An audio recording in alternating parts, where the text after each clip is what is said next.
Xiao Luo blearily regained consciousness and found himself lying on a hospital bed. The strong odor of disinfectant permeated the air. This is a hospital? Why am I in a hospital? Xiao Luo frowned, feeling extremely puzzled. But his brain, which had recovered its functions, quickly told him everything.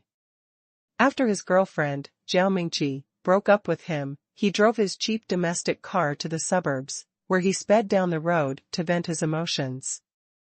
It had been raining earlier, and the road was slick. Moreover, it was late at night. He very unluckily got into an accident. The car, which was going more than 120 miles an hour, careened off the road and plunged headfirst down a 3-meter drop into farmland. He could not remember anything after that and did not know who was the Good Samaritan who had found and brought him to the hospital. That was the only reason he was still alive. Creak. At that moment, the door of the ward was pushed open, and a sweet-looking nurse, carrying a tray of liquid medications, walked in. Ah! When she saw that Xiao Luo had awakened and was sitting up, frowning in contemplation, she immediately cried out in alarm. The liquid medications in her hands crashed to the ground and spilled all over the floor. She looked as if she had seen a ghost. Her eyes were wide open, and she pointed at Xiao Luo with her trembling right hand and stammered, You. How are you awake? Xiao Luo didn't know what was going on and thought in his mind, is this nurse new? If not, why is she having such an intense reaction to seeing a patient who had awakened? He looked up and down at himself and then from left to the right. Afterward, he spread his hands and said, This is obvious. He asked carefully, Is there anything wrong? How could you have awakened? There's no way that you could have awakened, how? The nurse still looked as if she had seen a ghost, her eyes and delicate mouth were wide open. She stared at Xiao Luo with an incredulous expression. It seemed that she could not believe the facts that were in front of her eyes. No way he could have awakened. Xiao Luo really felt a little stumped. He did not understand why the nurse would say such a thing. Just as he was about to ask her a question, the nurse turned her head and ran out. Her hysterical shrieking echoed down the corridor, Dr. Zhang, this is bad. The patient in Ward 438 is awake. Just what was happening? Xiao Luo was at a total loss. He could not figure out the reason for the situation. Besides, he was speechless about his ward number. 438 was not an auspicious number, its homonym was damned fool. At this moment, a series of system notifications suddenly sounded in his mind, the tone of which was just like the system voice of a popular online game, League of Legends. This also was the highly modulated voice of a female with an expansive and exaggerated quality. Ding. Congratulations. You've earned 10 points. Would you like to open the mall to proceed with redemption? Xiao Luo sucked in a breath of fresh air. What motherf king situation was this? As a new youth of the 21st century, he could not believe such an outrageous thing could happen. This simply went against all common sense. He thought he was hallucinating, perhaps the result of a concussion, but then a lighted panel appeared before his eyes. It was like a high-tech resume that showed a series of information about him. Host, Xiao Luo. Age, 26. Points, 10 points. Current identity, Huahai Corporation employee. Level of current state, mediocre. What? Mediocre? Seeing this, Xiao Luo immediately returned to himself. He found this unacceptable and thought, in any case, I'm still an engineer of Huahai Manufacturing Corporation. If even engineers are considered mediocre, no one in this world is not mediocre. It seemed that the system had heard the thoughts in his mind, and its notification tone sounded again, ding. Host, your ability to communicate in foreign languages is poor, and your body is in a sickly condition.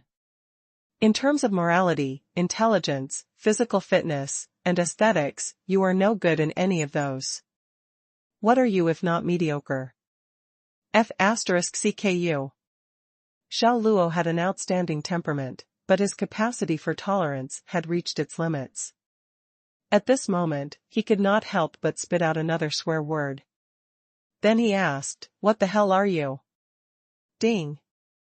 "I'm called the genius system without equal, and I come from a parallel universe that is 100 billion light-years away," the system's voice responded. Parallel universe? Xiao Luo's shock could not be put into words.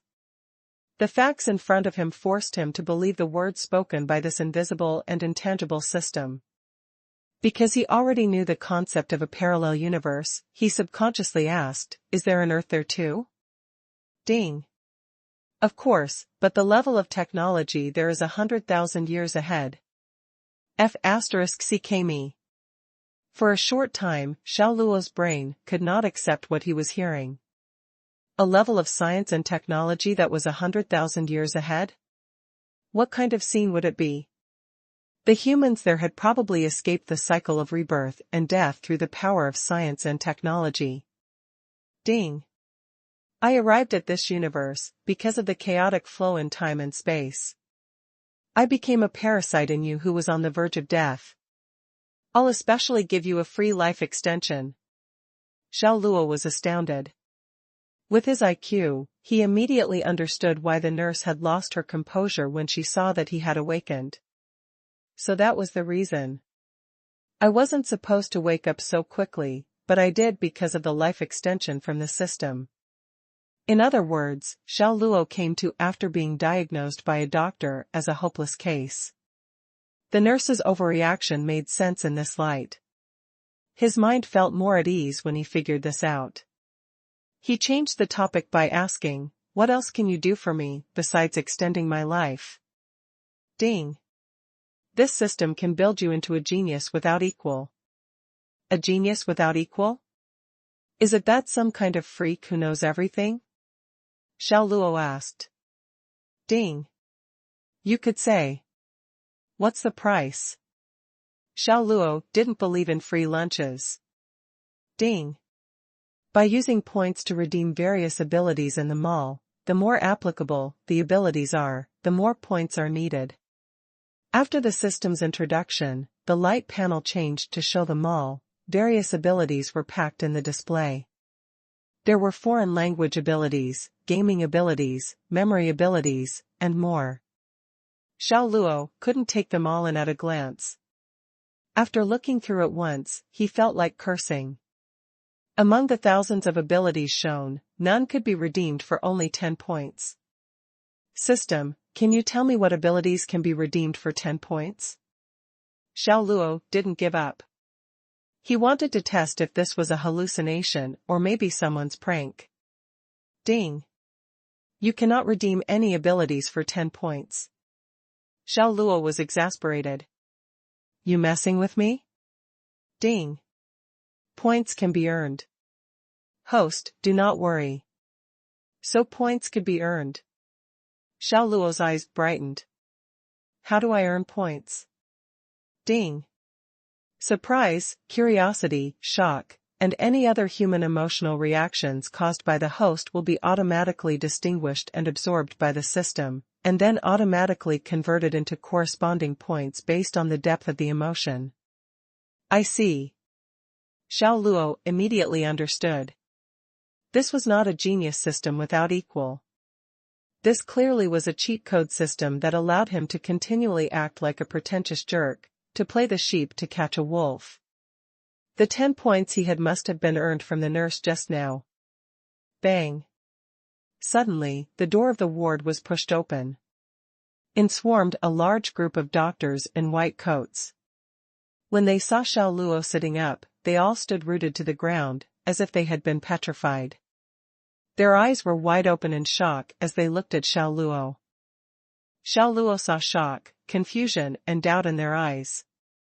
The patient has septic shock, ruptured intestines, bleeding, and contusion of the liver and spleen. How could he have awakened in only half a day? Not only that, the patient also suffered contusions on both lungs, multiple rib fractures on both sides, comminuted skull fracture, torn right abdominal muscles, hemorrhage of the digestive tract and a pelvis fracture. With such severe injuries to his body, how did the patient regain consciousness just like this? Unbelievable, this is a medical miracle. The group of doctors sized up Xiao Luo carefully, as if they were looking at an alien. Their shock and horror could not be articulated. The female nurse who screamed earlier was amongst them. Xiao Luo was equally shocked, because the value of his points was increasing rapidly. It suddenly rose from the previous 10 points to 100 points. It did not stop at 100 but continued to increase to 1001 points, before finally stabilizing. Ding, congratulations! You've earned 911 points. Do you want to enter the mall for redemption? The system notification sounded. Xiao Luo blinked and got a hold of his mind. He remembered his weak constitution and inquired, "System, is there anything that can improve my physical strength?" As soon as the words were spoken, an ability called Constitution of King of Mercenaries appeared on the lighted silver screen.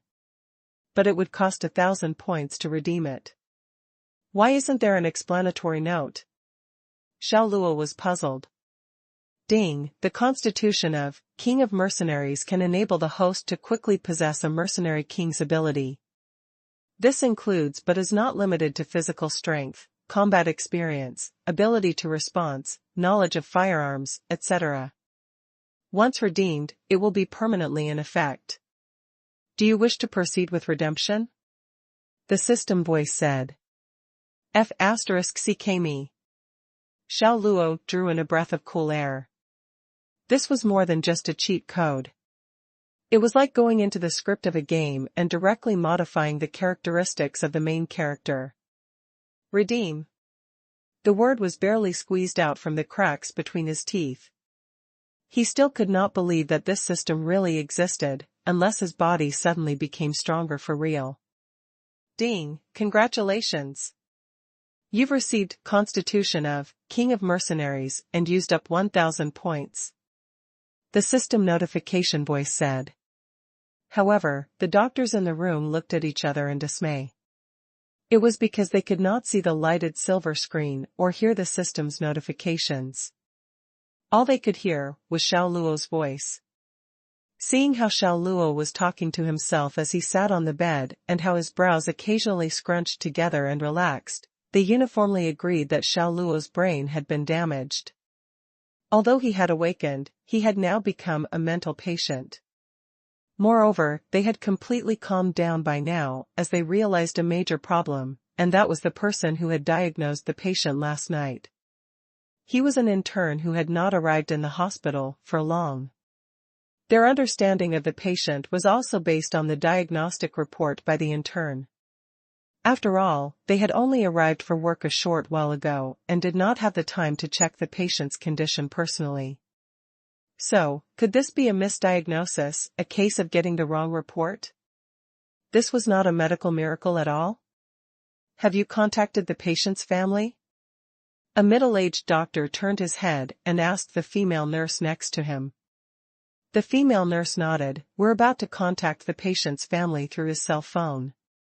A man named Zhang Dashan just happened to call and he said he's the patient's good friend.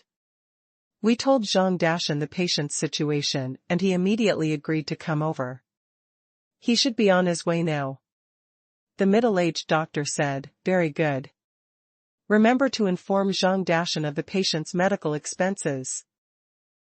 Okay. The female nurse nodded in answer. By the way, arrange another full-body examination for the patient. I strongly suspect that his examination report was wrong. What? Tearing and bleeding of the right eye? Look at him, there's no injuries anywhere on his body.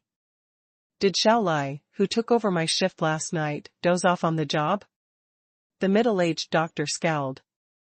Just then, a chilly atmosphere suddenly spread across the ward without any warning. The doctors in the ward could not shake of this cold feeling. All of them could not take their eyes off Xiao Luo, who sat on the hospital bed. They were experiencing a strong misperception at this moment, that it was not a person sitting on the hospital bed, but an extremely dangerous bloodthirsty beast. It was as if it could devour them at any time, leaving nothing but a pile of bones. Especially Xiao Luo's eyes, his chilling aura pressed upon them. And his fiendish intent was overwhelming. It was like the eyes of a wild beast, and they truly felt a tremor that started from their souls. How did this happen? Was it a hallucination or a misperception?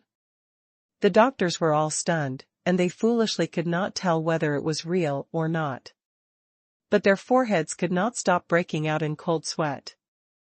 They could not understand how a person's temperament could change so dramatically in an instant. Xiao Luo felt very strange and wonderful at this moment.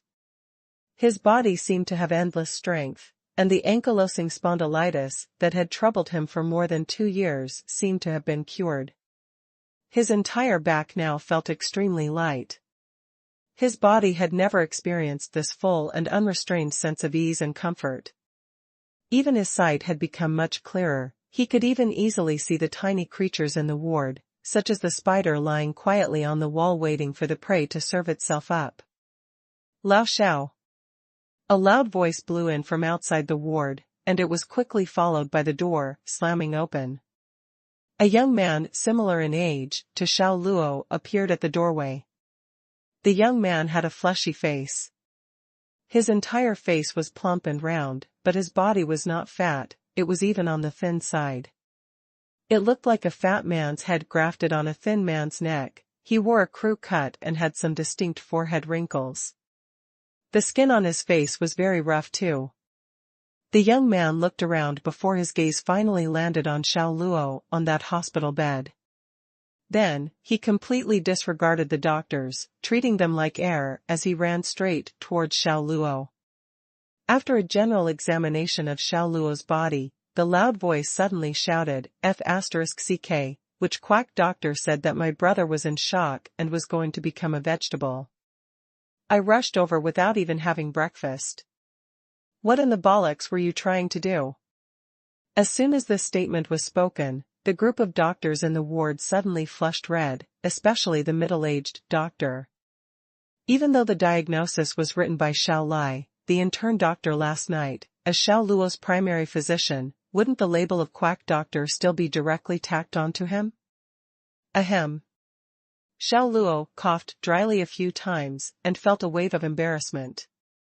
His buddy Zhang Dashan really had the guts to say anything. Was he not afraid of getting beaten by the group of doctors? The row of doctors looked at each other, and then stepped out in succession. After closing the door, some of the doctors with bad tempers could not help but flip out.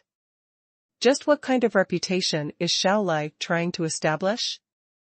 To even make this kind of mistake, did he doze off as he was diagnosing the patient last night? An intern is an intern. He is not serious at all in his work. I suggest that we cancel his qualification to become a regular employee. He should stay in the hospital for another 3 months. Yes, misdiagnosis is a major taboo for us as doctors. This is the first time that I've seen such a huge misdiagnosis in my life. Obviously, these doctors had determined that Xiao Luo's waking up was not a medical miracle at all, but a huge misdiagnosis. And the one responsible for the misdiagnosis was Xiao Lai, a new intern in their hospital. The middle-aged doctor said nothing, but his expression was unusually ugly. Xiao Lai was an intern under his name. This was also the first time that he had seen such a huge misdiagnosis as a doctor. He was usually loved by others and had even been gifted a plaque that said, Hua Tua of our lifetime. It was totally unlike the insulting names that he had suffered since early morning of today, such as quack doctor. He would settle all these with Xiao Lai. Xiao Luo could not be bothered to find out who the doctors wanted to pin the blame on. He was now completely immersed in the excitement of the constitution of the king of mercenaries brought about by the genius system without equal. The iron railing of the hospital bed had been twisted and deformed by his bare hands. He had now thoroughly confirmed the very real existence of the system. This was not a hallucination produced after the concussion. If one does not perish in a great disaster, blessings will surely follow. The words of the ancients really don't lie, ha ha ha. Xiao Luo could not suppress himself and laughed heartily. He felt as if he had woken up and found that he had turned into Superman, who wore his red underpants on the outside and could fly in the sky. It was difficult to describe the excitement in words. Hey, Lao Xiao, what's up with you? Don't scare me. Why are you getting happy all by yourself in such a silly way? Zhang Dashan clapped his hands in front of Xiao Luo's eyes, but he did not see how Xiao Luo had twisted the iron railing of the bed into a deformed shape. Xiao Luo looked at his ex-college roommate and buddy in front of him. He really wanted to tell him about the genius system without equal. But he thought better of it. It was better to keep this matter to himself. If he said it, he would only be treated like a lunatic by Zhang Dashan. After all, this was too ridiculous. Who would believe that he had merged with the genius system without equal from a parallel universe 100 billion light-years away? What are you looking at? I'm nothing to look at. Tell me, why are you lying in the hospital? Zhang Dashan jabbed at Xiao Luo's chest with a finger, putting all his strength behind the motion. Ah. Disappointment in love. Xiao Luo sighed. He followed up with an account about how Zhao Mingqi broke up with him, after which, he drove his car at high speed in the suburbs late at night and ended up in a car accident. After listening, Zhang Dashan sighed, F***ck me, you've really survived a great disaster. Can't you understand the main point? Xiao Luo rolled his eyes. Zhang Dashan immediately scolded, the main point is bollocks. Zhao Mingqi is less than a fart. Breaking up with you is her loss. You are so outstanding. You even have an occipital bun at the back of your skull. The physiognomy books have said that this is a feature of an emperor. One day, sooner or later, you will become rich and powerful. When that time comes, the only thing left for Zhao Mingqi to do is to secretly cry by herself. Xiao Luo did not know whether to laugh or cry. He patted Dashan's shoulder. Dashan, I really salute you for your skill at talking drivel. No one can beat you at this. Get lost. Zhang Dashan waved his hand impatiently, and then said with a serious expression, by the way, do you feel any discomfort now? For example, do you feel like vomiting? There's nothing wrong with me. I'm lucky this time, only the car was thrashed. I'm totally fine and can be discharged now, Xiao Luo said. Lao Xiao, we can't brag about this, the body is an asset for revolution. You can't afford to be careless about it. If you have no money for treatment, I have. I don't have millions, but I can definitely come up with $3,000 to $4,000 for you. With their relationship, Zhang Dashan was a straight talker who did not hide things or beat about the bush. There's really no need for that. Xiao Luo immediately leaped from the bed. Not only did he jump 3 times on the floor, he also walked upside down to prove that his body was better. Zhang Dashan's eyes widened. Oh my lord, when did you learn to walk upside down? You've hidden that skill so well. He now completely believed in his heart that there was no major issues with Xiao Luo's body. Ding. Congratulations. You've earned 5 points. Xiao Luo ignored the system notification and ended the handstand. He dusted his palms and said irritably to Zhang Dashan, so, according to what you've said, do I have to report to you even when I go to the bathroom? I'm not interested in you going to the bathroom, but I would love to hear about it if you have sex with a girl. The more detailed the better, hee. Zhang Dashan laughed in a vulgar way. F***ck your sister. Wahaha. Zhang Dashan ran out with a hearty laugh to complete the discharge papers for Xiao Luo. They had a simple breakfast together after leaving the hospital. Xiao Luo and Zhang Dashan went to the traffic police where his domestic car was. The car was seriously deformed, even the engine was broken. Even if it was repaired, it would still bounce heavily on a flat road like the broken car that it was. He could only apply for it to be scrapped. Don't feel bad about it, it's just a car. If the old doesn't go, the new will not come. The same logic applies to girlfriends.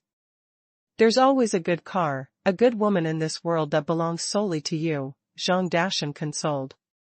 Xiao Luo smiled and didn't speak. After barely escaping from the Grim Reaper's clutches, he had gotten over many things in his mind. His mental state was much more calm and collected than before. Do you want to go home or the company? Zhang Dashan opened the driver's door of his Corolla and asked Xiao Luo. To the company. F***ck, you insist on going to work even after a car accident. If I'm Jack Ma, I'll definitely send you a dedication blessing card. A category in an AR game by Alipay where one can win money. I'm not going to work, but to resign. Xiao Luo said helplessly. Zhang Dashan frowned, feeling a little agitated. You're resigning just because of Zhao Mingqi? My bro, aren't you acting too much like a loser? Xiao Luo sighed, but did not explain. He opened the door to the front passenger seat and got into the car. In fact, he had thought about resigning long ago. Not only was working in a manufacturing factory a repetitive grind every day, it also lacked challenges. He could not see any future in this. He had never felt particularly happy about this job. If Zhao Mingqi did not also work at Huahai Group, he would have chosen to leave long ago. Now that he had the genius system without equal, there was no need to restrict his career path to Huahai Corporation. Zhang Dashan stopped shooting his mouth off and got into the driver's seat. He drove Xiao Luo to Huahai Corporation. Lao Xiao, cheer up. We are men. There is no need to be sad and depressed over a woman who doesn't care for you, Zhang Dashan spoke again in consolation. I've opened my mind, I can adjust myself well. Xiao Luo's heart warmed. By the way, you should pay attention when you're driving, don't learn from me and run yourself off the road. Touch wood. No good words can be expected from a scoundrel like you. I'm leaving. I'll call you up again for a good time when I'm free. Zhang Dashan stepped on the accelerator and boldly drove his Corolla away. Xiao Luo watched him leave until he couldn't see the shadow of the car anymore. He collected his gaze and turned around, swiping his employee card and walking into Huahai Corporation. His resignation was finally completed just before noon. Holding a box of his stuff, Xiao Luo walked down the main pathway of Huahai Corporation, where he had worked for 3 years. All sorts of feelings welled up in his heart. This was his first job after graduating from university. He still remembered when he had first arrived, full of dreams and ideals. Each and every scene flitted across his mind like a movie. Xiao Luo, stop right there. A familiar voice rang out behind him, with a hint of command behind her tone. Xiao Luo stopped and turned back to meet a beautiful face. That was Zhao Mingqi, a stylishly dressed woman with a sweet appearance. He was not surprised at all that Zhao Mingqi had knew about his resignation. After all, she worked in the HR department. There were thousands in Huahai Corporation, whether they stayed or left, the HR department had detailed records of all of them. Is there something wrong? Xiao Luo asked indifferently. Zhao Mingqi ran up to him in her high heels. She glanced at the contents of Xiao Luo's box with a scornful expression in her eyes. Xiao Luo, can't you be a bit more mature? You and me, we've come to the end, but do you have to resign over this and ruin your future? Even if you don't want to think about yourself, you have to consider your family. You would have no source of income after you resign. Do you intend to go back and live off your parents? Xiao Luo felt that he had been reborn after the car accident. He did not really have much complaints about Zhao Mingqi. He felt more numb than anything else and expressed his understanding about her choices. After all, the world had always been very realistic and cruel. I resigned due to personal reasons, it has little to do with you. Xiao Luo smiled. If there's nothing else, goodbye. A goodbye to put a perfect full stop to their 4-year relationship. There were no entanglements between them, no pestering. He would not lay down the dignity he had as a man to appeal for anything more. He turned around airily and left. Zhao Mingqi stood rooted in the same spot and only felt emptiness in her heart.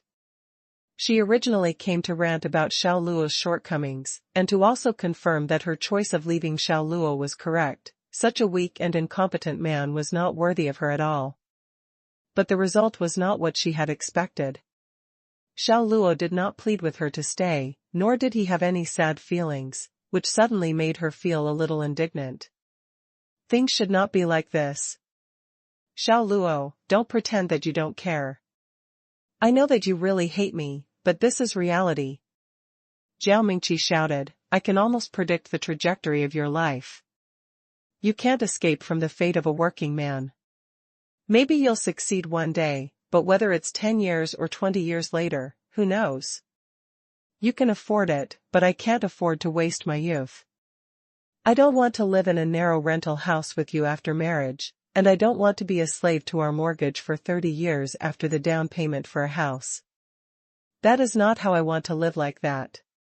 Xiao Luo turned his head and said with a blank expression, So I chose to leave you and make plans for my own future. Zhao Mingqi blurted out, answering in a self-righteous voice. Well, you did right.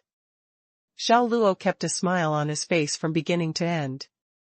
His ease and calm remained unchanged. Thanks for giving me a lesson in the school of hard knocks. Zhao Mingqi was stunned once again. She did not understand why Xiao Luo could still be so calm.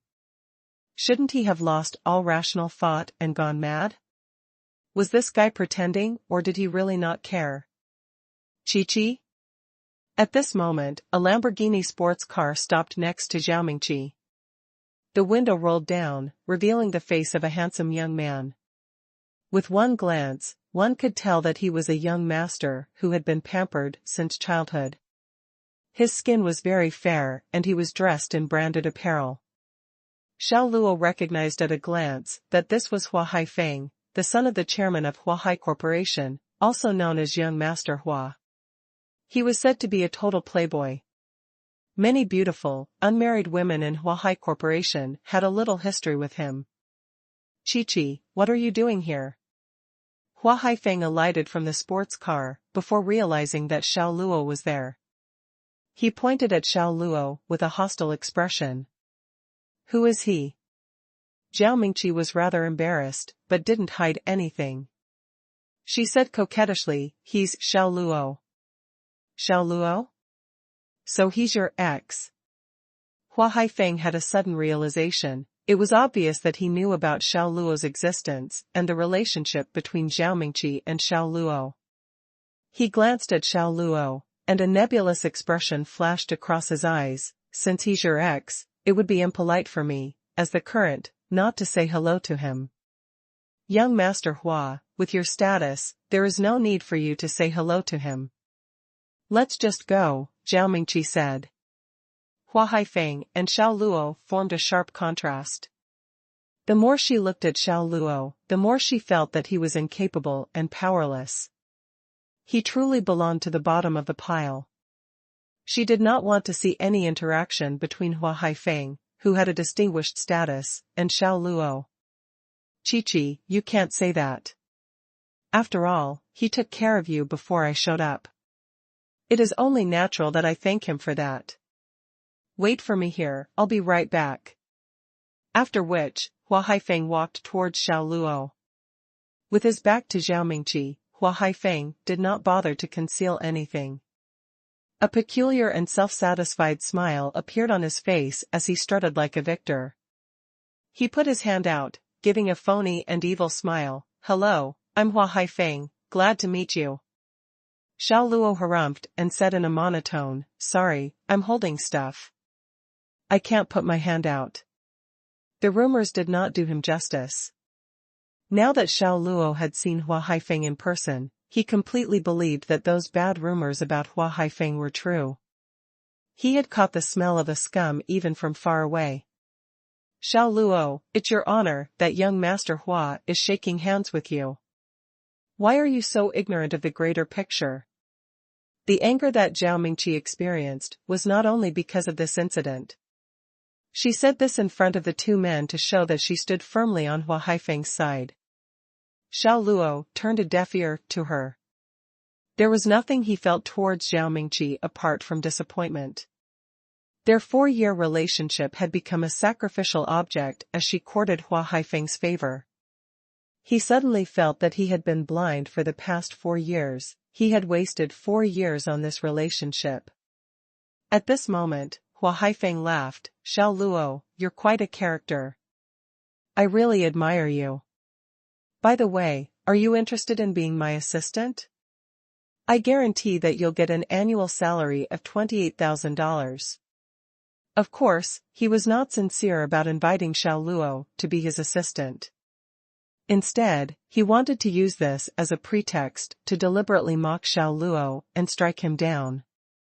Hua Haifeng would feel a sense of accomplishment and thrill to see someone else's cake and eat it in front of him. I'm not interested. Xiao Luo dropped those 3 words and turned away. Hua Haifeng's eyes narrowed and emitted a chilling light. Wait. He went up to Xiao Luo and put his mouth close to his ears. He revealed his true nature by saying, "Ked your woman for you last night. Her body is great, it was so good I could die. I tried all 36 moves on her. I didn't expect that a pretentious D*ck like you had never Ked her once in those 4 years. I got a bargain in the end. Hee hee. Congratulations on turning another girl into a woman for this society." Xiao Luo smiled and said without any grief or joy. Hua Haifeng's expression instantly froze. He never expected Xiao Luo's response to be so dull. This suddenly caused him to feel a great sense of failure and frustration. He reached out and grabbed Xiao Luo's shoulder. He gritted his teeth and said, "Aren't you angry?" To Xiao Luo's ears, the challenging words sounded like it came from an ignorant fool. He mocked, "She's your woman now, but you're telling another man about your private lives. Have you become addled? If there's a next time, you might as well invite me to observe the scene. I'll surely applaud and cheer for you from the sidelines." It was only then that Hua Haifeng realized, he was Zhao Mingqi's man now. To be counteracted and crushed by Xiao Luo, Hua Haifeng suddenly felt so humiliated that he became enraged. He grabbed Xiao Luo's collar in one move and sneered, "Piece of garbage, what are you talking about?" Xiao Luo's expression turned cold. "Release me." With just 2 simple words, Hua Haifeng felt as if he had fallen into an ice hole. He shuddered involuntarily from head to toe. Especially when he met Xiao Luo's eyes, he could not control the hair on his body from standing straight up. How could this kid's eyes be so scary? Hua Haifeng was terrified. He could not believe that Xiao Luo could scare him with just a look from his eyes. Subconsciously, he was about to let go, but how could he admit defeat when Zhao Mingqi was standing behind him? Moreover, he did not believe that Xiao Luo would dare to do anything to him when they were in Huahai Corporation. "So what if I don't let go? You want to hit me? Come on, I can lend you 10 times the courage. Let's see if you really dare." His voice suddenly broke off. This was because Xiao Luo had jolted him away with his inner force. Xiao Luo then struck a foot on his chest without mercy. As his right foot pounded firmly on Hua Haifeng's chest, the force of the impact surging outward from the center point of attack. Ah! A sad and blood-curdling screech rang out of Hua Haifeng's body, which weighed 65 kilograms. He flew backward immediately as if hit by a locomotive and fell hard on the solid ground 4 or 5 meters away. His teeth bit through his tongue, and blood flowed in a mad gush, streaming from the corners of his mouth. Feeling as if his internal organs had been rearranged, Hua Haifeng lay on the ground, moaning in pain. That move by Xiao Luo's foot was like an attack from the legendary aquatic dragon, a complete whirlwind executed in one smooth motion. It was direct and efficient. Zhao Mingqi was wholly stunned and stood motionless. Her eyes were wide, and she looked at Xiao Luo with an incredulous expression as he exuded a murderous air. She simply could not believe Hua Haifeng was kicked 4 or 5 meters away by Xiao Luo. Ding, congratulations. You've earned 50 points. The system notified. 50 points? How did I get 50 points? Xiao Luo looked around, only to find 4 security guards at the main entrance who had also seen what happened. The 4 security guards quickly ran to them. Young Master Hua. The 4 of them, together with Zhao Mingqi, who had regained her composure, supported Hua Haifeng to stand up. Hua Haifeng was furious. He pointed at Xiao Luo and bellowed, "Beat him up. I want him dead. He won't be taking one step out of Hua Hai's door." The 4 security guards did not dare to disobey. Besides, this was an opportunity to distinguish themselves and prove their mettle. Who could say for sure, perhaps they would be able to accomplish a shocking achievement all of a sudden simply because they taught someone a lesson on behalf of Hua Haifeng. Although they witnessed Xiao Luo's power, they still pulled out the black iron truncheons hanging at their waists and threw themselves at him. Why would Xiao Luo be afraid of mere security guards who watched the entrance? Without relinquishing the box, he executed a series of kicks and jabs with his legs. Each foot landed squarely on a security guard's chest. 4 voices screamed, the 4 security guards were thrown backward like Hua Haifeng. Even the iron truncheons in their hands dropped to the ground. At this moment, the anger had drained out of Hua Haifeng. He looked at Xiao Luo in extreme horror. It was as if he had seen a ghost in broad daylight. He shivered when Xiao Luo's gaze locked on him. Cold sweat instantly broke out across his body. He could not believe that Xiao Luo could have such freakish and terrifying skills. Zhao Mingqi was in the same state. She now felt that Xiao Luo was even more of a stranger. This was not the Xiao Luo she knew before. When Xiao Luo walked toward Hua Haifeng, she subconsciously placed herself in front of him and stared at Xiao Luo nervously. "Xiao Luo, what? What do you want?" Xiao Luo ignored her. He just smiled and looked at the badly frightened Hua Haifeng. He said in a chiding tone, "Young Master Hua, if you have nothing to do, don't go around grabbing other people's collar. That's very ill-mannered of you. I warned you, but you didn't let go. You shouldn't be indignant about getting a kick from me." His gaze turned toward Zhao Mingqi, and he said with a grin, "Everyone wants to wear the princess's robe, but for how long can you wear it? 3 months or half a year?" A tremor went through Zhao Mingqi's body. Xiao Luo's words stabbed right at her worry. Yes, although she became Hua Haifeng's girlfriend as she wished, Zhao Mingqi did not have the slightest sense of security and always felt that she could be abandoned by him at any moment. This was also the main reason she went to look for Xiao Luo today. Deep down in her heart, she still hoped to have him as her backup plan, which would give her a sense of security. Of course, this is just my advice. Feel free to disregard it. After saying this, Xiao Luo left without looking back. Zhao Mingqi seemed to have lost her soul all of a sudden. She stood there in the same spot, looking like an idiot. She thought that breaking up with Xiao Luo was definitely the right thing to do. But when the man really turned and left, the only thing she felt was an infinite sense of loss, sadness, and loneliness. Every little detail of her 4 years living with this man emerged in a non-stop stream in her mind. Every scene was normal and ordinary, but she could not let go of them entirely. She missed the egg-fried rice Xiao Luo made, his meticulous care when she was ill, and even more so his narrow but hot chest. She had to admit that her 4-year romantic relationship with him was the best time of her life. Looking at Xiao Luo's back as he left, her vision was slowly blurred by tears.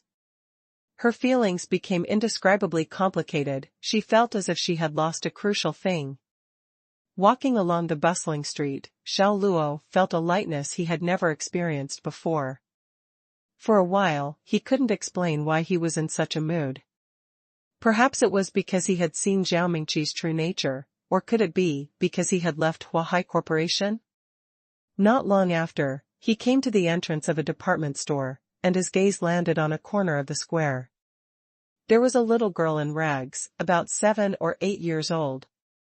She was begging from the flow of tourists. The little girl was unkempt, her long black hair so filthy and messy that knots had already started to form. Her legs were curved in an abnormal state, and her leg muscles were severely atrophied. She could not stand up and walk, she could only rely on her young and tender hands to slowly crawl forward like a poor little seal as she pushed along a chipped bowl. Her long trouser legs dragged windingly on the ground. They were covered in dust and looked like 2 filthy rags. After a while, the little beggar girl crawled to his feet and shook the chipped bowl gently. The sound of coins clanking against the container rang out. Xiao Luo lowered his head, and his gaze collided with the little girl. Although she was dirty and even emitted a pungent odor, her eyes were crystal clear and alert, so bright that they resembled the stars in the sky. "Please, do a good deed and give me a few bucks," the little girl said, hopefully. Xiao Luo saw that she was pitiful, so he lowered the box, took out a $2 note from his pocket, and put it in the bowl. "Thank you, mister. Buddha will bless you." The little girl kowtowed and put her hands together palm to palm. The people of Jiangqing believed in the Buddha, and there was nothing wrong with the little girl's words of gratitude. Xiao Luo thought she was very bright and quick-witted, so he then took out 2 $10 notes and stuffed them into her pocket. "Quickly go home and get your family to buy you something delicious." He truly felt that the little girl was pitiful. She was still so young, but had to suffer like this. "Home?" The little girl's petite body trembled slightly, and her bright eyes became lifeless. She seemed to be mumbling to herself, or perhaps she was recounting her tale, "I have no home now." She revealed a great sadness and loneliness, despite her young age. Her eyes became red, forming 2 reddish circles. Xiao Luo was puzzled. "Everyone has a home and parents. Why don't you have a home?" The little girl shook her head and then smiled staunchly. She changed the subject and said, "You're a good person, thank you." After that, she moved her petite body with great difficulty and crawled away. Xiao Luo thought this little girl was extraordinary, she had a story. After thinking about it, he quietly followed her. She finally crawled into a gloomy alley, where a young man with an ugly and ferocious countenance was waiting. Seeing her return, the young man put the knife he was playing with back into his pocket and walked up to the girl. He looked down at the chipped bowl that she used for begging and immediately flew into a rage. He kicked the little girl aside. "Mother *cur, you're knocking off after getting only this little bit of money? You mother king brat don't want to eat today? You dare to stop begging? I'll teach you a lesson today." The angry young man had a fierce and sinister expression. He rolled up his sleeves and rushed toward her, grabbing the little girl's hair with one motion and raising her entire body into the air. "It hurts. It hurts." Her feet were lifted off the ground, and the intense pain made her cry. She felt so aggrieved. "Why are you crying? Hold it in." The young man slapped her with his hand. Pow! He hit her again. Huge slaps landed on the girl's face in succession, with no concern for her at all. She could only endure the pain, gritting her teeth, to keep herself from crying out, but the tears kept overflowing. Her face was swollen and distorted. "Let her go."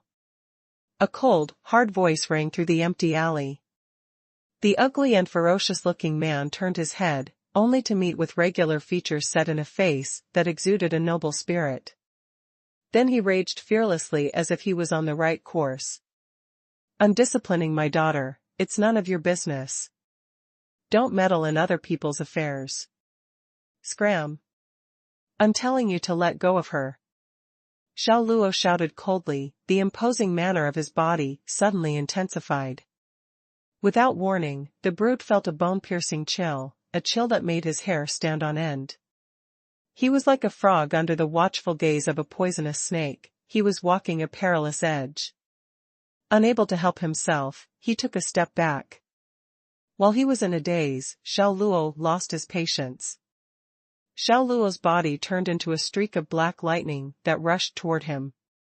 In the blink of an eye, he was knocked 7 or 8 meters. The man with the hideous and brutish appearance only felt something flicker in front of his eyes. He had no time to fight back. A clenched fist greeted his face and was closely followed by an intense pain that flooded his head. His body was thrown back helplessly, a bloody tooth jutting from his mouth.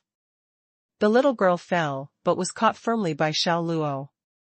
When she found out that it was the same man who'd given her a lot of money, she stared blankly at first, before bursting into tears, feeling aggrieved.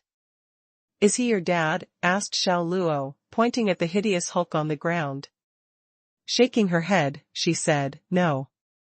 He's a bad man. He broke my legs and forced me to beg for money. Please, call the police. Tell them to take me away. I want to go home, I want my daddy and mommy, boo-hoo-hoo." She cried her heart out, her young and soft body heaving with each sob. Xiao Luo immediately understood.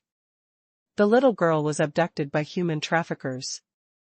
These people brutally broke both her legs, forcibly turning a healthy person into a miserable, disabled beggar.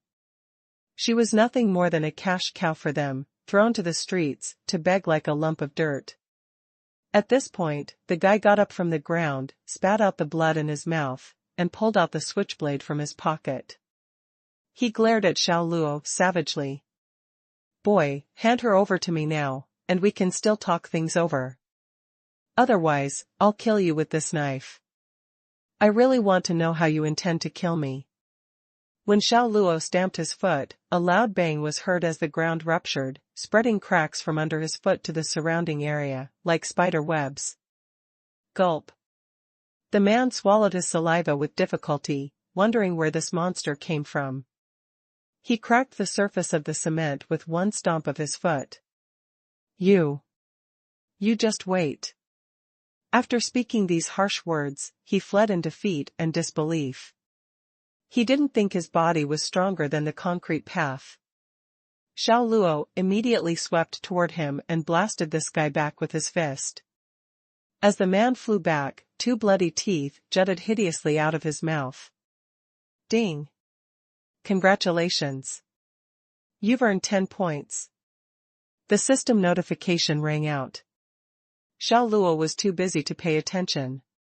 He collected his gaze and looked at the little girl, comforting her as she shivered. "Don't be scared. Everything's all right." The little girl wiped away her tears unceasingly. Half an hour later, Xiao Luo appeared with the little girl at the Public Security Bureau. "Stay here. The police will send you home to your parents." Xiao Luo did what he could do, now it was time to leave. "Mister, thank you." The little girl was very sensible. She knew that she had met the right person, otherwise, she would still be suffering in the hands of the traffickers. Xiao Luo smiled at her, and then walked out of the police station, accompanied by a police officer slightly older than he was. "Mr. Xiao Luo, please rest assured that we will send her back to her birth parents. Thanks for your trouble. This is our duty and responsibility as the police." "It's no trouble at all." The policeman ushering him out was full of smiles. He solemnly shook Xiao Luo's hand. "Nowadays, we need more people like Mr. Xiao Luo in this society. There would be fewer crimes." Xiao Luo did not say more. He just nodded and stood up to leave. A policewoman was walking toward them near the entrance of the police station. She must have been in a hurry, for she was walking quickly. If it wasn't for Xiao Luo's quick response, the two of them would have collided. However, his ability was just so, and their shoulders still touched. The policewoman turned back, and Xiao Luo did the same. Their gazes met in mid-air, the former shivering, the latter cool and collected. After smiling apologetically, he left without looking back.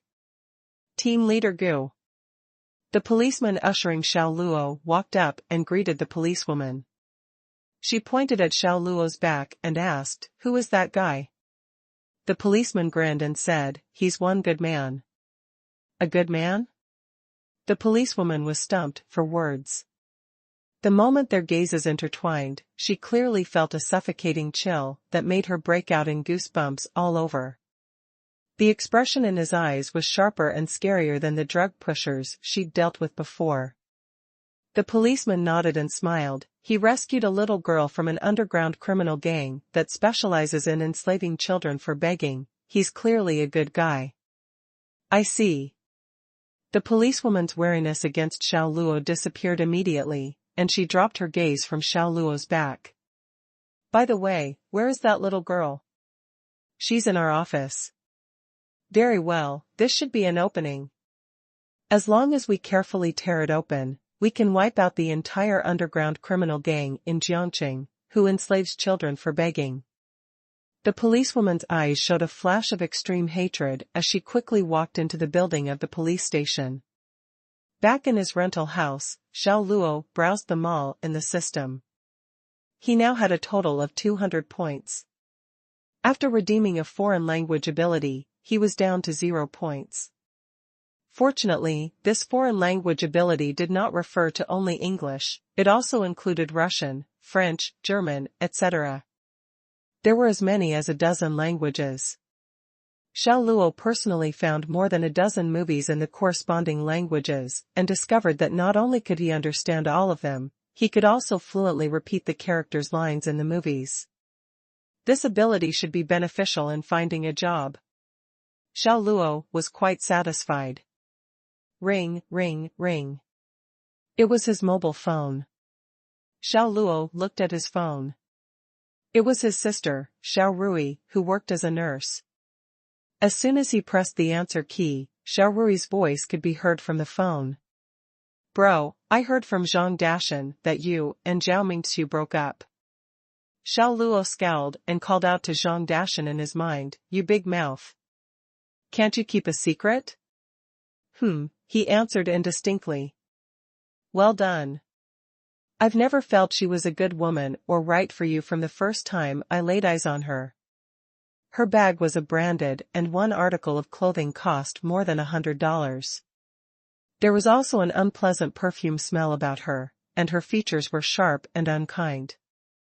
You would have definitely been asking for trouble if you married her. Even the family could expect to have a hard time, Xiao Rui said. Xiao Luo didn't know what to say. Raising his voice, he said, Xiao Rui, I had a breakup, but you're offering no words of comfort. You seem to be gloating. I'm starting to wonder if you're my real sister. Bro, I'm 200% your sister. I care about your happiness because I'm your sister, hee. Xiao Rui chuckled. By the way, we recently recruited a few beautiful young nurses. When you're ready, I can introduce you to some. They're definitely better than that Zhao Mingqi woman. Xiao Luo almost spat out the tea he just sipped. Have a good life as a couple with Tangren. Don't worry about your brother's affairs. No. You're my elder brother. Your happiness is important to me. When we have a holiday someday, I will bring a girl I've selected to see you. So that's settled. I'm working now, bye. Xiao Rui didn't wait for Xiao Luo's refusal before hanging up. This girl. Xiao Luo tossed the phone aside with a helpless expression. Xiao Luo did not tell his family about his resignation and car accident. As a man, and a 26-year-old man at that, he would try his best to hide anything that would cause worry for his family. Besides, he had more than $4,000 in savings. Even if he had no source of income, that money would still cover him for a while. Not to mention, he had now merged with the genius system without equal. Work could be done in minutes, there was no need to worry about anything at all. He stretched and yawned. In his 3 years of working for Huahai Corporation, he had to rotate shifts, day shift and night shift, once a month, every month. There were various sorts of overtime. His daily routine was highly irregular, plus he had just been in a car accident. Although he was saved by the system, his body did not seem to be entirely back to its nimble state yet. He felt tired and sleepy at the moment. He collapsed into bed, pulled the sheets over his head, and immediately fell into a deep slumber. His rest was extraordinarily stable and pleasant, the best he had experienced in these 3 years. When he woke up, it was already past 9 in the evening. After entering the bathroom and taking a bath, he went out for supper to solve the practical problem of hunger. He paired a black shirt with slim black pants. Dressed from head to toe in black, he gave off a mysterious feeling. He chose to have supper at a small stall. The stall owners were a middle-aged couple. The husband grilled while the woman cooked some noodles. Also, there were beer and other beverages.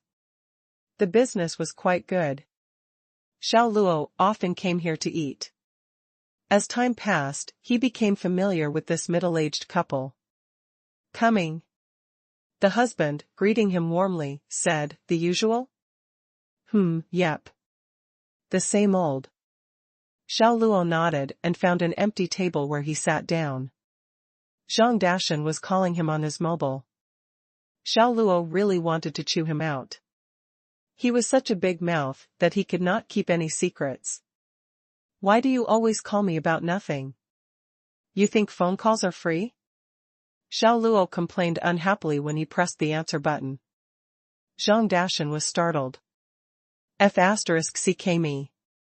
Did you eat explosives or what? You're so angry. Okay. I'll call you on WeChat. That'll exceed my data. Do you think I'm stupid?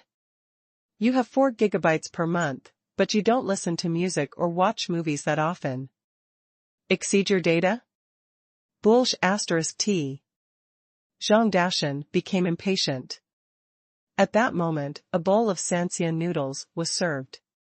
Xiao Luo coughed dryly, and said in a stern voice, "Okay, I'm not talking nonsense with you anymore, I'm eating now."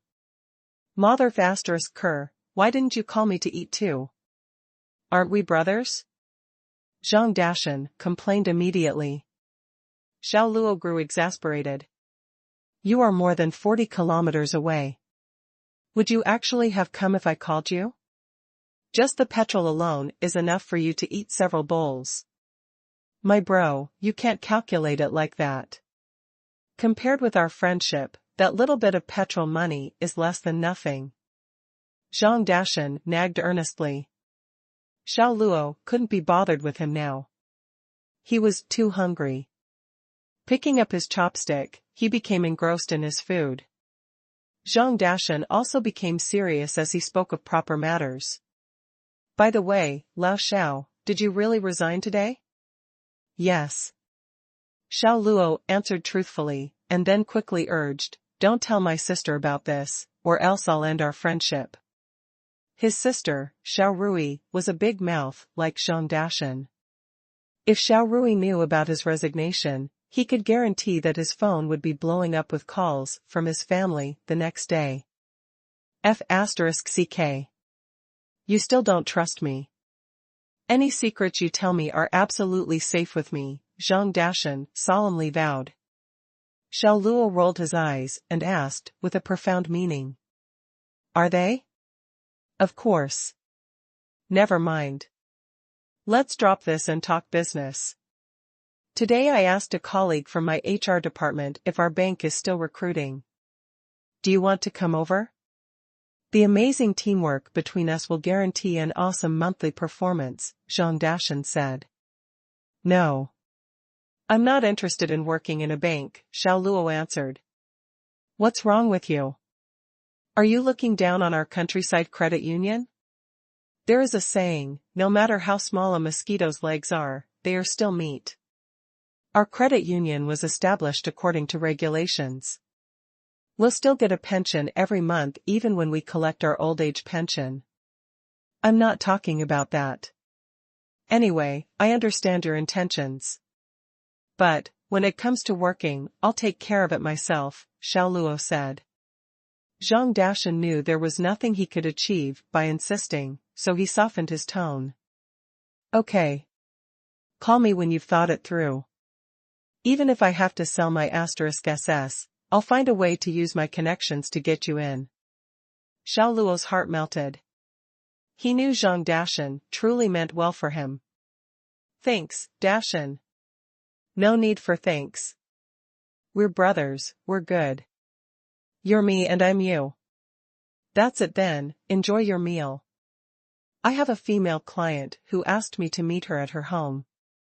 It seems that I have to sacrifice myself a little tonight. Let me tell you, she's a married woman who is delicate, pretty, and young. Restrain yourself. Xiao Luo shook his head helplessly. What nonsense. When the woman asked me to go to her house, she said to also bring a can of Red Bull. A can of Red Bull, bro.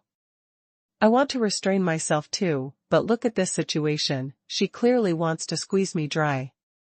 Why do I feel you're showing off to me? Ha ha ha. I've been outed. Hanging up now. The female client is calling. Call you back later. Zhang Dashan hung up the phone. Xiao Luo put the phone back in his pocket and continued to eat his remaining Xianxia noodles. From the corner of his eyes, he glimpsed a middle-aged man in a western suit and leather shoes sitting not too far from him. The guy was extremely dignified, and his body exuded the confident manner of someone from the upper class. He even had 2 grim-faced bodyguards beside him. They donned sunglasses even at night. He was obviously a person of high status. Xiao Luo found it inconceivable that someone like that would be eating at a small stall. Moreover, he looked somewhat familiar, as if he had seen him before somewhere. But a commotion rocked the street at this moment. Dozens of people gathered around the stall, and all of them looked murderous. They were like beasts that had just emerged from the mountains, causing people to tremble in fear. They even wielded gleaming machetes and steel pipes. Their leader was a bald man with a severe, stocky build. He had no eyebrows. His body was covered with tiger and leopard print tattoos, his eyes were fierce and malevolent. He wore an insufferably arrogant and insolent expression on his face. Boss, that's him. He's the one who rescued that little B*TCH. A man with an ugly and ferocious-looking face said that savagely as he stepped out and pointed at Xiao Luo, who was eating his noodles. It was that horrible guy from today, the one who enslaved the little girl and made her beg. The bald man threw a vicious glance at Xiao Luo, then he looked up and swept his eyes over the other customers at the stall. He yelled coldly, "Except for this kid, everyone scram." The row of customers in front of the stall scattered in all directions, leaving this hornet's nest. "Sir, please. We can always talk things out. Please don't drive away my customers." The stall owner hurried forth and pulled out $20 to $40 and stashed the money into the bald man's pocket. This area was a district of Jiangqing. It was also an area that was far away from the city center. This was a case of central authority not being able to penetrate remote areas. Moreover, because of the many factories here, good and bad people intermingled. People from all over the country rubbed shoulders here. Law and order was not well maintained. Hooligans and gangsters often made trouble, so the stall owner thought they were here to collect protection fees again. The bald man dropped him to the ground with a kick and pointed at him. "This is none of your damn business. Stay on the side obediently, or I'll chop you up as well." But he did not return the money to the stall owner. The woman quickly ran to help her husband up. She shook her head to signal her husband not to provoke the local mafia boss. Bang! The bald man slammed the table where Xiao Luo was at. He watched Xiao Luo with a vicious pair of eyes. "Boy, because of your nosiness, all of my 20 cash cows have been confiscated. Even 5 of my brothers have been brought in. How do you think I should settle this score?" Hatred radiated from his malevolent gaze.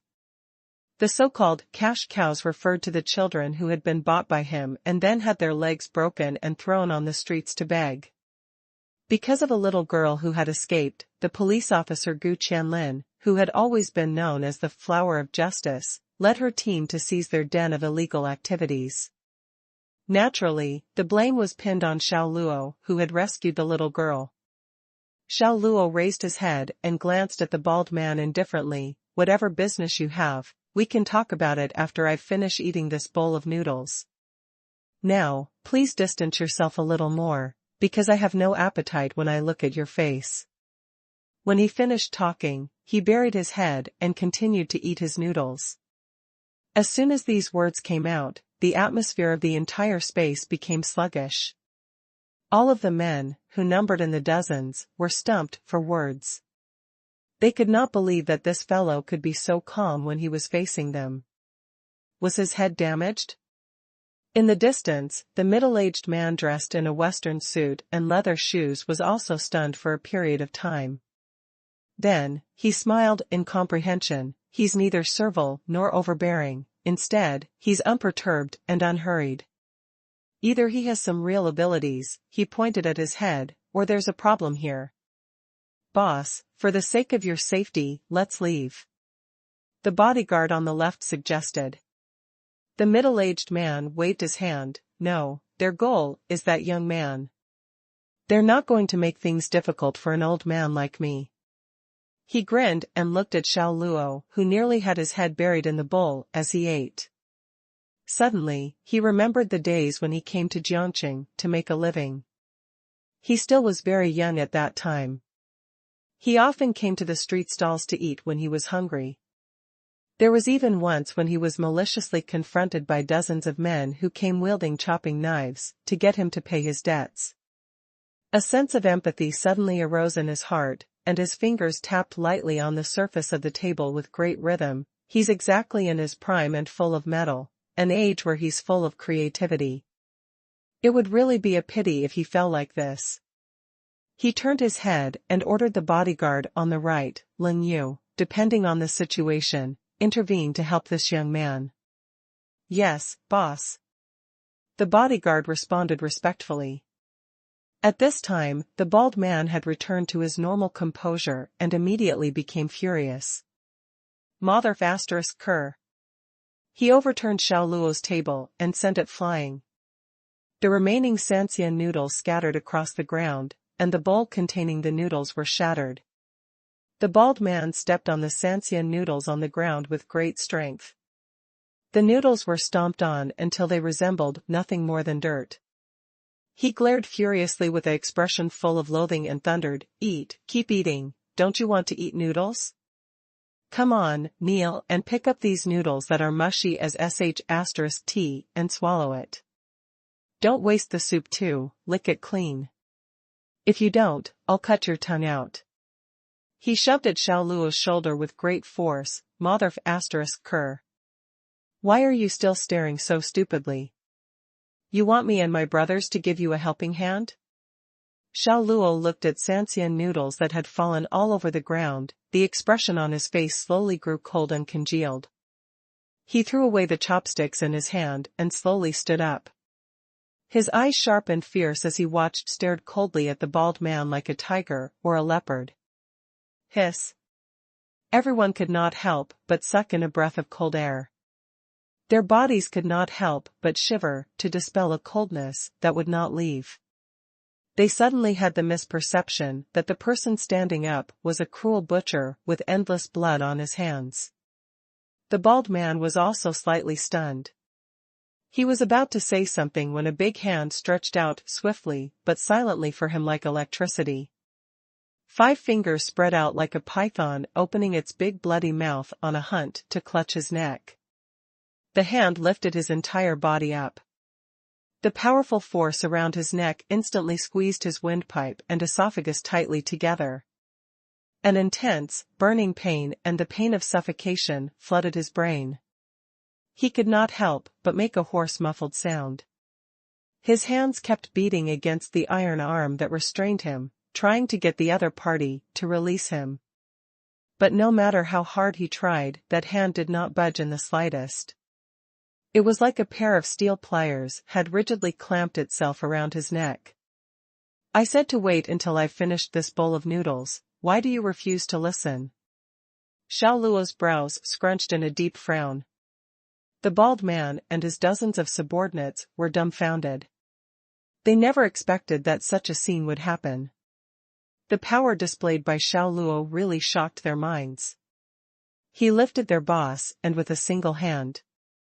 Was he Motherfaster's king human? The middle-aged man in the distance opened his mouth slightly, his eyes were filled with surprise. The two bodyguards next to him were even more stupefied. It was hard to believe that a guy who did not look strong at all could actually lift a big man weighing 75 kilograms with one hand. Even they could not do it. The man with the ugly and ferocious countenance could not help but become alarmed and frightened. Fight. Let's save the boss together. He shouted loudly, but backed away himself. The dozens of men immediately reacted. They yelled and raised their machetes and pipes, rushing towards Xiao Luo like a tidal wave. The blades whooshed through the air sword, and they were filled with a savage, murderous intent. Xiao Luo sneered, I'm retuning him to you. He threw the bald man in his hand towards the crowd that was rushing towards him like he was playing shot put. The bald man flew backwards at an extreme speed. He was like a cannonball about to crush his own subordinates. Their expressions changed slightly, and the 5 or 6 people who were rushing at the front of the group reached out to catch him. They thought that with their joint effort to catch the boss, it would be enough to grab a hold of him. But before they could raise their arms, the body of the bald man slammed onto them. Crash! Blood sprayed from their mouths. They were like bowling pins that had been hit by a bowling ball. 4 of them were thrown backwards and fell down while one collapsed on the ground, moaning in pain. A powerful explosion that shocked everyone. The dozens of big men forced themselves to stop all movement. They did not dare to act lightly. Their eyes were opened wide and they looked at Xiao Luo in horror. Just when they became inactive and lifeless, Xiao Luo's eyes grew cold. He threw 2 punches without hesitation. Bam bam. It was as if the 2 closest men were hit hard by a speeding car. They let out a mournful scream as their bodies were flung backwards uncontrollably. Several of their comrades were knocked down in succession before the bodies were stopped. They struggled to get up, but only felt pain in their sternums. Then, 2 men who managed to push their torsos up spit out blood at the same time and passed out. The middle-aged man's pupils suddenly shrank and shock that could hardly be hidden was written all over his face. He never expected that Xiao Luo's skill would be so overbearing and powerful. His 2 bodyguards were also stunned. This class of skill and strength was beyond shocking. They looked at each other and saw incredulity in each other's. Motherf **Ker, chop him to death. The bald-headed man was seriously injured, but not to the point of passing out. He covered his chest, which felt heavy and extremely painful, as he roared hysterically. He had heard from the ugly and ferocious-looking man that the other party possessed extraordinary skills, but he did not expect that he would be so powerful. But so what? One tiger, no matter how fierce, could not hold off a pack of wolves. No matter how formidable he was he not just one person while they were a large group? Dozens of burly men who were fierce and belligerent even on a typical day rushed towards Xiao Luo. Their postures were reminiscent of a group of hyenas chasing deer. You want to be ruthless about this? Okay, I'll drop everyone who comes today. Xiao Luo's mouth showed a cruel smile. Not only did he not retreat, he moved forward to take the initiative in repulsing their attack. The big guy at the head of the thundering mob was running at full speed. With eyes as round as plates, he headed toward Xiao Luo. Before his machete could chop him in 2, the guy realized he couldn't stop the momentum of his feet, and the 2 men collided. Ah! The guy let out a blood-curdling screech as all the bones in his body fractured from the impact of hitting Xiao Luo. He slammed to the ground, skidding 4 or 5 meters, before coming to a halt. In the process, several men tripped over each other or were knocked down. Xiao Luo had a taunting smile on his face, his eyes cold. His right hand changed direction to seize another man's left leg that was delivering a kick. He slapped the guy's leg against his knee and bent it backward in a V shape. An awful scream was heard. Then he hurled the injured man's body into the crowd that was following closely behind.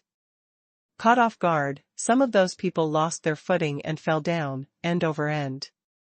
Taking advantage of this situation, 2 guys wielding machetes lashed out at Xiao Luo's back.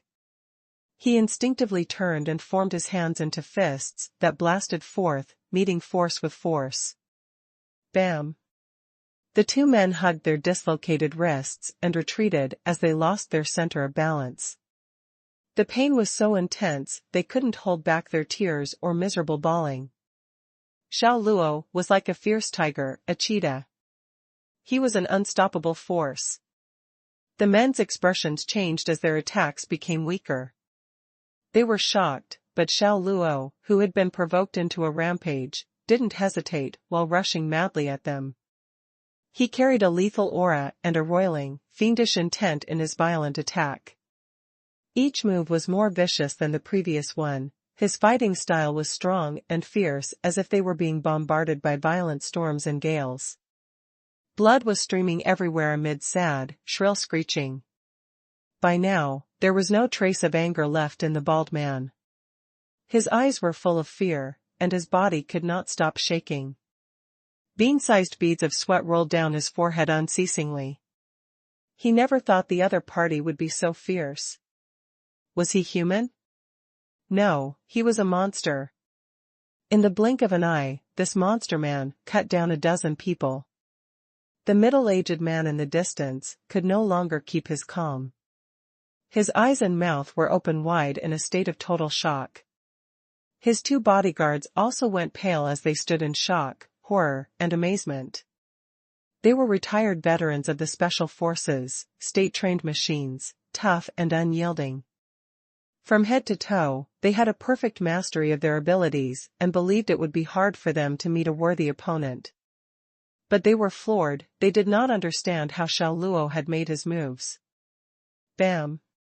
While these 2 bodyguards were still in a state of shock, Xiao Luo punted another person, sending him flying 7 or 8 meters. Then he reached out and grabbed a machete. With the desolate and chilling aura of death filling the air, he rushed into the crowd and raised the blade to swing it down. The line of the machete flew at a bold and unrestrained speed, whizzing like a tornado as it ravaged the enemies nearby. One guy after another collapsed in a pool of blood. No one had imagined that the lamb, which was supposed to be a prey, would suddenly turn into a bloodthirsty beast, exposing its savage and cruel fangs. The ugly, ferocious-looking man, scared witless, had run off a while ago to an unknown location. When the last guy collapsed, letting out a wretched howl of pain, Xiao Luo looked coldly at the bald man, his machete dripping blood that pooled in the ground. The bald-headed man was stiff, the terror on his face palpable. When he saw Xiao Luo approaching him step by step, he turned white. What do you want to do? We are the Dragon Gang, he stammered. What is the Dragon Gang? Xiao Luo snorted in ridicule in a low voice.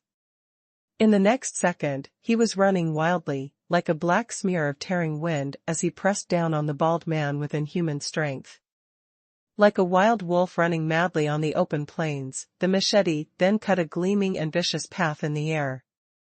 The sword was about to chop down violently with an unstoppable force. The bald-headed man's pupils shrank, and his scalp felt numb. The gleaming machete cleared his vision. It was as if he was looking at the Grim Reaper beckoning at him. Bang! Just as Xiao Luo's machete was about to descend and split the head of the bald man in half, an ear-piercing gunshot exploded like a sudden clap of thunder, causing everyone to tremble. Stop, S-woman shouted sternly. Bzzz. Xiao Luo's machete stopped in an instant. It hung in the air atop the bald man's head like the Grim Reaper's scythe. Looking at the bloodthirsty machete, the bald man turned, deathly pale, eyes wide open. A rank and pungent odor rose from his crotch. He had lost control of his bladder and bowels, and fainted immediately after.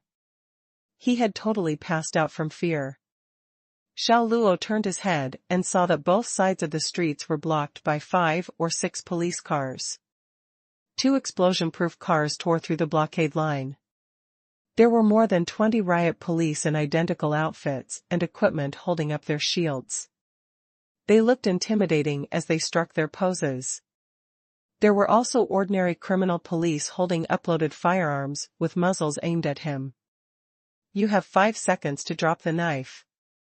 A policewoman lowered her gun pointed toward the sky and picked up a loudspeaker from a police officer next to her.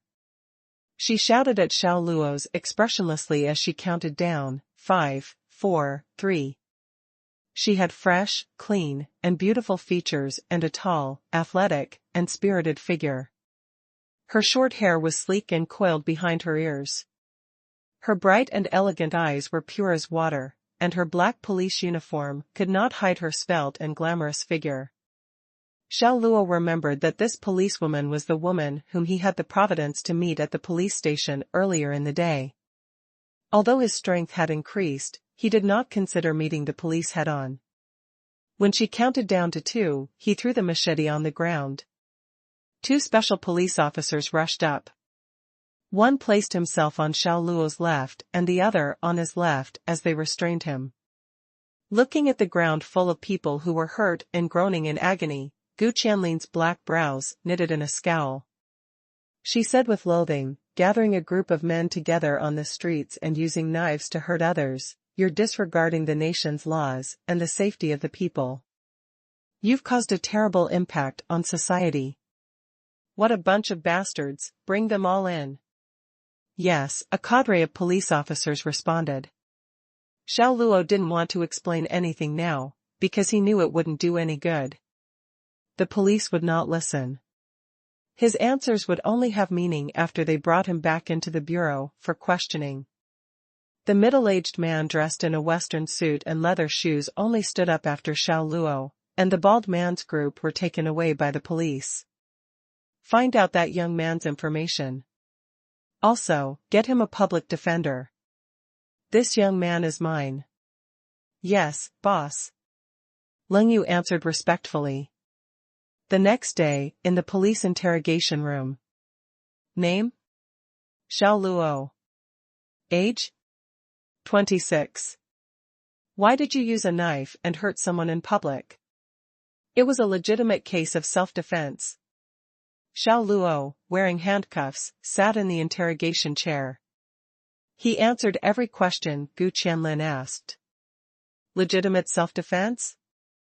Gu Qianlin snorted and threw the report from the hospital on the table. 20 minor injuries and 8 serious injuries. All of them are now lying in the hospital's acute ward. You're telling me this is legitimate self-defense? Officer, there is the police Skynet surveillance system on that street. Go into the system and look for yourself. You'll see if what I said is true, Xiao Luo said calmly. I don't need you to teach me how to handle the case, but I can tell you very regretfully that there are no surveillance cameras at the place where you wielded the knife to hurt others. Gu Qianlin propped herself with both hands on the interrogation table and stared at Xiao Luo. Xiao Luo raised a brow. There are no surveillance cameras, but surely there are eyewitnesses. The stall owner can prove I was forced to defend myself. Qianlin looked Xiao Luo up and down. Now she recognized him. He was the guy who rescued a little girl from a crime gang earlier and whom she had a brief encounter with outside the entrance to the police station. It was because of his actions that she was able to crack a criminal gang that cripples kids and forces them to work as street beggars. Today, she saved 20 enslaved children who had their hands and feet broken. Thinking about this made her soften her gaze toward Xiao Luo. Team Leader Gu? The door of the interrogation room opened, and a police officer leaned half his torso in. It was evident he had something to report. Before leaving the room, Gu Qianlin ordered the other two officers to continue interrogating Xiao Luo. Team leader Gu, we've investigated the identities of those people. The bald guy, Li Dawei, goes by the name Baldy. The other 20 are his subordinates. We now know they're part of the same group as the 5 we arrested this afternoon, the male officer reported dryly. Gu Qianlin was startled. Suddenly she felt as if everything became clear at once. So, Li Dawei and his group started the fight to take revenge on Xiao Luo? It looks that way. I also spoke with the stall owner, who corroborated Xiao Luo's story. They said he was just sitting there eating his noodles when Li Dawei and his gang suddenly ran over with knives and steel pipes, looking to make trouble. Li Dawei even flipped over Xiao Luo's table. That's what started the conflict. Gu Qianlin's gaze drifted. She turned to another topic and asked, have you checked Xiao Luo's biodata? Yes. He was born into an ordinary farmer's family in Xi province and graduated from Xixing Aeronautical University 3 years ago. He had been working for Huahai Corporation. His parents are 100% farmers. He also has a younger sister who's married and works as a nurse in a hospital in Jiangqing. Gu Qianlin waved and interrupted, Xuanhuan, do you think anything's wrong with this biodata? Officer Xuanhuan had a blank expression on his face, not understanding the nature of her question. He shook his head and said, this is a very ordinary biodata. I found nothing amiss. His biodata is fine, but Xiao Luo has a big problem. Gu Qianlin's black brows knitted slightly, and she said in all seriousness, he dealt with 28 crime members armed with knives and clubs all by himself. Not only was he not injured, but he caused 20 minor injuries and 8 serious injuries. His combat skills put our entire elite SWAT team to shame. Upon hearing this, Officer Xuanhuan understood the problem. He furrowed his brows and scratched the back of his head. His face was full of astonishment and doubt. Yeah, Xiao Luo is an ordinary person according to what's written in his biodata. But how could an ordinary person have such freakish skills? So, there must be a problem with him. Gu Qianlin asserted. But that can't be right. His biodata clearly states that he neither received any specialized training nor joined any organization. Also, his sister, Xiao Rui, who works at the People's Hospital in Guanming District, confirmed that his biodata records are accurate, not false. Could he have received guidance from an expert when he was a child? What do you mean? Gu Qianlin was even more puzzled. How could an ordinary person suddenly become a superhero with terrifying fighting abilities? Officer Xuanhuan further expounded, I mean, would there be an expert who happens to live as a hermit in their mountain village? The expert would have seen that he was dealing with a child prodigy and that Xiao Luo possessed an extraordinary physical constitution when he imparted his skills to him. After all, it's impossible to include something like that in a person's biodata. Are you thinking of making a movie now? An expert living like a hermit? Huh. Gu Qianlin rolled her eyes. Officer Xuanhuan laughed in embarrassment. He had watched similar movies, that's how he came up with a wild guess like that. At that moment, a fresh-faced young police officer came running over and saluted Gu Qianlin. Team leader Gu, a lawyer Gu, of Jiangqing law firm, is here to post bail for a man named Xiao Luo. Lawyer Gu of Jiangqing's law firm? Gu Zhongtian? The expression on Gu Qianlin's and Xiao Wang's faces changed slightly. Gu Zhongtian was a well-known attorney at Jiangqing, a top firm. Even if someone had money, it was almost impossible to retain his services if the person had no status. Just who was this Xiao Luo that the likes of Gu Zhongtian would condescend to bail him out? She had planned to investigate Xiao Luo further, but it seemed unlikely now. Ding. Congratulations. You've earned 10 points. Ding. Congratulations.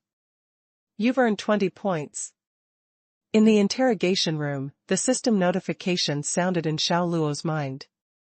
The system had been reminding him of the points he was earning when he started fighting with the bald man and his group.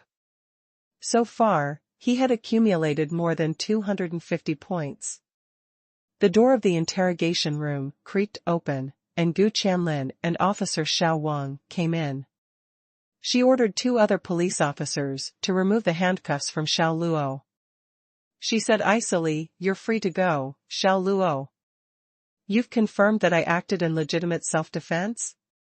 Xiao Luo stood up and asked with a smile. "Your problem can be legitimate self-defense or excessive self-defense.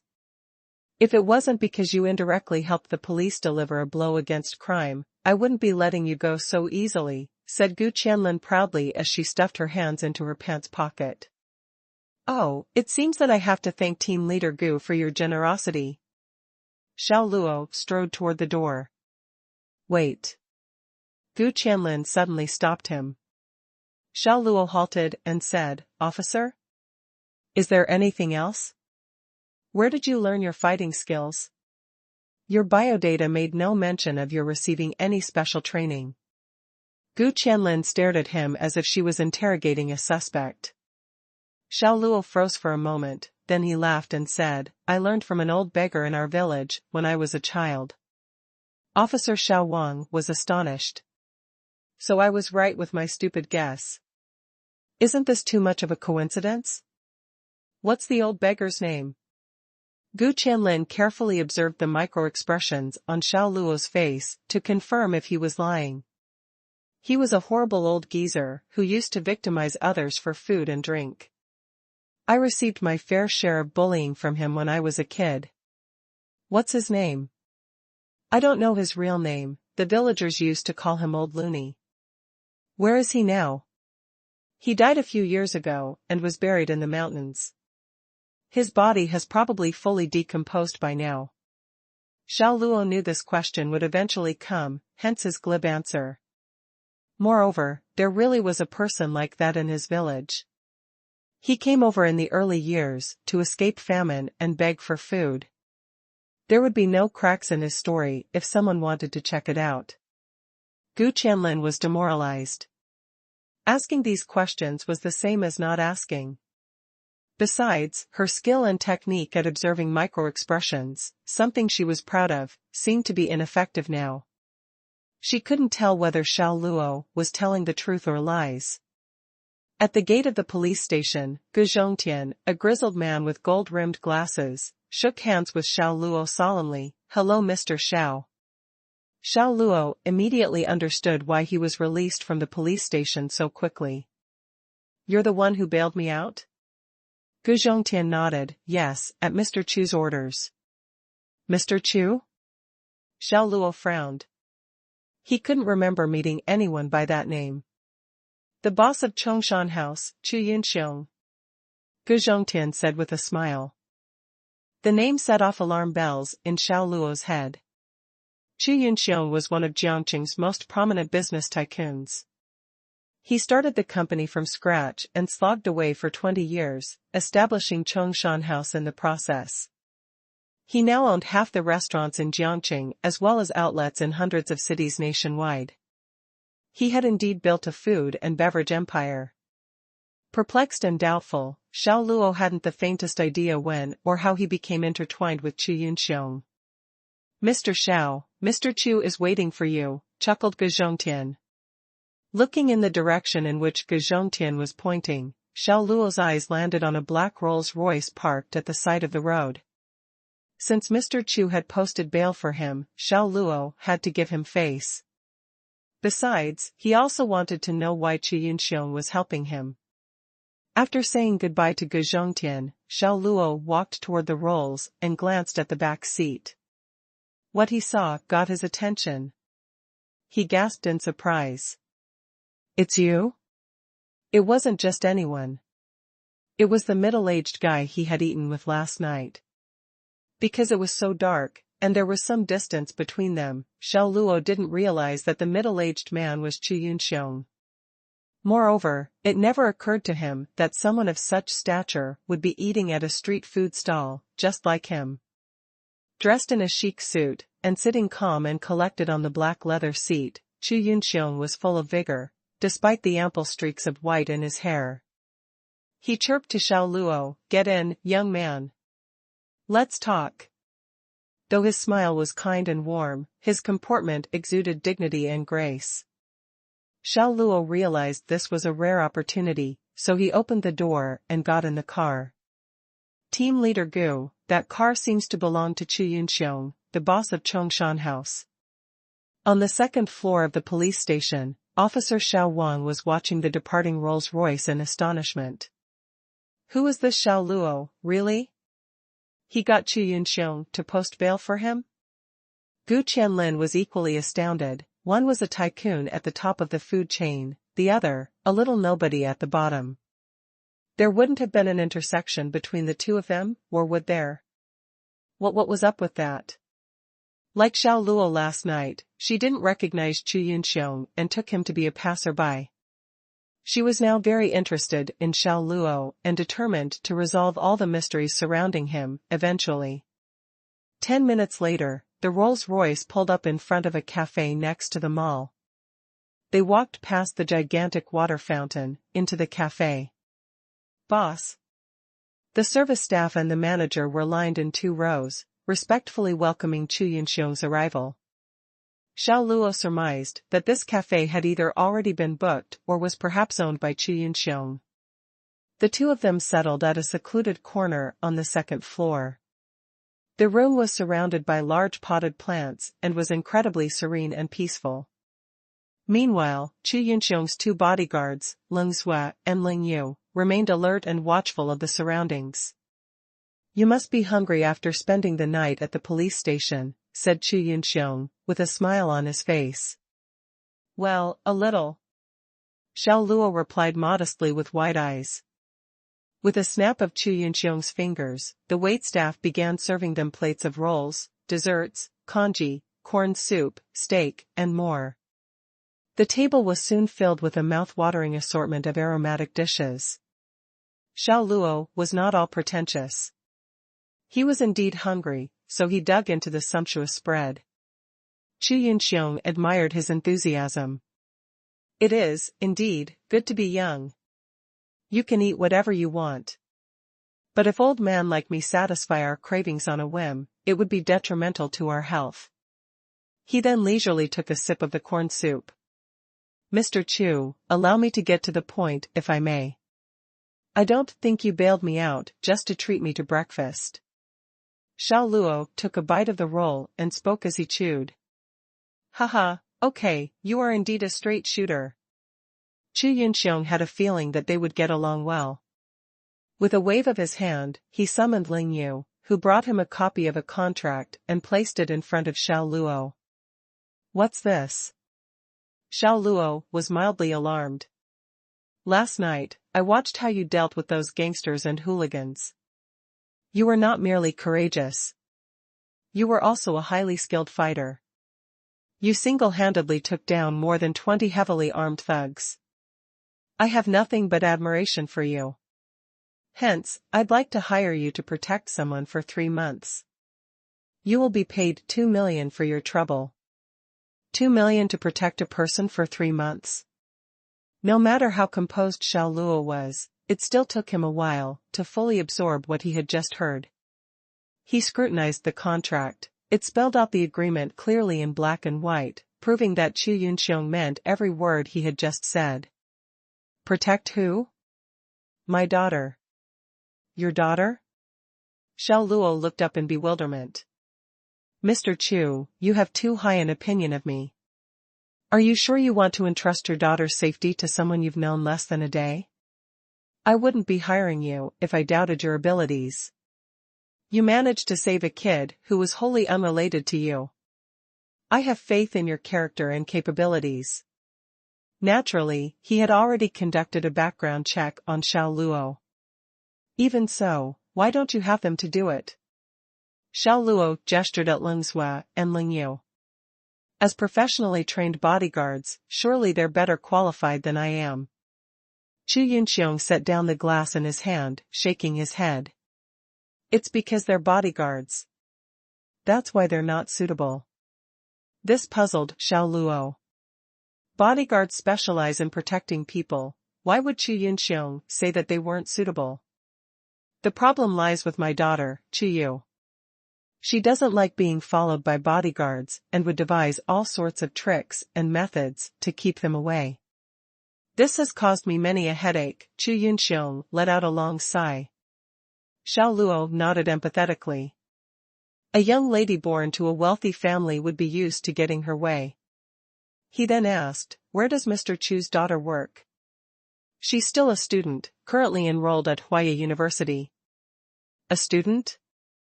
This surprised Xiao Luo, but he managed to regain his composure quickly. Mr. Chu wants me to act as a student to protect her in secret? Exactly. Only by doing this would she not keep her guard up. Xiao Luo didn't know whether to laugh or cry. I must tell you, I'm already 26 years old. He was implying that it was hardly appropriate for him to pass or act as a student. Age isn't important. What matters is that you're still very young, so no one on campus will suspect you. Chu Yunxiong laughed. This is also the main reason I set my eyes on you. My bodyguards, no matter how skilled, would hardly pass as students. His words trailed off as he shook his head.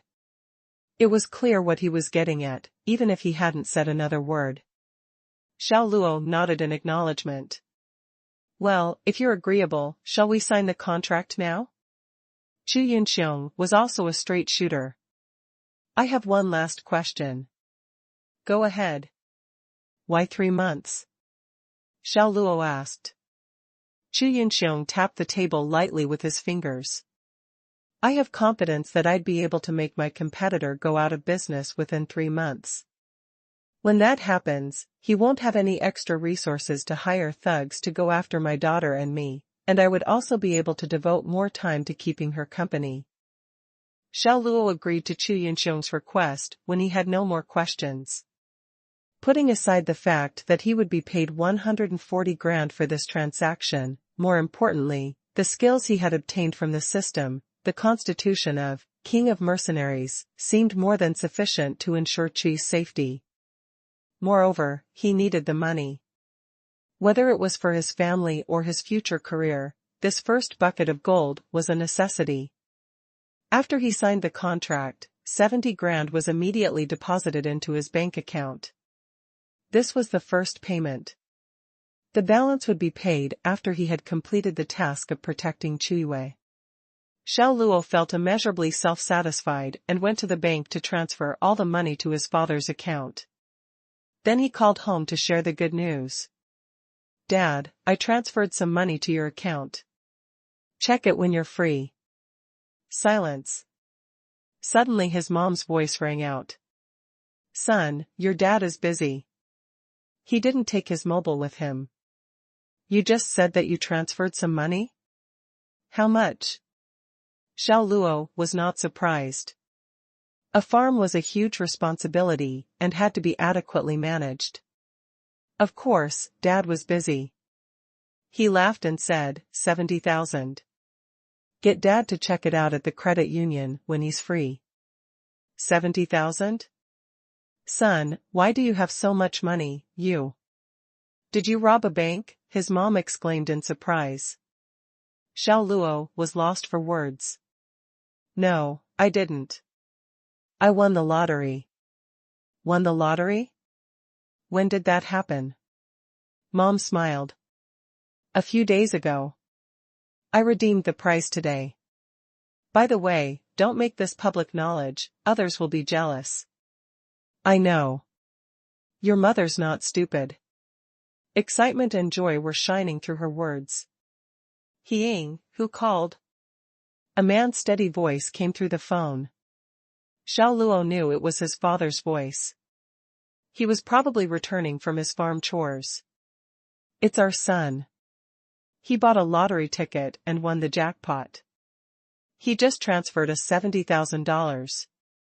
Hurry, go to the credit union above the dike. It's so much money and can't be swallowed up by the credit union, said Mom, burning with anxiety. Look how happy you are. Give me that phone. I want to say something to Xiao Luo. Mom passed the phone to Dad. An old-fashioned voice said, Xiao Luo, is it true what your mom said? You bought a lottery ticket and hit the jackpot? Dad, you'll know when you check your account at the bank. Xiao Luo chuckled gleefully. Even if you won 70,000, why remit the money? Isn't it good to keep it and use it for your career? Men should have a career and work hard in it forever. Dad, I see you and Mom working hard.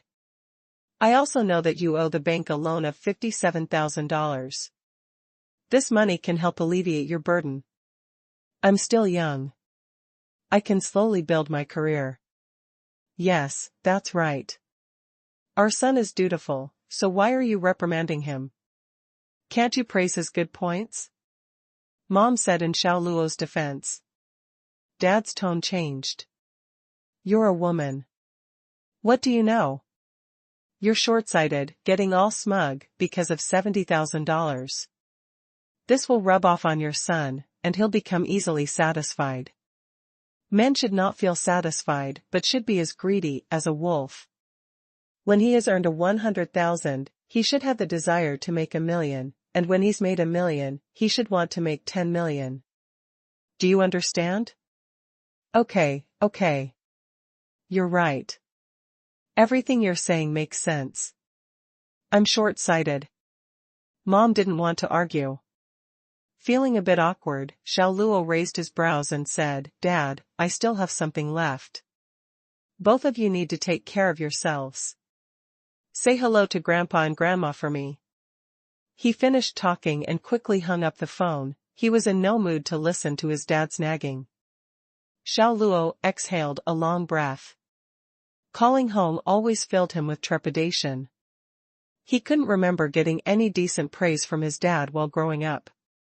Like the time he was among the quota of students with the second highest batch of results in the college entrance exam. And what was Dad's reaction?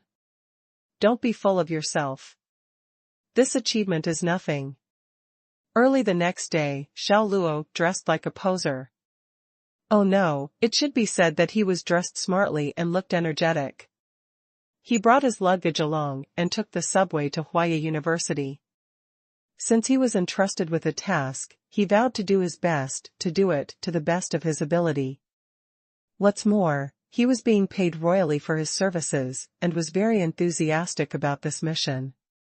Of course, Chu Yunxiong had also made it clear that in addition to him, there were a few other professionally trained bodyguards on campus who were covertly protecting Chu Yu. Arranging for him to go into the school was just an additional layer of security for Chu Yu. He changed subway lines several times and traveled more than 2 hours. At last, he took a taxi for another 15 minutes, before finally arriving at the gates of Huaya University. As a world-class academy, even the front gates of the university gave off an air of majesty. Standing below them made one feel very small. Xiao Luo took out his mobile phone and dialed the number Chu Yunxiong had given him. Not long after, a woman wearing glasses for myopia and who looked to be around the same age as him came out. She was wearing a short pink off-shoulder dress, the bow cinching at her tiny waist sentimental and cute. Layers of lace embellished the beautiful dress, complementing the wavy hair draped gracefully over her shoulders. She was not exactly pretty. The acne scars that marred her face were the main detracting factor. Other than that, her facial features were quite well proportioned and lovely. Xiao Luo? The woman approached Xiao Luo and asked out loud. Xiao Luo nodded, yes, that's me. We just spoke on the phone. I am Qin Nanyu, a counselor with the English department. The woman introduced herself effusively. Hello, Teacher Qin. Xiao Luo smiled politely. A counselor wasn't considered a real teacher, he or she could only be regarded as a nanny in the life of college students. When Xiao Luo addressed her as teacher, Qin Nanyu's smile immediately brightened, she also became more enthusiastic. Let's go. I'll take you over so you can meet your classmates. It's almost time for class to end, so everyone will be present. Thanks for your hard work. Xiao Luo smiled lightly. He followed Qin Nanyu as they walked on the long main road.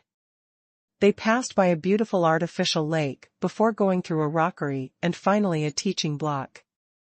It just so happened that the bell was ringing, signaling the end of class. University students brimming with energy and vitality walked out of the classroom in groups. The entire building became noisy. Wait here, you can come in when I call for you. Qin Nanyu urged Xiao Luo and then entered the classroom in front of them. She clapped her palms several times to signal the English language sophomores who were preparing to leave to sit down again. Students, don't leave yet. I'll be introducing your new classmate. New classmate? Counselor, are you sure you spoke correctly? This is a university, not a middle or high school. How could a transfer student be coming in halfway through the term? And Xuanhuan, you don't understand. If one's course credits in the previous year are seriously lacking, a student would have to repeat a year. It doesn't only include the transfer students that you've mentioned. Yes, there is also another situation where this is applicable, those who change majors. Qin Nanyu kept them in suspense. Don't make blind guesses. It's better to let the student introduce himself. After speaking, she threw a look at Xiao Luo, who was at the door of the classroom. After getting the signal, Xiao Luo took a deep breath and stepped in. When he stood at the podium and looked down, he was dumbfounded. The class was all girls. Only 2 boys sat in the most inconspicuous corner of the back row. He had long heard that majors like English language were female-dominated with a few males, but this was too crazy. Only 2 boys? He couldn't just stand there stupefied like an idiot, he had a job to do. Xiao Luo quickly calmed down and introduced himself. Hello everyone. My name is Xiao Luo. I'll be having lessons with you and learning together. Please take care of me. He gave a polite and humble bow after he finished speaking. But his words received no response. All the girls looked at him as if they were admiring a cultural relic. This was called whatever is scarcer is more precious. When Xiao Luo, a guy who could be considered handsome, entered the classroom, this group of sophomore girls from the English language department stared at him fixedly. Xiao Luo was a little embarrassed. Although he had attended some important events, he once hosted a product development conference for 20 or 30 people, he was not entirely composed when being stared at by 40 or 50 girls. Ahem, what are you all waiting for? Please, welcome your new classmate. Counselor Qin Nanyu reminded everyone with a cough. The girls finally reacted and welcomed Xiao Luo with enthusiastic applause. Some even cheered and called him classmate, others called out hey, handsome, and a few called him oppa, Korean slang that meant an older brother or friend. They were not only enthusiastic and considerate but also much more emotional than when they had finished class just now. Welcome, handsome. My name's Xuanhuan. I don't have a boyfriend, can you give me your mobile number? A sweet-looking girl with a petite and cute figure approached the podium.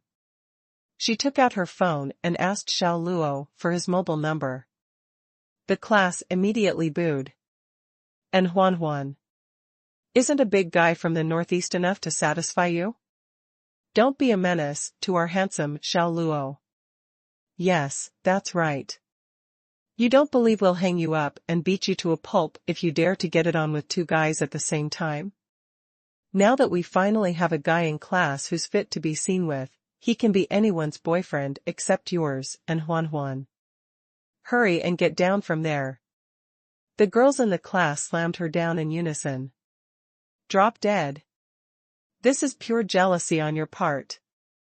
The girl named Xuanhuan flattened her lips unhappily after saying this. Then she leaned close to Xiao Luo and gave a backhanded compliment. Handsome, don't listen to them. Be careful of them, because when they devour men, there'll be no bones left to spit out. Xiao Luo squeezed out a smile with great effort. He didn't feel that he had come to the English language department. Instead, he felt as if he had fallen into a den of wolves, a den of she-wolves.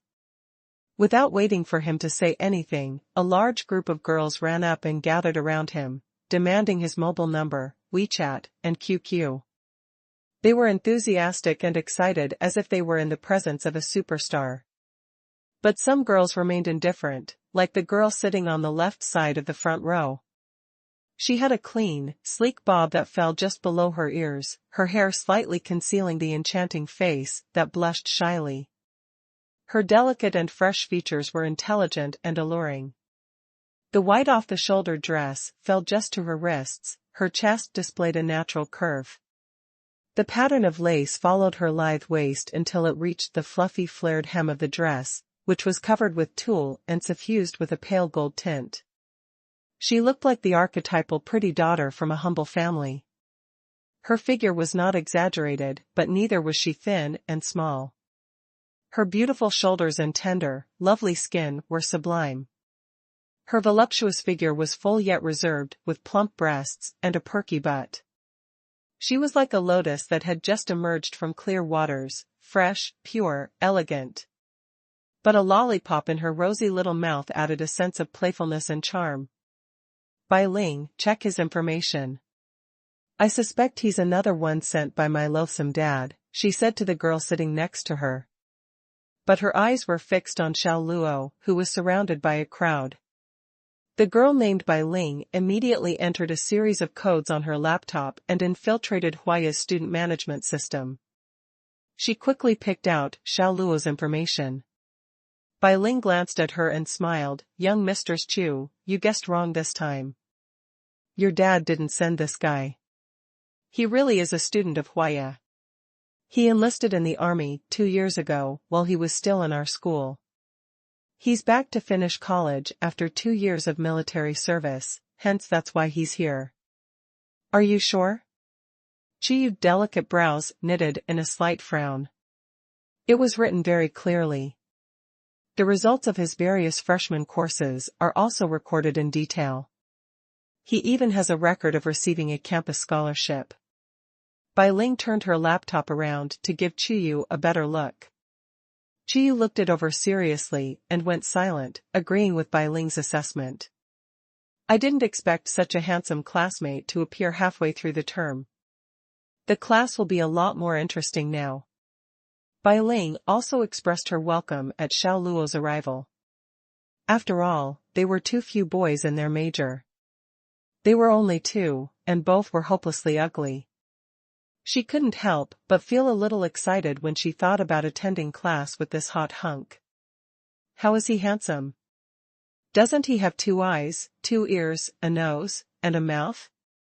He's dressed kind of dorky, like a country bumpkin. Only this bunch of love-struck fools would think he's handsome.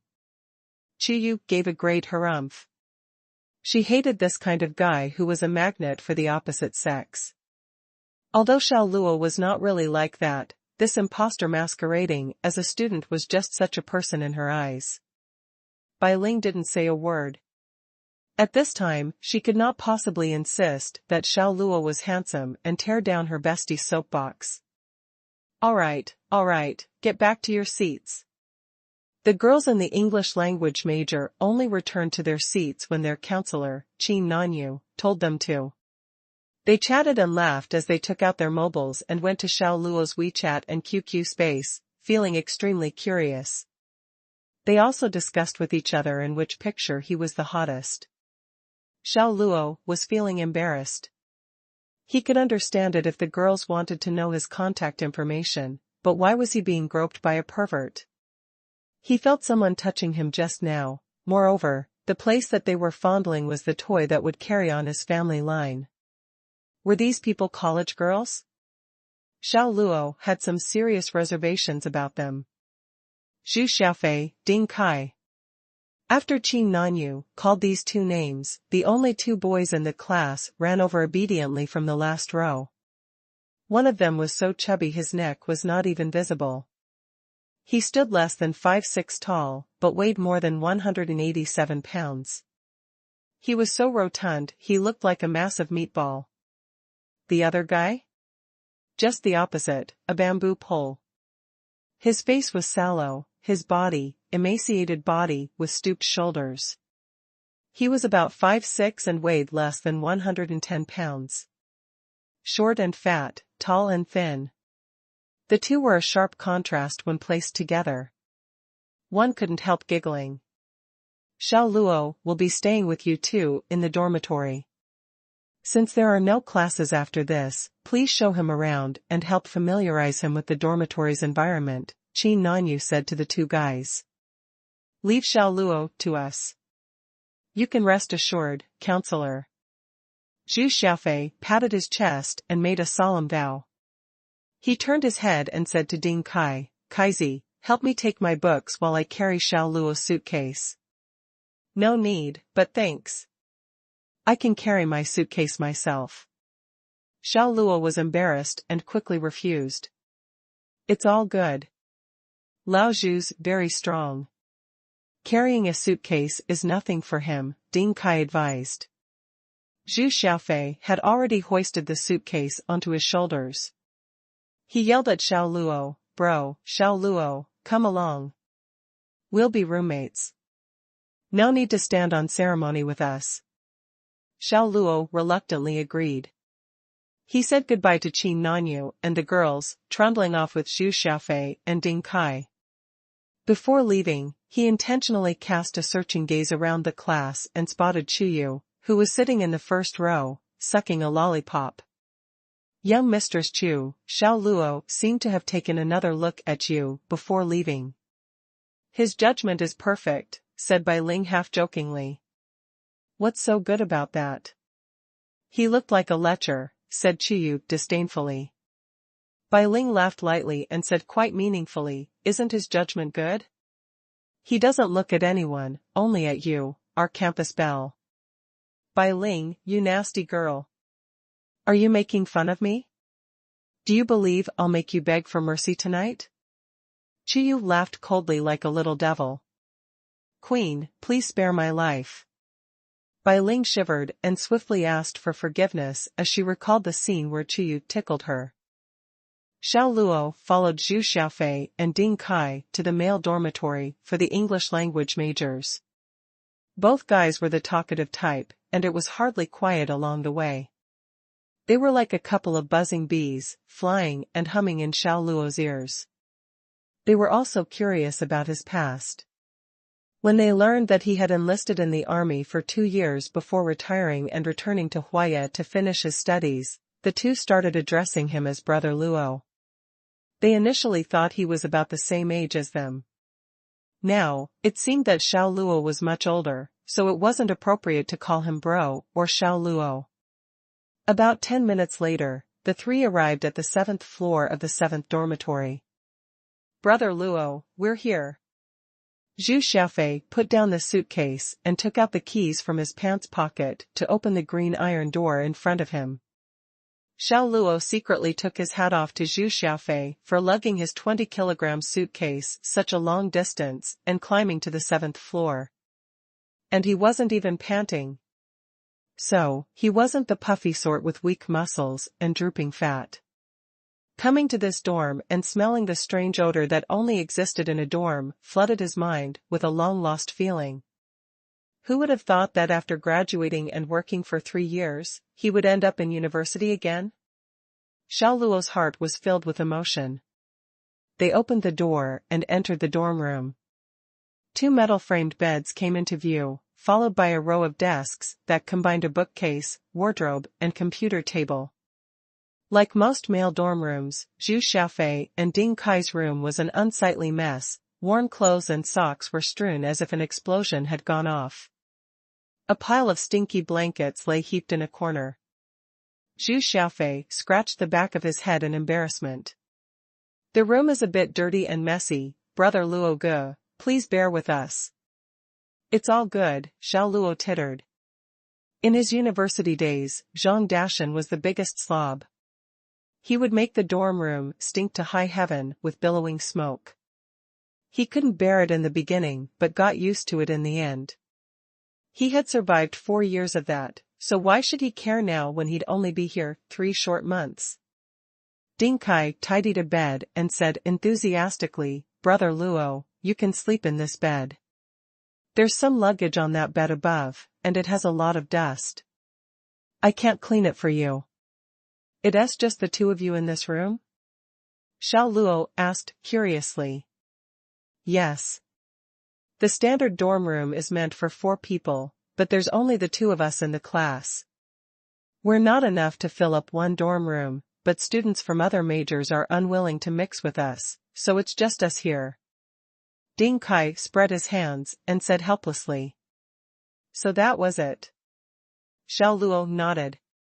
He opened his suitcase and began to sort out his bed. Then he began organizing his personal belongings.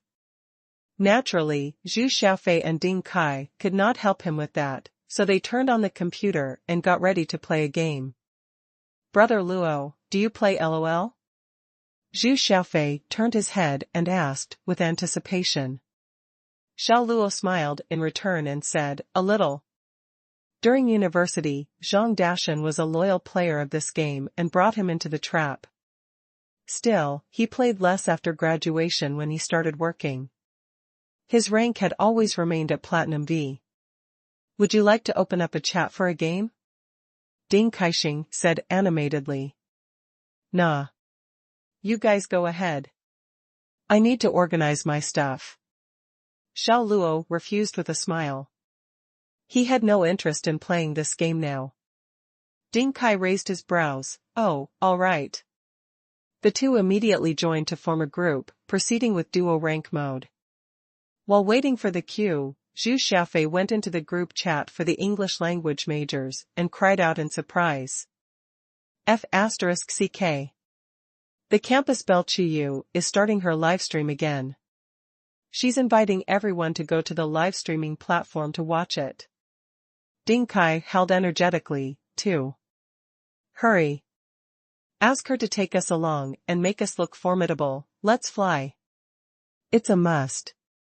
Zhu Xiaofei fired off a reply in the group chat, "Chu please let me ride on your coattails." Ding Kai didn't resign himself to his fate either. He also replied in the group chat, "We want to get on the same ride. I beg you. Please take us on. We can give you a gift." He even added a sad and weak emoji at the end. Once they posted their replies, the other girls in the English language major attacked them. "Losers. You dragged our Princess Chuyue down so badly last time. Do you dare ask her to include you? Shameless.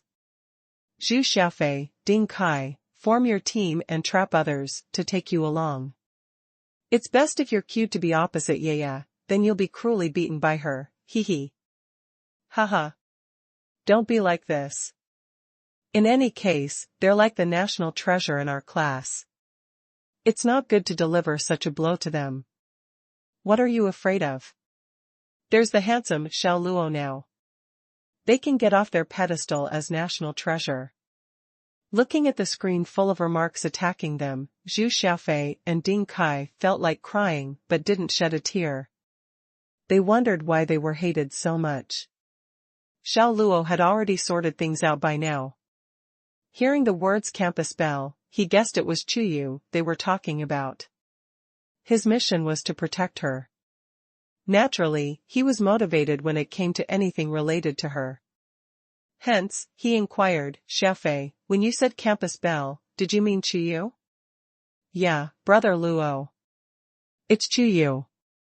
She was voted campus belle on our school forum. She's the dream goddess of countless boys," Zhu Xiaofei said with an intoxicated expression.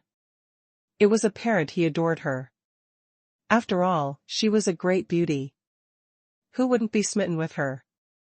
Ding Kai added, "She's not only beautiful, but she's also a terrific gamer. She's ranked in the challenger tier with her official account. She has a secondary unofficial account where she's ranked platinum too. When she's free, she'll open up a game chat with Bai Ling and do a livestream. Her livestream broadcast has more than 200,000 fans.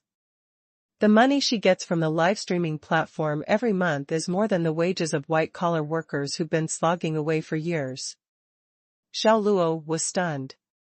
He didn't expect Chuyu's level of mastery in League of Legends to have reached the pinnacle. Chuyu replied. She promised to take us on. Zhu Xiaofei suddenly yelled in excitement. Xiao Luo looked at the computer screen and saw that Chuyu did reply. She agreed to get queued with Zhu Xiaofei and Ding Kai. At the end, however, she added in a commanding tone, "No dragging us down." Ha ha ha. This is great. I can be on TV now too. Ding Kai was ecstatic. Then he took out a mirror and combed his hair. No, I want to tidy up my hairstyle. For F***CK? Nobody can see you. Stop being narcissistic. Zhu Xiaofei cursed. Ding Kai didn't mind. He flipped the bangs on his forehead. If the stage is in my mind, there'll be stages for me to perform everywhere. I want to show my most handsome and coolest side to the audience. Blurg. Zhu Xiaofei dry-retched. Beep beep beep. This time Zhu Xiaofei received a message on QQ. He selected the message to read it. It was from Chuyu. There was only a short line, "Get one more to make 5 people. F***CK me. It seems that the great campus beauty is going to show off some real skills this time. We're starting a team with 5 people ranking, but it's easy to meet an enemy team." Zhu Xiaofei frowned. What are you afraid of? She holds the challenger tier in her faction. Ding Kai waved his hand dismissively. I know, but she asked me to get one more person. This is so last minute. Where am I supposed to get someone of the platinum tier? Zhu Xiaofei frowned, then he realized Xiao Luo's existence and asked, by the way, Brother Luo, what tier are you in? I think it's platinum, Xiao Luo replied. Zhu Xiaofei was pleased. Then he asked, what's the faction code? Black Rose. Xiao Luo answered without thinking. When Xiao Luo said that his faction was the Black Rose, Zhu Xiaofei immediately flew over and held Xiao Luo's hand tightly. He put on a pitiful and delicate act. Oh, Brother Luo, this must be fate. Yes, we are also from the Black Rose faction. Come and join the game chat, you're the only one left. You're not allowed to refuse. This is destined, and destiny has the greater power. Xiao Luo felt awkward, he frowned, but I still need to organize my things.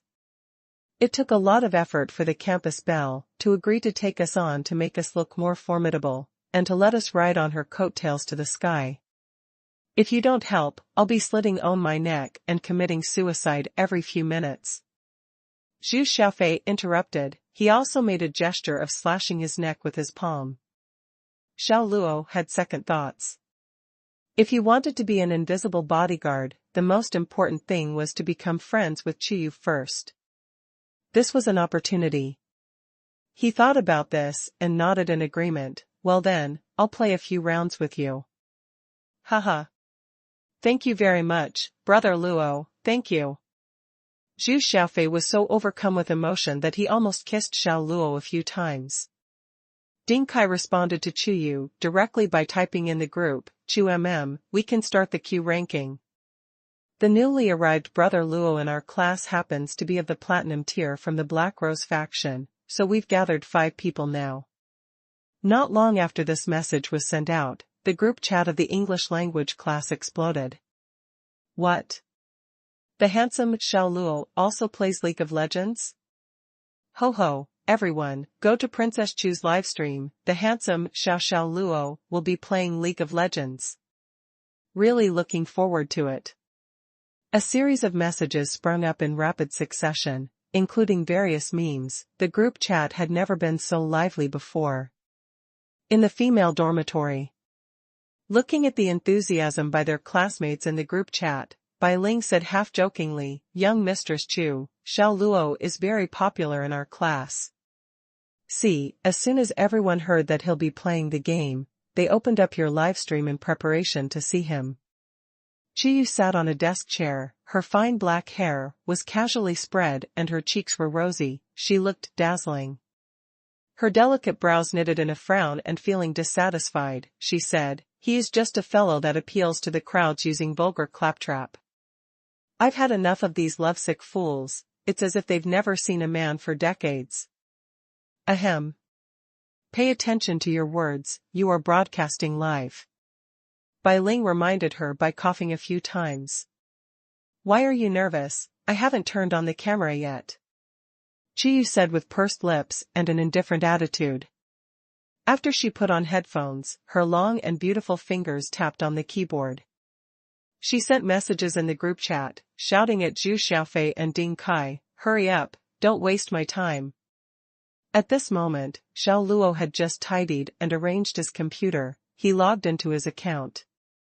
"The great campus beauty is rushing us, Brother Luo, what's your ID? I'll add you as a friend before adding you into our temporary team." Zhu Xiaofei said. "Hero Luo." Xiao Luo replied. "Hero Luo?" Zhu Xiaofei and Ding Kai turned their heads at the same time, looking at Xiao Luo with astonishment. "Don't you think it's too much of a show-off?" Xiao Luo was a little embarrassed. He also knew that this ID was too loud and aggressive, which did not fit his style. At the time of registration, he thought about it for a long time but could not come up with a good name. Zhang Dashan, who had grown impatient with all that waiting, just typed Hero Luo and registered for him. The ID was then used until the present. No, the name is nice. It's loud, sounds like someone with a great reputation, ha ha ha. Yeah, the ID doesn't matter. I have a secondary account with the ID Jade Emperor.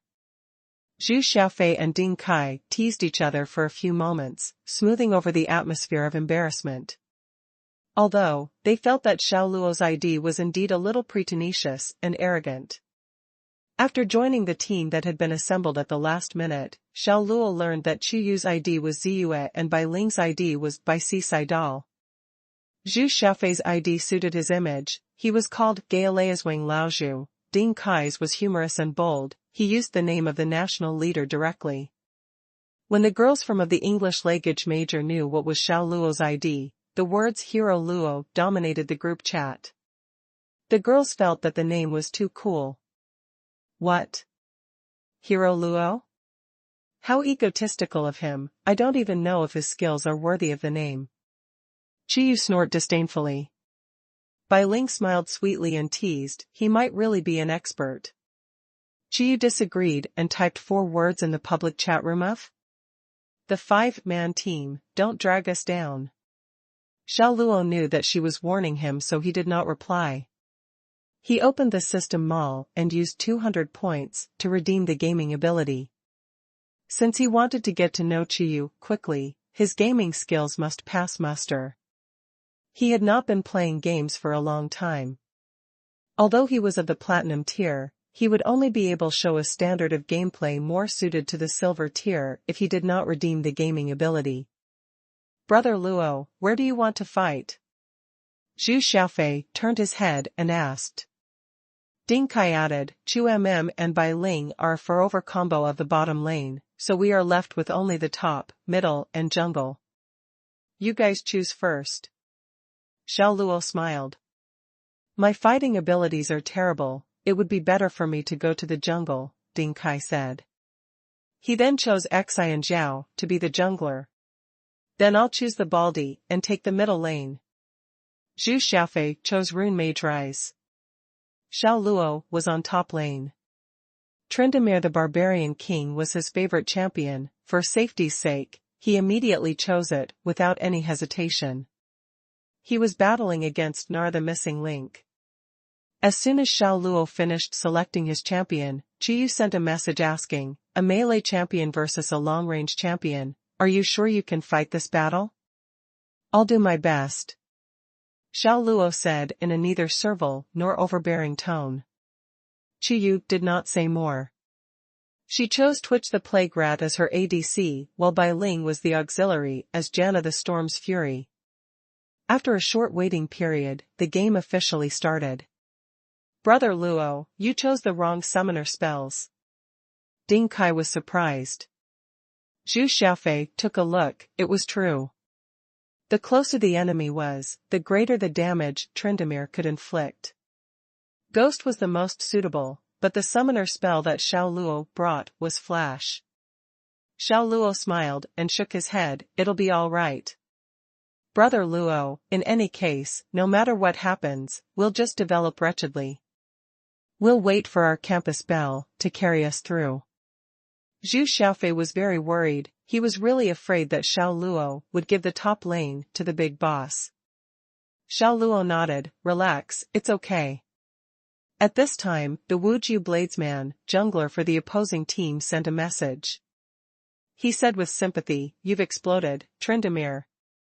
Ding Kai sent a few question marks in return. The Wuju Bladesman immediately replied, we have a master at the top lane, he can beat everything into a pulp. Tsundere, I'll burn Joss paper for you, have a nice walk. Katarina also sent a taunting message from the opposing team's middle lane.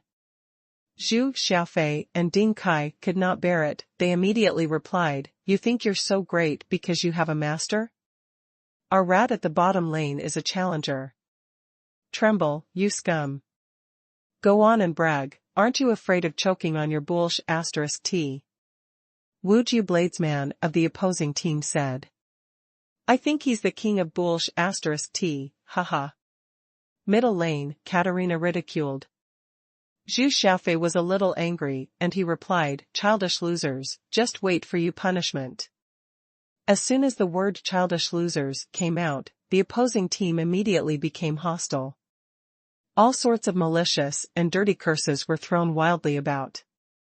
Some curses involved their mothers, some their ancestors, anyway, the chat box on the lower left corner of the screen were filled with filthy language unfit for one's eyes. How did Zhu Xiaofei get into a cussing match with the opposing team? Qiyu banned everyone's messages, out of sight, out of mind. Bai Ling was equally disgusted and activated her ban on the messages. Xiao Luo frowned, in the end, he really could not stand the opposing team using the male and female reproductive organs as words of abuse, so he replied, do you have to go so far? It's just a game. It was only a simple sentence to stop the ongoing war, but the Wuju Bladesman of the opposing team immediately turned to Xiao Luo as his bombing target. F***ck your mother. Who do you think you are to act all noble and virtuous? The Wuju Bladesman insulted. Click click click. Katarina from the opposing team's middle lane sneered coldly. You shamelessly call yourself Hero Luo, and are so thick-skinned, not even an arrow can pierce you. We'll make you suffer like dogs in no time. You should change your name to Doggy Luo. Haha. Doggy Luo, great name. The sheriff of Piltover and her auxiliary, Leona the Radiant, who were both at the bottom lane of the opposing team, also sent messages mocking them. Zhu Xiaofei was frustrated on Xiao Luo's behalf and typed in reply, shut your trap, let's see who'll be suffering like a dog. Nar from the opposing team, who had not spoken at all, suddenly piped up. You can try. Contempt and supreme confidence oozed from those three simple words. Zhu Xiaofei and Ding Kai were getting ready to retort when Xiao Luo spoke up to stop them, it's pointless to say more. Just do your best in the game. Zhu Xiaofei nodded. Ding Kai turned his head and said, the opposing team's top lane player is strong. I just checked his battle record. He was MVP, most valuable player, in his last 10 games, he must have paid someone to play on his behalf, to level up or earn weapons. Xiao Luo smiled and didn't speak again, but a chilling light flashed across his calm eyes. The minions have spawned. The computerized, synthetic female voice of the League of Legends game floated out. It was dignified, solemn, and old-fashioned. The attacking minions on both sides began to be spawned from their nexus. They rushed toward the link of the other team like a suicide squad. I'm battling the red monsters. Chu Bai Ling, help me fight. Ding Kai sent a signal for assistance on the map, hinting Chu Yu and Bai Ling, who were on the bottom lane, to help him fight the red monster. But he only received a cold response from Chu Yu. Help yourself. Haha. I like Princess Yu's temper. Princess Yu, you've become pretty again. Mwah, my goddess. As long as you don't give up, we'll always follow you as your fans. Chu Yu's livestream viewers were increasing exponentially, and many fans were giving her gifts. This moment's efforts brought her $70 to $80 of income. The popularity of our young Mistress Chu is amazing. I don't care, you must buy me that floral dress when you get the money, Bai Ling said coquettishly. Chu Yu said irritably, okay. Seeing how you've been helping me, I'll begrudgingly buy it for you. What? Begrudgingly? You seem so reluctant. Bai Ling's cheeks swelled as she panted with rage. Madam Hotshot, your floral dress cost over $1,000. It's more than enough that I'm buying it for you even though I don't feel like shelling out. Chu Yu took off her headphones and complained. Bai Ling smiled in embarrassment, then she changed the subject. Let's play the game seriously. The 5 players on the other team are so arrogant. You need to teach them a harsh lesson. Chu Yu rolled her eyes at her and put on her headphones. She concentrated on controlling her champion as she proceeded with last hitting and poke. First blood. At this time, the synthetic female voice of the game rang out, indicating that someone had lost first blood. When Chu Yu took a look, the one who lost first blood was Zhu Xiaofei, who played the rune mage in the middle lane. She immediately fired off a bunch of question marks. Zhu Xiaofei replied with a bitter expression, sorry. Seems like the middle lane's gonna explode. If Katarina goes to the bottom, we'll have a hard time, Bai Ling said. I've been mentally prepared. This game hinges on us at the bottom lane. We can't hope for anything from the other lanes. Chu Yu snorted. That's true. Bai Ling became serious and assisted Chu Yu, poking the enemy's ADC and support continuously. Great teamwork. Little by little, the Sheriff and Leona, the Radiant of the opposing team, lost nearly half their health, especially the ADC, who also paid for heal and flash. Just as they ready to kill the enemy's sheriff with a burst of energy, the synthetic female voice sounded again, an ally has been slain. The one who was slain was still the middle laner, Zhu Xiaofei. Chu Yu immediately shot back a message asking, Zhu Xiaofei, what are you doing? Behind her words was a tone full of blame. At this time, livestream fans also lashed out on the bullet screen in droves. Is this Rise a pig? He was killed by the opponent twice in 3 minutes, and the opponent didn't even get any help from his teammates. How useless. Princess Yu shouldn't take on such a useless thing next time. Yeah. That guy's the worst of the worst, only suitable for low-end games. The girls of the English language major also hurriedly called for Zhu Xiaofei to play more stably and to strengthen himself sufficiently before going for the enemy. Zhu Xiaofei was so embarrassed. He weakly explained to Ding Kai, I could have killed Katarina alone. I was just short of a little health. A little health is a world of difference, Lao Zhu. Keep calm. If Katarina gets up, even 10,000 points of health won't be enough to withstand a few seconds of her spinning, Ding Kai reminded. Okay. This time around, I'll strengthen myself steadily first.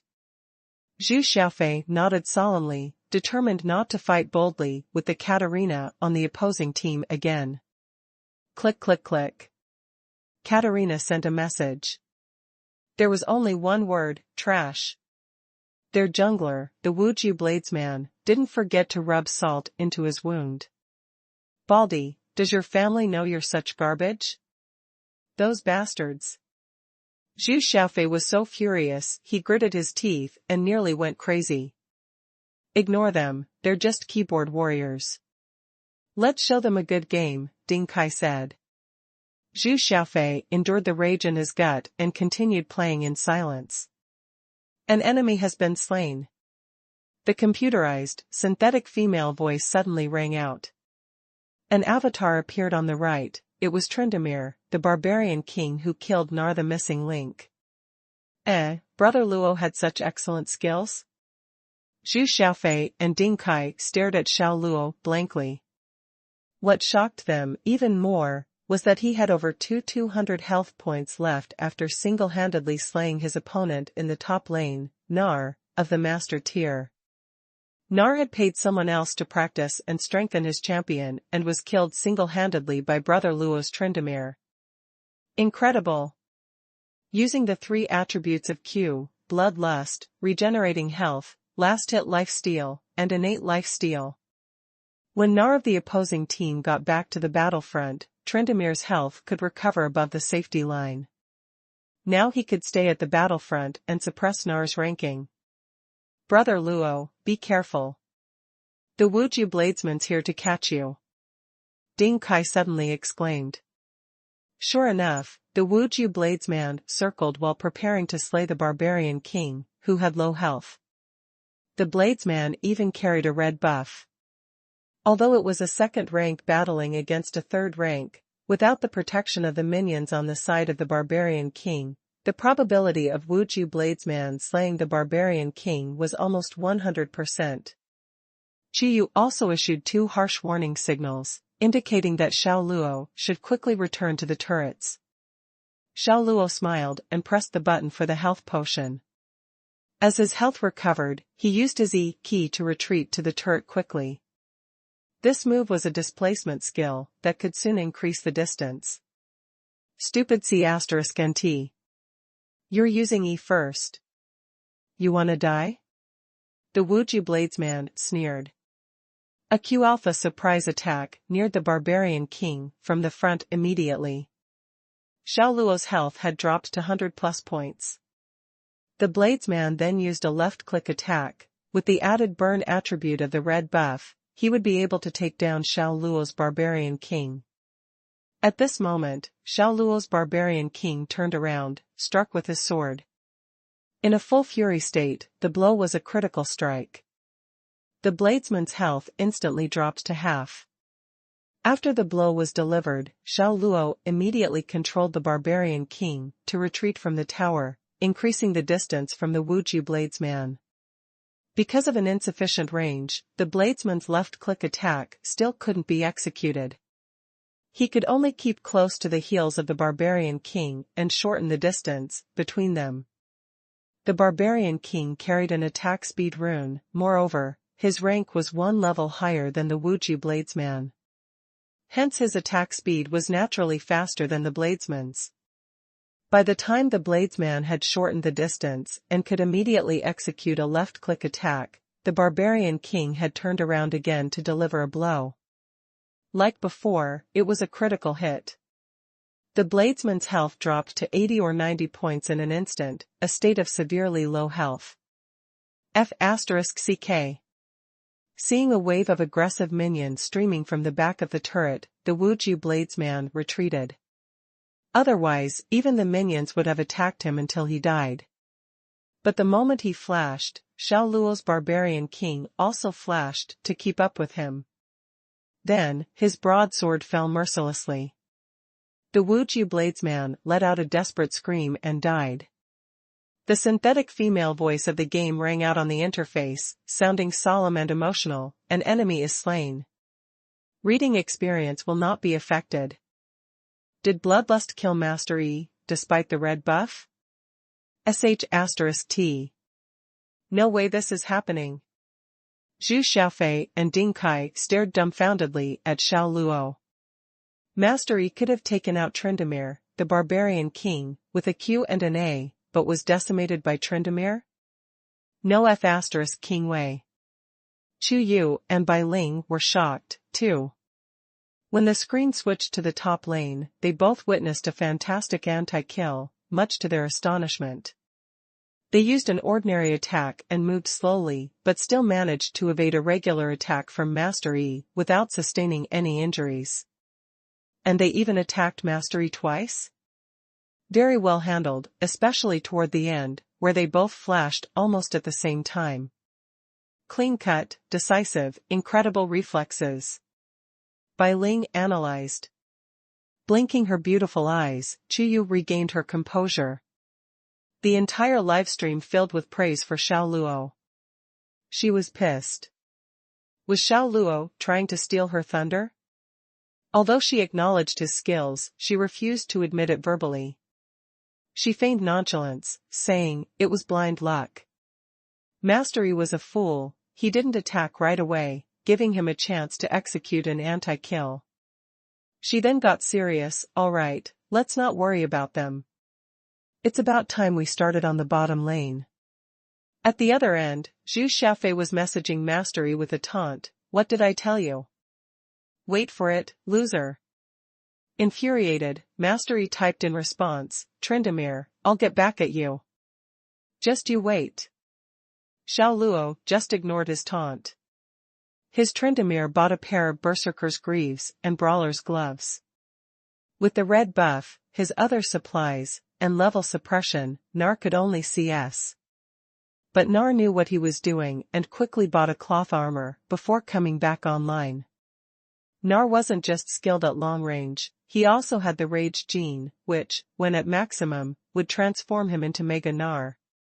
His armor/magic resistance and attack speed would level up, and using hop, quickly put distance between him and his opponent, allowing him to slow down his opponent. Xiao Luo was patient. He focused on lane freezing, zoning, and blocking.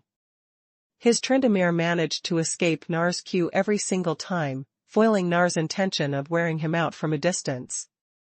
At this moment, Chu Yu and Bai Ling at the bottom lane also executed a double kill with Twitch, the plague rat. You're indeed Campus Queen Chu. The ante has been upped. Haha. Zhu Xiaofei chuckled. With Chu, of course, we wouldn't lose. Besides, our bro here, Xiao Luo, is also great at this. Look how he managed to defeat Nar. Ding Kai turned around and said to Xiao Luo, bro, the line is almost at the turret. And you're reaching level 6. How about I help you with a tower dive gank? It's alright. Just help out the other lanes, said Xiao Luo, smiling. Okay, then. Be careful with Master Yi. He might gank you soon. Ding Kai placed a ward in the triangle bush, then turned around and ran toward the mid lane. It was time to deal with Katarina mid lane. Xiao Luo's Tryndamere finally unlocked the ultimate ability after taking down a wave of minions. Upon activation, Tryndamere would be immune to death for 5 seconds and gain 50 points in fury. The crit chance would improve by leaps and bounds. His opponent, Nar, knew he couldn't take down this wave, there were too many minions. It wouldn't even do him any good if he attacked below the tower. He'd have to wait till the minions' inventory ran out before taking on the Barbarian King. But Xiao Luo wouldn't cut him any slack. Under his command, Tryndamere got closer without any hesitation and immediately attacked him. Nar lost half his HP in the attack, and quickly E'd away, but Xiao Luo followed closely behind with a W and an E. Xiao Luo wasn't as lucky with the strike this time around. Seeing that Xiao Luo was fighting tooth and nail, Nar fought back equally hard. That's precisely what Xiao Luo wanted, the damage inflicted by Nar attracted lots of minions. These minions, who had initially been at the enemy's inhibitor, started attacking Nar. Xiao Luo's Tryndamere then left the AoE, while the inhibitor reduced the HP to about 200 points. **T. Watching the minions diminish his HP, Nar panicked and started flashing, but to no avail. After a dozen minions launched themselves at him, his HP was depleted, and his computer screen faded to gray-white. The system was indicating he'd been killed. Xiao Luo calmly circumvented the tower and continued with the last hit. At this moment, a level 5 Master Yi appeared from the bushes, used the red smite on him, and rushed over after minimizing the damage taken. This guy's insane. Xiao Luo smiled pensively. Tsundere still has a few moves left in him and was still at maximum fury, so there was no need to fear a level 5 Master E. With a terrible scream from Master E, the system indicated that there'd been a double kill. The words appeared on the computer screen. A barrage of comments filled Chuyu's livestream. Wow, I need to learn from this Tsundere. 96 CS in 10 minutes. That's even more than Princess Xiu. This guy's a game guru. Barbarian King, that's all basic stuff, guys. Don't get so excited. The entire livestream was abuzz with what just went down. And even among the English-speaking pro-gamers, the ladies were all gushing about him. Hero Luo appeared so many times in the chat room, some were also saying, Hero Luo, I'll ditch my boyfriend for you. Be my boyfriend instead. Everyone started calling him Hero Luo and was full of praise and admiration. They were practically idolizing him. Bro, you're a game guru. If killing Mastery was a fluke, the double kill should leave no doubt about Xiao Luo's extraordinary skills, said Zhu Xiaofei in surprise. Nah, it was just because the other party got too complacent. Ding Kai laughed heartily. Haha, you're too humble, bro. Suddenly he got a snarky message from Nar, Barbarian King, you're not from the Platinum Division. Whoa, this guy was fuming. Mastery also went into a tirade, Mud_Ka, how dare you pretend you're from the Platinum Division. F***Ker. His words were expletive-filled and personal. Zhu Xiaofei laughed in disbelief. In response, she typed, stop barking like a mad dog. Your mommy wants you to go home for dinner now. My ***. You son of a b***tch. You're here because ked your mama. I'll kill your whole family. Mastery let loose with another barrage of insults and profanity. The bast **RD. Zhu Xiaofei didn't have a good temper, to start with. After being provoked like this, he pounded the table furiously before jumping up. If that guy were standing in front of me now, he'd be dead meat. Relax, Lao Zhu. Just mute him. We're civilized people. Let's not bother with these childish losers, said Ding Kai in an attempt to calm him down. Xiao Luo also patted Zhu Xiaofei on the shoulder. It was just a game, no need to get angry. If one wanted revenge, they ought to do it in the game. There's no point in getting mad in real life, it'll ruin your mood. Xiaofei slowly calmed down and conveniently banned the messages from the Wuju Bladesman of the opposing team. Ding Kai's Xianxia had always been stationed in the middle lane, hence Katarina from the opposing team first killed Zhu Xiaofei twice. After that, there were no more kills. Chu Yu and Bai Ling subdued the Sheriff and Leona the Radiant on their bottom lane. The situation had improved, and the opposing team didn't send any more taunting messages. And like a rolling snowball, Xiao Luo's Barbarian King had been strengthened to a horrific extent. He single-handedly killed Nar from the opposing team without any limits. He also pushed away the outer turret, turning the upper half of the opponent's jungle into his backyard that he could enter and exit at will. The red buff was all but his. In 12 minutes, the Barbarian King's rank shot up to level 10. His items included a static shiv, an infinity edge, a pair of berserker's greaves, a Doran's blade, and ABF sword. The champion from the opposing team who had strengthened the most was Katarina, who was only at level 9. The Barbarian King suddenly proceeded with a move using the E key, slaying the Bladesman with a critical strike, who was in the jungle doing a mission.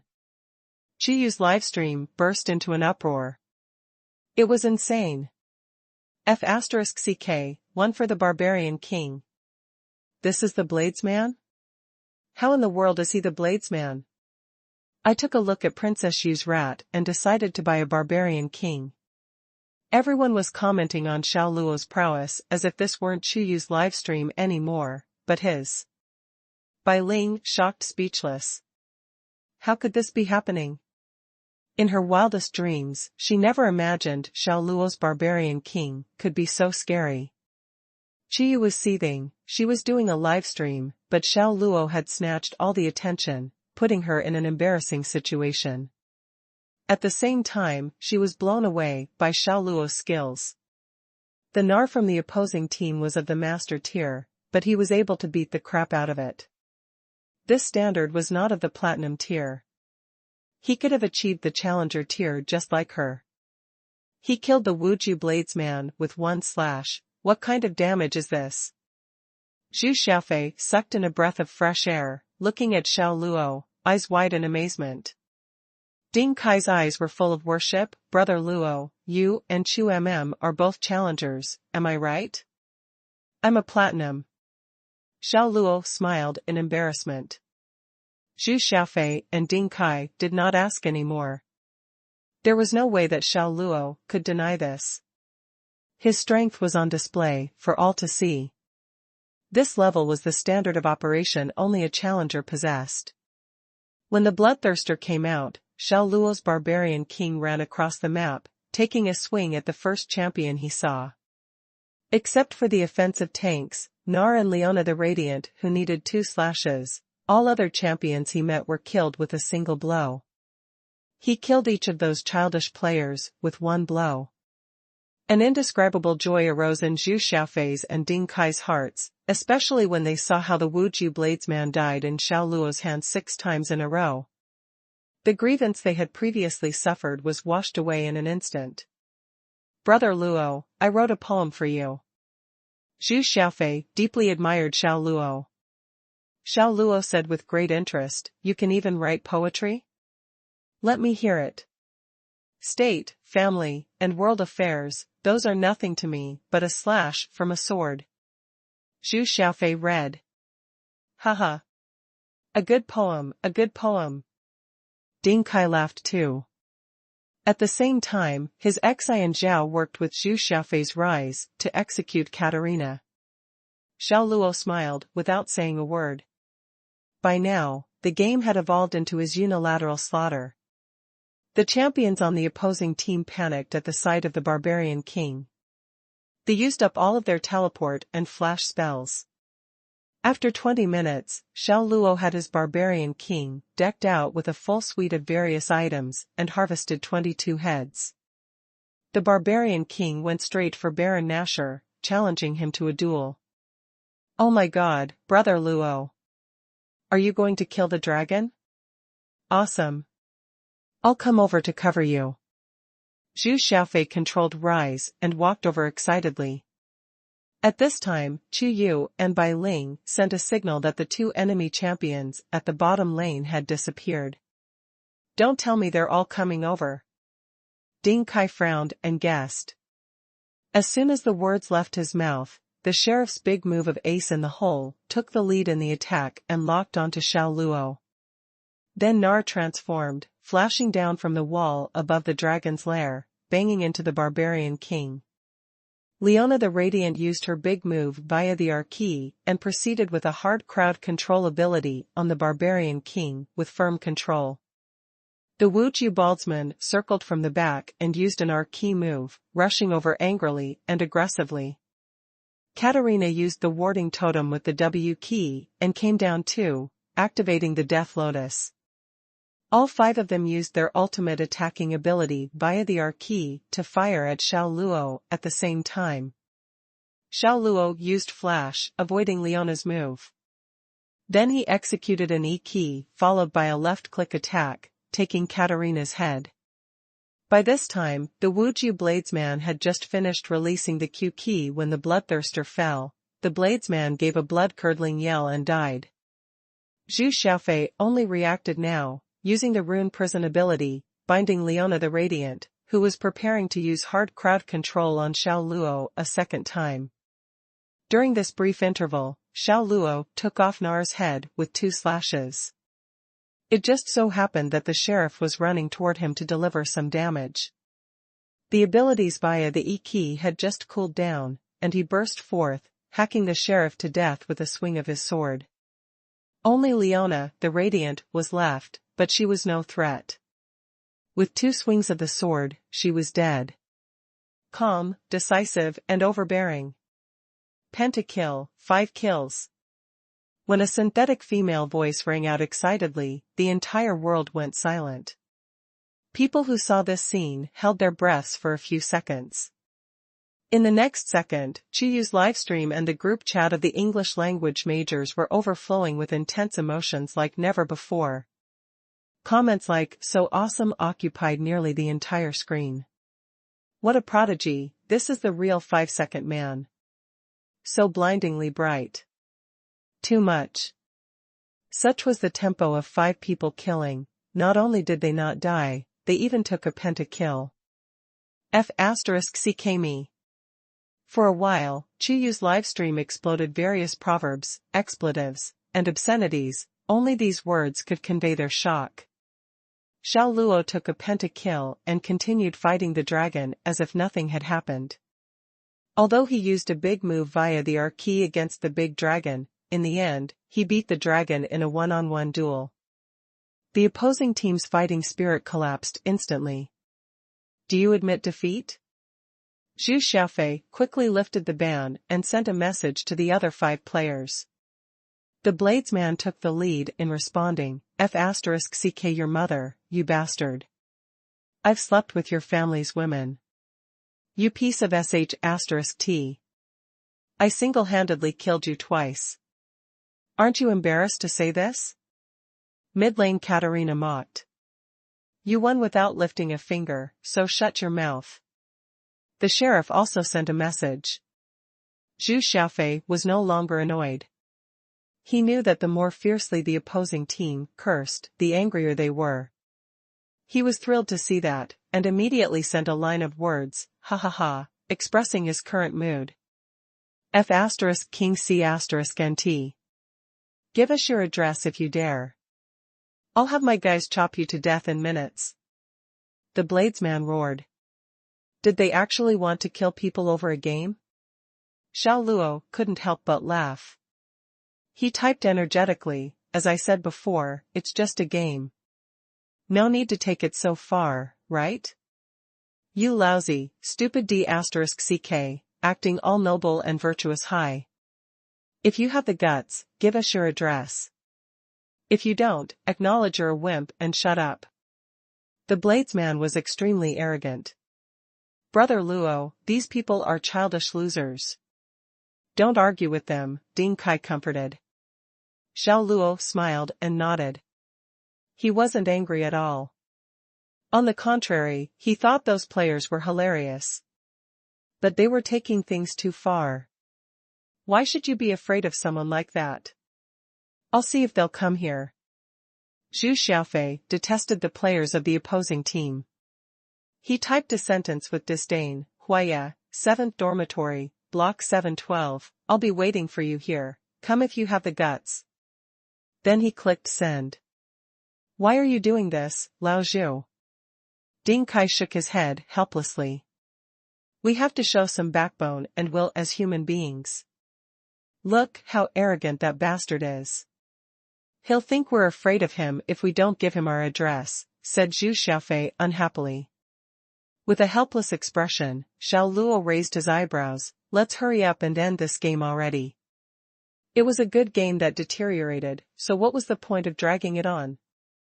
Xiao Luo's Tryndamere could go against 5. There was no suspense to the outcome of this match. Xiao Luo's team got the highest score, and he was naturally the MVP. "Are you a challenger?"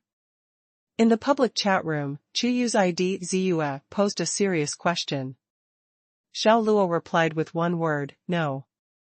If your performance in the next game is as good as this one, I'll let you join my team," Chiyu typed. Zhu Xiaofei and Ding Kai looked at Xiao Luo enviously. "Brother Luo, Campus Queen Chu said she'd let you join her team," said Zhu Xiaofei. Xiao Luo asked, "Is that something to be happy about?" "Of course, it is. If you join the Campus Queen's team, you'll get a lot of chances to hang with her, and you'll qualify for the national competition, Battle of Glory. If you take first place, there's $5 million prize money." After divvying it up, everyone can get 1,000,000, said Zhu Xiaofei enviously. Ding Kai nodded and echoed, yeah, yeah, yeah. That's a nice chunk of change, Brother Luo. This is starting to sound good. Joining Chu Yu's team will give me lots of opportunities to hang with her, making my job easier. Becoming eligible to participate in the Battle of Glory is an added plus. I'm no saint. If I can make $1,000,000 by gaming, why the hell not? I'm in. Whether it was for Chu Yinxiong's commission or the $1,000,000 cash prize, Xiao Luo made up his mind to try to join Chu Yu's team.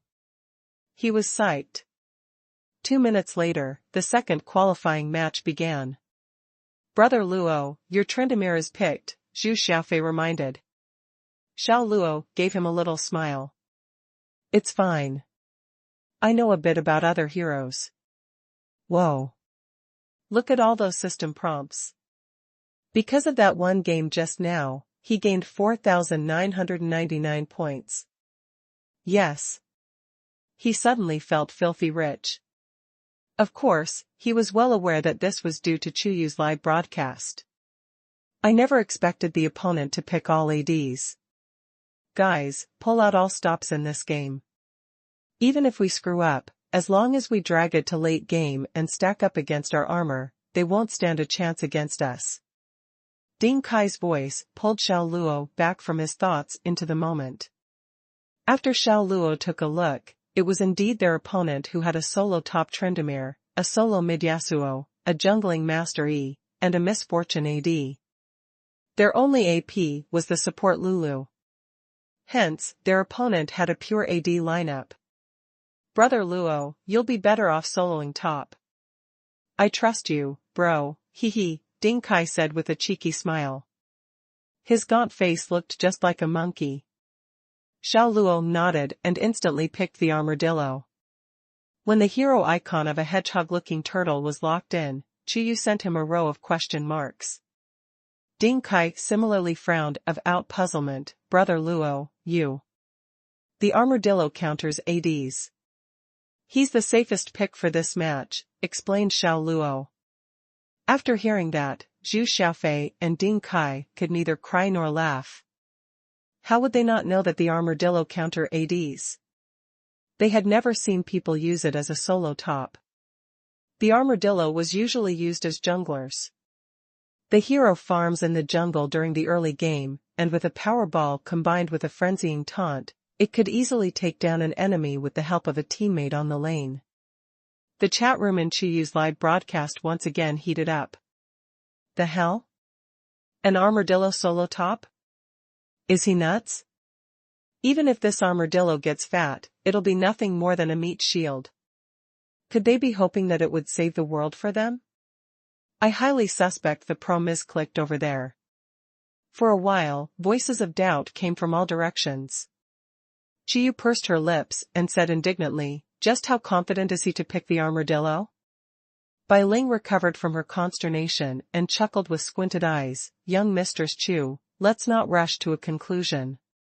Perhaps Xiao Luo would pull off a great performance. The hell he'll perform well this game. Chu Yu said furiously. She was a challenger. She only had seen people foolishly playing a solo top armadillo in low ELO games. It would never appear in high ELO games. An armadillo solo top was no doubt the strangest among the strangest. The hero's pathetic combat range aside, its ability to burst down an enemy was unusually low.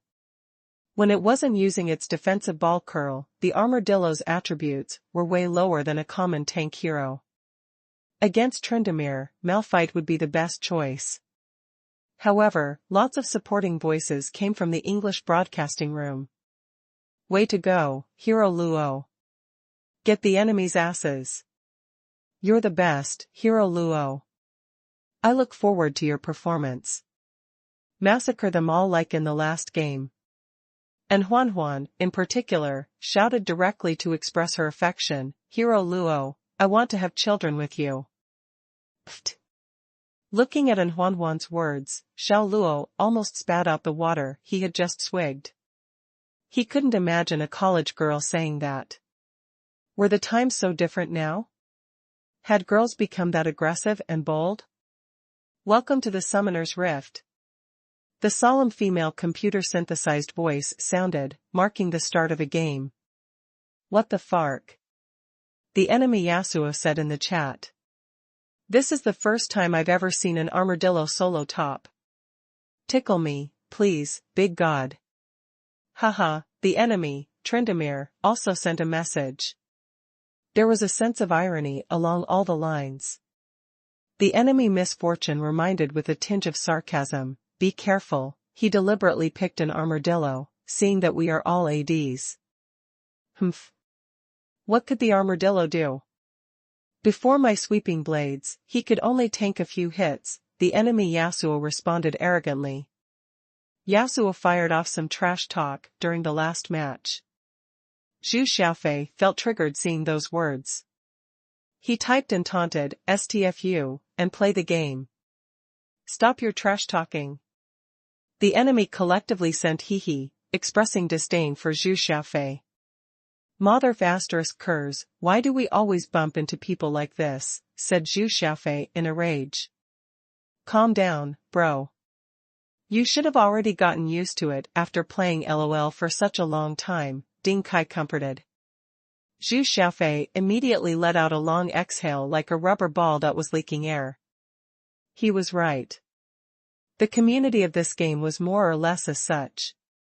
He won't be able to change anything, no matter how cynical he had become. Minions have spawned. With the computer-synthesized female voice, minions spawned from both base camps, forming a long line, and dashed toward the other base. Everyone was carefully last-hitting and harassing their opponents in the lane. Some 45 seconds into the game, the computer-synthesized female voice sounded, First Blood. The armadillo at top killed Tsundere and acquired First Blood. IF****. The enemy Tsundere immediately explained. He was preparing to retreat using Sweeping Blade. With shaking hands, he ended up dashing toward the armadillo, gloriously feeding the First Blood. Zhu Xiaofei and Ding Kai glanced at Xiao Luo with surprise as the last vestiges of doubt in their hearts vanished. See? Xiao Luo has it, Bai Ling told Qiyu. So what if he takes First Blood? Armadillo can't stop Tsundere from growing, Qiyu said disapprovingly. As soon as her words fell, the game prompted that the enemy had been killed. With a close look, the level 2 armadillo killed Tsundere, who had just spawned and took the second kill. Is this Tsundere bronze? How could he go against a level 2 armadillo at level 1 with the creeps hitting him, said Qiyu in exasperation. Bai Ling corrected her, young Mistress Chu. Look carefully. The armadillo dived the tower to kill him and escaped with very little HP. Tsundere was taunted. As he attacked the armadillo, he attracted the creep's aggro. That's why he died again. After 2 deaths, the enemy Tsundere immediately swapped lanes with Yasuo, lest Xiao Luo began snowballing. But when Yasuo came to the top lane, he once again gloriously fed a kill. Xiao Luo used frenzying taunt in conjunction with defensive curl ball and the hit and run technique, smoothly taking down the enemy Yasuo. On the next creep wave, when Yasuo respawned, the enemy mastery came ganking from behind. At that moment, Xiao Luo's armadillo coincidentally hit level 6. First, he dealt with the level 5 mastery, then the level 4 Yasuo. At a 1 vs 2 situation, he easily got himself a double kill. He's really good. Bai Ling approved Xiao Luo's skills hands down. She had seen it very clearly. The enemy's skills weren't that bad, it was just then Xiao Luo's was above them. The Yasuo's last breath never once landed on Xiao Luo. Besides, Xiao Luo was good at exploiting the siege minion, and his hit and run technique was even more impeccable. Qiyu didn't say a word this time around. Every skill that Xiao Luo displayed had left her in shock. This armadillo is really extraordinary. Not only extraordinary, he is sick. This is a platinum game, right? Why does the enemy look like a bunch of bronzes? The chat room in Qiyu live broadcast was filled with various replies left by her fans. Zhu Xiaofei and Ding Kai were looking at Xiao Luo ecstatically like they've scavenged a treasure. "Brother Luo, my good old brother Luo, you are the true master. The top lane has become the enemy's restricted area. I'm impressed that you can play the armadillo like this." The two gave a big thumbs up to Xiao Luo. Towards this, Xiao Luo smiled faintly and didn't say a single word. The top lane was exactly like what Ding Kai said, it had become the enemy's restricted area. Whoever that goes to the top lane would end up feeding kills. The armadillo was a tyrant at the top lane, performing all kinds of tower diving, wave cutting, and aggro pulling. At the 17th minute mark, he already had 190 last hits, 13 kills, and had reached a whopping level 12. His items were Iceborne Gauntlet, Thornmail, Hextech Revolver, and Ninja Tabi. When the armadillo morphed into a spinning ball and rushed towards the enemy high ground, everyone was startled. They were thinking, what is this armadillo trying to do? Qiyu typed directly, "Xiao Luo, what are you doing?" Xiao Luo simply replied, "Going for a walk at their high ground." "You're crazy. This might be a one-sided match, but that doesn't mean that you can go feed the enemy with kills," Qiyu said while being utterly discomfited. Bai Ling echoed, quickly, "Get your armadillo back. Your head is worth a lot of gold. If your streak is ended, the entire enemy team will be awarded bonus gold." Zhu Xiaofei was also badly daunted. "Brother Luo, the heck are you doing? Calm down, Brother Luo. Our team kills are all on you. If you do not calm down, the outcome of this match will become uncertain." Ding Kai perspired in cold sweat out of terror. Xiao Luo ignored everyone's dissuasions while he used the armadillo's power ball to bypass one enemy tower after another and rushed directly to the enemy high ground. "You, feeding?" The enemy Tryndamere immediately sent a message to inquire. Xiao Luo ignored the message, got up, and left his seat. "Where are you going, Brother Luo?" Zhu Xiaofei asked in exasperation. "Taking a leak." Xiao Luo replied and went straight to the dormitory bathroom. "What?" Zhu Xiaofei and Ding Kai's expression changed drastically. "Leaving the armadillo at the enemy high ground while he goes to the toilet, www. What kind of international joke is he trying to make? Kaizi, get Brother Luo's armadillo back at once." Zhu Xiaofei immediately ordered Ding Kai, who was near Xiao Luo's computer, to control the armadillo to return from the enemy high ground. However, at this time, the enemy Tryndamere, Yasuo, and Master Yi already had the armadillo surrounded, and immediately after, were tossing all kinds of skills and abilities on the armadillo. On the contrary, the armadillo wasn't controlled by anyone, only auto-attacking according to the default command. Next, a scene that Zhu Xiaofei and Ding Kai would never forget happened. Tryndamere, Yasuo, and Master Yi who was attacking the armadillo had their health bars plunging rapidly. Although the armadillo's health was also decreasing, it evidently wasn't as fast as theirs. When the armadillo had about 200 health remaining, Yasuo and Master successively perished following a horrible shriek. The only remaining Tryndamere activated his ultimate and continued to wham on the armadillo. With a 5 seconds of death immunity, he refused to believe that he couldn't finish off a low-health armadillo. But unbelief was one thing, and reality was another. A 200 health armadillo was as stubborn as a cockroach, refusing to die no matter what. After sustaining 5 seconds of damage from the Tryndamere that left it with merely over 10 health, the Tryndamere was reflected to death by its passive skill, Spiked Shell. Triple kill. The computer-synthesized female voice sounded. "Holy cow, 1 versus 3. What in the world is this? What am I seeing? What the actual F***ck am I actually seeing?" Qiyu's live broadcasting chat room boiled up once again. Her numerous fans couldn't believe their eyes. The armadillo wasn't fighting back properly and was literally just standing there, taking hits. And the outcome was a triple kill. Who the F would have believed in this? Chu Yu and Bai Ling were transfixed. They were deeply impressed by Xiao Luo's armadillo, and couldn't sprout a single word for a while. Zhu Xiaofei and Ding Kai were like they've seen a ghost under broad daylight, opening their eyes and mouth wide while gawking dumbfoundedly at their default positions. They were shocked to the ground, refusing to believe what they'd just witnessed.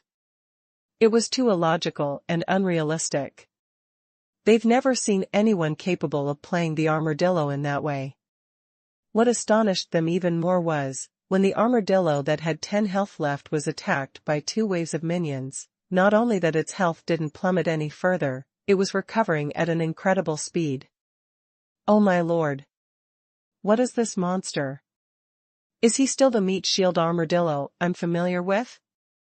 Zhu Xiaofei gulped his saliva as he was rendered in shock that couldn't be described by words. At that time, the enemy Misfortune and support Lulu rushed over, and the two took turns firing at the armadillo. Back when it had some more than 10 health left, the Misfortune could very well finish off the armadillo with a shot. But now that some 4 to 5 seconds have gone by, the armadillo's health had already risen to more than 100 points.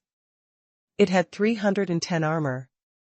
The Misfortune fired 3 consecutive shots.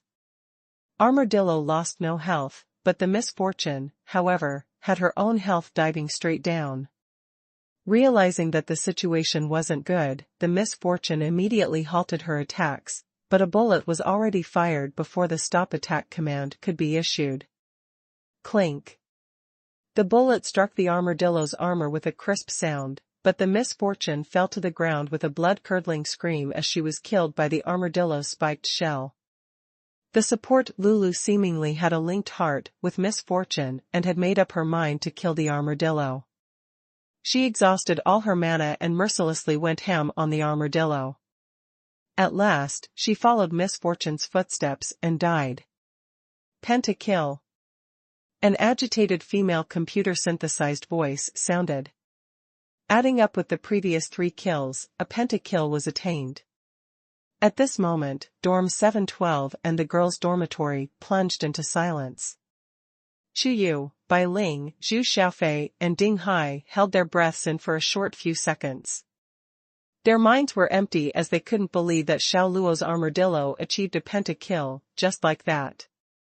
The chat room in Chu Yu's live broadcast was boiling in an unprecedented hype. What is that monster? Is that still an armadillo? What the hell? Getting a pentakill without moving on the enemy high ground?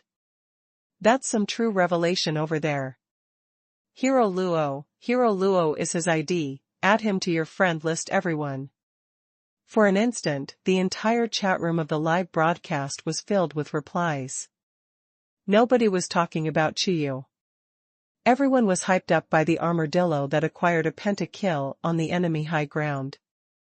At that moment, Xiao Luo came out from the toilet. Seeing Zhu Xiaofei and Ding Kai's out of the ordinary gazes, he asked, "What's wrong?" Zhu Xiaofei was so agitated that he was almost roaring, "Brother Luo, when you're peeing, your armadillo got a pental kill." Pentakill, a friggin' pentakill. Ding Kai was shouting repeatedly and hopping around like he was on drugs. He achieved a pentakill in auto-gaming mode in the time it took to take a pee. Who'd ever believe it if word ever got out? Zhu Xiaofei and Ding Kai looked at Xiao Luo with a crazed expression. The funny thing is, Xiao Luo didn't expect to achieve a pentakill. But he was confident that even if the 3 from the opposing team ganged up and tried to beat him, his armadillo Ramus would have handled it. That's why he went to the highland for a stroll. The innate skill and rune to regenerate health, plus the passive heal of the Hextech Gunblade, have conspired to create a monster. Xiao Luo has developed a new way of outfitting Ramus. Bai Ling gasped in amazement before turning to look at Chu Yu. Young Mistress Chu, this guy's amazing, a genius. You have to give him that. What's so amazing about him? He's just a pretentious D*ck, acting like a sheep to catch a wolf. Chu Yu harumphed. She was smoldering because Xiao Luo had stolen her limelight. Then, is your previous agreement of letting him join our team still valid? Asked Bai Ling. Qiyu snapped, of course, it's still valid. Although I hate him as a person, I acknowledge his skills. Besides, my words have always carried weight, and I never return them. It's never take them back. Bai Ling corrected. I'll say never return. What do you care? Said Qiyu self-righteously. Bai Ling shook her head and sighed helplessly. Xiao Luo beat them 1-5. He bagged a pentakill even in auto-gaming mode. When Aranduin's Omen and Spirit Visage appeared later, the 5 players of the opposing team felt defeated. They surrendered collectively in 15 minutes, ending the humiliating game. After the game ended, Yasuo from the opposing team sent a message asking, Ramus, you bastard. Did you inject code to cheat your way through? Inject code? Xiao Luo smiled and ignored him. After redeeming a gaming ability, he had gained a deeper understanding of his fingers, the champions, and the items in the game. Moreover, whenever he met with an attack from the opposing team, he could always avoid it in time. These things explained his remarkable performance. He glanced at the time. It was already noon, time for lunch. Although the purpose of coming to Huaya was to protect Qiyu, eating on time was his habit, so he stopped playing. Brother Luo, let's play another round. I want to see you hog their revival point, Zhu Xiaofei begged pitifully. Yeah, I'm excited. Let's play another round. Ding Kai also wanted to continue the game, he especially wanted to see Xiao Luo subdue the other players with his skills. Xiao Luo shook his head. I'm going to eat first, I'm a little hungry. Alright, Brother Luo. Please get my lunch too, thank you, hee. Zhu Xiaofei quickly took out his student card from the drawer, walked eagerly toward Xiao Luo, and shoved it into his hands. Ding Kai derided him, you're a lazy pig. However, after criticizing Zhu Xiaofei, he also put his student card into Xiao Luo's hands and said with a mischievous smile, Brother Luo, please get my lunch too. I want to add 1 sausage, and just a little spicy is enough for me. Xiao Luo was annoyed, but it reminded him of his university days, which were similar to this. It wouldn't cost him an arm or leg to bring back 2 more portions of lunch. He didn't dislike the 2 guys, so he happily consented. Bang. At that moment, the dorm room's half-closed green iron door was kicked open. A group of well-built male students, with menacing expressions, stormed in. Who are you? Why did you break into our dorm? Zhu Xiaofei stood up, on the alert. The one standing in front was a boy with a face full of acne. He glanced at Zhu Xiaofei's computer screen, which was still showing the League of Legends interface, and sneered, Galeazwang Laozhu, Motherf *Ker, it's you guys. Just who the hell are you? Zhu Xiaofei shouted. Uh-oh. He smelled trouble. B*TCHC*NT. I said that as long as you dared to give me your address, I'd come here to kill you. The boy riddled with acne looked ruthless. Then he kicked Zhu Xiaofei's stool to the floor. So it's you guys. The expression on Zhu Xiaofei's and Ding Kai's faces changed dramatically. They never imagined that Wu Ju Bladesman and Katarina would come to their door to make good on their threat. There were only 3 of them while the other side had 6. Moreover, the 6 were tall, muscular, and sturdy. If a fight broke out, the 3 of them would have no chance of winning. Yes, it's us. The boy with acne took a step forward and casually patted Zhu Xiaofei's face with a heavy hand. He smiled proudly. Why don't you continue acting all high and mighty? You be *CHC*NT, weren't you pretty good at acting all high and mighty in the game just now? I'll give you a chance now.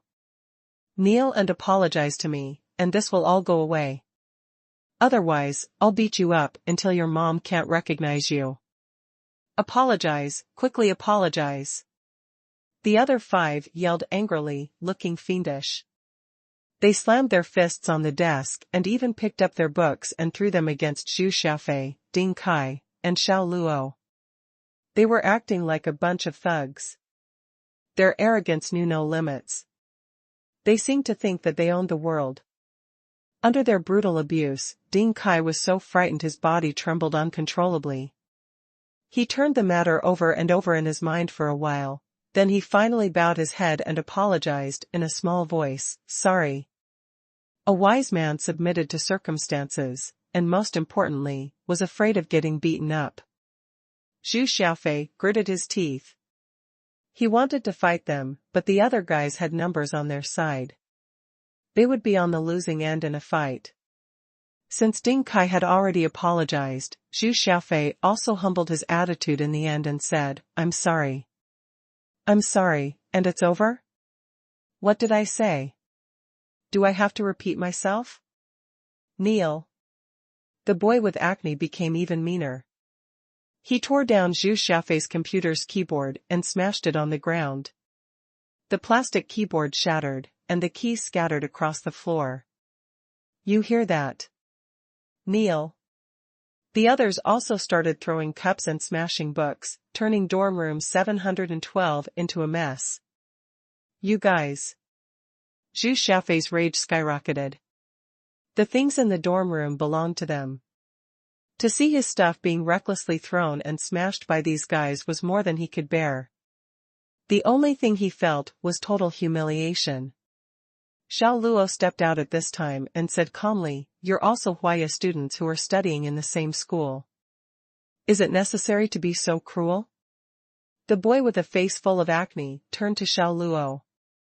Squinting his eyes, he said coldly, "Why is your tone making me angry? You must be that mother of King Tryndamere." He took 2 or 3 steps to Xiao Luo, staring at him with a cold and savage gaze. "You were something else in the game, but in reality, you're a lowly C*NT. There's nothing more to say to them. I can't shake off the anger if we don't give these 3 a good thrashing." A rather handsome boy came forward, looking at Xiao Luo's, his eyes full of hate. Xiao Luo smiled, "Are you Nar?" The boy sneered, "What's it to you? You lost the game, and now you're getting ready to lose the integrity of a human being?" Xiao Luo chuckled. The boy with acne suddenly laughed out loud, as if he had heard a funny joke. "B*TCHC*NT, you still dare to pretend to be all noble and virtuous? Your brain must be damaged." The nice-looking boy whispered to him, "Yuza, stop talking nonsense to this loser, let's teach him a lesson." The acne-riddled boy nodded. A savage light bloomed in his eyes. When the others saw his expression darken, they took out the metal pipes jammed under their belts and hidden underneath their clothes. The atmosphere became extremely tense. Zhu Xiaofei turned pale with fright. He never thought this group would be so bold that they dared to carry metal pipes with them. Ding Kai was timider. He so scared his legs were trembling uncontrollably. "Wait!" Xiao Luo shouted.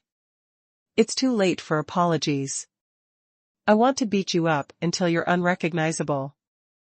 The boy with acne sneered wickedly. Xiao Luo chuckled.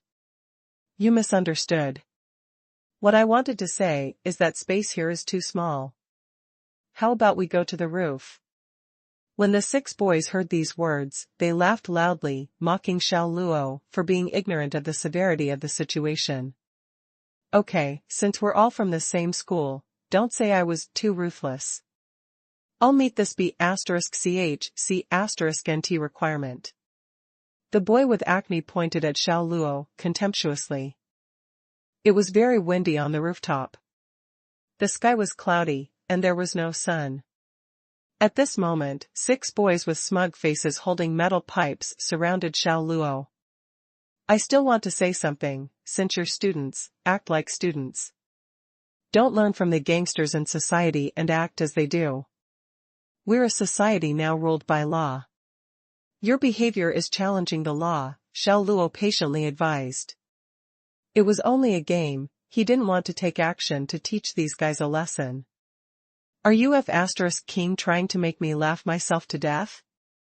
We're already at this point, and you're talking to us about the law? What a fool. The boy with a face full of acne laughed. The others laughed along with him, looking contemptuously at Xiao Luo, the way they looked at lunatics and idiots. Xiao Luo lowered his head and said helplessly, "There's another way." The facial expression of the boy with acne quickly changed. He shouted in a low and heavy voice, "Of course there's no other way. Go. Beat the sh*t out of him." The other 5 yelled with deep voices and pounced on him. Seeing them rush toward him, the expression on Xiao Luo's face slowly congealed. When the boy who was speeding at the forefront flung his metal pipe at him, Xiao Luo's body instinctively stepped back to avoid it. He calmly avoided 2 other metal pipes that were brandished at him in succession. He dodged nearly every attack by dint of a subtle but effective move. The 5 guys rushing toward him were more than a little astonished. They never expected Xiao Luo to be so agile. After fending off their attacks, Xiao Luo retaliated. In his eyes, the actions of any one of these boys were prolonged so slowly that he could see their blue veins and soft hair fluttering on the back of their hands. Whoosh! His arms were like 2 attacking poisonous snakes, moving at breakneck speed. He grabbed 2 of the guys by the wrist and sent them flying. The 2 felt as if the pipes in their hands were caught in a speeding truck that was towing their bodies. They fell head first onto the ground, knocking out their front teeth. Blood splashed everywhere. Blood-curdling screams soon followed. A boy happened to be holding a metal pipe high above his head at this moment and was about to smash Xiao Luo's head in, but he realized he could not swing the pipe down. It seemed to be stuck. Looking up, he saw a big hand holding the metal pipe like a steel clamp. That hand belonged to Xiao Luo. No matter how hard the boy tried, the metal pipe did not budge. Let go. The boy cried in horror. Xiao Luo snorted and eased up a little. Then he quickly snatched his opponent's metal pipe. Stepping forward, he positioned his body as he rammed his shoulder into the guy's chest. Bam! The guy felt as if a wild bull had hit him. His internal organs trembled violently at this very moment. His body lost control as it was thrown back. He fell with a crash onto solid ground 3 or 4 meters away, involuntarily letting out a miserable howl. Seeing that 3 of his guys had collapsed in an instant, the eyelids of the acne-riddled boy twitched frantically. Another 2 of his people stood rooted to the spot, terrified. It was impossible to say that they felt no fear. They never expected that Xiao Luo could be so violent. Sighing, Xiao Luo said calmly, "I was trying to reason with you all, but you got violent with me. You are pulling out some metal pipes to frighten people, trying to show me how you're ruthless badasses. Who doesn't know how to do that? If you want to play, we should have some real fun." He grinned cruelly, speaking in a resounding and powerful voice. If Xiao Luo was a smiling angel just now, he was currently an evil, bloodthirsty demon. The 3 guys, including the one with acne, were so scared they took a few steps back. Their hearts beat wildly, and their breathing became fast and short. They were so nervous, they broke out in a cold sweat. "Xianxia, go, beat him up." The acne-riddled boy shouted in a quavering voice at the handsome boy beside him. How would Xianxia dare to do that? He pushed forward another guy who was next to him. "Xia Ben, you go." Someone pushed him forward. He instinctively wanted to retreat but felt that would be too cowardly. At last, he gritted his teeth, bellowed, and braced himself as he rushed toward Xiao Luo. Before his metal pipe met Xiao Luo's body, the metal pipe in Xiao Luo's hand was already on its way toward his neck. He administered such a fierce and severe blow to his neck. Bam! This guy felt as if his neck had shifted. He staggered a few steps back and collapsed on the ground. His body spasmed uncontrollably. He was cruel and ferocious, leaving them no leeway. Xiao Luo was expressionless, his eyes were as cold and distant. Gulp. The acne-riddled boy and Xianxia couldn't help but swallow their saliva with great difficulty. They broke out in a cold sweat and stared at him in shock and horror. At first, they were scared. Now they were petrified. Their adversary was almost non-human. Though the 6 of them were athletes, they were no match for him. Xiao Luo took a step toward them. The 2 were so scared they didn't even hold on to the metal pipes, which fell to the ground with a clang. Why, are you scared now? Xiao Luo drew closer to them, step by step, with a mocking smile on his face. Don't you come over. Hitting someone with a metal pipe is illegal. Aren't you afraid the police will arrest you? The boy with acne said in a trembling voice. Xiao Luo narrowed his eyes and sneered, now you're telling me that it's illegal? What were you doing earlier? If you reason with me, I'll reason with you too. If you want to play it who's the more ruthless one, I'll use ruthless methods like payback. There will be even. After hearing this, the 2 wanted to cry.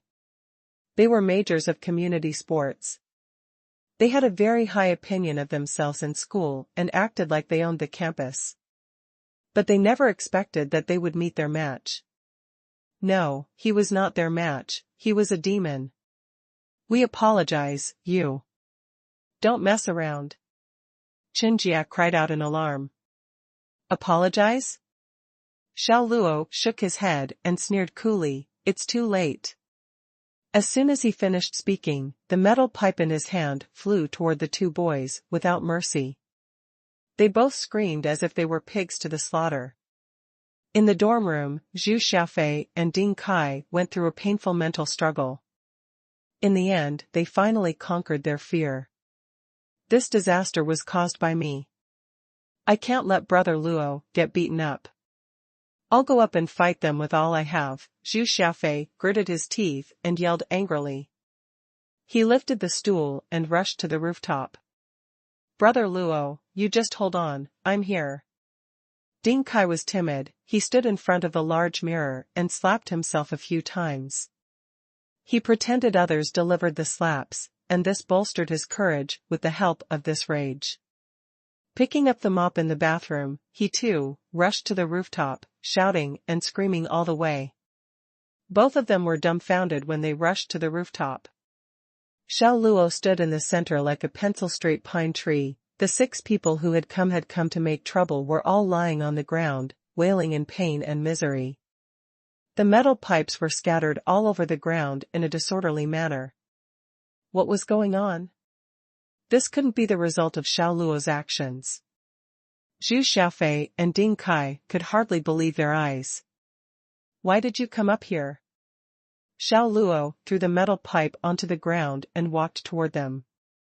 Zhu Xiaofei subconsciously hoisted the stool.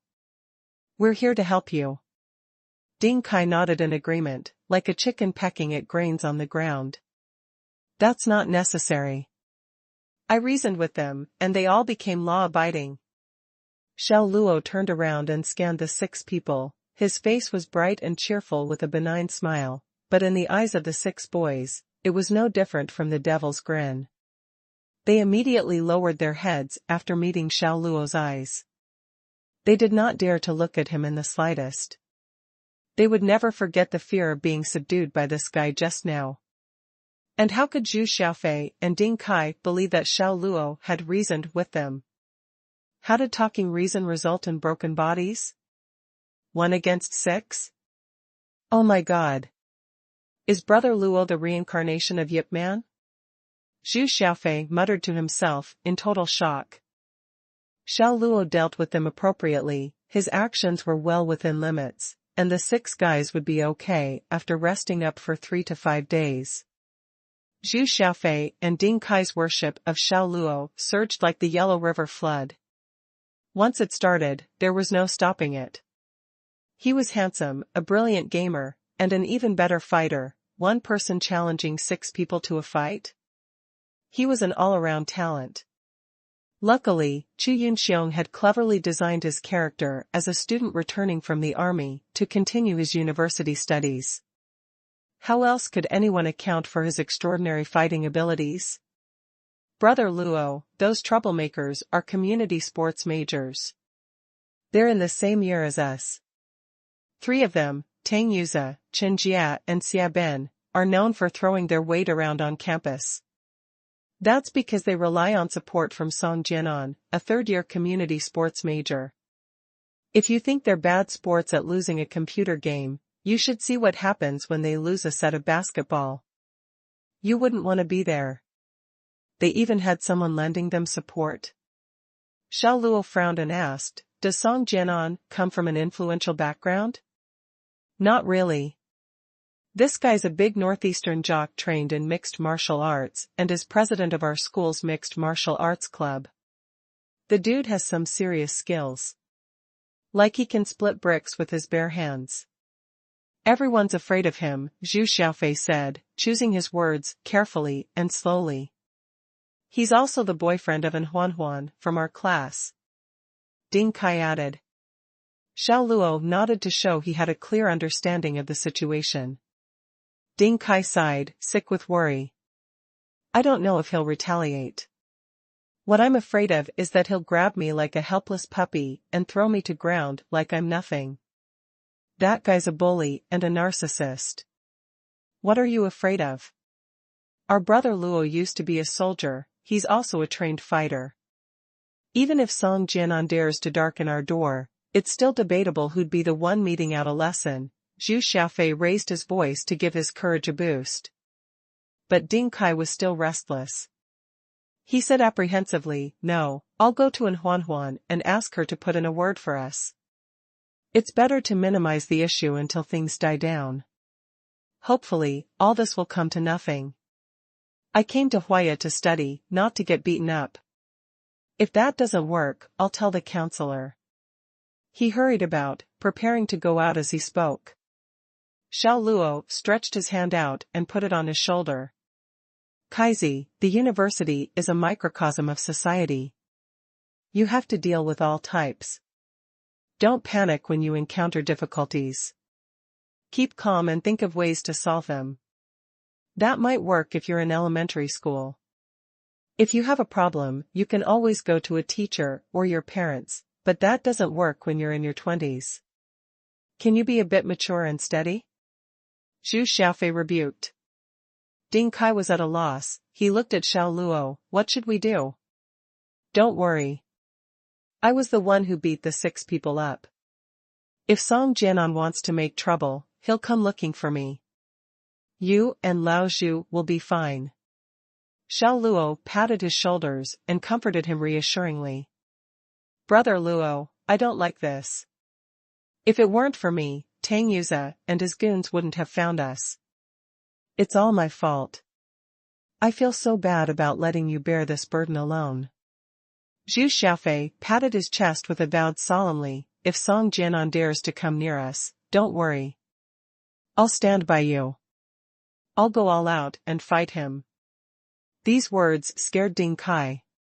Fight with the president of the mixed martial arts club? Was he crazy? But he also summoned up his courage and yelled in trembling voice, "I'll fight him too." Xiao Luo raised his eyebrows. He suddenly felt that these 2 roommates were quite impressive. It was going to be an exciting next 3 months. That night, the 3 of them went out to dinner. After slamming some beers, they stumbled back to the dorm. Their relationship was slowly growing closer. As Xiao Luo lay crashed out on his bed looking at the 10,000 points he had earned in the system, he felt an excitement he could not express. He never expected it to be so easy to earn points. He got a lot of them just by playing 2 games a day. Curious, he suddenly asked, "System, what's the most expensive ability in the mall?" "Ding. It's the life extension ability. 1 redemption requires 500,000 points." The system responded. Xiao Luo was so astonished, he turned pale. Could he extend his life? This cheat code was a little too much. Can I extend my life in any circumstances?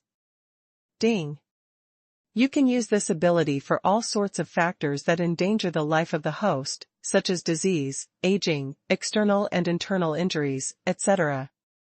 Xiao Luo was shocked. In other words, as long as I have enough points, I can live forever? Ding. You can understand this.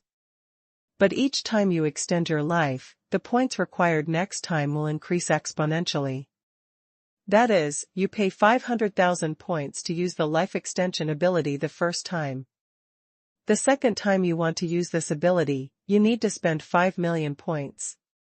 For the third time, you need to pay 50 million points, and so on. There is no ceiling on the points that you spend.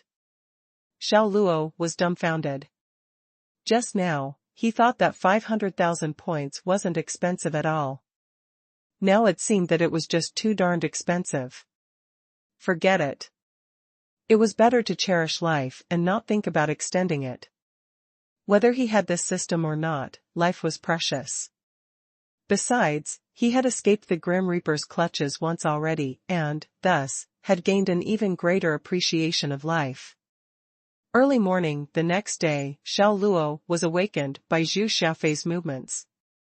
Kazi, where's your toilet paper? Where did you put it? I need to go to the bathroom right now. Hurry up and get it before I sh*t in my pants. It's in the closet, get it yourself, Ding Kai muttered as he turned on his side, still half asleep. Zhu Xiaofei opened his closet, dug out the toilet paper rolls hidden under a pile of clothes, and ran into the bathroom.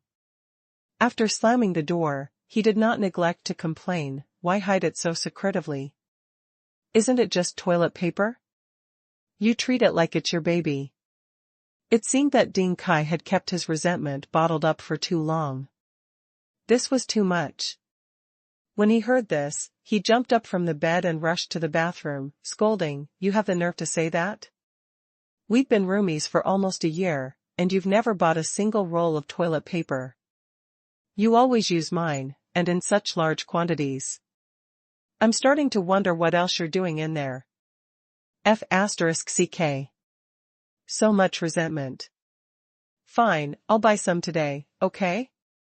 Zhu Xiaofei replied loudly from the bathroom. Gimme a break. You say this every time. Ding Kai was hopeless. Xiao Luo could not help but be amused. He teased, you mean he hasn't bought toilet paper in over a year? He's never bought any. Speaking of this, Ding Kai was full of complaints. Brother Luo, you don't know the half of it. Even though Lao Zhu is fat, he's a total Scrooge. He's a Mr. Miser who loves to stretch $1 to $10. Leaving aside the fact that he's never bought a pack of toilet paper, he never even buys toothpaste, laundry detergent, clothes racks. In this 1 year plus, he's been using all of mine. Xiao Luo nodded in agreement, that's indeed a little too stingy. It's not just a little, Brother Luo. Look at his slippers again, Ding Kai pointed at Zhu Xiaofei's seat. Xiao Luo looked at the floorboard at the bottom where the shoes were. A pair of strange-looking slippers came into view. Why were these slippers strange? Because they were made by cutting a plastic Sprite bottle down the middle. Using the mouth of the bottle and then the technique of threading a needle manually, he turned the bottle into a pair of flip-flops. Lao Zhu made these? Who else? And to save a few dollars that a pair slippers cost. He tinkered and came up with such a lousy pair of slippers, said Ding Kai. How ingenious. Xiao Luo had to take his hat off to his friend. He acknowledged that Zhu Xiaofei was brilliant at saving money.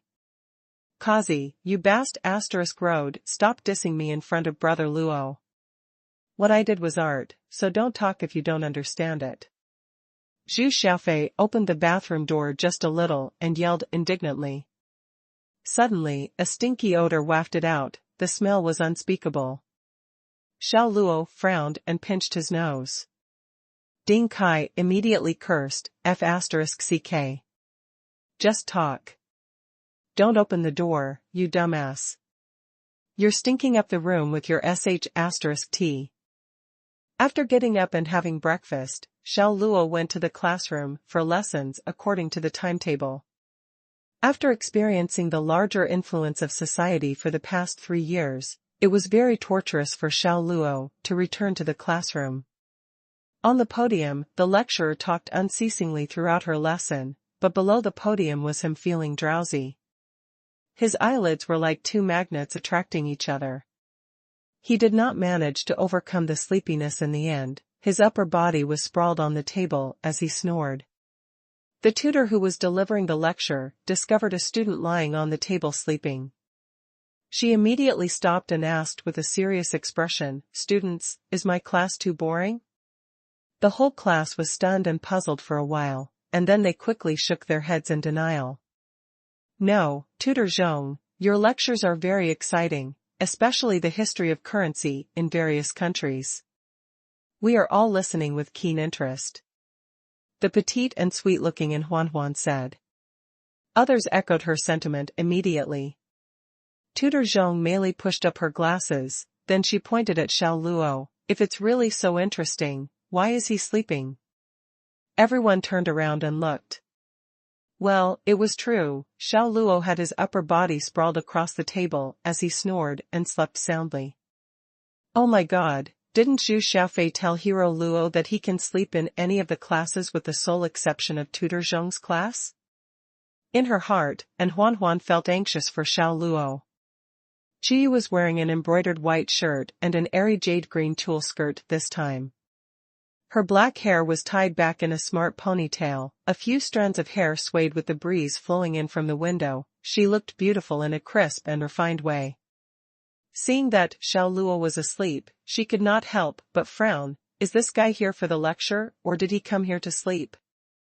Tutor Zhong really hated it when someone sleeps in her class. Xiao Luo is in trouble now. Bai Ling shook her head in sympathy. Xiao Luo did not realize that he had become the focus of the class at this moment.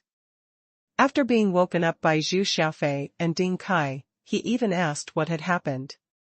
Zhu Xiaofei did not know whether to laugh or cry. "My dear brother Luo, you must not sleep in Tutor Zhong's class." "Why?" Xiao Luo did not know the reason. When he attended college in the past, he had never heard that he could not sleep during class. University teachers did not care whether you listened to their lessons or not. They only cared about completing their lectures before letting the class out, and that would be all. Was it not the same case in Huaya? Xiao Luo looked up and received a severe shock. All the girls in class, and even the female tutor on the podium, were all looking at him at this moment. The director of the academic council is a relative of Tutor Zhong. The director wields great authority. As long as Tutor Zhong has a word with the director, she can immediately add a few strokes on your record.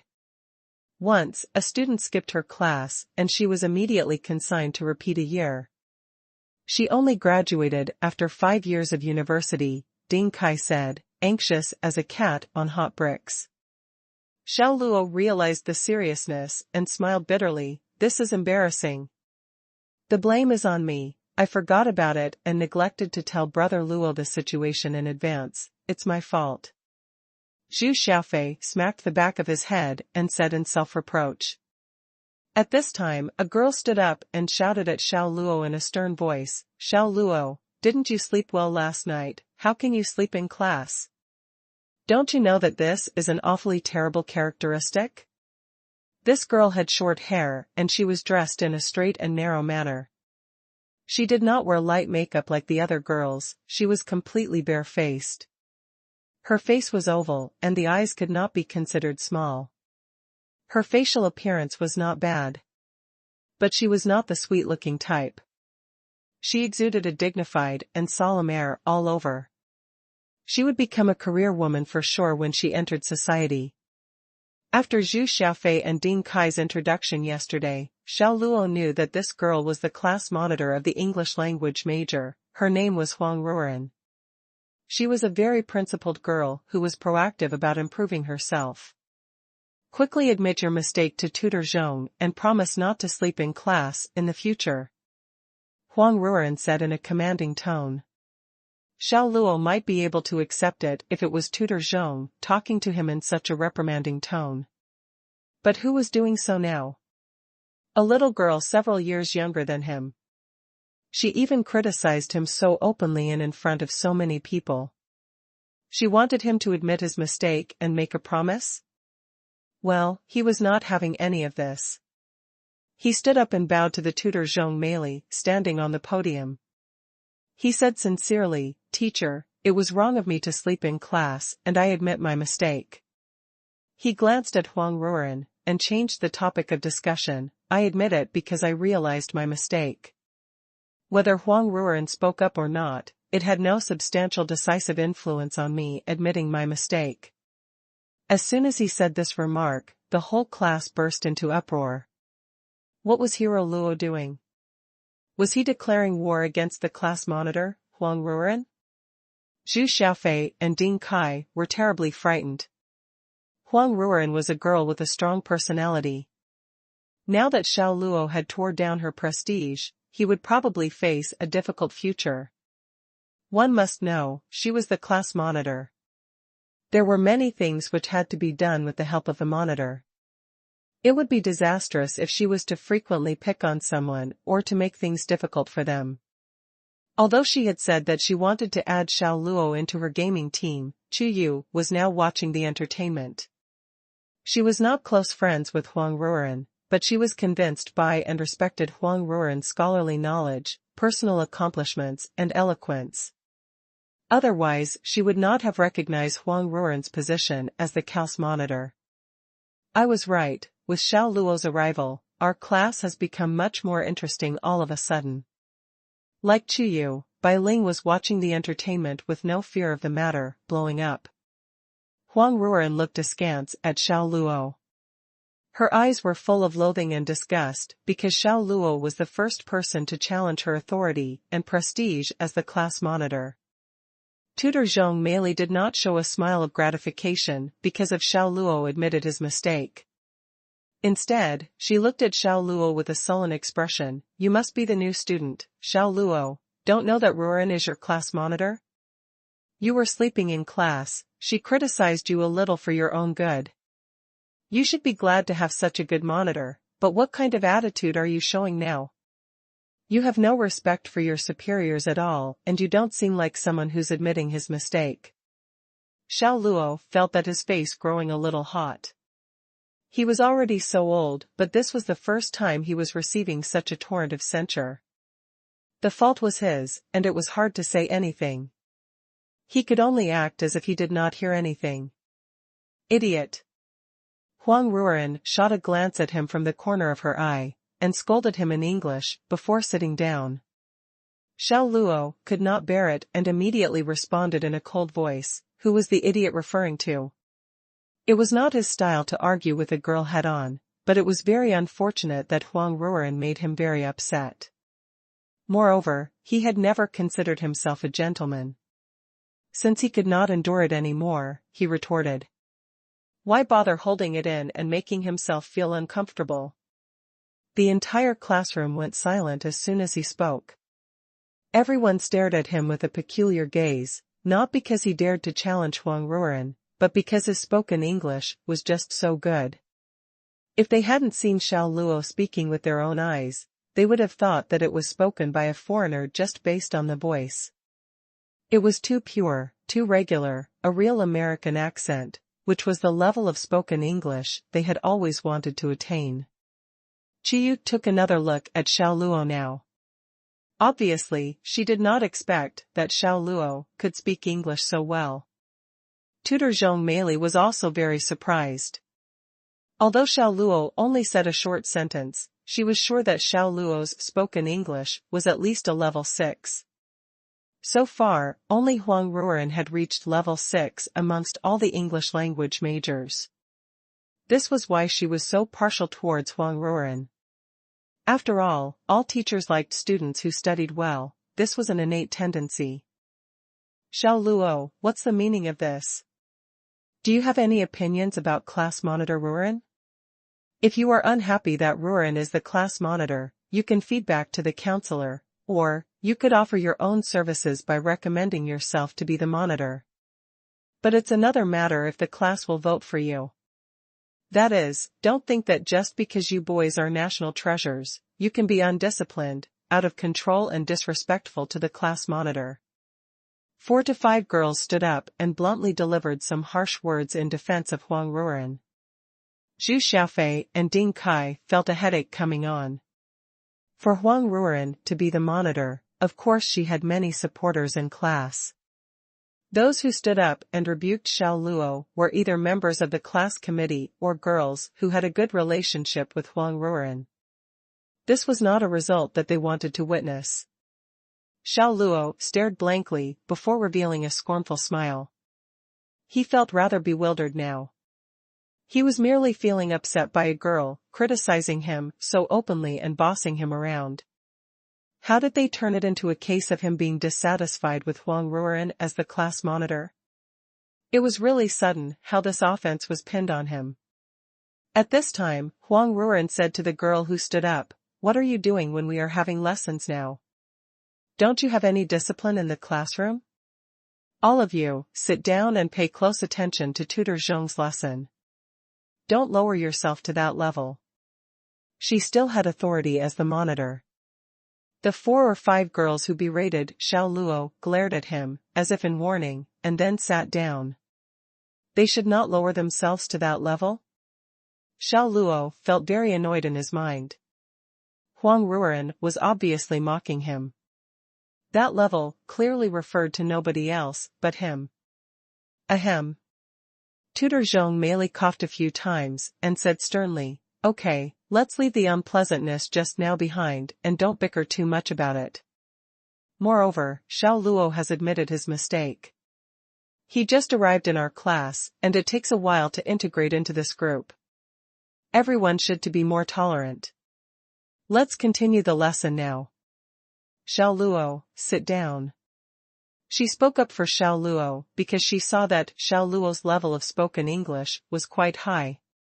Otherwise, she definitely would have helped Huang Ruoren to bring him down a peg or two. Xiao Luo complied with her words and sat down, but rage churned in his guts.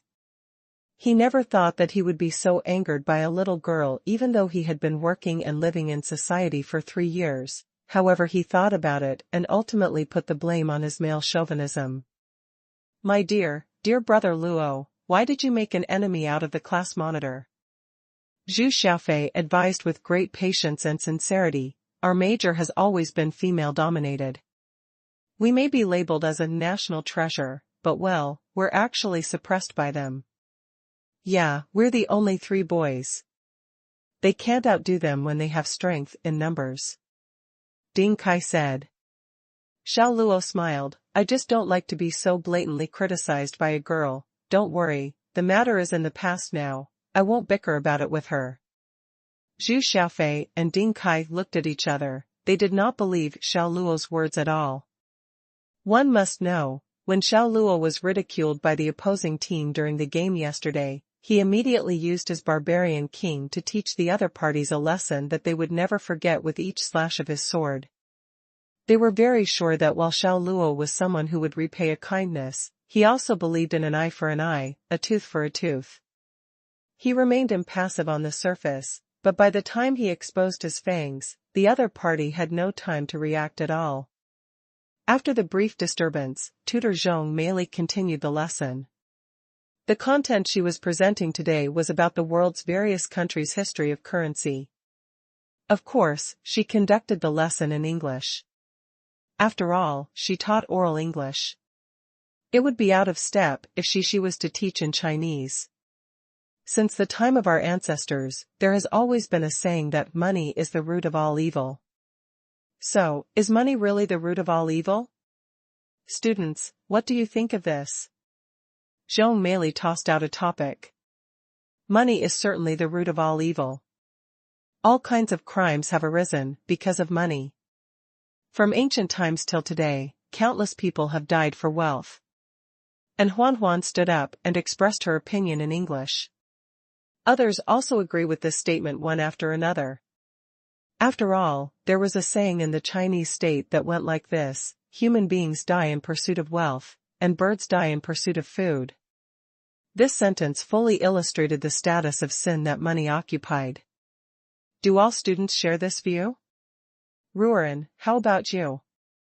Zhong Meili looked at Huang Ruoren. Huang Ruoren stood up and organized her speech.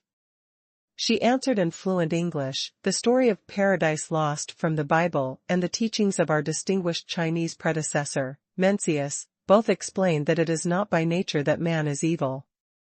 It is the external temptations that make people lose their conscience. I think that money is the root of all evils.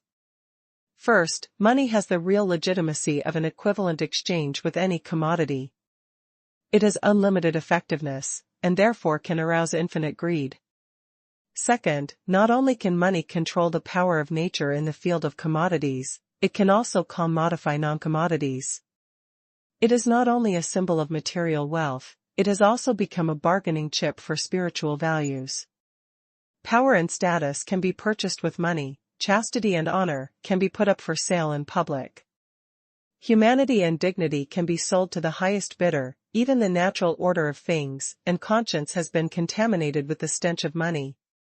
Third, people's worship of money has also alienated the relationship between people and money. In reality, money is regarded as a god that people worship. Because of money, people have lost their bearings in this grotesque and variegated world of material desires. It is also because of money that people have lost their innate sense of right and wrong but remain totally oblivious about it. Shakespeare has long ago revealed that money can turn dark to light, ugly to beautiful, wrong to right, and the lowly to noble. It is precisely because money has the boundless power to confound right and wrong, and to turn the universe upside down that it has become the greatest root of the criminal and wanton spread of evil, so I believe that money is the root of all evil. Although they were English language majors, everyone's English ability had not reached a certain level. They only half understood what they had heard. But Huang Ruoren restated her point of view in Chinese after speaking, and the entire class was deeply convinced by her rational and well-evidenced discourse that even made use of quotes from famous people. Indeed, she deserves to be the class monitor. Her speech is just too good. The class monitor is right. Money is the root of all evil. Human beings are inherently good. Only external causes can make people fall into crime, and money is the cause. For a while, everyone in the class supported Huang Ruoren. Ruoren is really eloquent, Chiyu said as she pursed her small mouth. Yeah, otherwise our young Mistress Chu would never have been willing to let her have the position of the class monitor. Bai Ling nodded in agreement. Chiyu rolled her eyes at her. You talk too much. Bai Ling playfully stuck out her tongue and did not speak again. Zhu Xiaofei and Ding Kai stared at Xiao Luo without blinking. They always felt that Xiao Luo would stand up to refute Huang Ruoren. They did not believe that Xiao Luo could really swallow down the anger he felt just now. But both of them felt that Huang Ruoren's narrative was flawless, it was impeccable, even perfect. After listening to Huang Ruoren's narrative, even they, who thought of money as the greatest treasure, felt as if they had been brainwashed. They now firmly agreed that money was the root of all evil. There was no way he could outdo Huang Ruoren. They feared that Xiao Luo would only make a joke of himself if he stood up to refute her. This was not what they wanted to see. When Xiao Luo stood up, Zhu Xiaofei and Ding Kai opened their eyes in astonishment. Here it comes, indeed, Brother Luo wants to meet our class monitor, Ruoren, in a head-on confrontation. It was already too late when they wanted to stop him. Xiao Luo stated his point in English in a generous manner. I don't think that money is the root of all evil. Every word was resounding and powerful, ringing clearly in one's ears. As soon as he said this, the classroom went silent. All 50 to 60 students of the major looked at Xiao Luo with amazement. 1 second. 2 seconds. 3 seconds. Finally, the girl who had just stood up to argue in aid of Huang Ruoren said angrily, Xiao Luo, just what do you want to do? Do you plan to oppose whatever the monitor says? Don't you know the limits of your abilities? Then, the other girls who had a good relationship with Huang Ruoren could not sit still anymore and they made sarcastic remarks one after another. Who can't make contradictory remarks? I can even say said that the sun orbits around the earth. You're just speaking without thinking. Convince us if you have the ability to do so. Xiao Luo, your character is so bad. Ruoren merely reprimanded you a little, but you're holding a grudge? Not only did the girls with a good relationship with Huang Ruoren felt that Xiao Luo was of low moral character, at the moment, other girls also felt that he was pettier than a girl. And Xuanhuan wanted to say something in defense of Xiao Luo, but ultimately did not speak. Zhu Xiaofei slapped his forehead. Oh no, Brother Luo has pissed everybody off. Ding Kai also smiled bitterly. They never thought that Xiao Luo was so fierce and unyielding that he actually dared to oppose Huang Ruoren, who was outstanding in all aspects. Chu Yu and Bai Ling casted sympathetic looks at Xiao Luo. There's basically no loopholes in Ruoren's assertion. Really, this guy has the guts to say anything, Bai Ling sighed. Chu Yu blinking her pretty eyes and said in disapproval, I've said it before, he's a fellow that peddles vulgar claptrap to please the crowds. Let's see how he's going to put an end to this now.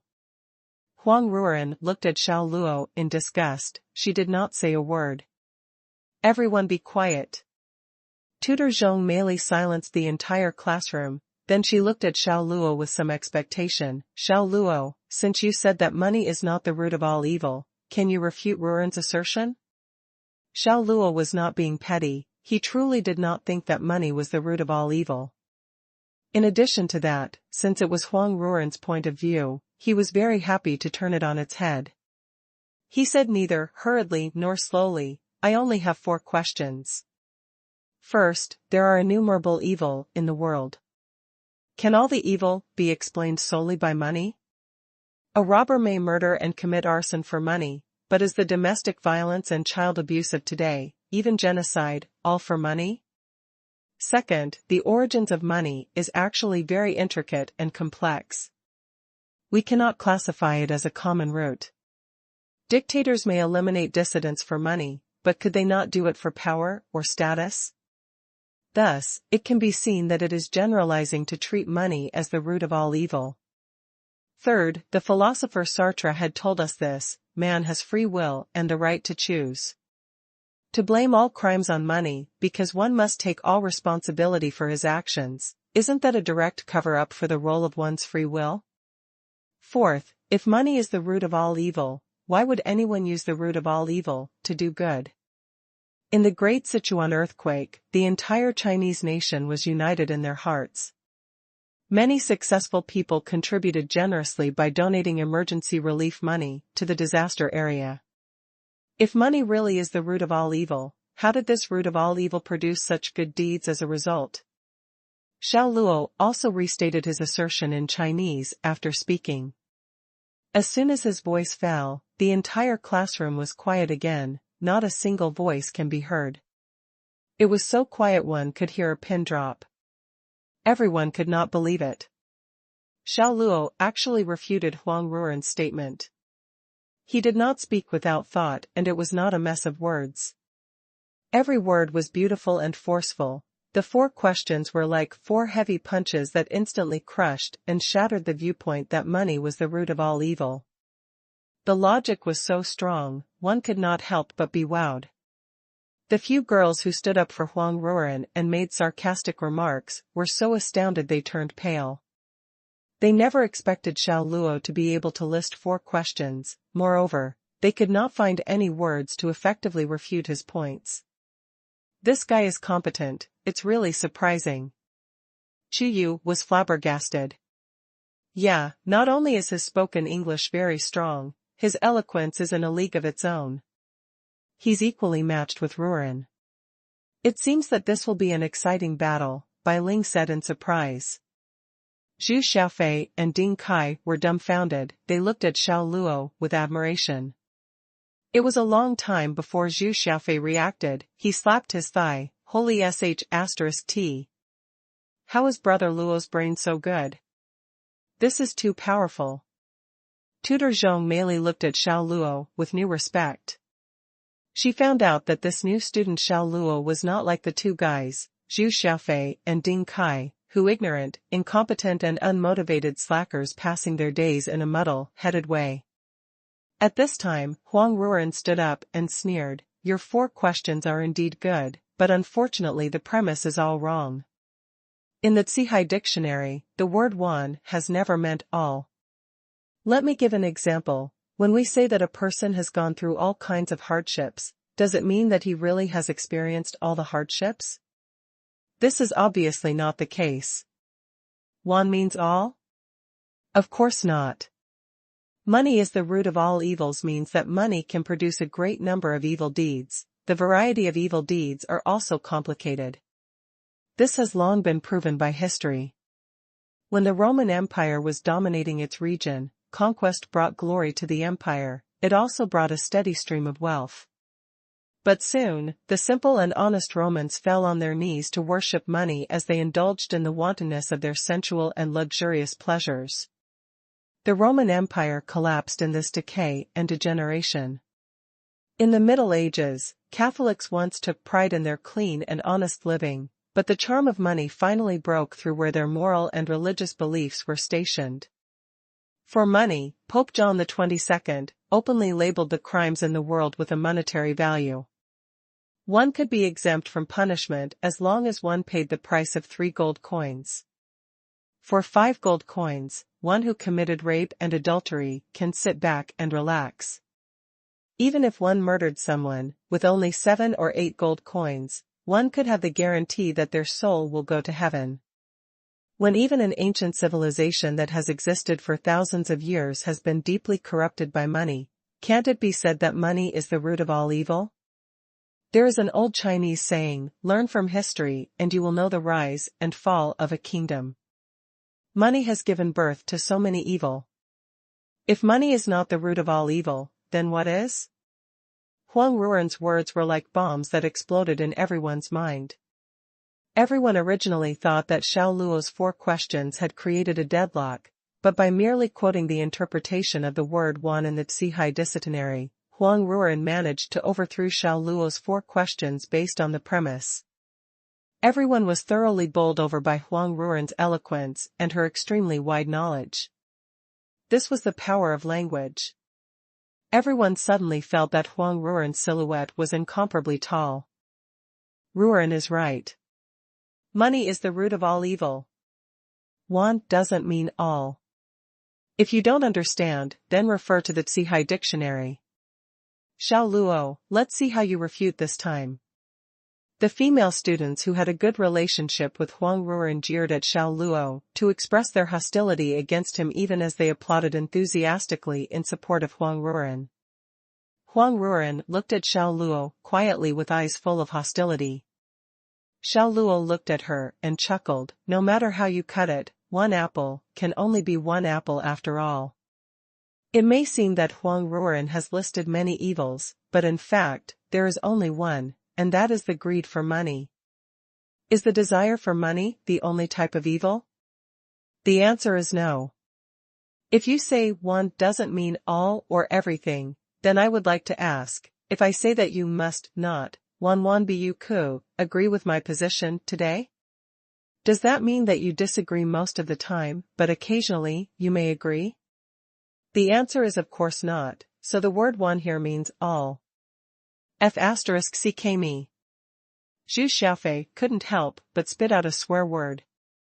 The reason is that Xiao Luo's rebuttal was too convincing. Even if someone wanted to be convinced by Huang Ruoren's assertion, it was impossible now. If Huang Ruoren's previous statement was compared to a violent storm, Xiao Luo's counterattack was like a rough and angry sea. The whole world was in a state of turmoil under these 2 waves of language power. Everyone's ears perked up. They saw that it was not only Huang Ruoren who had a strong command of English and was highly eloquent, but also Xiao Luo. The control the 2 of them had over spoken language was freaky. Xiao Luo still kept a slight smile on his face. He continued, "Money cannot comprehensively cover all the evil in the world. According to anthropological research, the forms of evil fall into 4 categories. 3 of them are wholly unrelated to money. Only one of them is greed. I will not talk about greed for money now. I'll talk about the evil of extremist beliefs.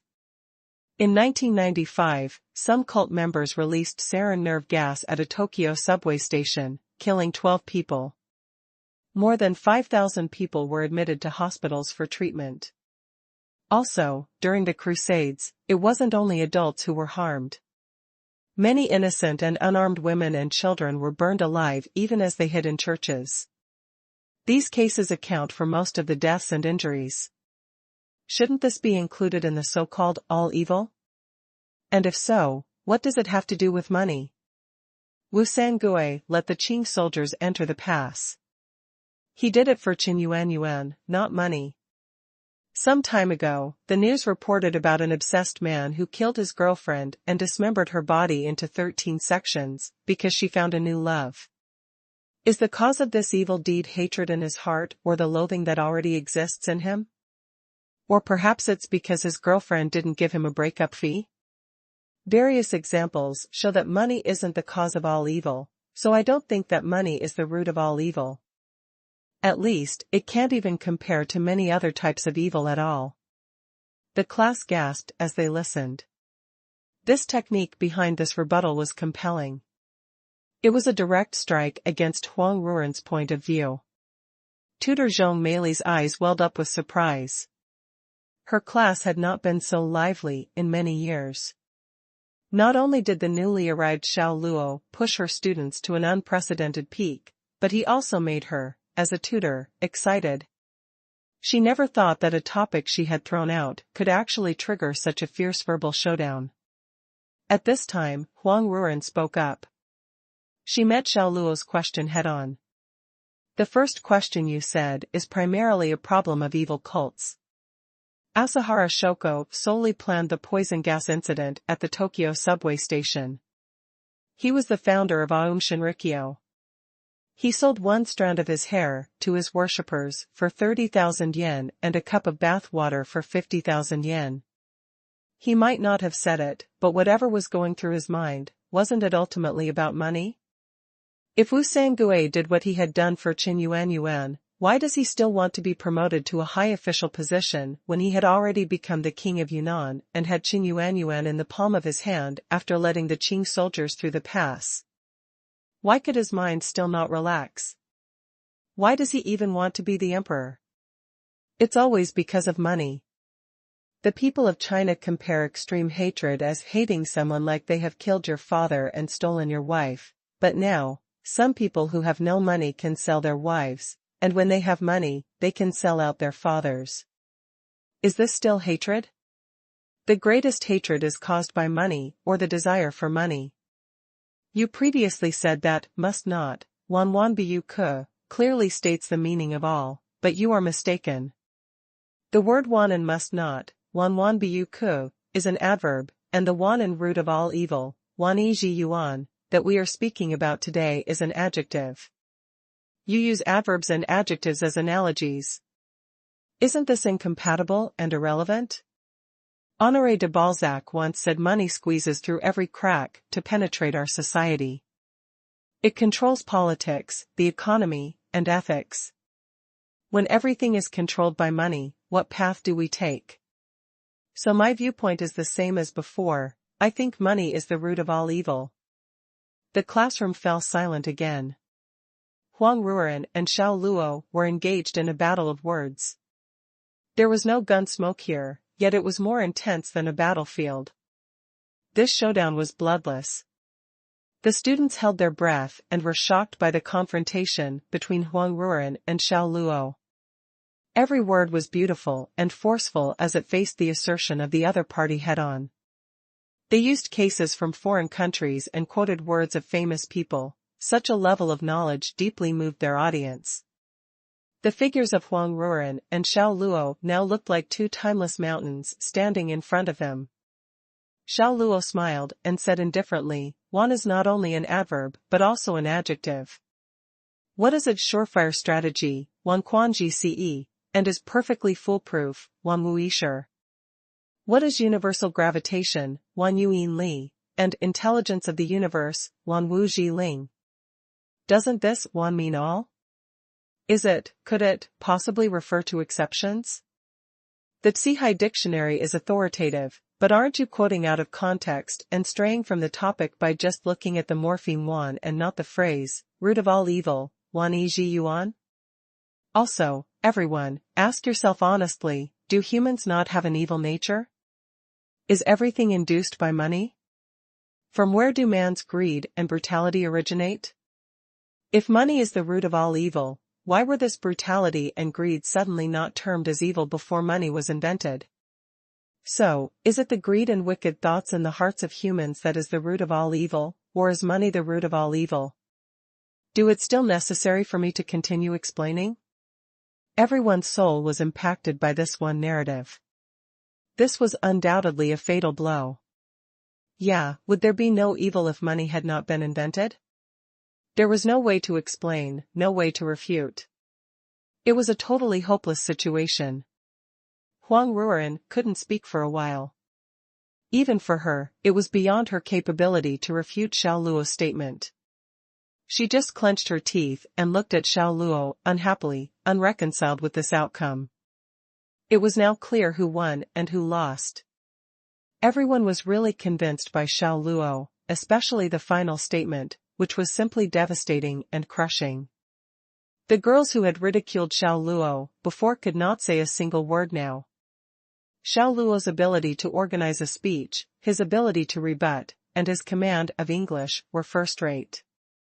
He was superb, yet here they were mocking him for speaking without thinking and for not knowing the limits of his abilities. They suddenly realized that they were actually playing the role of the savage, troublemaking villain who would never amount to anything. They could not help but feel their faces getting hot. None of them dared to raise their heads and meet Xiao Luo's gaze. The after-class bell rang, to the dismay of both tutor Zhong Meili and the English language majors. They hated seeing the lesson end. The verbal sparring between Huang Ruoren and Xiao Luo was exhilarating. Not only were their superior English skills on display, but also their eloquence, logic, and ability to think. They also showed a wide range of knowledge, exuding confidence and charisma. The debate between Ruoren and Xiao Luo was captivating. In your spare time, you can all learn something from the points expressed. As for whether money is the root of all evil, this is a controversial topic that will never become irrelevant. Zhong Meili wrapped up the session succinctly. At the same time, she was giving Huang Ruoren a way out of an embarrassing situation. Zhong Meili's statement could mean that she agreed that money was the root of all evil, or it could mean that she disagreed with this point of view. Her remark, purposefully ambiguous, took both students' perspectives and feelings into consideration. Okay, students. That's it for today. We'll see each other next time.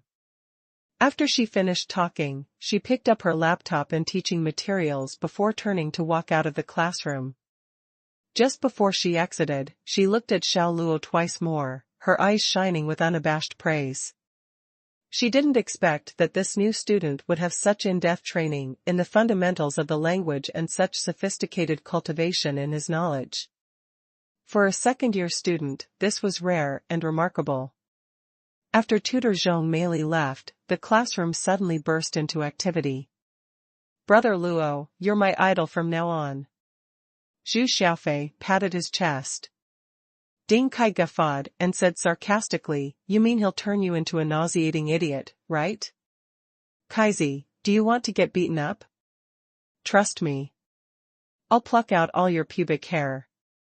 Zhu Xiaofei looked exasperated. At this point, Xuanhuan, who was petite, cute and sweet-looking, left her seat and ran happily to Xiao Luo. She said with a worshipful expression, Hero Luo, you're so gorgeous and cool. I'm a big fan of yours. She was wearing a snow-white, long-sleeved jacket with a pair of navy blue mini shorts. Her legs, fair and delicate, made one's thoughts wander into the gutter. Her elegant, jet-black long hair was draped over her shoulders, giving her a soft and beautiful look. A pair of small dimples evenly distributed on both sides of her cheeks made her look lovely as a fairy when she smiled.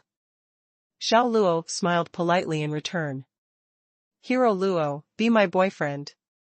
And Xuanhuan suddenly grabbed his hand. Her bright eyes shone with expectation. As soon as this statement came out, many pairs of eyes in the classroom turned toward them, shooting daggers at Xuanhuan. Ahem. Ahem. Xiao Luo felt overwhelmed by the favor immediately, causing himself to choke as he swallowed the wrong way. He coughed involuntarily. He shook off Xuanhuan's hand and gave a bitter smile. I just met you yesterday. It doesn't seem right to be your boyfriend. He couldn't help but wonder, was the girl who sneakily raided his toy for carrying on his family line yesterday and Xuanhuan, who was standing right in front of him? Her behavior was unacceptable. Were there girls who directly called out a guy to be her boyfriend? Where was the reserve that only girls had? Especially this girl, who was quite pretty. Xiao Luo was even more perplexed. Perhaps this era had changed, and he was the one who was out of step with the times. It was beginning to seem that way. It's right, it's right. I like handsome and outstanding guys like you, Hero Luo. Just be mine forever. And Xuanhuan was unyielding, and she grabbed Xiao Luo's hand again, which took him by surprise. Just be hers forever? What the F***ck? Xiao Luo couldn't imagine those words coming out of the mouth of a girl. And Xuanhuan, can you be a bit more reserved? Huang Ruoren had packed her books, and she came over now, reprimanding Xuanhuan. As the class monitor said her piece, and Xuanhuan didn't dare to be so presumptuous anymore. She let go of Xiao Luo's hand and whispered to him, Hero Luo, you're mine. I want you for sure. After she finished talking, she enticingly batted her lashes at him and left. Huang Ruoren glanced at Xiao Luo coldly, and with obvious displeasure, then turned and left without saying a single word. The other girls also left in quick succession. Brother Luo, you're having a lot of luck with the ladies. Zhu Xiaofei said animatedly, I once wanted to scoop up all the girls in our major and build a harem, but I'm too ugly. So, it was just filthy thoughts running around in my mind. But Brother Luo, you're different. This debate with Huang Ruoren was so exciting. You've captured the hearts of all the girls in the class. You can be like the emperors of the past. Whichever one you want, you can turn over a token to make your choice, hee. Zhu Xiaofei, what kind of nonsense are you spouting? To Zhu Xiaofei, that caustic remark was like a harsh kick to his butt. He was about to get angry, but when he turned around, he saw the faces of Chuyu and Bai Ling. He immediately withered, his temper drained. He waved his hands and smiled awkwardly, I didn't say anything, I was joking around with Brother Luo. Chuyu couldn't be bothered with him. She said directly to Xiao Luo, 7 o'clock tonight. Wait for me at the school gate. There happens to be a party. I'll take you with me so you can get to know the other 3 members of our gaming team. Envy and jealousy were written all over Zhu Xiaofei's and Ding Kai's faces. To join the Chuyu's team was something they had longed for day and night. But in the end, Xiao Luo arrived, they were rejected.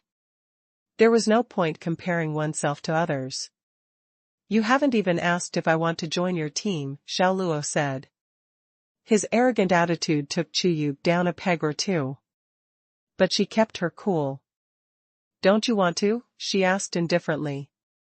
To have a chance to win a massive sum of prize money? Sure, why wouldn't I? Xiao Luo said laughingly. Annoyed, Chuyu glared with her enormous and beautiful eyes. Then why did you still ask? It's one thing for me to join, and it's another thing for you to ask me if I'll be joining or not. I'm asking out of politeness, Xiao Luo said. Pfft. Looking at him talking in such a pitiful way, Bai Ling, who was standing beside them, tittered. She realized she shouldn't have laughed and calmed down after coughing a few times. But Chiyu was so furious she stamped her foot on the ground forcefully and raged, "What's wrong with you?" It just so happened that she stepped on Zhu Xiaofei's toes. Zhu Xiaofei screamed like a stuck pig whose butt was on fire. He jumped up and down on one foot, unable to keep his balance, so Ding Kai reached out to support him. But because of the significant disparity in their builds, both of them fell to the ground. Since she was the person he was supposed to protect, Xiao Luo didn't tease Chiyu anymore. He just smiled and said, "I'll meet you at the school gate at 7 o'clock sharp." Then he walked off looking like Mr. Nonchalance. Arg! He was so annoying. Zhu Xiaofei and Ding Kai quickly got up and followed him. This guy is really...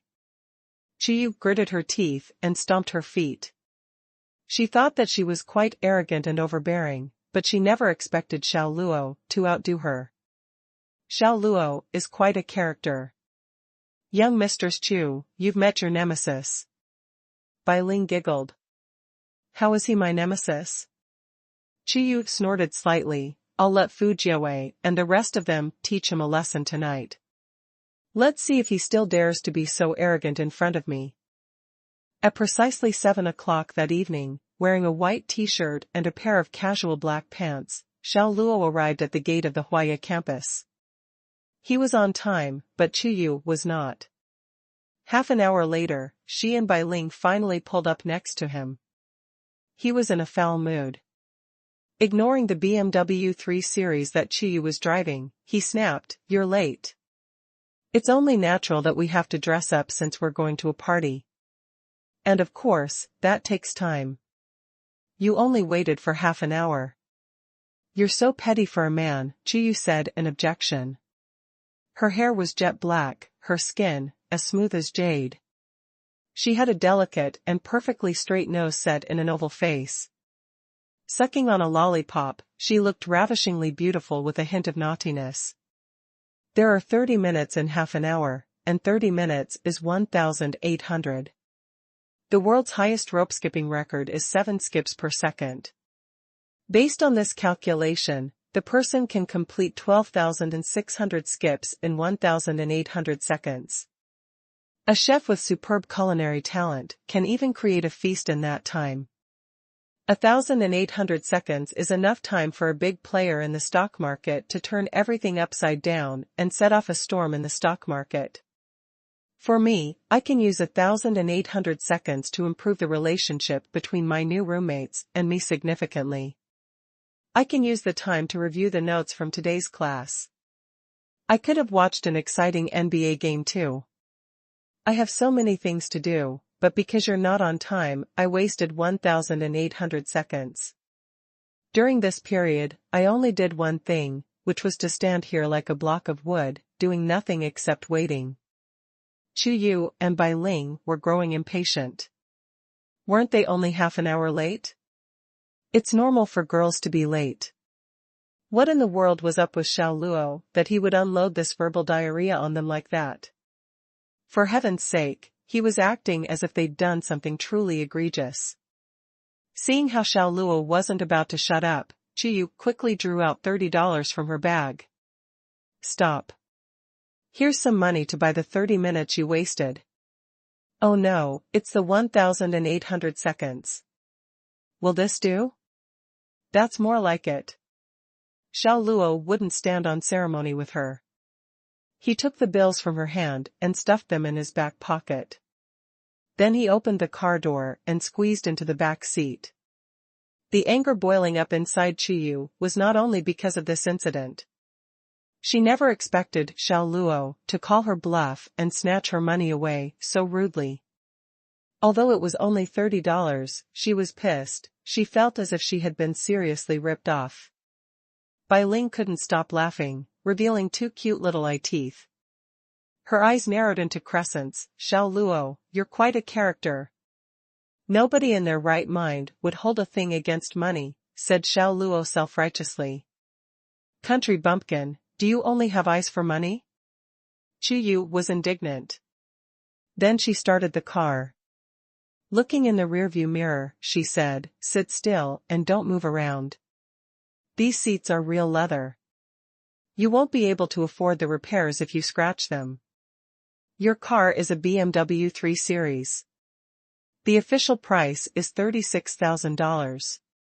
You should be able to get it imported for $46,000. After spreading out the cost, these real leather seats will cost only about $3,000 to $4,000. Although I'm not particularly wealthy, I can still afford such a trifling amount, said Xiao Luo coolly. You. Qiyu felt her heart spasm. This guy was going to give her a heart attack. Beside her, Bai Ling sighed in her mind, I'm afraid that young Mistress Chu has met her nemesis. In her memory, Qiyu had never lost a verbal exchange. But since meeting Xiao Luo, she was always so pissed off that she became tongue-tied and had no way to vent. Bai Ling just gave a sympathetic sigh to her bestie. Qiyu gritted her teeth and thought, you think you're the only one who can talk? Let's see if you can still say anything later. It was quiet in the car throughout the entire journey. Finally, they arrived at a luxurious villa in Jiangqing. Xiao Luo got out of the car and glanced at the villa in front of him, trying to look nonchalant. Yeah, it must be nice to be stinking rich. What are you looking at? You can't afford this villa no matter how many times you look at it. It cost more than $1 million, Qiyu delivered a timely verbal blow. So it's a villa that cost more than $1 million. Xiao Luo said with all seriousness, why do I feel that the trees have become a little smaller? The garden area is minimal, too. The trees here are planted in strict accordance with the feng shui pattern. Don't you understand anything? Don't talk nonsense if you don't. Qiyu panted with rage. This Xiao Luo was a total bumpkin. Geez. Xiao Luo zipped his mouth. He happened to be her bodyguard, so what choice did he have? Although he was an invisible bodyguard, he couldn't change the fact that as her bodyguard, he shouldn't keep provoking her discontent for the fun of it. Princess Yu is here. Come on, let's go in quickly. A lot of people are waiting. A well-dressed guy in a slim-fitting suit came out to greet them. He glanced at Xiao Luo. This must be Xiao Luo bro, Princess Yu wants you as part of our team. Welcome, welcome. Fu Jiawei's a member of my gaming team and also owns this villa. Qiyu explained before making further introductions. Xiao Luo greeted Fu Jiawei politely, hello. Don't be shy. Since we're members of the same team, we're teammates and brothers. Come in. Fu Jiawei was very enthusiastic. Xiao Luo nodded and walked into the villa with Qiyu and Bai Ling. The so-called party was a dance party of those wealthy children who had nowhere to spend their money, so they invited friends around to eat and drink. The dance was on the lawn, beside the pool. Many handsome men and beautiful women had already gathered there. Princess Yu, Bai Ling. Accompanying these two excited voices were two girls who lowered their wine glasses and ran over, kicking up a fragrant breeze behind them. Xiao Luo sized up the two of them carefully. Although they were tall with a bombshell sultriness, they did not have Qiyu's fresh and pure vibe. Still, these stunners could make men rise to the occasion countless times in desire. Why did you get so drunk? Qiyu caught the scent of alcohol and wrinkled her nose. Relax, we can't get drunk on this little alcohol. Even if we're drunk, we can spend the night here at Jiawei's place. Anyway, there are many empty rooms in his house. Jiawei, am I right? Asked one of the girls. Fu Jiawei nodded eagerly, I don't have much else here, but I do have a lot of empty rooms. You're just showing off. The girl rebuked. Then she noticed Xiao Luo. Princess Yu, is this Xiao Luo? Qiyu nodded. Yes. Hello, my name is Fang Shulan, and I'm a member of Princess Yu's gaming team. Nice to meet you. The girl stretched out her hand. My name is Yi Yingying, and I'm also a member of the Princess Yu's gaming team, another girl introduced herself. Hello. Xiao Luo shook hands with them one by one. He dropped their hands as soon as possible. There was no reluctance to let go. His manners were very appropriate for the occasion. I heard you'd invented a new way of outfitting the armadillo. The opposite team was a pure AD lineup, yet you got the high ground in a 1v5 in 10 minutes. We can swap pointers when we get a chance, Fang Shulan said with anticipation. Sure, there will be a chance. Xiao Luo smiled wryly. After getting acquainted with them, Xiao Luo gained a general understanding of Fu Jiawei and his party. They were all rich children like Chuyu, and they were university students too.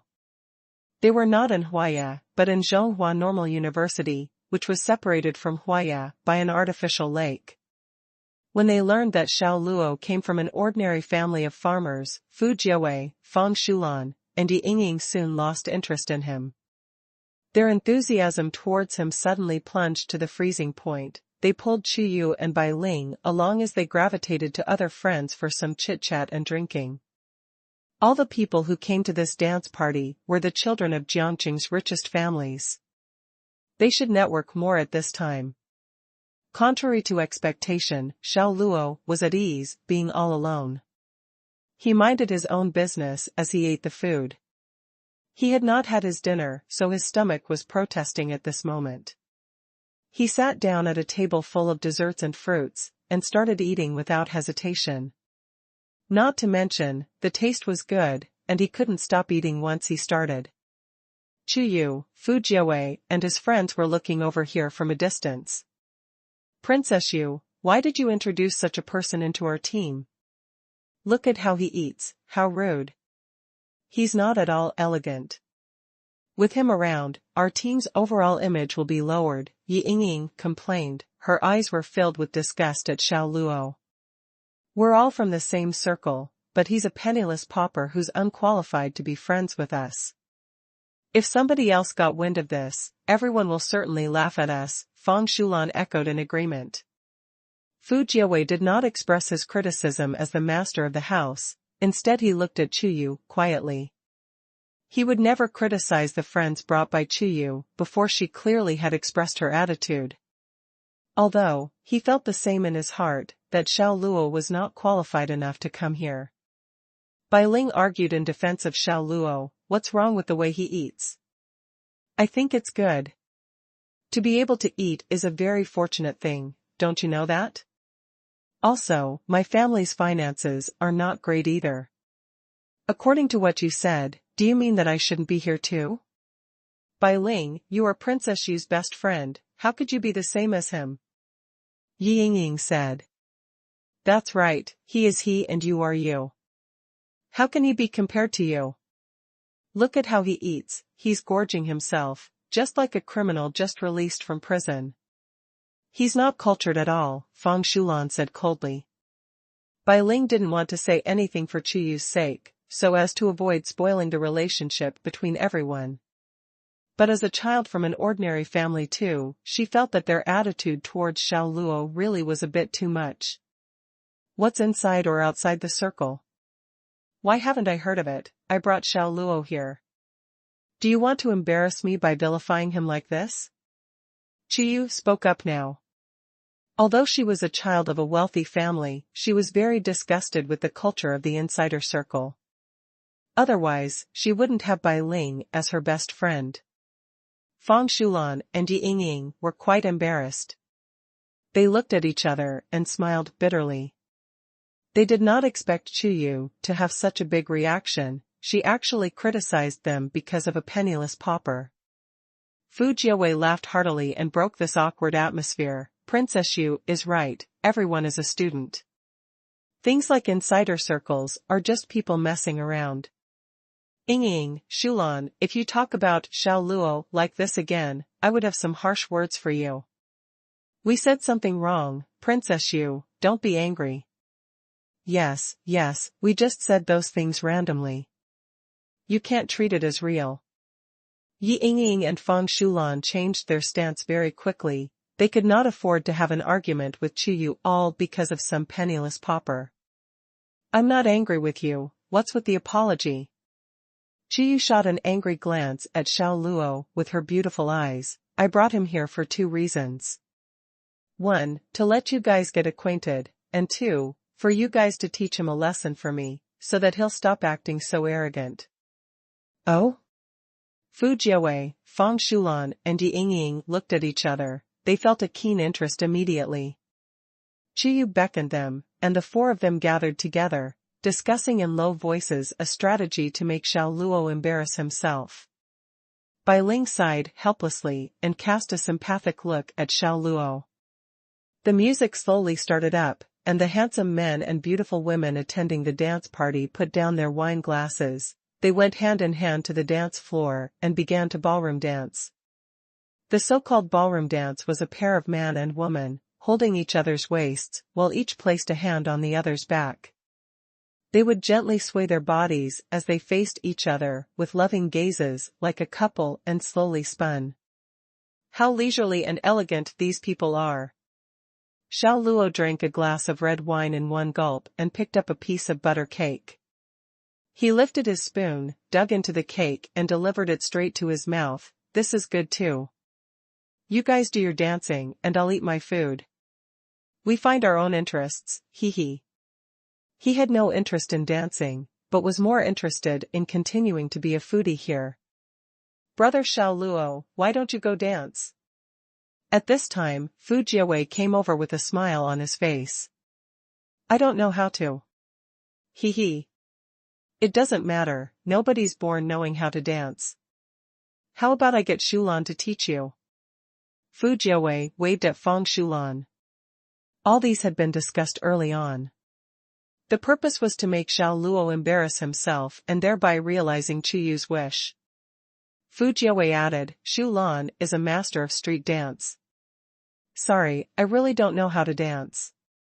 Xiao Luo refused. There were so much delicious food, how would he do some silly dance? It'll be all right. I said that we'll become good brothers in the future, don't be so reserved. Also, Xulan is not an outsider, we're all on one team, there's nothing to be embarrassed about, Fu Jiawei laughed and said. Fang Xulan glanced at Xiao Luo and shouted, come here if you're a man, don't be so faint-hearted and naggy.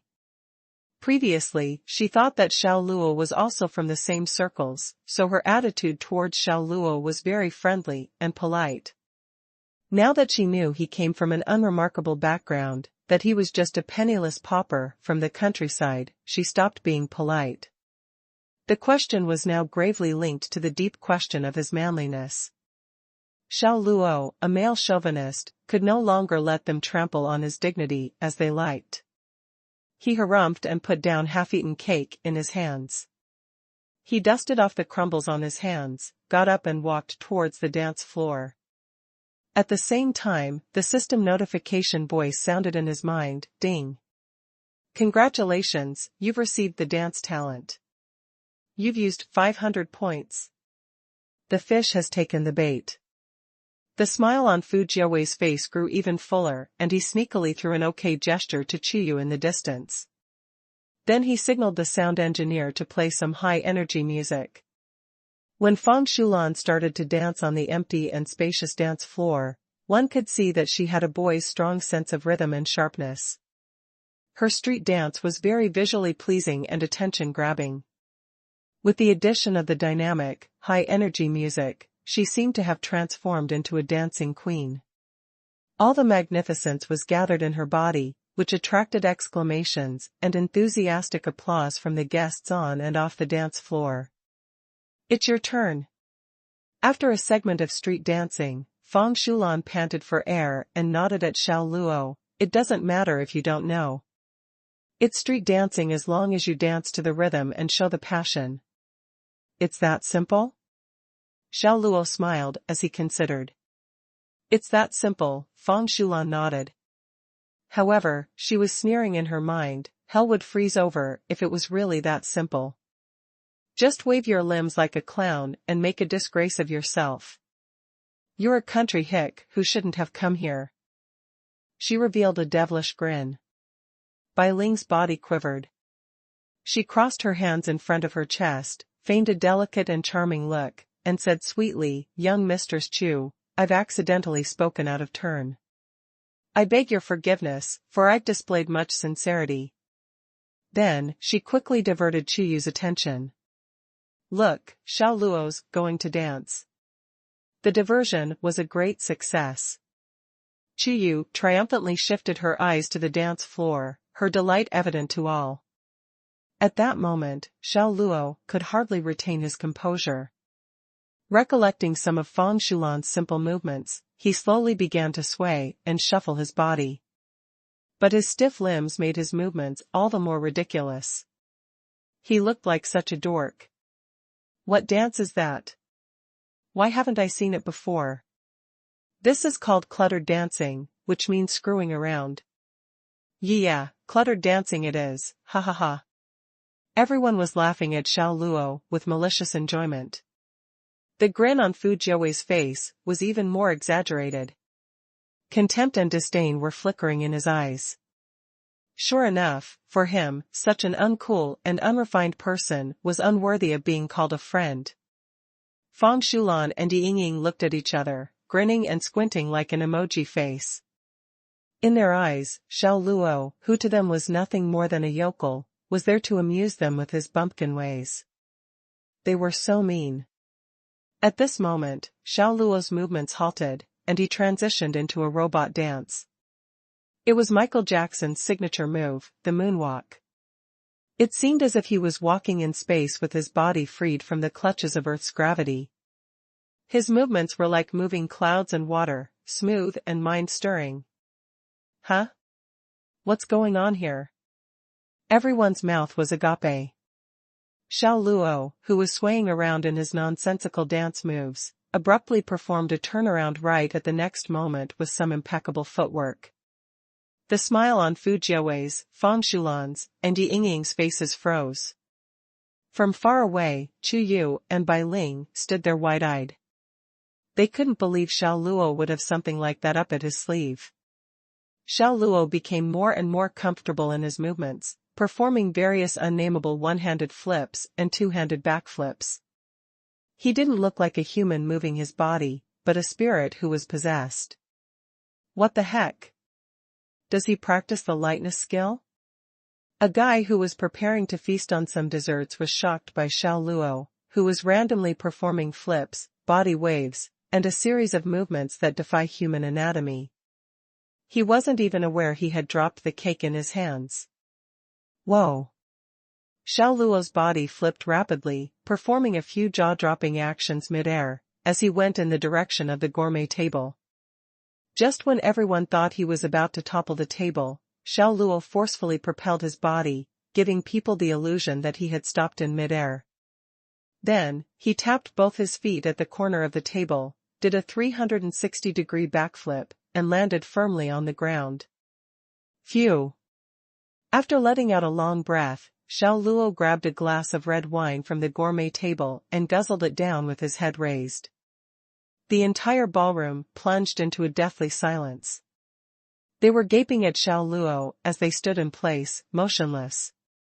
In their minds, it was still the out-of-the-world robot dance Xiao Luo had performed earlier.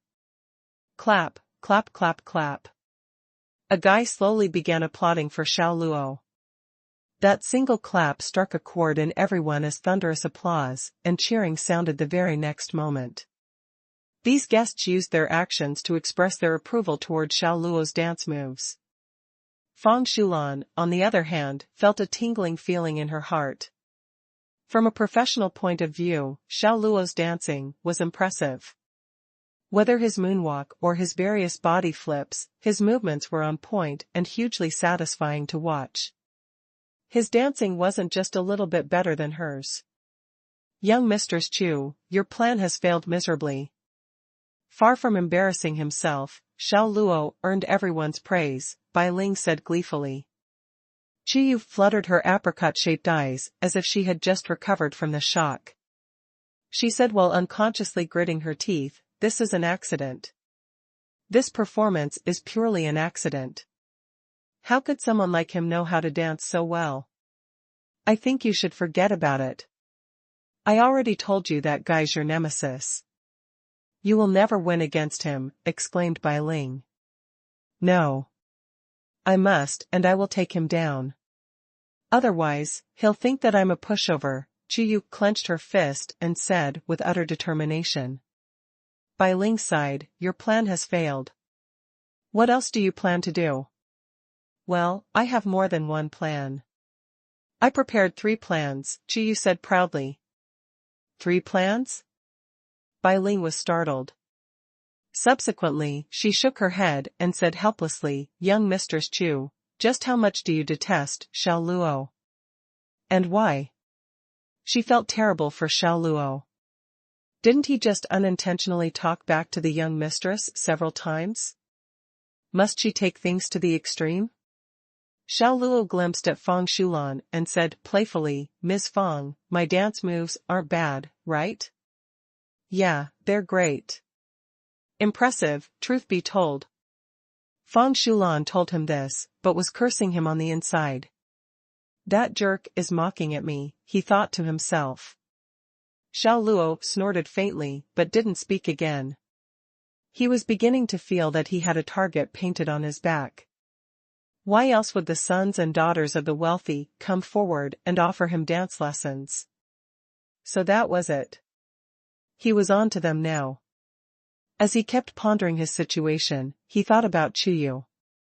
He turned to look at Chuyu.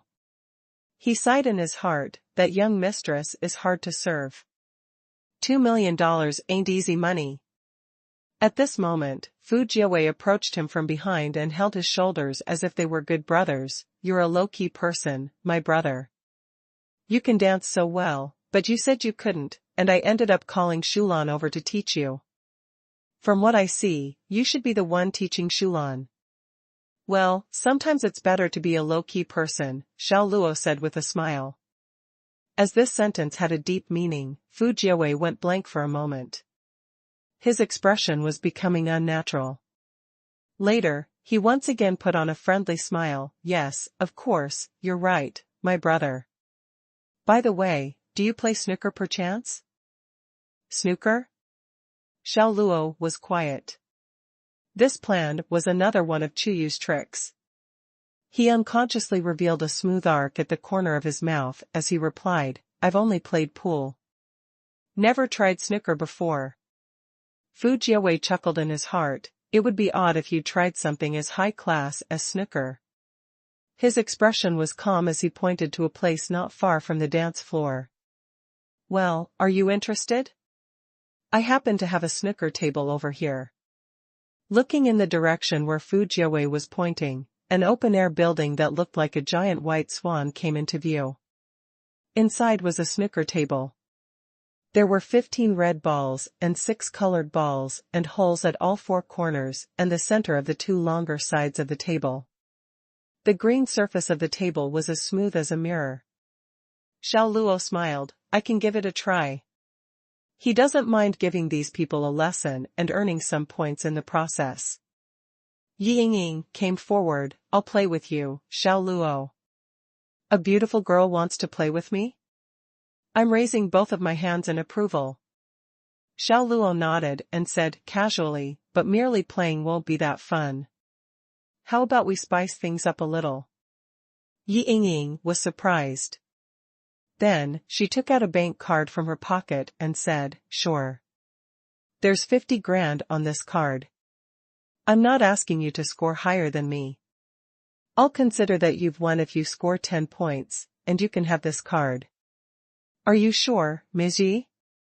I must say that I'm not bad at this game. 10 points, and I'll win? Aren't you going too easy on me? The smile on Xiao Luo's face was vibrant. Not only did he get to eat good food by partaking in this party, but he could also even win some money. For a guy like him who didn't have much cash, happiness came too suddenly. Idiot, how is pool the same as snooker? A condescending sneer washed over Yi Yingying's face, mocking Xiao Luo's ignorance.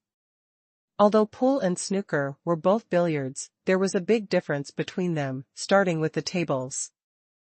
A pool table was approximately 2.5 meters long and 1.2 meters wide.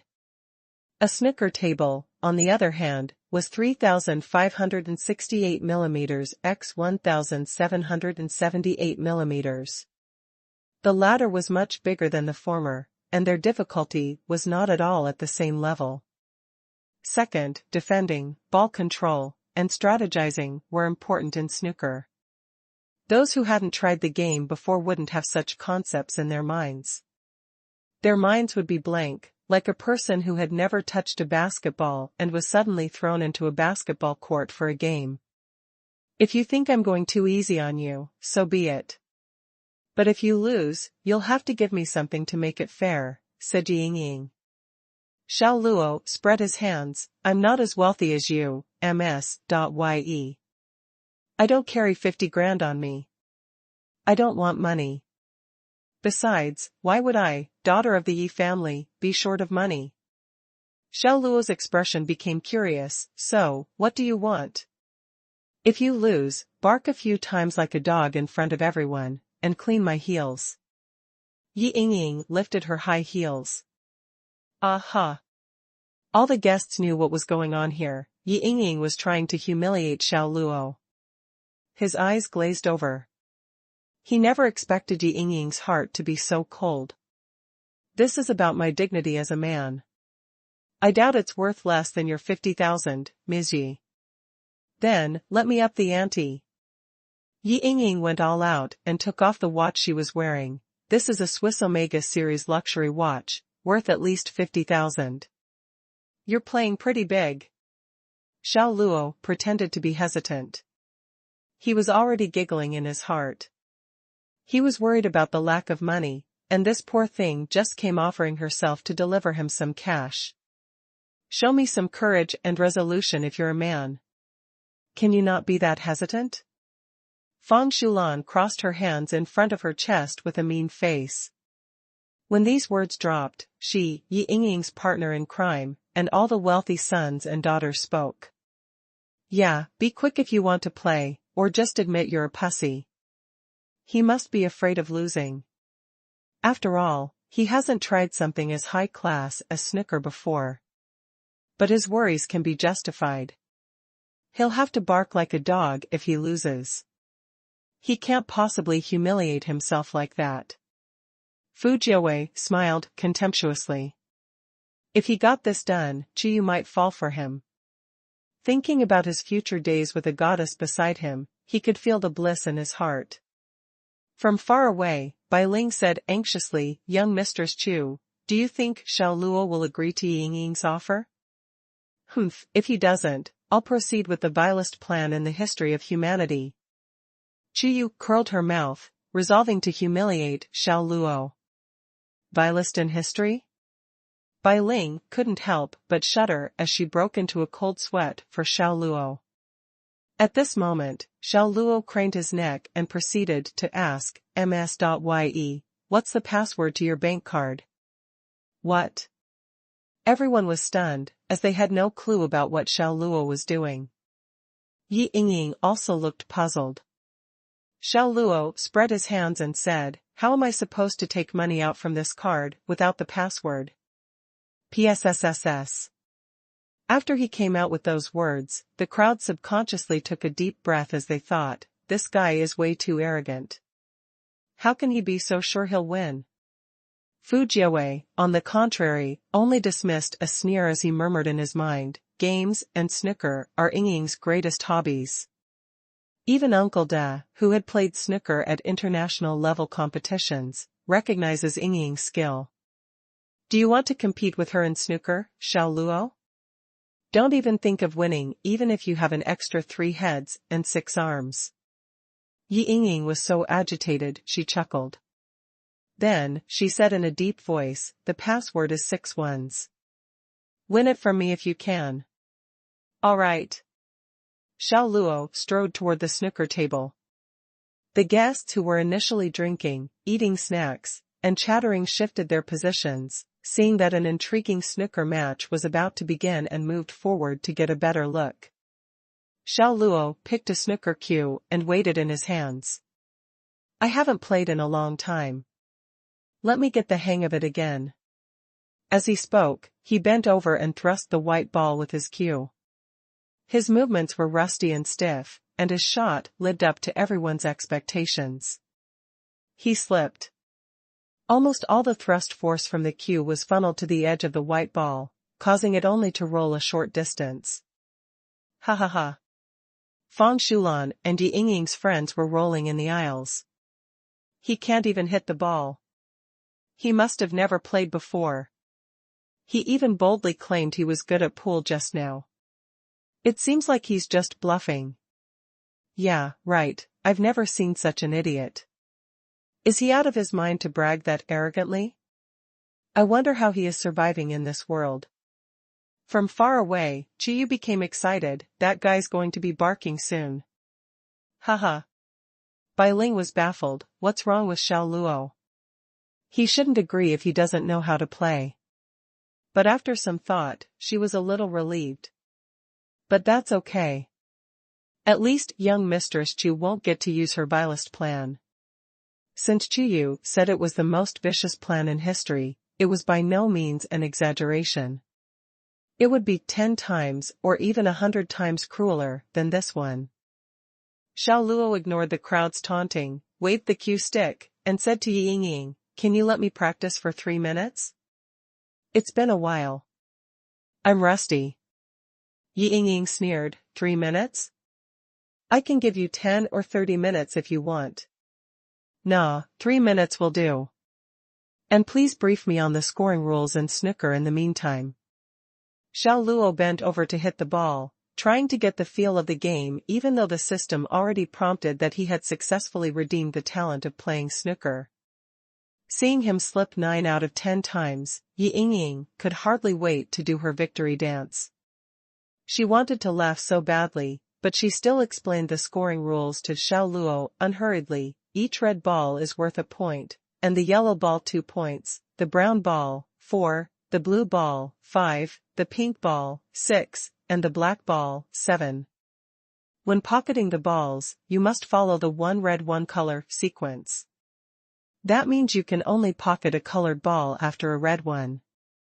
When all the red balls are pocketed, you have to pocket the colored balls in the sequence of their respective point value from low to high.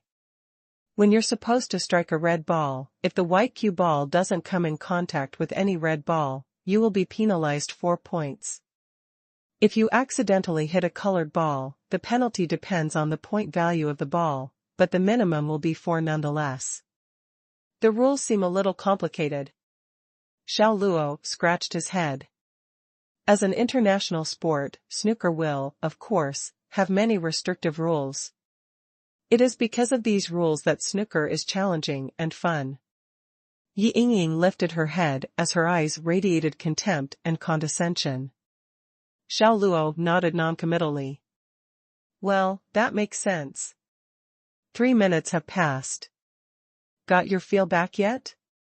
Fang Xulan asked. Xiao Luo waved his hands and said, almost. Let's begin. Who'll go first? As you like.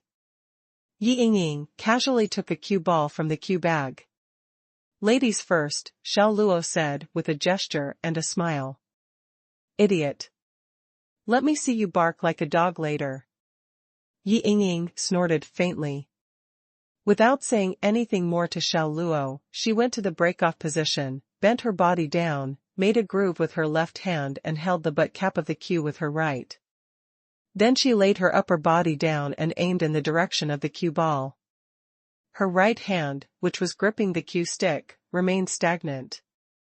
She stood upright, took a small step with her left foot, which corresponded to her shoulder length, and rotated the tip of her right foot at about 70 degrees, thus positioning herself firmly. Then she aligned her chin with the center axis of the cue and leveled her eyes to look forward. Her nose, mouth, and chin were on the same vertical plane with the cue ball and her right arm. She exuded a calm temperament and supreme confidence. You can tell if someone's good at something once they get into action. It was not necessary to see Yingying striking the cue ball. From her posture, the crowd could tell she was a pro in snooker. Otherwise, she wouldn't be emitting such a lofty and cold temperament. It formed a sharp contrast with the stiff and rusty movements Xiao Luo displayed earlier on. The disparity was that of heaven and earth. Clack. Once Ying thrust her cue, the white ball rolled with a soft impulse toward the red balls, gathered in a triangular formation. This move was a gentle strike to defend. A match between veterans would typically start in this way. It all depended on who revealed their flaws before the other. Ying naturally did this out of habit. After all, the people who usually played with her were all pros. After the white ball mildly scattered the red balls, it slowly rolled to the short edge of the table and stopped right behind a brown ball. It was both a flawless defensive and an offensive move. As long as Xiao Luo didn't hit a red or colored ball, his turn would end, and she could even score a few points, buttering both sides of the bread. Nice. Fang Xulan and Ying's friends applauded. The others also nodded as their eyes blazed in praise. From that strike, they could tell that Ying had an excellent grasp over the white ball's movements. With skills of this caliber, she meagerly possessed the style of an international-level snooker grandmaster. As a hobby, it was rare and commendable for her to have practiced her skills to this extent. It's your turn, Xiao Luo. Don't touch the colored balls. Fu Jiawei said, smiling with his eyes squinted. Relax, I'm not that bad. Xiao Luo rubbed the Q-tip with chalk to enhance the leather tip's friction. Chuyu, from far away, couldn't bear to watch him. She mocked, that friggin' poser, acting cool, by rubbing the Q-tip with chalk. Isn't he ashamed of himself? Bai Ling kept quiet. She thought Chuyu was way too critical of Xiao Luo anyway.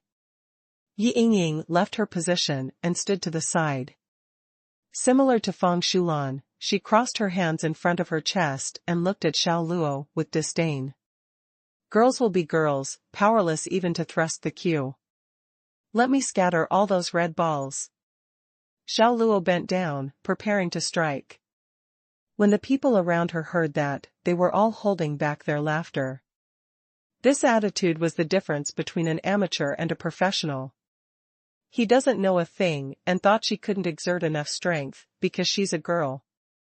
He knows nothing about snooker. You scatter the red balls then. Yeah, hurry up and strike the red balls apart. Let's see your skills. Be careful, don't slip again, haha. Fang Xulan and Ying smiled as if they were looking at an idiot as they spouted words of mockery. Xiao Luo smiled with them, and then forcefully thrust the cue. Clack. The wild ball gushed out like a thundering beast, hitting the long side of the table, and then rushed toward the clumped red balls with unstoppable impetus. With a clatter, the 15 red balls scattered outward without any art of composition. But none of them pocketed, while many of the red balls stopped at positions not far away from the pocket holes. Xiao Luo frowned. Well, I thought I could pocket at least one. What bad luck. Bad luck? It's you who was stupid, all right. You thought that snooker is the same as pool, where you can get the balls pocketed by just randomly hitting? Fang Xulan and Ying's friend scoffed, thinking Xiao Luo was way too funny. Xiao Luo, you can recede now. Ying moved forward as she revealed a confident smile at the corner of her mouth. Very confident of you, Ms. Yi. But although I've scattered the red balls, it wouldn't be easy for you as well, right? Xiao Luo said disapprovingly. Ying looked at the black balls clumped together and the white cue nearby that was surrounded by a chain of red balls. She said with a smile, open your eyes and watch. Let's see if this will be easy for me.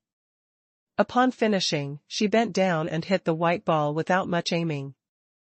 The white ball hit a nearby red ball, and the red ball rolled toward the bottom hole and coincidentally knocked another red ball that was near the bottom hole into the hole.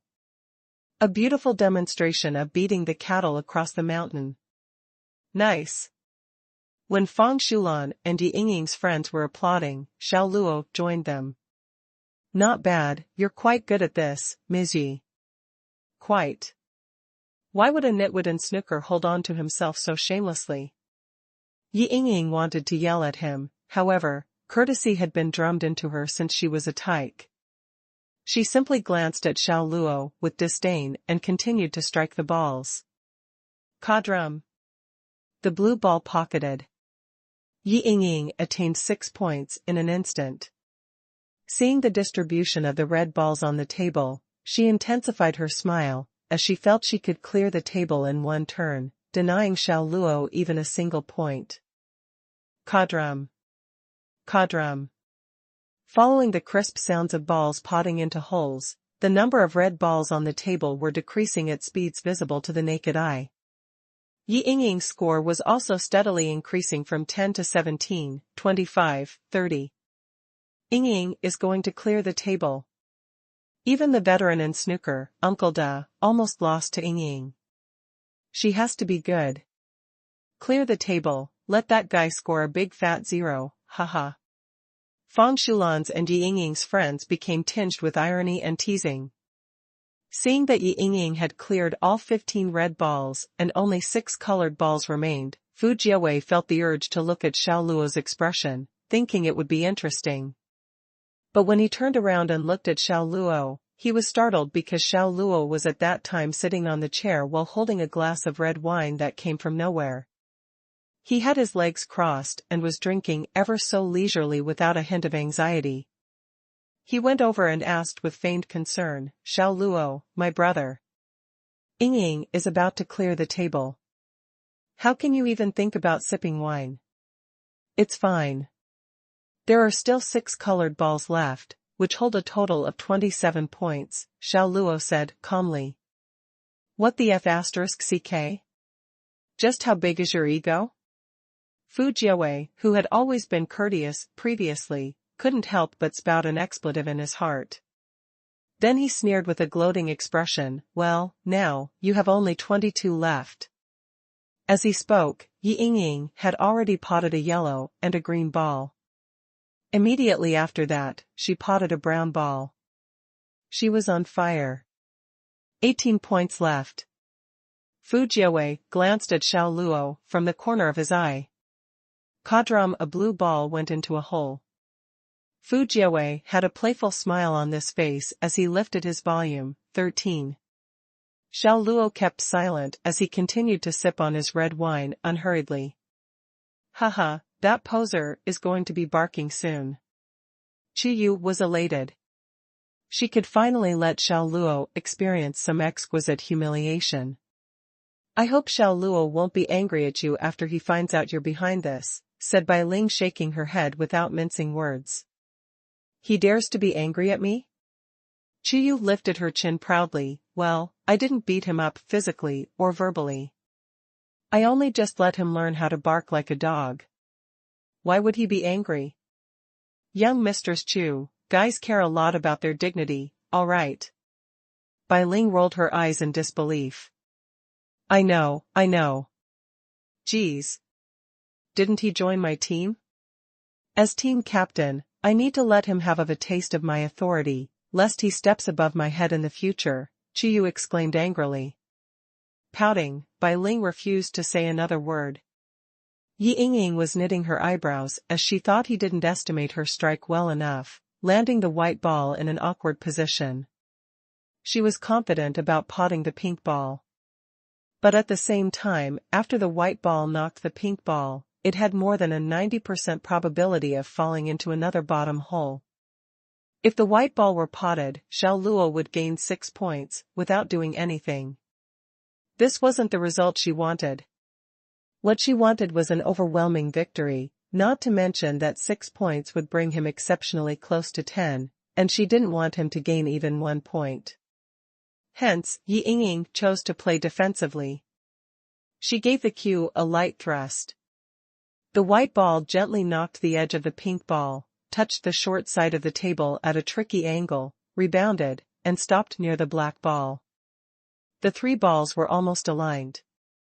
It could be said that the black ball had the pink ball blocked, and the white ball could never directly touch the pink ball. Nice ball. The guests praised her. This move was a good strike of the outermost defense. Subsequently, everyone turned to look at Xiao Luo. What would he do now? Would this guy create a miracle, or would he finish with a big fat 0? Many were anticipating the outcome. After all, Xiao Luo looked calm and serene without a tinge of panic. The pink and black ball totaled 13 points. If he could pot both balls, he would have still won the game. But no one was rooting for Xiao Luo. What kind of joke would that be? Why would a guy who slipped 9 out of 10 times pot the balls? There would be zero suspense regarding the outcome. Your turn. Yi Yingying turned around and yelled at Xiao Luo. Xiao Luo wasn't affected. He put down his wine glass and said to Fu Jiawei next to him with a smile, "See? I still have a chance." Yeah. You still have a chance, bud. The black and pink ball totals at 13 points, which is over 10. Hee. Fu Jiawei was cracking up. What an oddball. Why would he still think he had a chance at this point? No wonder he failed to notice that he had provoked my Princess Chiyu. Xiao Luo circled the table, and his eyebrows became almost knitted together. The white ball can never touch the pink ball with 1 rebound. It will need at least 2 rebounds. To accomplish this feat, not to mention me, I'm afraid that even the internationally renowned grandmasters would have a less than 50% success rate. That's an outstanding play, Ms. Yi. Looks like you're not that big of an idiot after all. Since you are well aware that you will never get to pot the pink ball, you should give up, Yi Yingying, who was holding the winning ticket, said while smiling proudly. Give up? Xiao Luo shook his head. Why should I? Yi Yingying said, do you think you're better than the grandmasters that you can pot the pink ball with the white ball being at such a position? Never try, never know, Xiao Luo said while spreading his hands. Fang Shulan was getting impatient and yelled, why are you talking so much nonsense? Are you going to hit the ball or not? Exactly. You are so naggy. You're nothing like a man. Do it quickly if you so wish to try. And bark if you admit defeat. Aside from barking, you still have to rub Yingying's heels clean. A bunch of people echoed. Xiao Luo smiled indifferently. He bent down, made a groove with his left hand, and aimed his cue. He took a deep breath, brewing his strike unhurriedly. Jiawei, can you feel it? His words confused Fu Jiawei as he replied while containing his laughter, feel what? Me, potting the ball, of course, Xiao Luo said seriously. Are you potting the ball? Fu Jiawei was taken aback. He couldn't contain his laughter any longer. He almost cried as he thought, your club isn't even pointing in the right direction and has almost a 180 degrees deviation with the pink ball. You dare claim that you can pot the ball? You are a weirdo, my brother. However, he said, agreeing, I didn't feel it at first. But after what you said, I immediately felt it. You can get the ball potted. Ha ha ha. The guests burst out laughing, amused by Xiao Luo's ignorant and funny words. Get in, ball. At this time, Xiao Luo shouted. His eyes abruptly turned sharp as he forcefully struck the cue on the white ball. Clack. The static white ball morphed into a ray of white light, rushing out at an extremely high speed. It randomly spurted across the entire table as if it had lost control, consecutively colliding 4 times with the edges of the table. Finally, following a cluck, it knocked on the pink ball. The pink ball attained a surge of energy and went rolling directly to the bottom hole. Amid the crowd's incredible expressions, the ball went into the hole, following a caw-drum. Clean and neat. Done in a stretch. The clattering in the venue abruptly halted. All the guests were stunned. Chu Yu and Bai Ling, who were far away, also straightened up their bodies. Yikes! The ball went in. The pink ball was potted into a hole. A brute force thrust that sent the white ball bumping around like a headless fly hit the pink ball. And not only that, it even knocked the pink ball into a hole. Holy moly, how is that possible? No one could believe their eyes. It was 1 in a million. Unbelievable. Unacceptable. They never expected something like this to happen. Xiao Luo stood upright, walked toward Fu Jiawei, and patted his shoulders. Jiawei, thanks for your blessing. The ball has been potted. Fu Jiawei just stood there, unsure of what to do. He broke out in an awkward smile. Yi Yingying, Fang Shulan, and the rest of the gang looked as if their mouths were stuffed with fish. Their expressions were as awful could be. Luck, it must be luck. I'll eat sh*t if this isn't a lucky ball. A guy who had a great relationship with Yi Yingying was unconvinced. The others also subconsciously nodded in agreement. The white ball rebounded 4 times before it hit the pink ball. If this weren't a lucky ball, no one would have believed the tale anyway. It couldn't possibly be that Xiao Luo had mastery over the white ball's trajectories, right? If that was the case, wouldn't Xiao Luo be better than those internationally renowned grandmasters in snooker? Was that even possible? Xiao Luo was impressed by that guy's hypothesis. If you say it's a lucky ball, then a lucky ball it shall be. I can't possibly say no and let you eat sh*t, right? You. That guy was gritting his teeth and rubbing his palms. If Fu Jiawei hadn't given him a dirty look, he would have bolted up to teach that arrogant Xiao Luo a lesson. At this moment, Yi Yingying said with a knowing smile, don't get too full of yourself. Pot the black ball if you can, or you'll still lose. Yeah, get on with it. I don't believe you'll have such great luck this time. It was that guy from just now who was itching to see Xiao Luo fail. It was all luck just now. If he pots the black ball this time, I will kneel to him. Just kneeling? I will straight up call him daddy. Yeah. A miracle like that will never happen twice. The few people who were close acquaintances of Yi Yingying began taunting him. Xiao Luo kept quiet, bent down, and locked his cue on the white ball. The cue, the white ball, and the black ball were in a straight line. His eyes were sharp, and his body was radiating a unique aura. A gust of wind blew over, sending the fringe on his forehead into a gentle flutter. The air condensed as he channeled his focus. His foxy grin, his confidence, his evil yet charming morale, and his solemnness were giving off a mysterious air of kingliness. For a moment, Chu Yu was taken in by this force in the world. She murmured subconsciously, that poser looks so handsome. At this moment, Xiao Luo had already taken his shot. Clack. It was still a hard strike.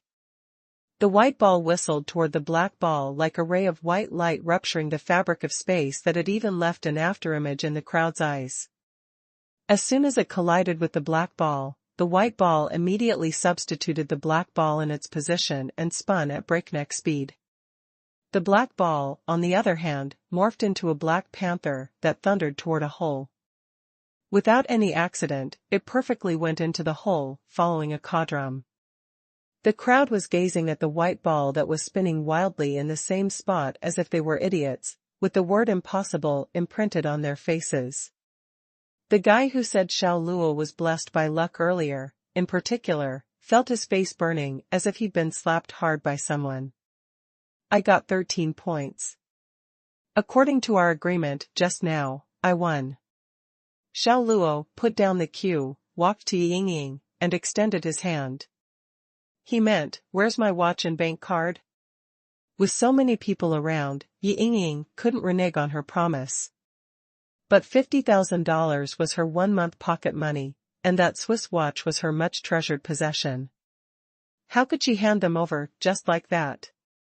I want another match. Yi Yingying gritted her teeth while she took off her watch and placed it into Xiao Luo's hand alongside her bank card. Another match? Xiao Luo frowned. Yes, a rematch. Yi Yingying's eyes were about to spurt fire.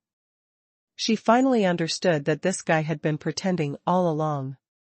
From the moment she challenged him to a snooker match, she had become an idiot. If you win, I will give you another $100,000. If you lose, return me my bank card, watch, and lick my shoe clean. She was furious. This was the first time she got cucked so severely. She was proud of her brilliance in snooker. For her, this defeat was a deep, humiliating disgrace. Why would Xiao Luo ever say no to free money? He replied in a faint tone, well, we could, but I don't like empty promises. What he meant was, she had to show her sincerity. She couldn't just say it with her mouth. There's 50 grand in here. Fang Xulan took out a bank card from her pocket and placed it on the snooker table, supporting Yi Yingying till the very end. Fu Jiawei was no longer pretending to be good brothers with Xiao Luo. He took out a bank card and said, I have $50,000 in here as well. There's exactly 100,000 over here. Okay, fine. I'll have another match with you. Although Xiao Luo wasn't someone whose eyes would glimmer in the face of money, he never turned his thumbs down to it. Oh yeah, 10 points, and I'll win? Like just now?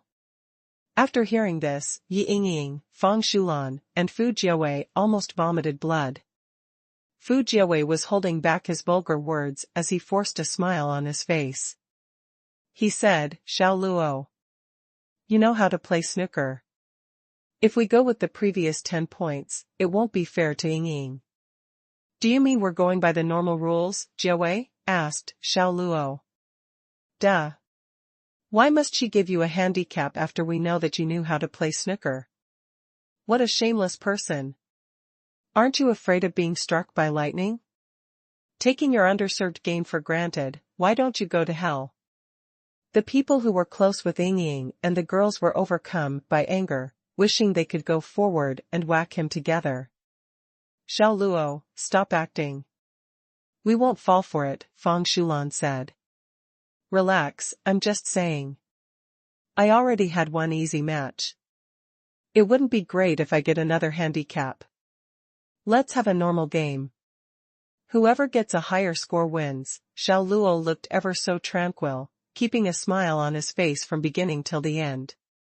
Yi Yingying took a step forward, took a cue, and thumped it on the ground as she said furiously, cut the crap. Break off. Xiao Luo shut his mouth, but kept his smile and put on solemn expression. He once again picked up the cue, went to the break-off zone, and started the game with a light thrust. It was a face-off between pros, and the atmosphere was tense. Everyone was looking at the table without blinking their eyes, not knowing who would be the victor. With the gentle strike that Xiao Luo had taken, the white ball collided with the edge of the clumped-up red balls and rebounded to the tiny semicircular break-off area. Most people thought it was a tremendous defensive strike. But from Yi Yingying's point of view, Xiao Luo had revealed a flaw in his first shot because one red ball had already detached from the cluster, and it just so happens that it was hittable with the white ball. Even the angulation was just right so that she could get it potted. While doing that, she could seize the opportunity to scatter the red balls, which would be beneficial for her to get more balls potted subsequently and acquire more points. Without a word, Yi Yingying walked to the table with exceptionally focused eyes. In this game, she wanted to showcase all of what she was capable of unreservedly, win back her bank card and watch, and all the more, let Xiao Luo lick her heels clean in front of everyone, so as to vent her hate. On the table, the white ball and the red ball that was separated from the cluster was about half a table away. The red ball also had quite some distance with the bottom hole. Such a strike was the hardest to take. Its difficulty factor was immense. If she could get the ball potted, she would have the chance to pressure her opponent with that move alone, but if she couldn't, she could very well be counter-pressured. This was undoubtedly a very risky strike. Everyone focused their attention and held their breath while they looked at the emerald-colored snooker table, wondering if that ball could be potted into a hole. Yi Yingying looked very calm. She bent down and struck the white ball without hesitation. Tuck. Being impacted by the cue, the white ball gushed away. After colliding with the red ball, it thumped into the cluster of red balls, while the previous red ball rolled straight the bottom hole. Following a caw-drum, it potted glamorously. At the same time, another red ball from the clump that was scattered was also potted into another hole.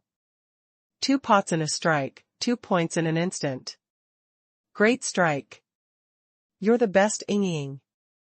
A prodigy in snooker.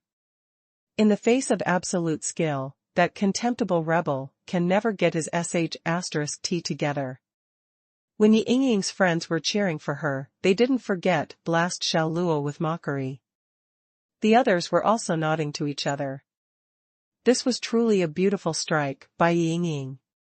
It was done calmly, decisively, and clean, pleasant to look at, and the crowd had to applaud for her. Xiao Luo, on the other hand, was still at the side while he continued to leisurely sip on the red wine that he had yet finished drinking, enjoying the wonderful pleasures of good wine rolling through, and nourishing his throat. After potting 2 balls in a strike and having acquired 2 points, Ying continued her turn. Her choice was the pink ball that was worth 6 points. The position of the white cue ball was very conducive, and with greater reason, it would be beneficial for her subsequent moves. Hence, knocking the pink ball was the best choice. Tuck.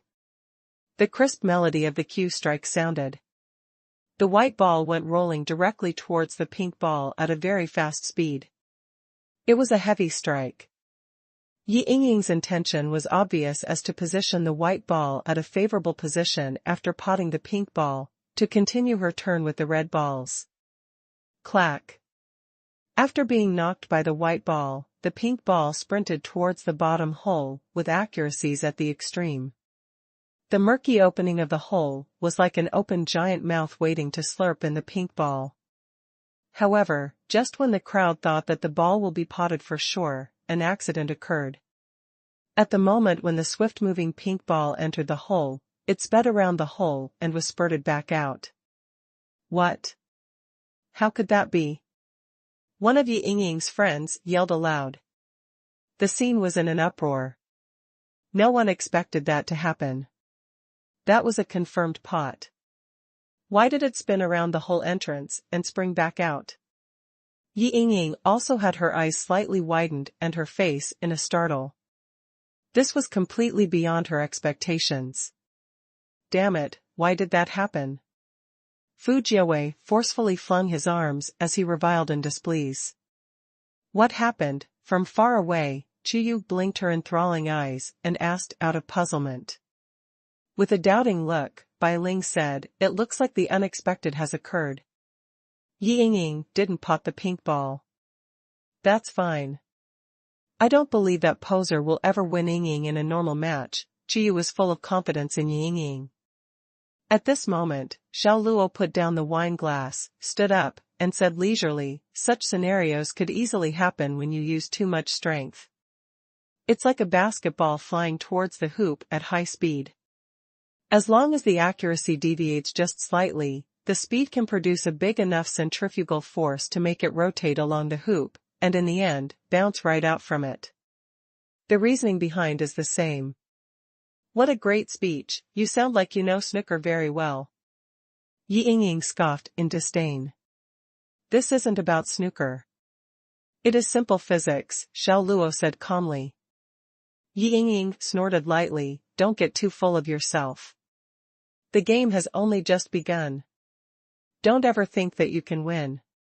Sometimes, a tiny mistake is often fatal. Xiao Luo revealed an enigmatic smile. Really? Ying sneered, I might have made a mistake, but the white ball is attached to the edge, and all the more, at the break-off region. You think this will be an easy ball for you? For me, anywhere is the same, Xiao Luo said disapprovingly. Hoo-ha. I'll look forward to your performance then. Ying dropped a cold sentence, turned around, and backed off. Xiao Luo didn't strike the ball immediately but placed his cue aside and reached out his hands to pick up something on the emerald-colored table. Fang Shulan was impatient as she yelled, Xiao Luo, what are you doing? Can you take your turn? Xiao Luo raised his head and smiled gently, there is a small piece of dirt on the table. I want to dispose of it. So what if you clear the dirt? Do you think you can really win Ying? Fang Shulan got so pissed off that she laughed, feeling that Xiao Luo was being extremely ridiculous. Xiao Luo said ever so tranquilly, let me get rid of the dirt. Then, I will show you all how to clear the table. Clearing the table? The crowd was startled at first. Then, they turned up their noses and laughed, feeling that Xiao Luo's speech was too bigoty and too pretentious. Are you pretending? If you can clear the table, I'll cut off my D*ck right over here. What a boaster. I've never seen such a shameless and arrogant person. Fang Shulan and Yi Yingying's friend sneered. That guy who promised to eat shit earlier on even said that he would cut off his schlong. Fu Jiawei shook his head as he turned around to look at Chiyu. He sighed on the inside, I have absolutely no idea why Princess Chiyu would let such a guy into her team. Is skill really that important that just anyone can be recruited? Ignoring the mockeries from all around, after puffing off the dirt in his hand, Xiao Luo picked up the cue, bent down his body, and struck the white ball seemingly without aiming. Clean, smooth, and without delay. Clack. Before the crowd's attention, the white ball knocked a red ball into a hole and stopped firmly at a corner. Xiao Luo didn't bother to look at the crowd. He walked over with the cue, bent his body, and continued to strike the white ball within less than 10 seconds from his previous shot. Clack. With the crisp sound of balls colliding, the black ball rolled towards a hole and was potted following a cadram. Eh? What's going on? The crowd was astounded as their movements froze for him. Xiao Luo continued without pausing. With the cue in his hands, he changed positions and continued to strike the ball. One strike, one pot. Cadram. Cadram. Red ball pots, black ball pots, red ball pots, black ball pots, and the cycle repeated. As known to the crowd, the black ball held the highest point, which was 7. With it continuously being potted, Xiao Luo's score continuously soared with 2 values of 1 and 8. Amidst the crowd's gazes in awe, with movements as smooth as flowing water, Xiao Luo expressionlessly went one strike after another, potting the ball serenely like a snooker grandmaster. It was like he was performing magic. The cadram of red and black balls, being potted into holes, was like a giant drum beating on everyone's soul. As the referee, the Fu family's butler respotted the colored balls and said, he has already potted 10 balls in a row. Moreover, aside from the 10 consecutive pottings, all the balls potted after every red ball were black. Xiao Luo's score was a staggering 40 points. Cadram. Cadram. Xiao Luo focused his attention on delivering his strikes at lightning speed. He didn't need to aim at all, yet he potted the balls nearly every single time. Extraordinary. Yi Yingying's eyes were as wide as a copper bell, she could no longer maintain her composure. Fang Shulan and Fu Jiawei were equally dumbfounded. Who knew that Xiao Luo's snooker skills were at this level? His movements were elegant. His shots were decisive. His sense of rhythm was impeccable. Was this even the same guy who slipped up at the beginning? No way. Looking on from afar, Chu Yu and Bai Ling didn't expect Xiao Luo to be this good. 20 consecutive strikes. 30 consecutive strikes. The number of billiards on the table decreased rapidly. Xiao Luo thrust his cue forcefully on the last black ball. Cadram. It fell into the hole, marking the completion of his 30-second strike. He put down his cue. The table was cleared. He won without breaking a sweat. Total silence. Everyone stood staring in wonder at the table with only a white ball left. Were their eyes deceiving them? Had they just witnessed an illusion? Rubbing his eyes, Fu Jiawei said to Fang Shulan, his voice shaking, all the balls are potted? Fang Shulan nodded like a robot with a stiff face. Yes, all of them. Having confirmed the fact, Fu Jiawei looked at Xiao Luo. Xiao Luo bested Fang Shulan in street dancing and crushed Ji Yingying in snooker. How could this guy, from an ordinary family of farmers, be this tough to deal with? So competent? His performance defied credulity. This is impossible. How is this possible? This can't be possible. Yi Yingying's face turned ghostly pale. Until this moment, she did accept that she'd lost the match. She had only acquired 2 points.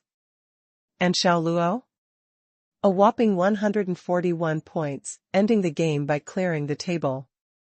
She was proud of how she played. Even when she went against masters, she had never lost so miserably. How could this little nobody triumph over her? Her mind went blank, as all thoughts slipped away. And the guy who threatened to cut off his manhood if Xiao Luo cleared the table was flattened in disgrace. His face was as red as a baboon's butt, and he felt like burying his head in the nearest hole. Xiao Luo unceremoniously held the 2 bank cards in his hands and waved to Yi Yingying, "Thanks, Ms. Yi." Upon finishing, he turned around and prepared to leave the villa. Fu Jiawei's heart was bleeding, because one of those cards was his. Seeing that Xiao Luo was about to leave, he immediately asked, "Xiao Luo, my brother, where are you going?" "The party hasn't ended yet. Gonna do some transfers at the nearby ATM. I only feel secure after the money enters my account," Xiao Luo said. At #and%. Fu Jiawei wanted to curse so badly after hearing him. Losing money felt king awful. It felt even worse when the guy who won his money gave him an innocuous smile. His blood was boiling. But still, he kept his composure. Fang Shulan, however, wasn't so nice. Unable to bear Xiao Luo's cynicism, she sneered, "Are you afraid of us reneging and freezing our accounts? Relax, we don't have to do that. I regard this as chump change to shun off some beggar." She was so angry she lost her mind for a moment and shed all pretenses of cordiality. When the crowd heard that, everyone frowned. Fang Shulan was embarrassing them, the children of privilege. She not only lost the competition, but with that remark, she lost her character, too. On the surface, it might have seemed as if she was humiliating him, but in fact, she was lowering her standards and splashing dirty water on herself. Xiao Luo smiled faintly, "Ms. Fang, you were born into a family of wealth and privilege. You've never had to want for anything since the day you were born. I bet that what you spend on your branded clothes and luxury accessories was enough to open a shop. How fortunate you are.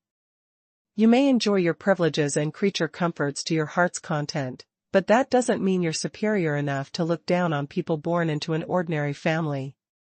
Life has its ups and downs. I mean, maybe, just maybe, when we meet next time, perhaps you will be the one looking up at me." As absurd as it might seem, Xiao Luo's words penetrated deep into the hearts of the guests. Their expressions ran the gamut, some were full of contempt as they regarded his words as a joke, while others knitted their eyebrows and fell into contemplation. "Me? Looking up at you?" Fang Shulan laughed and scoffed, "You? Really?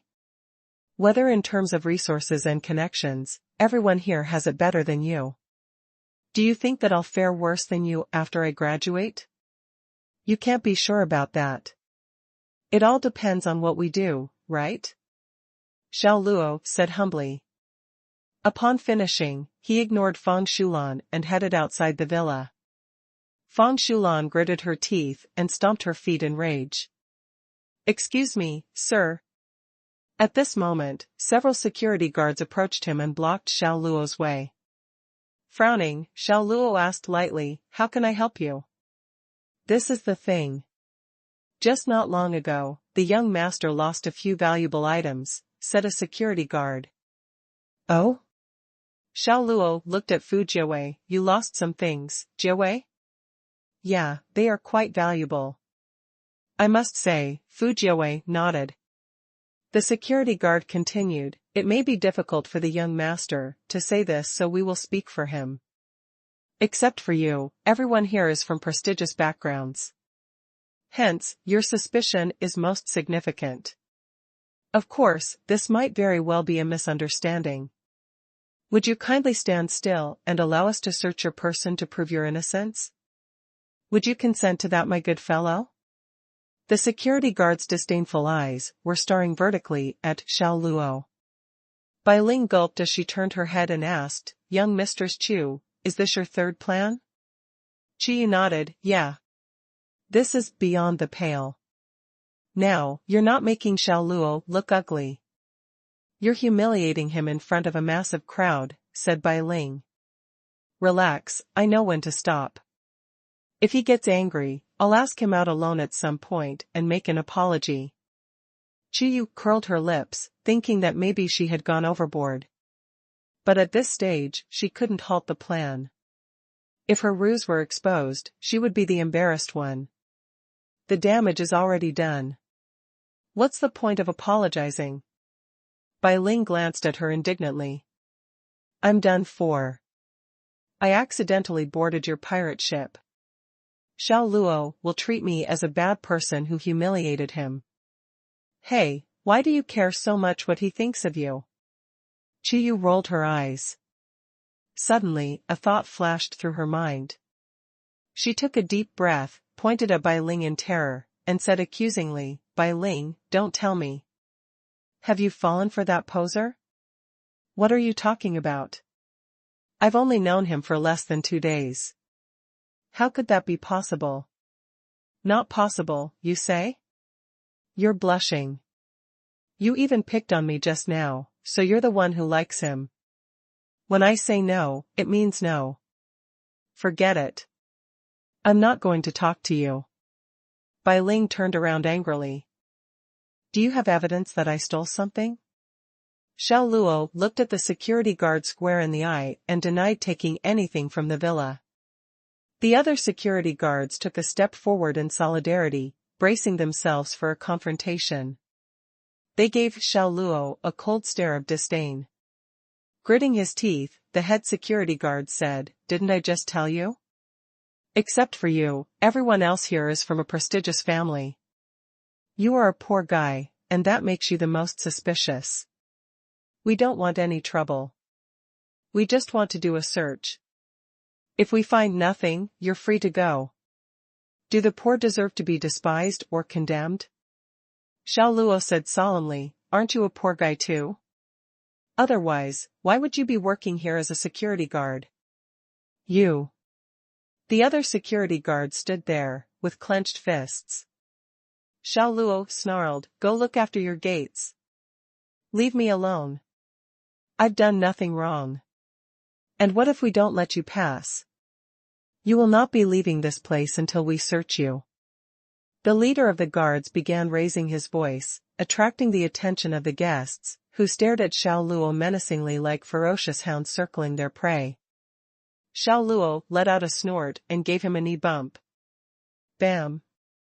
The guard went flying in the air and smashed into the food table with a loud bang. All the food came crashing to the ground. The guests gasped in horror. Was he hurling someone 5 to 6 meters away with a knee bump? What kind of strength was that? Xiao Luo continued without pausing. He performed neat and swift turning kicks, rear kicks, and punches and sent the guards surrounding him flying all in all directions, knocking down the guests, the barbecue stand, and anything else in his way. He turned the dance party into a garbage dump. Panic set in. Everyone was screaming. They had never seen anyone like him before. Xiao Luo cracked his neck and exhaled. Like a general who massacred an entire army, he shouted, Ah, that feels good. He scanned his surroundings with a smile on his face, his eyes ultimately landing on Fu Jiawei. Gulp. Fu Jiawei trembled as he swallowed a mouthful of saliva. He never expected Xiao Luo's fighting skills to be so out of the world. He was a monster. Fu Jiawei had hired all his security guards through legitimate companies. They had undergone strict training and were veterans in close combat. Who'd have thought that the 5 of them would be lying on the ground groaning in pain after being whacked a couple of times by the likes of Xiao Luo? He literally couldn't believe his eyes. When he was spacing out, Xiao Luo marched up to him and stared him down with a "don't mess with me" face. Fu Jiawei broke out in a cold sweat. He instinctively stepped backward, but accidentally tripped and landed on his butt. Xiao Luo stared at him from above. "You said I stole something precious from you, right? Fine. Now then, I will turn out every pocket. If you can't find those valuable things that you mentioned, I will break all your fingers one by one. How's that?" This guy wasn't joking. His threats were severe, and his hostile intent was undisguised. When an angel loses patience, it puts on the face of the devil.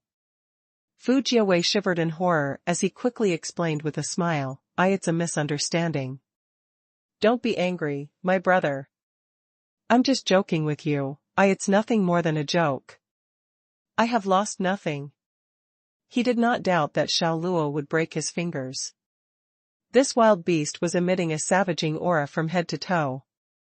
Pathetically, Fu Jiawei, he had previously regarded him as a timid sheep that could be bullied and taunted for his amusement and pleasure. A joke? Where can you find jokes like this? Xiao Luo stepped on Fu Jiawei's chest. The force made Fu Jiawei feel as if his lungs and chest were bursting.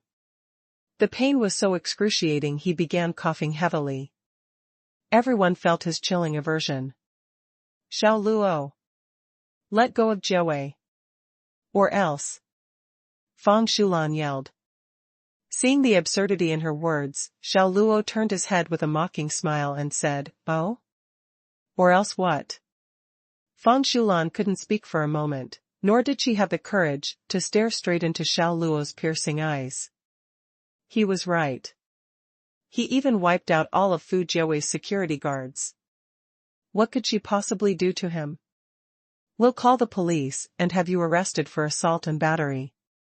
You'll be sent to prison," said Yi Yingying boldly. "The jail is waiting for you. You're not only poor, you're barbaric. You turned our nice dance party into a big mess and destroyed our property. People like you are called hooligans. Let go of Jiawei." Yi Yingying's close acquaintances criticized Xiao Luo. After recovering from the shock of the altercation, what did they have to be afraid of, given their numbers? At least that's what they thought initially. Now, all bets were off. "You should have mentioned calling the police earlier. We're a society bound by laws. Whacking someone is illegal." "I don't want to break the law," Xiao Luo said while frowning. Thinking that Xiao Luo was afraid, Yi Yingying gained some courage and ran to help Fu Jiawei up. "Good that you know. Now, take your claws off Jiawei." Fang Xulan knitted her eyebrows. Both she and Yi Yingying had an unclear, ambiguous relationship with Fu Jiawei, and they both loved the man deeply. Hence, when Fang Xulan saw Yi Yingying running forward, she followed her and sneered at Xiao Luo, "You bastard. Are you going to lift your foot or not? Do you believe I will use my connections to let you rot in jail until you make a hole on the floor?" Hoo-ha. While smiling, Xiao Luo took his foot off Fu Jiawei. In the next second, with a cold expression, he smacked his feet on Yi Yingying's face. Following the sound, Yi Yingying fell to the ground with a clear shoe mark printed on her left cheek. Before Fang Xulan could react, Xiao Luo flung the back of his hand, slapping it hard on Fang Xulan's face. Slap. Fang Xulan screamed in pain and fell to the ground. There was a touch of blood at the corner of her mouth. The two girls turned their heads around and glared at Xiao Luo with their eyes wide open. "You! How dare you hit me?"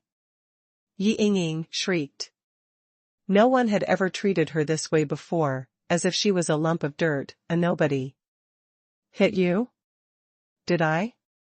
Xiao Luo spread his hands, innocently. There are no surveillance cameras here. Do you think the police will believe I hit you based solely on your claims? You jerk. You just wait. You'll regret this. Fang Xulan pointed at Xiao Luo as she made a harsh remark. My apologies, the word regret doesn't exist in my vocabulary. Xiao Luo said with a faint smile. Stop right there. Xiao Luo. What are you doing? At this moment, Chu Yu and Bai Ling ran over desperately. Chu Yu was the one doing the shouting. She only wanted to make Xiao Luo look bad this one time. She never dreamed things would turn out like this.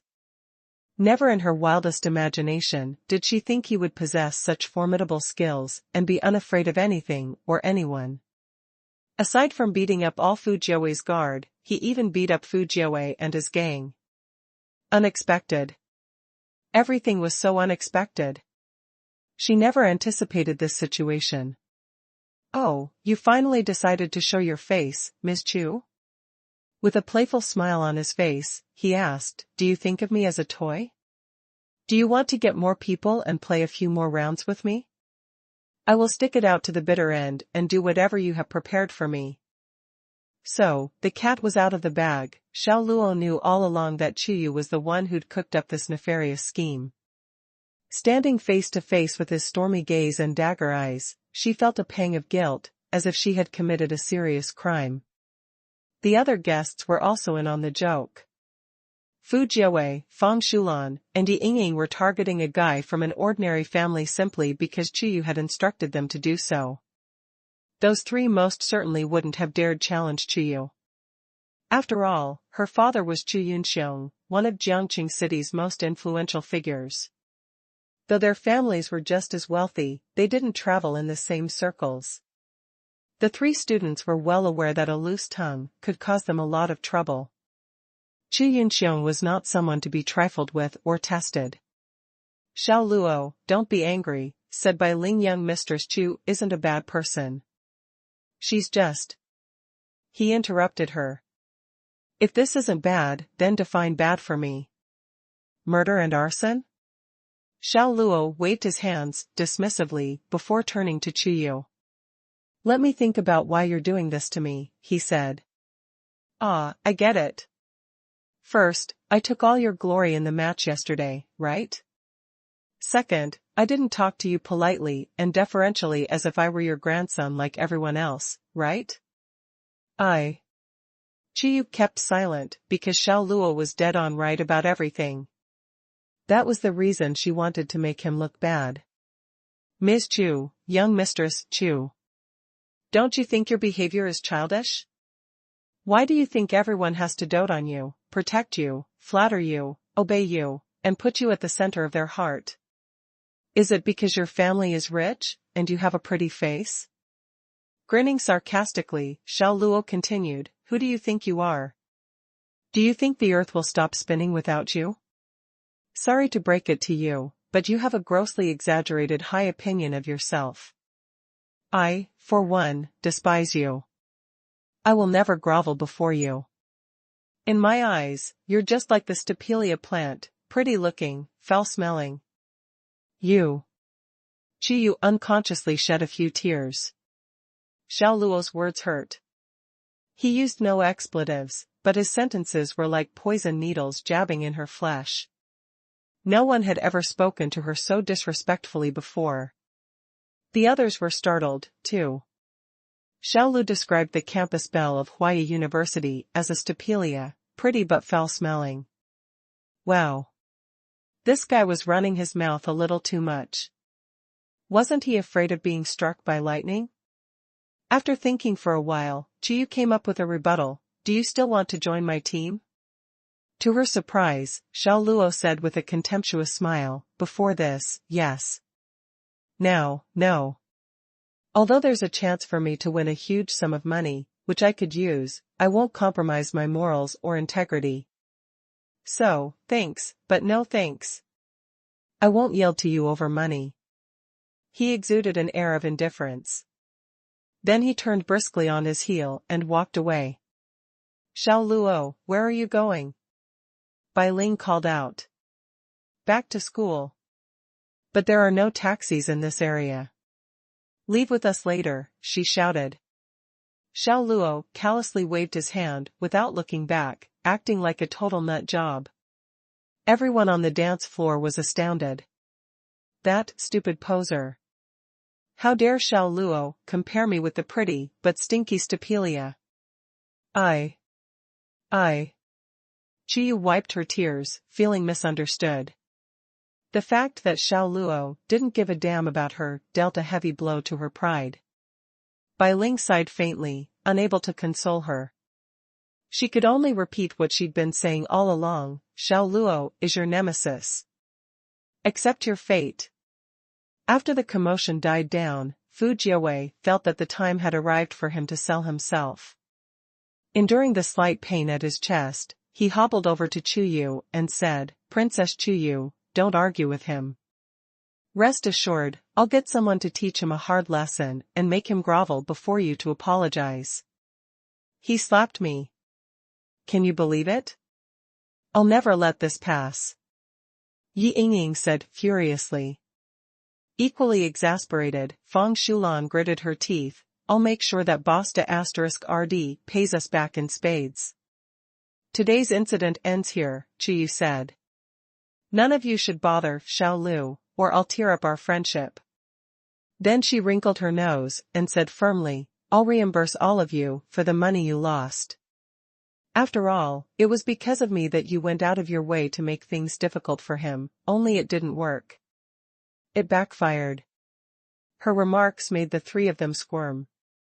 One was a veteran street dancer, the other was a past master in snooker.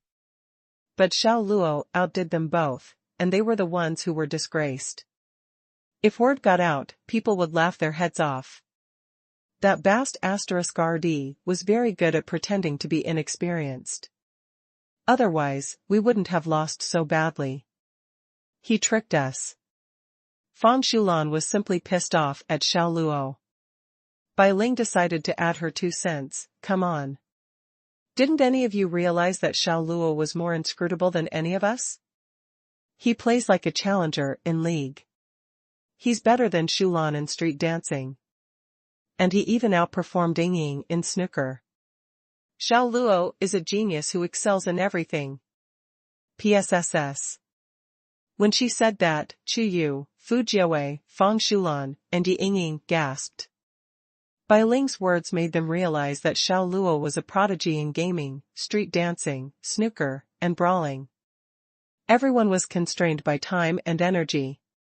Talent varied among individuals. It was already extraordinary for someone to excel in 1 or 2 fields. But in Xiao Luo's case, he was a prodigy in at least 4. How was that possible? Of what were his brain and body made? Could Xiao Luo be that kind of genius who only appeared once in a century, as often seen in movies? For a moment, the three of them put their anger aside as they contemplated Xiao Luo's phenomenal talents. After the disturbance Xiao Luo had created died down, the dance party soon came to an end. Fang Shulan and Yi Yingying naturally didn't want to miss the opportunity to get it on with Fu Jiawei. Hence, they would be spending the night in the villa. The other guests dispersed. Chuyu and Bai Ling were also preparing to return to campus. It was already 11 o'clock at night. The streetlights couldn't dispel the darkness. The night was as murky as ink, and every street lamp looked like the eyes of a sleepy person that would close at any time. On the long empty street, the wind rustled through the fallen leaves with a snapping sound. Bai Ling, tell me honestly. Am I as horrible as that loser poser said I was? Chuyu couldn't help but doubt herself. Bai Ling said, young Mistress Chu. You earn tens of thousands a month just by streaming yourself playing games. Whether on food, clothes, daily necessities, you spend the money you make on yourself. If this is considered lousy, shouldn't I be ashamed of myself? That's what I thought. That poser talked about me like I'm good at nothing. Why didn't I think of using my monthly income to shut Xiao Luo's big mouth? Qiyu said indignantly. I told you not to go overboard. Xiao Luo's different from other guys. What's so different about him? They all have 2 eyes, 2 ears, 1 nose, and 1 mouth. Or does he have 3 heads and 6 arms? Sigh, I don't know how to describe it. But regardless, I just have the feeling this guy is very different. You'd better play on him less in the future, Bai Ling advised. Who wants to play with him at all? He's so boring, she snapped contemptuously. The nerve. But when she was saying that, what appeared in her mind were the elegant dance moves, the concentrated eyes, and the devilish yet charming smirk that Xiao Luo had when he was robot dancing and playing snooker. Just when Qiyu and Bai Ling were about to open the car door, a man with a dry, raspy voice approached them from behind.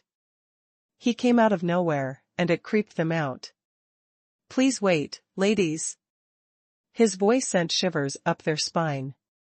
They felt uneasy being alone on an empty street with a stranger so late at night. Qiyu and Bai Ling turned their heads around to get a look at this weirdo. Was anyone else with him, or was he alone? Dressed in black from head to toe, he was wearing a loose black coat and a wide-brimmed hat pulled down over his eyes.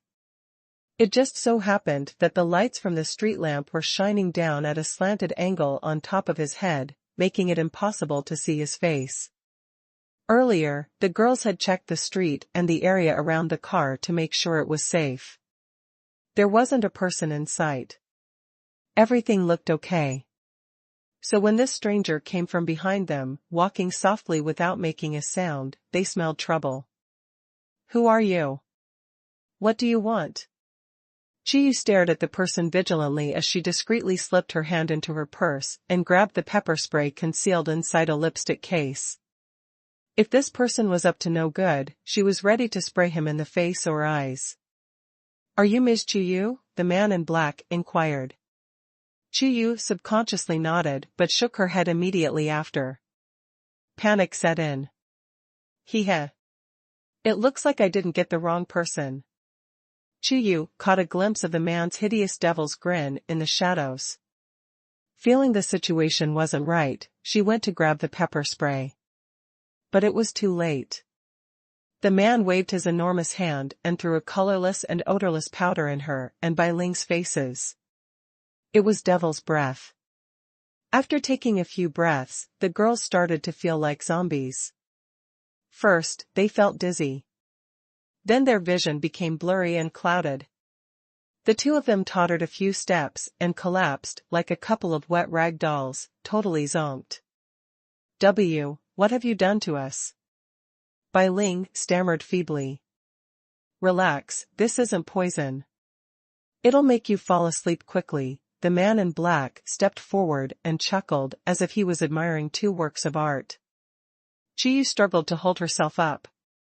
Who are you? It doesn't matter. What's important is that you're Chu Yunxiong's daughter. If he pays the ransom, I will avert this disaster for him. Just think of yourself as unlucky, said the man in black. Let go of my friend, This doesn't have anything to do with her. Despite having the temperament of a young mistress, Qiyu did inherit some of her father's traits. She was cool-headed and didn't get rattled as other girls would during a kidnapping. She was even looking out for her best friend. My apologies. Aside from money, I happen to like pretty girls, especially students like you 2 who haven't been, excavated much. The man in black took a deep breath and said, the fragrance of your bodies is so intoxicating.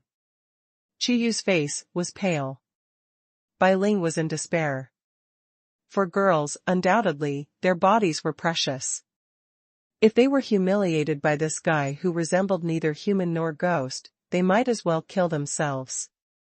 Do not resist. Be a good girl and follow me, hee. With a sinister laugh, the man in black stretched out his enormous hands that looked like a devil's claw and grabbed Qiyu and Bai Ling on the ground. But at that very moment, he caught a whiff of someone nearby. Years of stalking exclusive prey for a commission, coupled with living on the edge, had granted him a keen sense of smell that alerted him to danger. A threat. He felt his adrenaline pumping. When he turned his head to see who was there, his chest felt tight. Where is he? He was over there just now. When the thought flashed through his mind, a burst of energy came from behind him. His pupils shrank. With no time to think, he immediately leaped to his feet, attempting to avoid the shock. But it was too late. A brutal palm forcefully struck his back. The man in black quivered and spewed a mouthful of blood, feeling as if he'd been hit by a speeding car. He went flying without control and fell into a posture like that of a dog eating sh*t. Chu Yu and Bai Ling were terrified. Who sent the man in black flying in the air? They could only see a slender figure in their blurred vision. In the next second, a name popped out in both their minds, Xiao Luo. The character resembled him too much in height and body type. But under the drug's effect, they were temporarily paralyzed and couldn't utter a word. At last, the girls passed out. The man in black lifted himself slowly from the ground while he looked in horror at the young man wearing a white t-shirt who had superhuman strength. If it hadn't been for the man in black's swift reflexes, that karate chop would have shattered his back. Who was that guy? According to the intelligence he received from the person who hired him, there was no one of his caliber guarding Chu Yu. He'd already lured away 2 of her regular bodyguards. Where did this guy come from? Was he Chu Yu's bodyguard too? Who are you? The man in black shouted. I've been hired to do a job just like you. The difference is that you were hired to kidnap Chu Yu. I was hired to protect her, Xiao Luo snorted. Tonight's encounter made Xiao Luo detest Chu Yu inexplicably. But since he'd already signed a contract with her father, he wouldn't renege on the deal. He'd been taught to honor his word, this was a guiding principle in his life. Of course, he had also accepted $2 million in remuneration. Talking is useless. Come. As soon as the words were spoken, with ghastly eyes, Xiao Luo lunged toward the man like a cheetah. His right palm turned into a claw. Taking an artful trajectory like a slithering snake, he went directly to man in black's throat against the hissing winds. What speed is this? The man in black turned pale. With no time to think, he ran off, not wanting to provoke, much less deal with, this monster. Wanna run? Xiao Luo kept chasing the man. Since this kidnapper had already endangered Chu Yu's life, Xiao Luo didn't want him to get away, and this was an excellent opportunity to strike. If he seized him once and for all, he wouldn't have to worry about Chu Yu and keep an eye on her at all times. But just as Xiao Luo caught up with the man in black, he threw a white powder into his face like a gust of dust. Xiao Luo dodged it instinctively. When he regained his stance, the man in black had already run more than 20 meters away. This guy was agile. He leaped to a big tree, flipped his body over the walls of a residential area, and vanished into the night. Is his zodiac rabbit? He runs fast. Xiao Luo decided not to go after him. God knows if there were other hunters out there. Things would get nasty if he kept chasing this guy while others rushed in to kidnap Chu Yu and Bai Ling, who were lying on the ground unconscious. This whole thing was probably part of a well-thought-out multifaceted plan. He turned around and went back to check on Chu Yu and Bai Ling. Looking at the 2 unconscious girls on the ground, he frowned. Then he heard urgent footsteps in the darkness. Xiao Luo focused his eyes while he thought, there are more of them. Able to discern people when they were coming from behind him, without even thinking, Xiao Luo swiped at them in an offhand manner. His 5 fingers were like knives, making a whizzing sound as they tore through the air. Mr. Xiao. We're Mr. Chu's bodyguards appointed to guard the young mistress, one of the men said. Wrong target? Xiao Luo halted his attack. His hand that was like an eagle's talon abruptly stopped a few centimeters from the face of the guy who was talking. Phew. That was a close call. The two of them were males in their 30s. Both had a bowl cut and were brawny. Despite not being very tall, their rippled muscles were beautifully defined. Now the two of them were standing there in shock, staring in awe at the Xiao Luo's fists. They felt that they had taken a trip to and from the gates of hell and were happy they identified themselves before things turned nasty, and they got hurt. Thinking about this, the two subconsciously quivered as they thought, where did our boss find such a beast? Yes, a beast. That was their impression of Xiao Luo, though his appearance was at odds with his strength. With his good looks and slim body, he looked like a bookworm or a nerd, certainly not a brutal, outrageously intense fighter. Xiang Gaoyang? Xiang Gaojian? Xiao Luo retracted his hand and studied the two guys standing in front of him. Before Xiao Luo came to Huaya, Qu Yunxiong showed him pictures of these two bodyguards to prevent any accidents from friendly fire, as almost just happened. The more wiry guy quickly saluted and said respectfully, "Yes, that's us." The other person also held his fists together and bowed, "Mr. Xiao, thanks for your swift intervention. Were it not for you, the young mistress might have been. No need for courtesy. Like you, I'm here to protect Ms. Chu." Xiao Luo wasn't used to people older than himself bowing to him. "Since you're here, I'll turn Ms. Chu and her friend over to you." "All right. Oh, one thing, though. Just say that you saved them. Don't expose me," Xiao Luo exhorted. "All right, Mr. Xiao. We know what to say," Xiang Gaoyang nodded. "Thank you." Xiao Luo turned around and left, thinking about the 150,000 on the 3 credit cards he still hadn't transferred to his bank account. The next day, inside the headquarters of the Chongshan house. Dressed in casual attire and a golf cap, Qu Yunxiong was hitting the white ball in front of a big screen that displayed a simulated golf course. Every time he swung the club, he could see the trajectory of the white ball that flew out. It felt just like a real golf course as it was exceptionally realistic. Leng Yu was standing at the side respectfully in a black suit. He was giving his boss a report at the moment. The one who assaulted the young mistress last night was Hua Nation's well-known hunter, the Spectre. His real name is unknown because he regularly establishes a new identity every so often. Until recently, he went by Ma Jingfeng. Hiring such a person to deal with me. It looks like old Demon Jiang is desperate. Qu Yunxiong forcefully swung the club. The golf ball flew out at high speed, and after making a beautiful arc, it landed around 3 meters from the hole. Leng Yu nodded. Fortunately, Xiao Luo was there this time, or the young mistress would have been. He didn't finish his sentence, but what he was implying was very clear. That 2 million is well worth it, is it not? Qu Yunxiong faintly smiled. Leng Yu felt a little awkward because he had previously doubted Xiao Luo's ability, and even said so in front of Qu Yunxiong. He thought that Xiao Luo was only slightly better in fighting than he was and would not necessarily have the ability to protect someone else. Gaoyang and Gaojian miscalculated this time. The enemy's little tricks easily lured them away from Qiyu. "Tell them I never want to see that again." Qu Yunxiong's weary eyes flashed a wave of chilly anger. Leng Zhua and Leng Yu quickly answered with a nod, "Yes, sir." At that moment, the door was pushed open, and Qiyu, dressed in a snow-white outfit, came dashing in.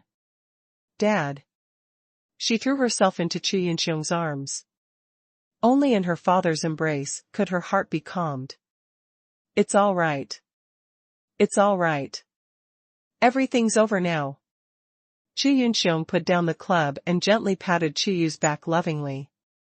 After Qiyu calmed down a bit, she let go of Qu Yunxiong and questioned him loudly with sobbing eyes, "You old fox, why must you provoke so many people? I have to live in fear every day as your daughter. Can't you turn it down a notch for my sake?" Leng Zhua's and Leng Yu's faces stiffened. old fox? They had never seen a daughter call her father an old fox in their lives. The field of business is like a battlefield. It's either they die, or we die. Qiyu, you can't possibly expect me to abandon the Chongshan house and sit at home doing nothing all day every day, right? Qi Yunxiong sighed. So be it, lest you can't sleep at night worrying about it. Look at yourself. You have dark circles under your eyes now, Qiyu said with her tiny lips pouted. Qi Yunxiong couldn't help laugh. If I abandoned the Chongshan house, what would I eat and wear? Well, I can provide for you. Qiyu pursed up her lips, roused up her cheeks, and said confidently, I can earn 20 to 30,000 a month just streaming myself playing video games. Excluding my expenses, I have more than enough to provide for you. Besides, an old geezer like you doesn't have to spend a lot. Won't it be great for you just to sit back and enjoy your old age? You can play chess with the other geezers when you're free or hook up with some of those aunties dancing in the square. Mom's been gone for many years now. Even if you bring home some aunties, I won't say a word. If you happen to like one, you can just marry her. I will be as respectful to her as I am to you. Hooking up with aunties? Leng Zhua and Ling Yu were struck by lightning. The young mistress was so brazen. How could she say something like that? Was their boss just some ordinary person who played chess and hooked up with aunties? No. He was a tycoon who single-handedly built a business empire from the ground up. He was a force in the world. No matter how calm Qi Yunxiong was earlier, he spoke up at this moment. Qiyu, I've spoiled you rotten. You feel you can say whatever pops into your mind. Hooking up with aunties? With your father's charm, the aunties will be the ones who will come to hook up with me. Go on, keep on bullshitty *ing. Qiyu pouted as she held her head high. Okay, that's enough. You've diverted my attention from something important. I heard that you bullied your classmate last night. Qi Yunxiong coughed and tried to change the subject. What bully? He's the one who bullied me. He pointed his fingers at me in front of so many people and made me feel so embarrassed. You can't imagine what a jerk he is. Qiyu became infuriated at the sound of Xiao Luo's name. I heard everything from Gaoyang and the rest. You're the one at fault. Remember, those who humiliate others will be perpetually humiliated in return. Don't ever do that again. Fine, fine. Why must you lecture me when I don't come here back to visit that often? Speaking of which, I want to ask you a question. Didn't you promise not to give me bodyguards? Why did you go back on your promise? For once, Qi Yunxiong felt his daughter was unreasonable. He made a stern face and said, I can agree to anything else, but not this. You're my precious daughter. Your safety is more important than anything else. You're not only an old fox, but you are also thick-skinned. Qiyu was exasperated. So be it. Qi Yunxiong gave her a deadpan expression. Oh yeah. You should stop playing those video games so often. Although you can make some quick cash, it's not a proper job. If you have time for games, you should come to the office and do some managerial accounting. When I get old, the Chongshan house will be yours, sooner or later. I don't want it. Give the company to whoever you like. Qiyu turned around and said, I'm leaving for school. I still have 2 periods in the afternoon. She ran out before Qi Yunxiong could respond. She stopped at the door, turned around, and said teasingly to Qi Yunxiong, Hey, you old fox. Qi Yunxiong lifted his head. What's the matter? Take care of yourself. You should go for a jog every day and train your body. Don't just stay in your room all day. I want you to be like a tortoise that lives for thousands of years. Feeling his heart swell, Qi Yunxiong smiled ruefully and replied, I. Later on, he thought, if I were to live thousands of years like a tortoise, wouldn't I become a cuckold? How could that girl to him like that? After transferring the money from Ying and the others' cards into his account, Xiao Luo wondered what to do with the Omega watch. Although it retailed for around $50,000, luxury watches did not hold their value, and the Omega might not fetch a decent price if he tried to sell it. Nowadays, there were no pawnshops. If he couldn't exchange it for money, what good was it? Wow, an Omega watch. Its official price is tagged at $59,999. Brother Luo, where did you get it? Zhu Xiaofei, who had a sharp eye for brands and quality, immediately recognized that the watch in Xiao Luo's hand wasn't some cheapo knockoff. It was a real Swiss Omega series watch. He rolled over like a meatball, almost knocking Xiao Luo to the ground, and gazed at the watch with glowing eyes. Brother Luo must have bought it himself, Ding Kai interrupted. Zhu Xiaofei instantly held Xiao Luo's hand with an expression of adoration. Sir, please be my sugar daddy. Xiao Luo was quiet for a moment. Don't listen to Ding Kai's *T. I won it in a bet yesterday. I didn't buy it. Won it in a bet? Zhu Xiaofei and Ding Kai looked at each other, shock registering on their faces. Xiao Luo told them about the previous night's incident. But of course, he only mentioned the snooker match. He didn't go into detail about all the other things that happened. Holy cow. Brother Luo, you're a living legend. Even at a dance party, you managed to win a $50,000 watch. If you attend a bigger event, won't you be winning yourself a pretty lady? Asked Zhu Xiaofei in surprise. Xiao Luo ignored him and turned to ask Ding Kai, Kaizi, do you know where I can sell this watch? Well, it's easy. Ding Kai put down his book and sat on the bed. Now, there are lots of second-hand trading platforms on the internet. You just have to register an account, make a post, and wait for the buyers to contact you. Why, of course. Xiao Luo raised his brow, wondering why he didn't think of that. Now that internet was so developed, advertising online was, without a doubt, the most economical and efficient way to find a buyer. He immediately turned on his computer, selected a second-hand trading platform, and posted a description of the watch. He tagged it at $49,000. English class starts in 15 minutes. Let's get going, Brother Luo. Ding Kai looked at the time and jumped off his bed. Xiao Luo wasn't interested in attending class. I'm not going today. Laozhu, please help me with the attendance. When he was in university, he did this more often than not. When Zhu Xiaofei heard this, he gasped and held up 3 fingers. Brother Luo, my good old Brother Luo. We're the only guys in the class. How could I possibly help you with attendance? It'll be so obvious if one of us isn't there. The girls can skip, but as the only guys, we can't. Xiao Luo didn't think of that.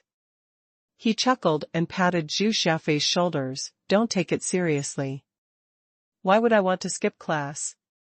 He was, however, smiling bitterly on the inside. Of all the majors Chuyu could have studied, she had to choose professional English, which had only 3 conspicuous dudes. Now he had to attend every single class. When they got to the classroom, the class monitor, Huang Ruren, was already there. She glanced at the 3 of them and continued wiping down the podium and then the chalkboard. Although college lecturers mostly used multimedia for their lessons, they would sometimes use old-fashioned chalk to write and draw on the board at the side to convey their message better. As soon as Xiao Luo sat down, and Xuanhuan, who arrived next, shamelessly ran over and sat down next to him. Hero Luo, can I sit here? After puckering her lips, and Xuanhuan broke into a gleaming selfie smile, giving off a lovely and adorable aura. I'd rather you sat slightly farther away, so we'll each have more space, Xiao Luo said with a smile. Don't be like that, Hero Luo. You're my type of guy. I'm not messing with you. And Xuanhuan got closer and boldly gave Xiao Luo a sexy wink. Who could resist her velvety eyes and smoldering sultriness? Although he had dated Zhao Mingqi for 4 years, Xiao Luo kept his promise not to have relations with her since they weren't married. Hence, his body was still unsocialized, meaning he was a virgin. But one whiff of Xuanhuan's light fragrance was all it took to get the juices flowing. Xiao Luo gulped as he felt his pants getting tighter. He had to adjust how he was sitting and was afraid the others would notice his arousal. Her power to elicit a response from him was irritating in the extreme. What was Xuanhuan thinking? Xiao Luo quickly diverted his attention. It was said that even heroes had a weakness for the charms of a beautiful woman. He didn't believe it before, but now he couldn't agree more. When an alluring temptress with enchanting charms gets close to you, what guy wouldn't have a physiological reaction? Hero Luo, are you all right? Why are you flushed? Are you ill? Asked Xuanhuan. A sly smile crossed her face as she reached out to touch his forehead with the back of her hand to see if he had a fever. Xiao Luo stood up and waved his hands, "Don't touch me, Xuanhuan. I'm not boyfriend material for you." He was unsure of what to do. All he knew is, he desperately needed to move to a different seat. Why desperately? Because he was embarrassed by his excitement, which wasn't going away.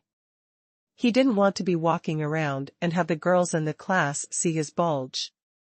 When Zhu Xiaofei and Ding Kai saw Xiao Luo switch seats in desperation, they broke into fits of laughter.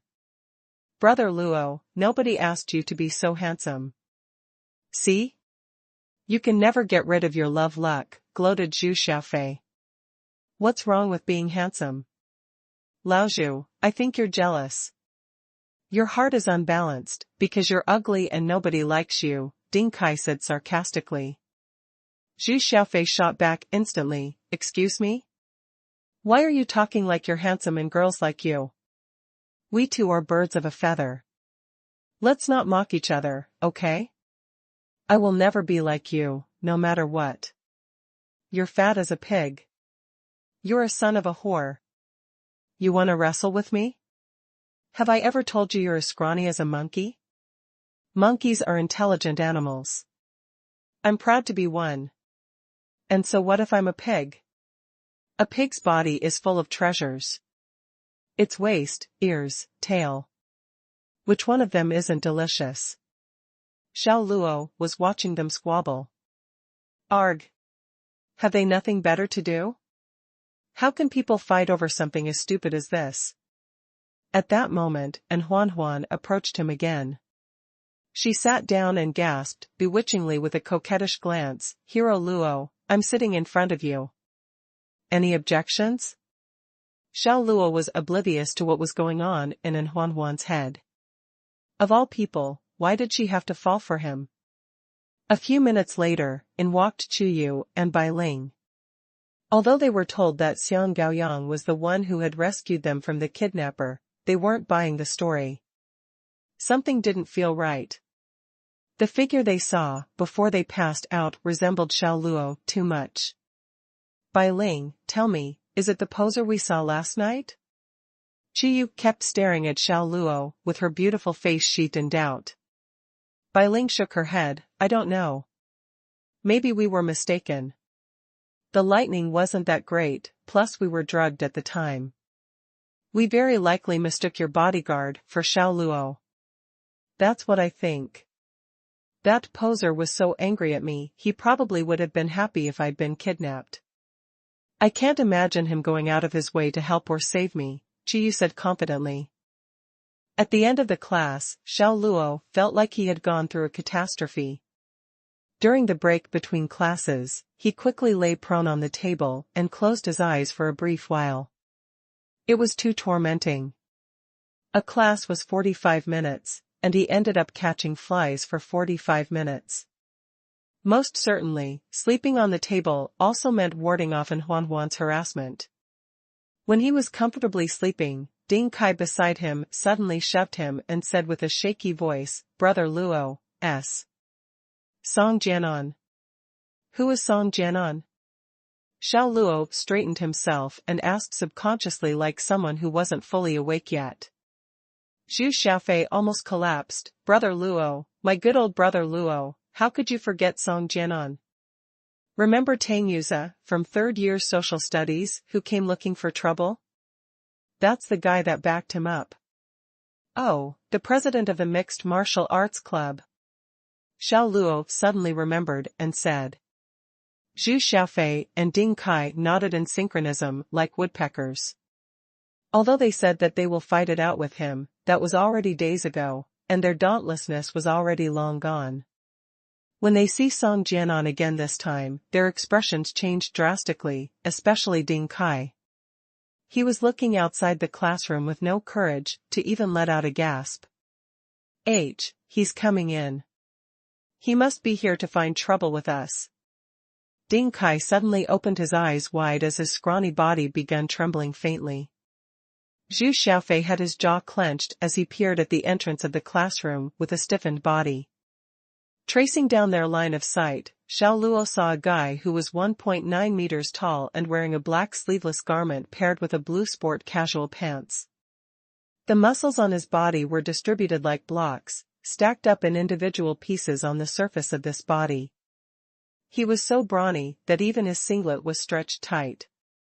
It seemed that if he were to be just a little more muscular, even his singlet would be torn apart. He had a square-shaped face, bad skin, and very thick pores. Looking at him from a distance, it felt like he was pitted with craters. Sure enough, he was as fit as an ox. Xiao Luo could finally understand why Zhu Xiaofei and Ding Kai used the word raging bull to describe Song Jianan. With such robustness, he might be able to lift and hurl a 200-kilogram pig all by himself. And this guy was Xuanhuan's boyfriend. One was petite, and the other was all tall and mighty. How in God's name did these two fell for each other? Xiao Luo couldn't help but feel a little peculiar. Aside from Song Jianan, Tang Yuza and Chen Jia, with faces full of pimples, also arrived. They were like Song Jianan's lackeys that were following him at both sides. When the three people came in, they attracted the attention of everyone in the professional English class. But Xuanhuan, who was Song Jianan's girlfriend, was having a hard time concealing the loathsomeness contained in her eyes. Learning from Xiao Luo, she pretended to be asleep on the table, seemingly lazy even to have a glance at Song Jianan. You three, what is your major? We are going to start our class soon. If you're here to do revision, would you please help yourself to another classroom? Having looked at their menacing entry, the English class lecturer politely asked the three of them to leave. Song Jianan halted his steps, turned his head around and smiled calmly. Sir, we are very interested in English, and hence we are here to listen to your class. But rest assured, we will not disturb the class. The English class lecturer was out of words. As an educator, he couldn't possibly chase away students who came to his class out of their passion for English. Following a dry cough, he said with a severe countenance, since you're here for the class, find yourselves an empty seat. All right. Song Jianan nodded. After he glanced over the classroom, he walked towards Xuanhuan in the end. Pretty lady, can you please give me this seat? Song Jianan said to the girl sitting beside Xuanhuan. That girl certainly was aware that this big and bulky guy in front of her eyes was Xuanhuan's boyfriend. She immediately packed her books and was about to vacate her seat. And Xuanhuan stood up and grabbed her. Don't give him your seat, who is he to ask you to do this? Lingling, sit here. Don't be scared of him. But Wang Ling was extremely anxious. It was impossible to say that she wasn't afraid of Song Jianan. He was colossal, and all the more, fierce-looking. Any girl would have been afraid of him. What are you doing, Xuanhuan? Cut it out already. I already came to you myself. Can we make peace? Song Jianan said with his eyebrows knitted. Make peace? I already broke up with you. Don't ever come to me again. And Xuanhuan said straightforwardly. Song Jianan said, Xuanhuan, stop joking with me, all right? I already said that I and Liang Huili are only ordinary friends. And Xuanhuan said exasperatedly, will ordinary friends hold their hands with 10 fingers crossed? Song Jianan, I've had enough of you. That's it between us. The lecturer on the podium couldn't help but sigh in his heart. Sigh, students nowadays, how outrageous they have become. Their parents send them here to learn with their hard-earned money, but all they know is to fall in love. I can't even conduct a class in peace. That girl named Wang Ling quickly slipped away. There was no reason for her to be caught between Xuanhuan and Song Jianan. Never. You are the only one I want in my life. Song Jianan waved his hands dignifiedly. At this moment, Huang Ruoren stood up and yelled solemnly facing them, we are going to have our class soon. If you have anything, please discuss it among yourselves in private after the class ends. This is a classroom, a place to learn, not for romance. Shut up, who are you to interrupt while boss is speaking? Tang Yuze shouted at Huang Ruoren while pointing at her. As soon as this sentence came out, several girls stood up immediately to criticize Tang Yuze. She is our class monitor. And who do you think you are? Yeah. This is the classroom for professional English. Who are you to talk? If you guys aren't here for class, get out. You're not welcomed here. About 1/3 of the girls stood up.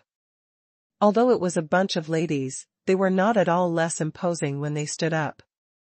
Song Jianan waved his hands to stop Tang Yuze from speaking and said to Huang Ruoren with a false smile, ah, so you're the class monitor. Sorry, my friend is a little impulsive. If you feel offended, please forgive us. Huang Ruoren was reluctant to argue with the likes of him.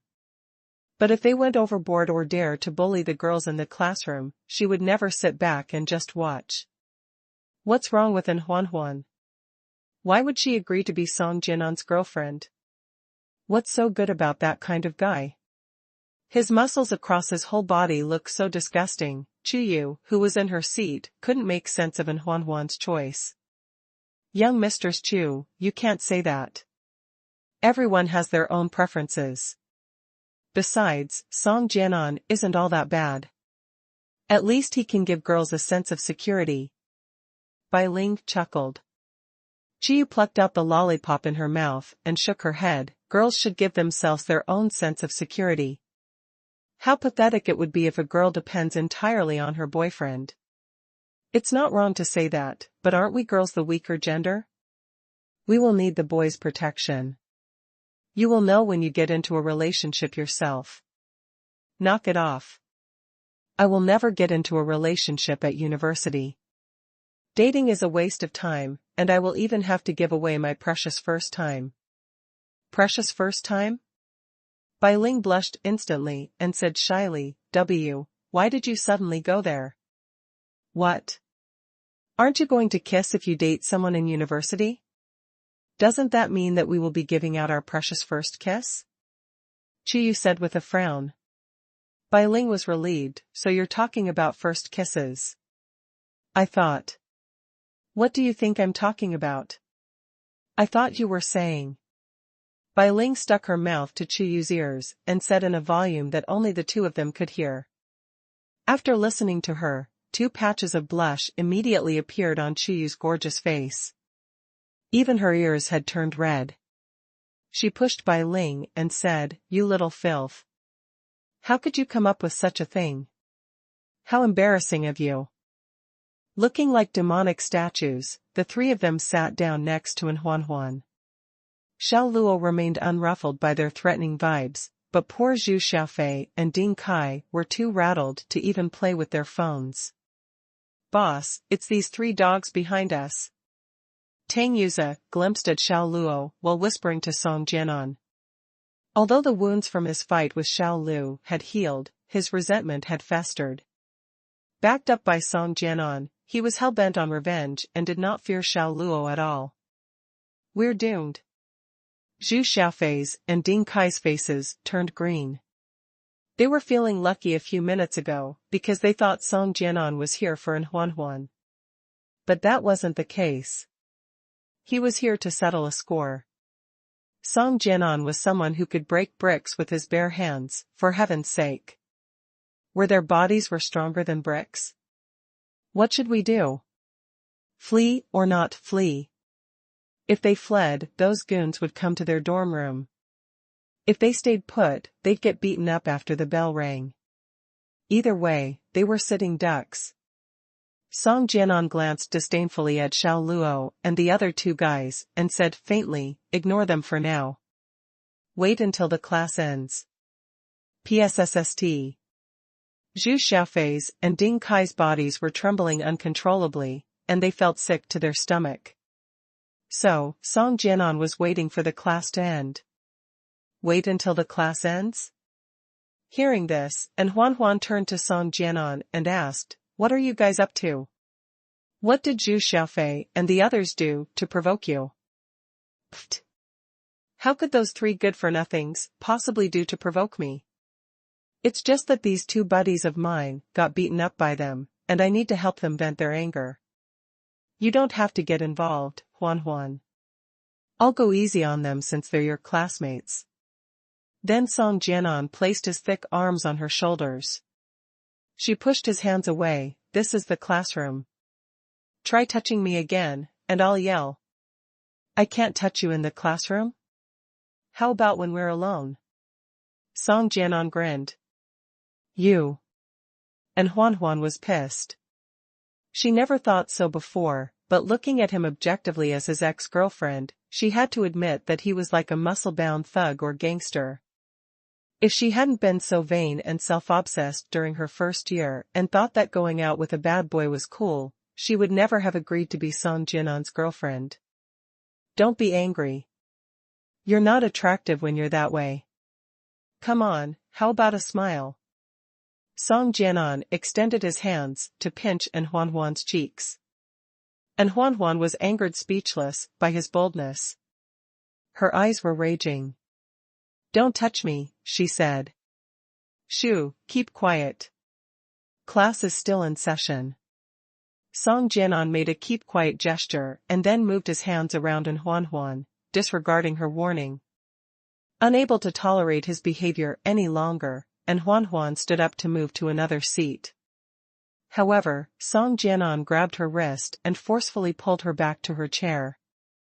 "Xuanhuan, what do you want me to do? Rip my heart out and give it to you on a silver platter?" he asked. And Xuanhuan couldn't free herself from this raging bull. After struggling a few times to no avail, she grimaced and said softly, "Let go of my hand." "Did you hear me? Let go of me. Not unless you forgive me and continue being my girlfriend." Song Jianan wasn't giving up. He grabbed Xuanhuan's white and tender thigh with his other hand and stroked it wantonly. And Xuanhuan felt that her lungs were about to explode in anger. It's not that Song Jianan hadn't touched her while they were dating. That wasn't the real issue. What upset her more was that he was acting up in class. She was embarrassed and wanted to slap him on the spot. But Song Jianan had good reflexes. When she raised her hand, he grabbed it as if she was about to fan his face. "Don't be like this, Xuanhuan. I love you. I'll do anything for you. Go and die then." Feeling wronged, and Xuanhuan stared at him exasperatedly as her eyes turned red. She didn't understand how she ever got involved with such a complicated guy. He was a thug, a hooligan, a ruffian. He frowned and said, "That isn't nice of you. Xuanhuan, you know I can't live without you. All my friends know of your existence. If you're not my girlfriend anymore, they'll laugh at me behind my back. I'm the president of mixed martial arts. I can't afford to be ridiculed or to look foolish. That's none of my business. Let me go." And Xuanhuan unleashed all her strength in an attempt to break free from Song Jianan's grasp. "I'm not letting you go. Even if I die, I won't let you go. Harem, you can lead a horse to the water, but you can't make him drink. Are you deliberately acting like a D*ck by touching a girl in front of so many people? Did you know that any unwanted physical contact, including but not limited to kissing, holding hands, or touching someone's butt, is classified as sexual harassment? You'd better let go of Xuanhuan, or I'll call the police now, and let them handle this. The faint voice belonged to Xiao Luo, who was sitting behind Xuanhuan. Initially, he was reluctant to interfere. But Xuanhuan was his classmate. When he looked at her struggling, and on the verge of tears, he knew had to take a stand. Hero Luo. And Xuanhuan looked at Xiao Luo with surprise. She never expected him to stick up for her. After all, Song Jian'an's name was notorious. Everyone was afraid of him. If it weren't for this very fact, she would have used Xiao Luo as a shield before this. Zhu Xiaofei and Ding Kai gulped as they thought to themselves, it's over with us. There's no more room for any form of kindness. Call the police? Was he serious? Song Jian'an's expression soured as he then turned around to look at Xiao Luo with hazy eyes. Hey kid, are you living in La La Land? Do you think the police have nothing better to do? Do you think they give AF*CK about such a minor issue? You're wrong. First, you might have a face that's desperately aging, but I'm older than you. Hence, you have no right to call me kid. You should be calling me big brother instead. Second, harassing any female is no trivial issue. If you don't believe me, I'll call the police now, and you'll see if they care about this. Xiao Luo took out his phone and tapped on 2 ones without delay. F***CK, this dog's head is going to call the police. Tang Yuza and Chen Jie's faces changed abruptly. The same happened to Song Jian'an as he loosened his grip on Xuanhuan. Xiao Luo didn't continue to tap 0. He lifted his head and smiled playfully. See? You think the police care about this minor issue, too, right? You're a piece of dead meat. Song Jian'an's face turned deathly pale as he stared down at Xiao Luo with his triangular eyes. Xiao Luo ignored him and said to Xuanhuan, when someone bullies you, you don't have to put up with it. The police have our back on that score. The police have our back? Did I hear him right? Although what he said made sense, it would never have occurred to her to get involved with the police her lifetime, much less over something like this. When she heard Xiao Luo saying that with a straight face, she knew he meant it. Nodding slowly, she said, I got it, Hero Luo. After that, she looked at Xiao Luo with affectionate eyes, feeling that at this moment, he was very manly and cool. Seeing Xuanhuan looking at another guy longingly, Song Jian'an couldn't help but widened his eyes and asked, Xuanhuan, what is your relationship with this guy? He's my future boyfriend. And Xuanhuan answered. Since Xiao Luo wasn't afraid of Song Jian'an, she naturally had nothing to worry about. Moreover, she was actually telling the truth. If one were to say that she was fooling around when he asked Xiao Luo to be her boyfriend earlier on, now, she was dead serious, not because of other reasons, but because Xiao Luo dared to provoke Song Jian'an for her sake. Xiao Luo clouded up, knowing that he had gotten into big trouble after Xuanhuan said that. As he expected, blood veins disseminated across Song Jian'an's eyeballs. He was just like a raging bull, clenching his fist and death staring at Xiao Luo. At this moment, the air seemingly froze. Zhu Xiaofei and Ding Kai at the side gasped in chills. In their minds, they have already imagined the bloody picture of themselves being smashed into mincemeat by Song Jian'an. Ahem, please behave yourselves in class. Don't chatter among yourselves. Although you are already an adult, you are still a student in essence. Focus on learning and discipline yourselves in class, or else, leave the classroom. What I detest the most is students disturbing my class. The English lecturer abruptly dry coughed a few times, and said sternly facing Song Jian'an's direction. This remark was obviously directed at Song Jian'an and his gang. Song Jian'an, who was about go ham on Xiao Luo, gritted his teeth, took a deep breath, and held back his impulse. No matter how arrogant he was still scrupulous towards the lecturers at school. The school's disciplinary actions would be written directly into his file, which couldn't be erased even with an entire lifetime. These were all vital for his future development. With a gloomy face, he gave Xiao Luo a big thumbs up. You even have the guts to snatch my girl. Kudos to you. I need to mention just one thing. I have snatched no one's girlfriend.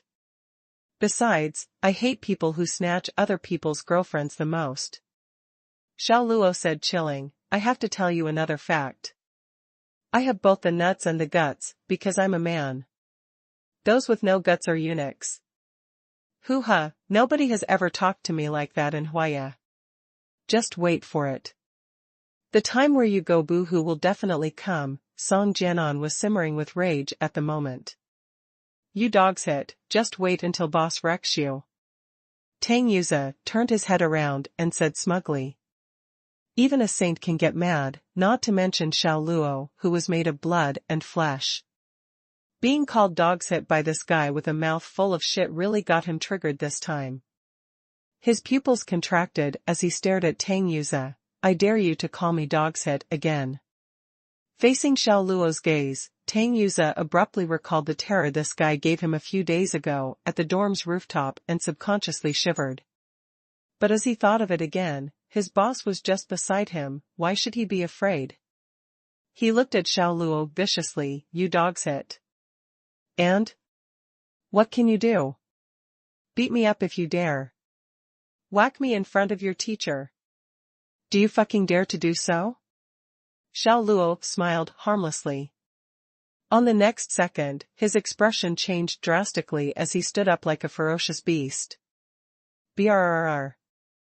The table in front of him was broken by the force of him standing up. Before Tang Yuze even had the time to react, the collar of his t-shirt was caught by Xiao Luo's enormous hand.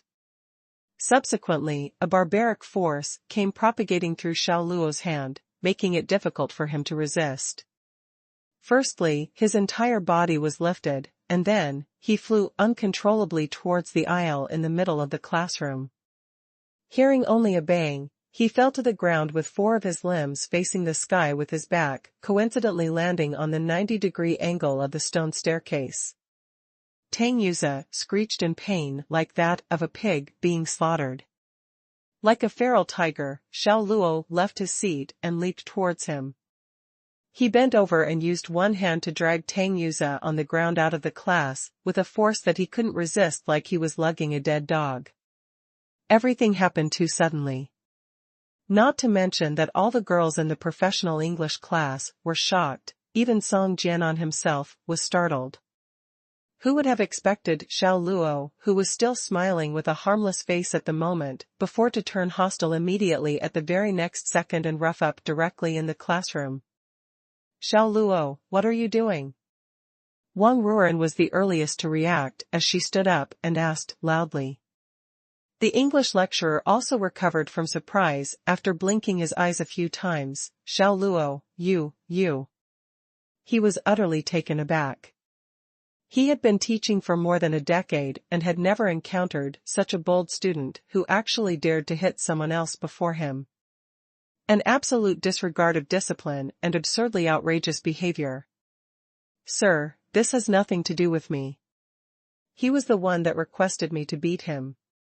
Such a request may seem absurd and wacky, but he really did come out with such a request. If you don't believe me, you can ask Zhu Xiaofei and Ding Kai, Xiao Luo said seriously. Zhu Xiaofei and Ding Kai were completely stupefied. Their brains were entirely blank. Nevertheless, when Xiao Luo asked them to testify, they quickly stood up and said with a nod, Sir, Brother Luo. No, what Xiao Luo said is the truth. He pointed at Tang Yuze. He kept on calling Xiao Luo a dog's hit just now, and even threatened Xiao Luo to hit him if he has the guts. I heard him loud and clear. Me too. I heard him said that as well. He really did make such a request. Ding Kai was quivering as he echoed. Tang Yuze was crying, but with no tears as he quickly defended, I didn't. They are lying. You never made such a request? Xiao Luo grabbed him, lifted him up, gave him a slap, and stared at him indifferently. I will give you another chance. Have you asked me to hit you just now? Tang Yuza was terrified as his face was all hot and in pain. He glanced at Song Jianan to calm himself down, converted all the humiliation into rage, and replied resolutely, no. Really? Xiao Luo sneered. Bonk. With a swing at one foot, Tang Yuza, who was defenseless, slumped on the ground on his knees. The pain caused him to shriek in agony once again. Speak. Have you asked me to hit you? Xiao Luo questioned again with a stern face. Ruthless. Had a smile on his face, but merciless in conduct. Tang Yuza was horrified. His face was simply terrorizing, just like when a sheep sees a wolf. He turned his eyes to Song Jianan in seek of help as he replied sobbingly, yes. Xiao Luo lifted his head in satisfaction. He looked at the lecturer and said with a smile, Sir, you heard him. I already told you that he asked me to hit him. The English lecturer was stunned. The girls in the professional English class were stupefied as they gazed at Xiao Luo like he was an alien.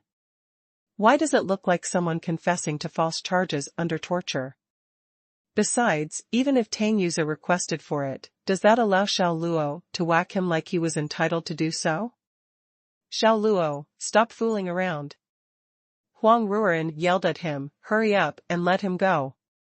Don't let things go out of hand. At this moment, Chiyu stood up like she was a messenger of God and advised, hey poser, can you tune down yourself a little?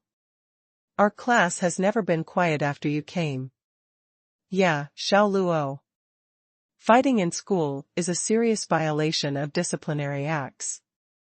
You will get informed and lectured if it isn't serious, and if it is, you will get warned and punished. If it goes further beyond that, you may be forced to drop out of school. Please don't do foolish things, Xiao Luo, Bai Ling said with her black eyebrows knitted.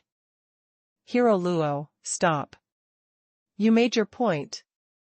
You're a superhero. And Xuanhuan's plea persuaded him to take his hands off Tang Yuza. After all, they were in class now. She was worried about Xiao Luo getting kicked out of school or arrested. Maybe it was already too late for that. Xiao Luo grabbed Tang Yuza's collar, pulled him closer, and snarled, I don't feel like hitting you with so many people here saying I shouldn't. So, you apologize to me, and I'll stop right now. How's that? You son of AF * King Whore. Of course, Tang Yuza didn't say that, but he felt like it. Who ever heard of someone apologizing after being beaten up? This was way over the top. Well, are you going to apologize? If not, I'll continue. Sneering, Xiao Luo pushed Tang Yuza away and channeled a brutal punt toward his head. I'm sorry. Tang Yuza, who was horrified, exclaimed, I'm wrong. I'm at fault. I'm sorry. Whoosh. A forceful wind gusted as Xiao Luo's right foot barely missed Tang Yuza's neck. The air whipped up by his feet blasted Tang Yuza's shiny hair into an oily mess. That guy was so scared he almost peed in his pants. The other students were too frightened to move. They just stood there in bewilderment, feeling this cold-hearted brute's murderous aura. Was this the same mild-mannered Xiao Luo who often slept through his classes? He was like Dr. Jekyll and Mr. Hyde. You! How dare you touch my people? Today shall be your end, shouted Song Jianan. He had already stomped to the middle aisle of the classroom, charging at Xiao Luo like a wild animal. As frightful as a raging bull, clamoring like thunder. With an unparalleled semblance, the shadow of his shifting palm smashed against Xiao Luo. The blow sent a tsunami of adrenaline rushing through his arms. Xiao Luo felt a tingling pain on both sides of his body as he lost his balance and stumbled backward several steps. Song Jianan's strength was beyond his estimation. Song Jianan, on the contrary, took a few steps backward with a look of surprise on his face. He never expected Xiao Luo to be so strong. Still, the explosive power in his body was no match for Song Jianan, who had been practicing martial arts since he was a young boy. In addition to his excellent kung fu, he had refined his body to the absolute extreme. With around 4% body fat, he had extraordinary muscle mass. He was a human fighting machine. Do you practice martial arts? Song Jianan withdrew his disdainful eyes. People who could take on him by force were worthy of his reverence.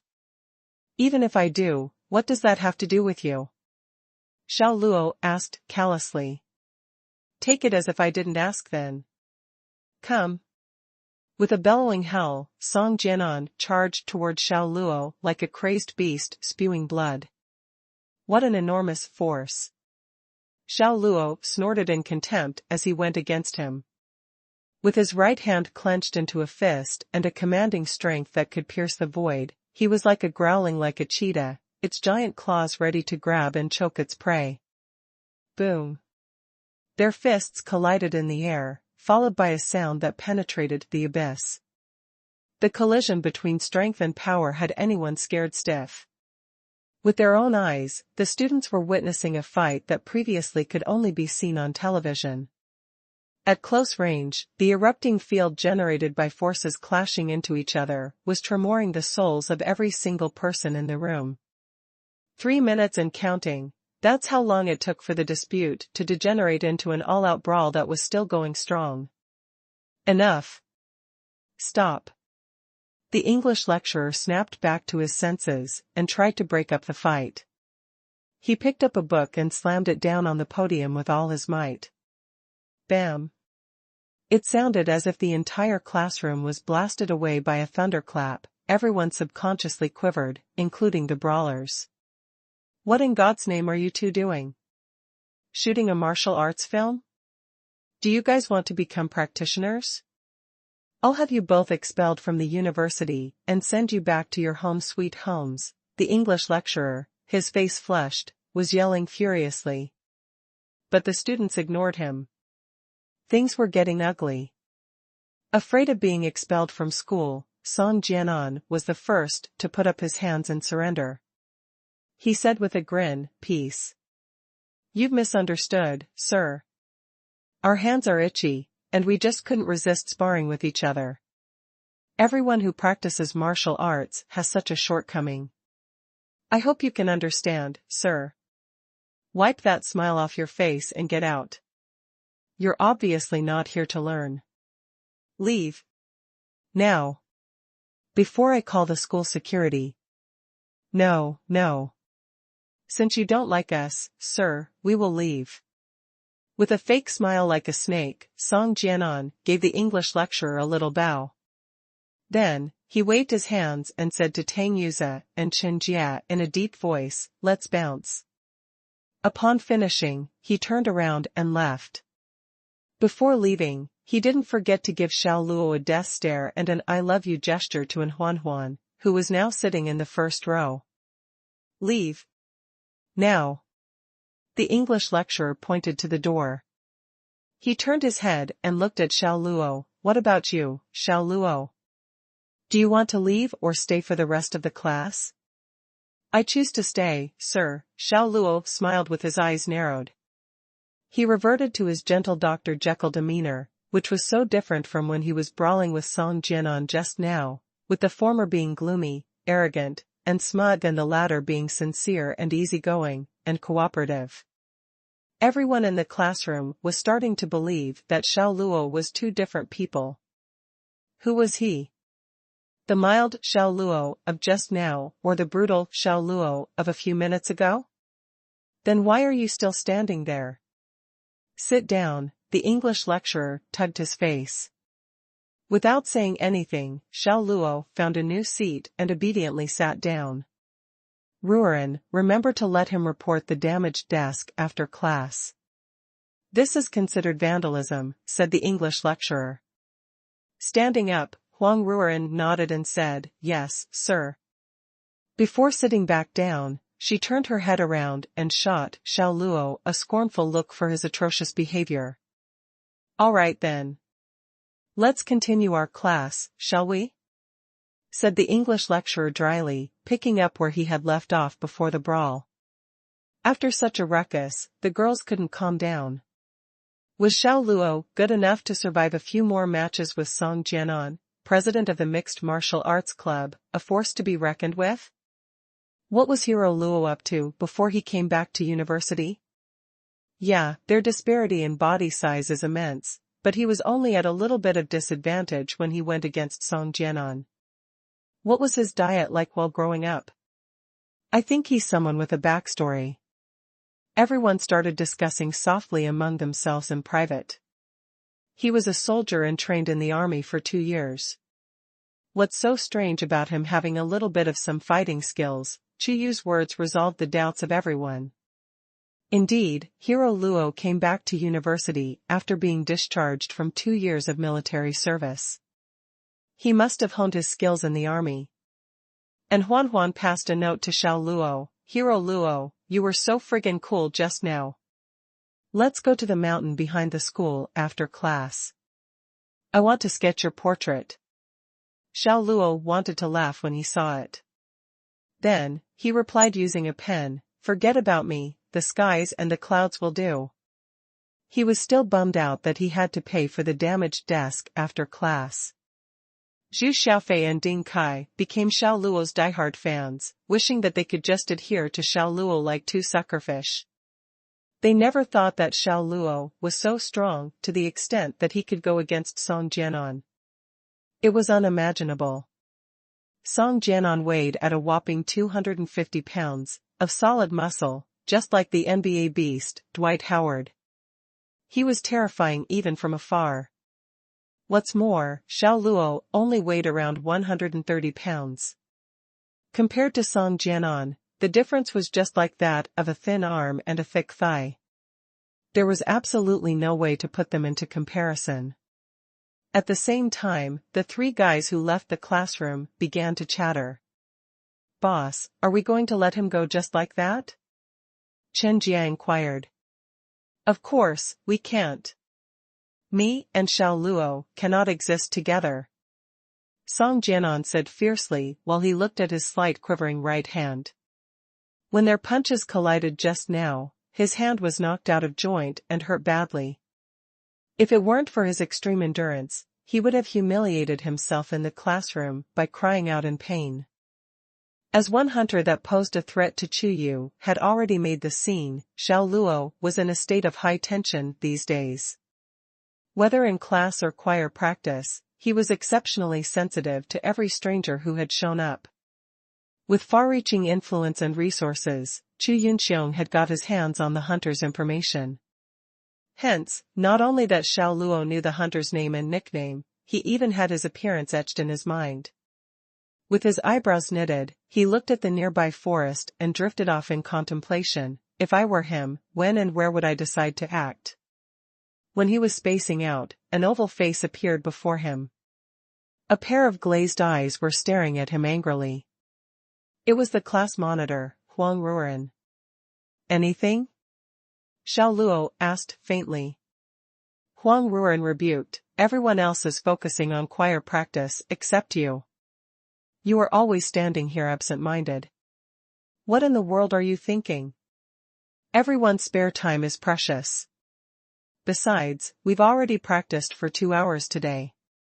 My throat is going to burst after all the singing. This should be enough, isn't it?" Xiao Luo said firmly. When he was in university, he was equally not keen on his school conducting choir competitions. It had no significance whatsoever. It would be better if students could use the time for choir practice to do what they like to do. These remarks resonated with the girls and the professional English major as they spoke out in succession. "Yeah, Ruren, let's call it for today. Not to mention that my throat has become sore, even my legs have become wobbly after all the standing. I can't even feel them. 2 hours is long enough. We have another 2 weeks' time anyway. Let's continue practicing tomorrow." I want to rest so badly. If we continue practicing, our vocal cords will all be crippled. Standing while practicing choir was indeed very exhausting. Everyone in the professional English class felt like they were about to kick the bucket. No, our placement in the choir competition will directly affect our course's collective reputation. We can't even sing Yellow River properly now, how can we possibly go for the competition? We will definitely make ourselves look ugly on stage. 2 weeks may seem long, but there's not much time left for us to practice. We only have 28 hours at the very most. We must have a sense of crisis, Huang Ruren said sternly. But even with all the sense of crisis, we still have to eat, right? It's already 11:55. In 5 minutes, it will be the peak time for lunch. It will be a long queue for everything, Xiao Luo said with a chuckle. All this poser would ever know is to eat. Chuyu muttered in her heart. But she did feel that her stomach was a little empty. Huang Ruren took out her phone, looked at the time, then loudly said, 5 more times, and we call it a day. What? 5 more times? Oh Lord, please help us. When the girls who were already tired and numb at their legs heard her, they immediately mourned in sorrow. Xiao Luo didn't give a damn at all. He didn't come to Huaya to get restricted, let alone participate in this damned choir. He was just a bodyguard in disguise, and it wasn't necessary for him to be so competent in being a student. Well, my apologies. You may proceed with the practice. I'm hungry, gonna go grab some food. Xiao Luo dropped a word and left. Brother Luo, wait for us. Zhu Xiaofei and Ding Kai quickly tagged along. They had enough of the girls' oppression. They felt that now was the time for the boys to mount a comeback, bulking up some manliness and become the masters. And Xuanhuan pouted her lips as she muttered to herself, Hero Luo is really going against Ruren. The 3 departed, blatantly challenging Huang Ruren's authority as the class monitor. Huang Ruren ran after them and stretched her arms to block their path. With her teeth clenched and eyes that were about to spurt fire, like a raging leopardess, she said word by word, I said, we will dismiss after another 5 times. Do you 3 hear me? Ruren, we're really hungry. See, even my chest is touching my back, Zhu Xiaofei said while patting his chest. What he said was ineluctably hilarious. Affiliating his round physique with the phrase chest touching his back, he was really lying through his teeth. Ding Kai echoed, I'm famished. Ruren, please be merciful and let us go for lunch. If I faint due to low blood sugar, you will have to take full responsibility. When I go to the hospital, the registration fee, consultation fee, medical expense, nutrition expense, you need to reimburse me everything. Shut up. Huang Ruren was exasperated. With her fist clenched, he glared at Xiao Luo ragefully and commanded, get back, you may go anywhere you want after we finish the last 5 practices. We've been practicing for 2 hours. Even a 2-period class should have ended by now. Xiao Luo continued, this isn't how we should practice choir. When everyone doesn't wish to continue practicing, not to mention 5 times, even 50 or 100 times will yield no effect. You are only wasting time. Don't make excuses for your laziness. Huang Ruren said indifferently. Xiao Luo shook his head, I wasn't finding an excuse. You are the class monitor. You gathered everyone during our free time to practice choir, and nobody said a thing. We put aside what we were doing and hurried to this pavilion to practice singing. You on the other hand, should you consider for all of us as well?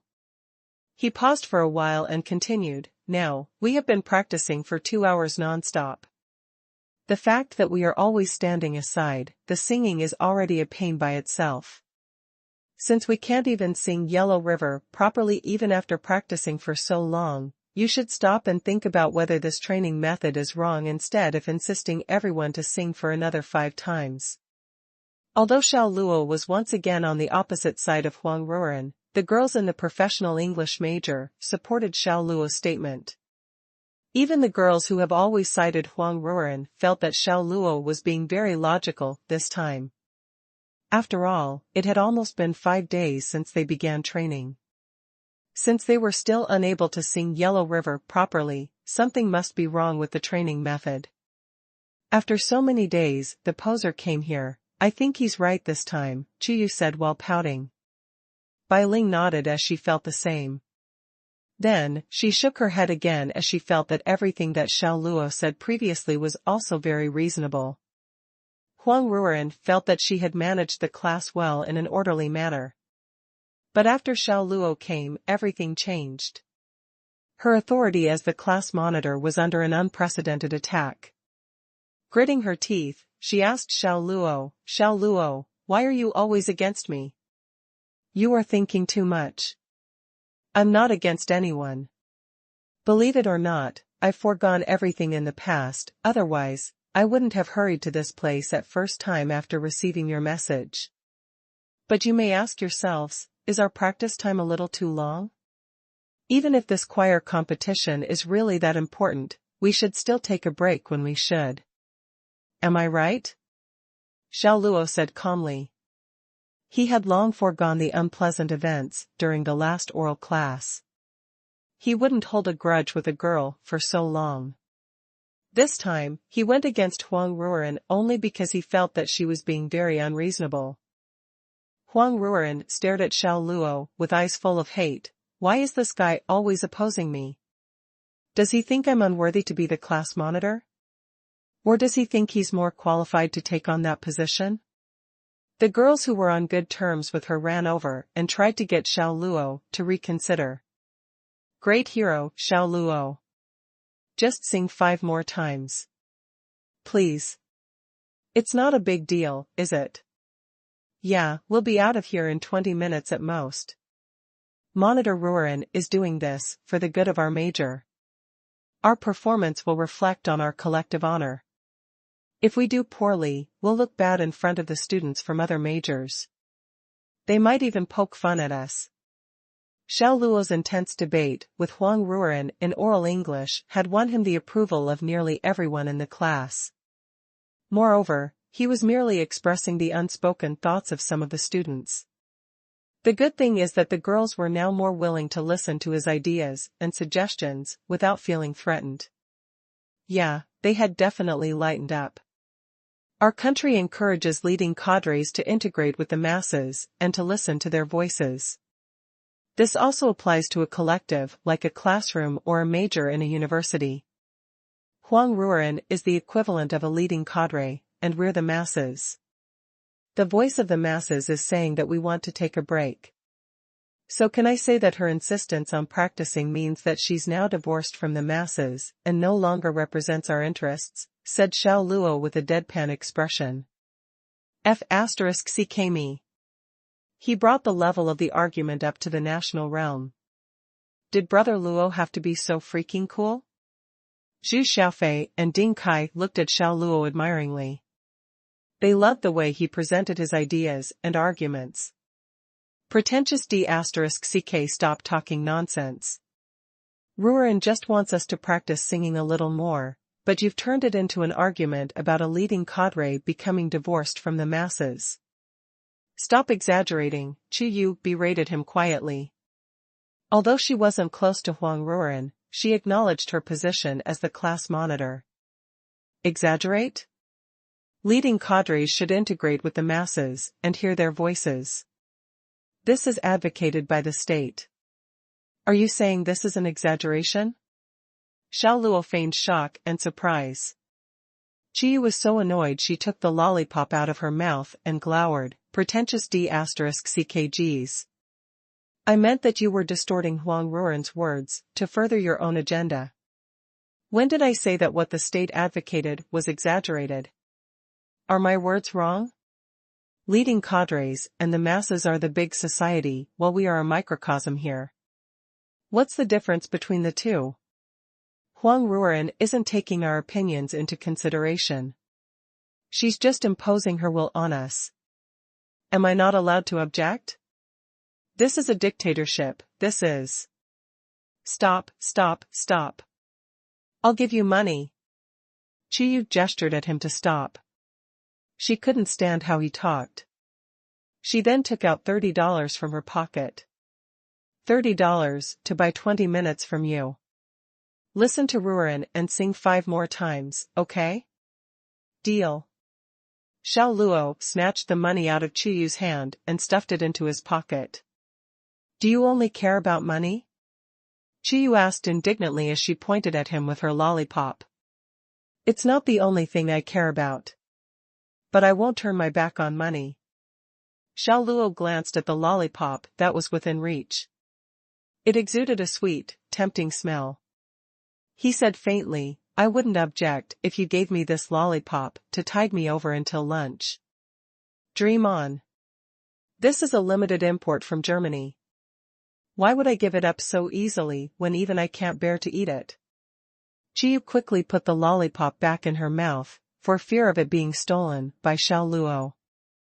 Huaya cafeteria was bustling with students. After the English language majors finished the 5th rendition of Yellow River, they all rushed to the cafeteria. They had worked up quite an appetite. Xiao Luo, Zhu Xiaofei, and Ding Kai sat together. And Xuanhuan came over to join them after getting her meal. Hero Luo, this glass of strawberry juice is for you. And Xuanhuan sat down and put a glass of delicious strawberry juice in front of him. Thank you, but I'm not thirsty, Xiao Luo politely refused. And Xuanhuan laughed and said, you will be after you finish eating. This strawberry juice is delicious. I don't like strawberry juice, Xiao Luo said a little more seriously. Hee. Brother Luo doesn't like it, but I'll have it. Both his eyes and hands were swift. Zhu Xiaofei grabbed the strawberry juice and took a big gulp. He loved to do this kind of cheap, silly thing. Damn pig. I bought this for Hero Luo. Why the hell did you drink it? And Xuanhuan said with glowering eyes. Oh, don't be so stingy. Since Brother Luo's not drinking it, it's only natural to drink it for him as his bro. If an older bro can't do something, it falls to the younger bro to do it on his behalf. There's nothing wrong with this, hee. Zhu Xiaofei was undaunted. As the saying goes, a dead pig doesn't fear scalding water. *CK your sister. Why the hell would I want you to drink this on his behalf? Besides, has Hero Luo acknowledged you as his younger bro? Stop trying to attach yourself to his name so shamelessly. And Xuanhuan gritted her teeth and huffed angrily. Ding Kai laughed out loud. The beautiful Xuanhuan is right. Lao Zhu is just shameless, his skin is thicker than the city walls. Get lost. Since even food can't block that mouth of yours, I'll pull out all your pubic hair, trust me. Zhu Xiaofei glared at Ding Kai, without forgetting to take a big sip of that strawberry juice. And Xuanhuan refused to lower herself to this guy's standards. She smiled at Xiao Luo, and said in a soft and sweet voice, Hero Luo, what would you like to drink? I'll buy it for you again. Plain boiled water. Xiao Luo replied unhappily. He didn't believe in Xuanhuan would continue pestering him. Sure enough, and Xuanhuan frowned, but I need to go back to the dorm to boil water in an electric kettle. You can't get boiled water in the cafeteria. Her delicate brows relaxed and her eyes brightened, but I can find a way to get you a glass of plain boiled water. Hero Luo, you just wait here. After she finished talking, she abandoned her meal, got up, and ran out of the cafeteria. Oh my god, the beautiful Xuanhuan has set her heart on chasing Brother Luo. Wow, Zhu Xiaofei was astounded. It's none of our business. Let's just eat. Ding Kai lowered his head and continued stuffing his mouth. Xiao Luo never imagined an Xuanhuan would be so stubborn and delusional. Moreover, he made that offhand remark to help her back out of an awkward situation. He also wanted to discourage her from buying a drink for him. Why couldn't she take the hint? And Xuanhuan returned after a short time, carrying a glass of plain boiled water from the security room. She was running so quickly that she became breathless and sweaty. She put the glass in front of Xiao Luo and gave a satisfied smile. "Hero Luo, here's the plain boiled water you just ordered." He felt extraordinarily embarrassed and guilty. "And Xuanhuan, what are you doing?" "What am I doing?" "I fetched a glass of plain boiled water for you." "I asked why you fetched it for me." "Because I like you." And Xuanhuan sat down on the opposite side of him and smiled like the sweet, naive young woman she was. Xiao Luo was bewildered. "You don't even know me, so how can you say something like that?" he asked. "Oh, but I do know you. You're handsome, nice, eloquent, and especially good at fighting, hee." And Xuanhuan held up a finger for each quality she enumerated.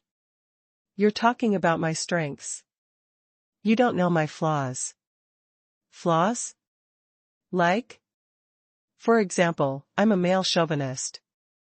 I'm bad at accepting discipline, and I also feel inferior sometimes," Xiao Luo said. And Xuanhuan shook her head. "It doesn't matter. Those are not flaws in my eyes.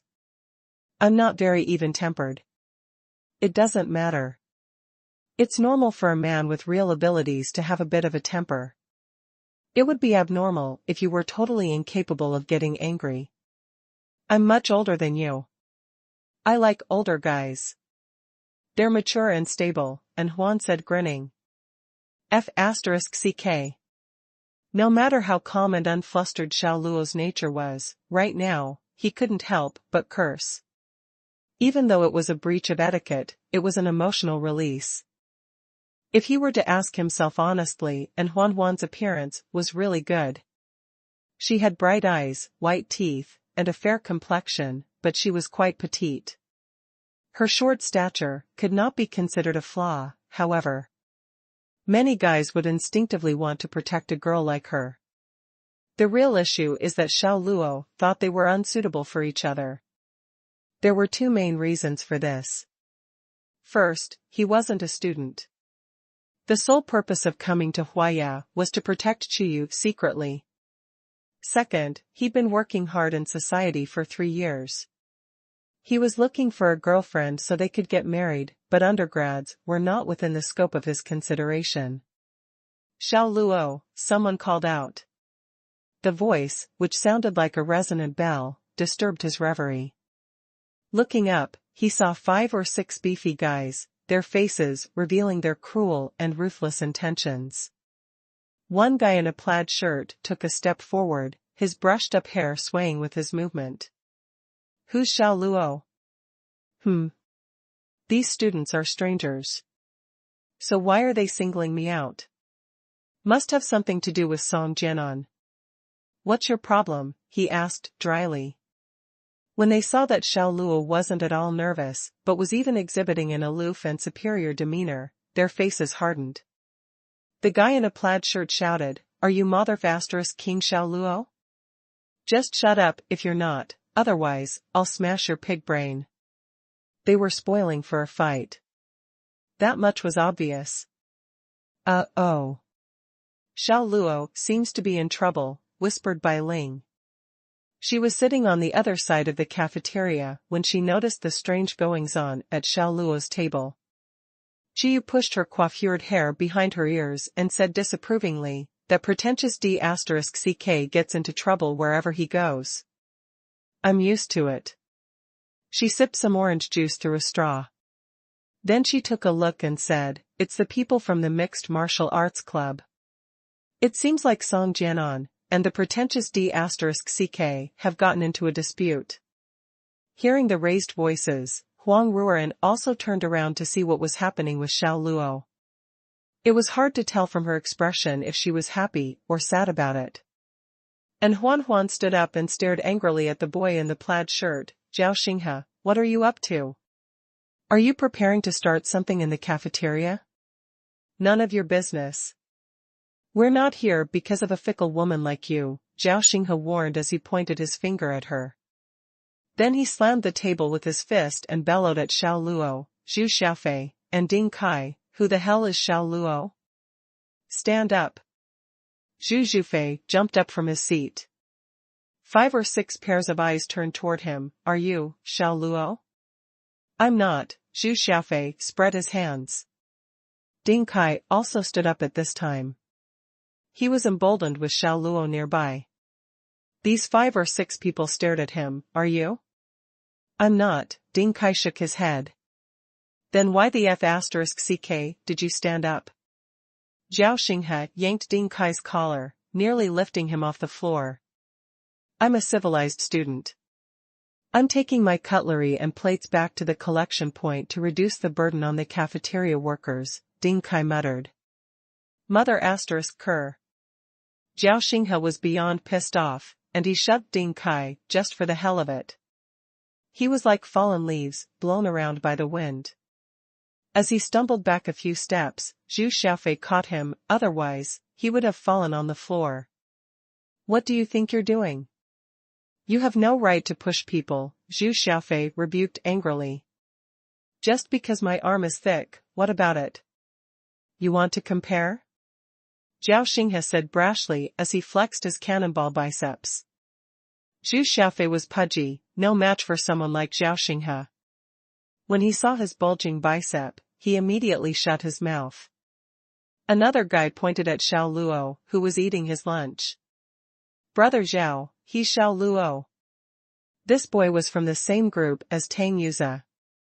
Xiao Luo had beaten him up on the rooftop of the boys' dormitory. The boy would remember Xiao Luo's appearance till the day he died. You're Xiao Luo? Zhao Xinghe slapped Xiao Luo's shoulder twice and said with a dark and somber face, why didn't you respond when I called you just now? You treating my words like farts? Now that you mention it, it does smell like someone's farting, it smells bad. Xiao Luo fanned the air in front of his nose. And Xuanhuan giggled, haha. Hero Luo, you're so funny. Zhao Xinghe's expression went from amused to horrific. He lifted his foot and stomped it on Xiao Luo's stool. You just made fun of me. Are you tired of living? You can just talk, don't move your feet. Xiao Luo's expression turned mean. The scene was set for a showdown. Oh, brother said you're crazy. I didn't believe it at first. Who'd have thought it's true, Total silence. All of a sudden, like a tiger, Xiao Luo stood up with his 5 fingers spread and grabbed Zhao Xinghe's collar. Before he had time to react, Zhao Xinghe felt his feet leaving the ground, his neck bound tightly by the collar. He felt his throat constrict and began choking. Besides Zhao Xinghe's buddies, all the students in the cafeteria stared in silence. He must be freakishly strong to lift a person with one hand. Xiao Luo fixed Zhao Xinghe with an icy stare of disdain. Now, can you tell me why you sought me out? Zhao Xinghe nodded, scared ***. He quickly took out a letter from his pocket. 3 words written were on it with a brush, notice of challenge. This is the notice of challenge that brother is giving you. He'll be waiting for you at the Mixed Martial Arts Club on Saturday night. Challenge? Disdain flashed across Xiao Luo's eyes, and then he let go of Zhao Xinghe. Go back and deliver this to Song Jianan. Ask him if his brain has short-circuited. What era are we in now? Yet he's still doing this. You don't accept it? Zhao Xinghe fixed his collar. I have no time for this nonsense. Xiao Luo said calmly. Sneering, Zhao Xinghe glanced at Xuanhuan. You've got the guts to snatch brother An's girlfriend, but you don't have the guts to respond to his challenge. Xiao Luo, turns out you're just a spineless wimp. Sorry, goading doesn't work on me. Besides, I want to finish my lunch. Stay as far from me as you can, don't ruin my appetite, Xiao Luo said in a tone that was neither servile nor overbearing. The corners of Zhao Xinghe's lips tightened. When had he ever felt so enraged as a veteran member of the Mixed Martial Arts Club? Xiao, you should know what's good for you. We have a total of 120 people in the Mixed Martial Arts Club. If everyone spits on you, it'll be enough to drown you. Have you thought about the consequences of rejecting Brother N's challenge? Xiao Luo calmly spat out a word, scram. Zhu Xiaofei and Ding Kai knew Xiao Luo had a short fuse. It didn't take much to set him off. In a matter of seconds, that polite and friendly smile could turn ugly and mean, especially if he felt threatened. The two guys quietly backed away to give Xiao Luo enough space in case he needed it. They also threw a look at Xuanhuan, signaling her to get out of the way, too. Good. You sure are crazy and bold. Zhao Xinghe went berserk. Although he was stunned when Xiao Luo lifted him with one hand, he was giddy with rage. He reached out and grabbed the plates and cutlery. Then he snarled and got ready to smash them on Xiao Luo's head and shout, "I'll King kill you."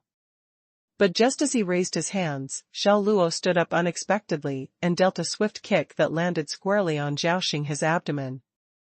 He leaped like a crouching tiger, using his momentum to overwhelm Zhao Xinge and frighten off the other goons. It was as if Zhao Xinghe's muscular body was hit by a train. It flew back and slammed onto his buddies standing behind him. His companions tried to reach out to catch him. But before they even raised their arms, Zhao Xinghe flew into them like a cannonball and knocked them on their butts. Crash!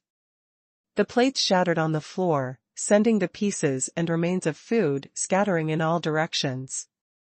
What an embarrassment! Before they knew what hit them, the 5 or 6 guys were spread out on the floor, covered in grease and grime. They were banged up and wailing in agony, but nothing hurt more than their pride.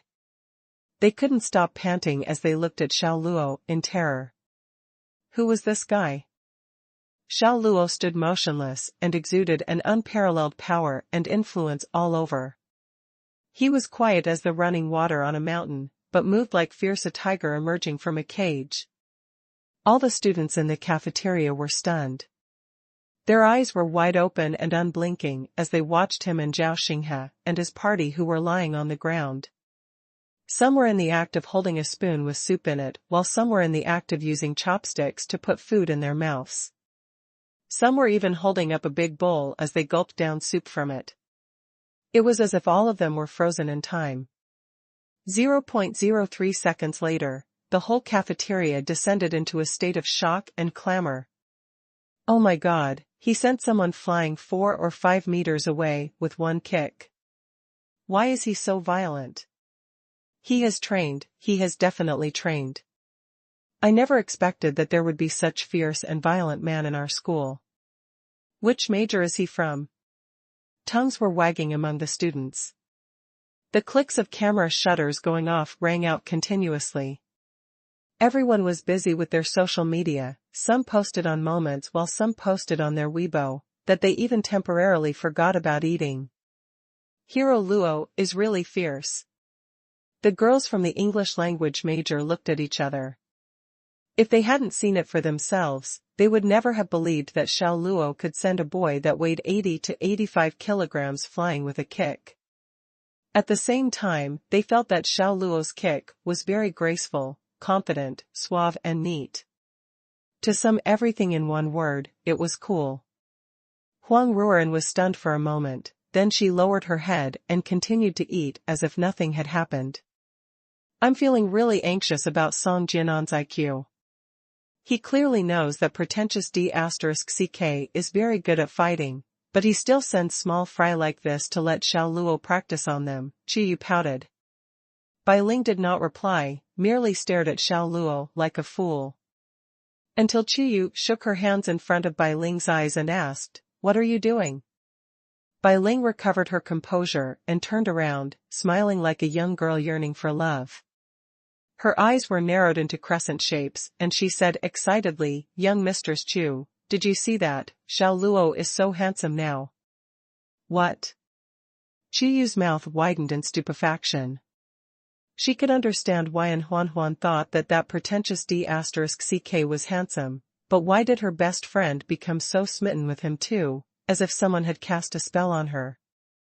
Zhao Xinghe felt ashamed and unable to show his face. With so many mobile phones around them taking photos and videos, It would only take half a day for the news of them getting beaten up to be spread throughout Huaya. At that time, he would become the campus laughingstock and the topic of gossip after a meal. As soon as he thought about it, he hated it so much that he felt an itch in his gums, but didn't dare to take any action.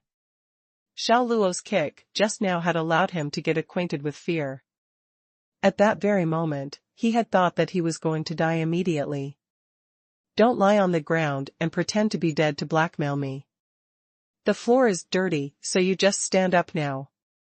Xiao Luo shrugged and said lightly. Hearing this, Zhao Xinghe was so humiliated that he felt even angrier. He held his throbbing abdomen and climbed up from the ground. The others slowly followed. Xiao Luo, I'll remember this. Sooner or later, I'll pay you back tenfold, Zhao Xinghe gritted his teeth and said. I'll be waiting. Xiao Luo couldn't help but want to laugh. However, he also felt bewildered. What had happened to university students nowadays? They weren't doing what they should, like studying and falling in love, instead they all liked to brawl. Zhao Xinghe was so angry that smoke was coming out of his ears, but there was nothing he could do. When he heard the clicking of the camera's shutters, it was like he had found the flood behind a release valve. He yelled fiercely at the students around him, "What are you shooting? Stop motherf *king shooting, or else I'll kill you." When they saw his murderous expression, all the students were thoroughly intimidated and they subconsciously put down their mobile phones. Zhao Xinghe waved his hand and called out to his companions, "Let's go." The group then hurriedly left the cafeteria. They came with unbridled arrogance, but left with their tails between their legs. And Xuanhuan became even more worshipful and infatuated with Xiao Luo. "Hero Luo Shen, you are my Mr. Perfect. I want to make your handsome photo into a poster and paste it on my bedroom wall." "For what? To guard against evil spirits?" Xiao Luo said unhappily. And Xuanhuan pursed her small mouth and blushed. "No, I'm pasting it on the wall so I can see you every moment of every day." "Don't, if you to do this, I'll sue you for infringing on the rights to my portrait, I'm serious," Xiao Luo threatened. He came to the school to protect one person, who knew that he would cause so much trouble. Compared to Song Jianan and Xuanhuan was an even bigger problem.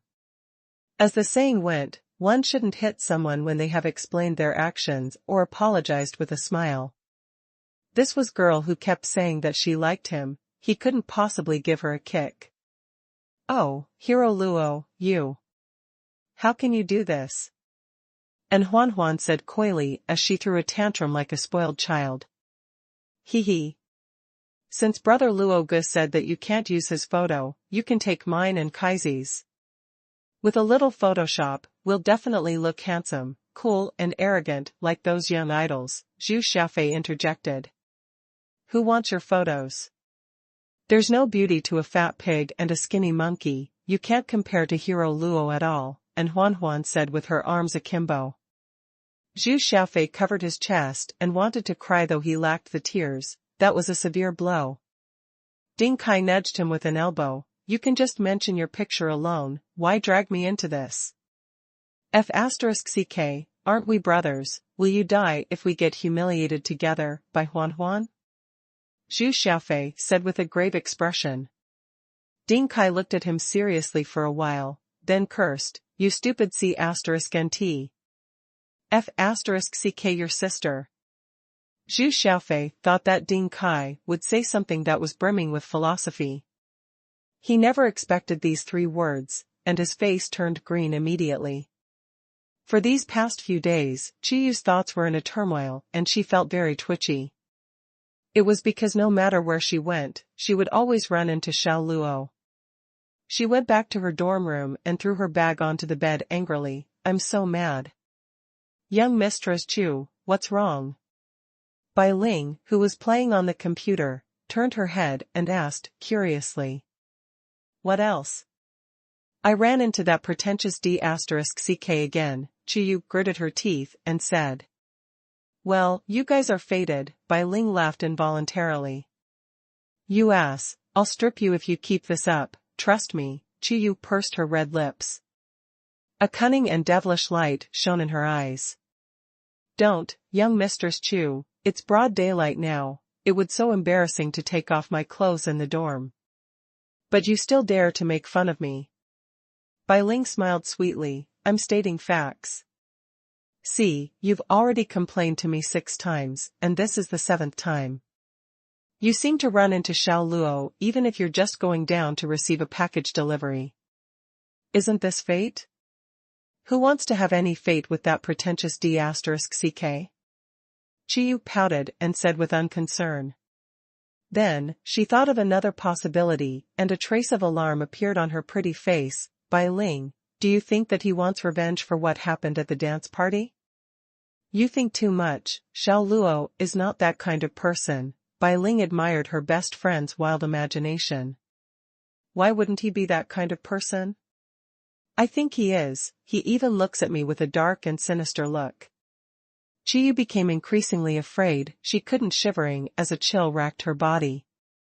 Bai Ling shook her head helplessly, stop scaring yourself, you're in the same school, isn't it normal to run into him? Huaya is neither big nor small, but I was able to run into that pretentious D*ck 7 times. How could this be a coincidence? He must be stalking me. Qiyu still felt that there was something wrong. Since you don't believe it, we'll test it out in the afternoon.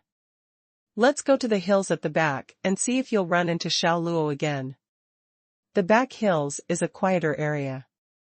If you run into him again, it means that he's following you intentionally. If not, you're just thinking too much, Bai Ling said. That's a good idea. Qiyu nodded solemnly. If she did not clarify this, her heart would always feel uneasy. The sky was a clear blue unmarred by clouds, the mountains in the distance were an umber black and a warm, gentle breeze was in the air. This is so comfortable, I've only just realized that the scenery of the hills behind our school is so amazing. Qiyu and Bai Ling felt extremely contented as they strolled on the hills that were like a golf course behind Huaya.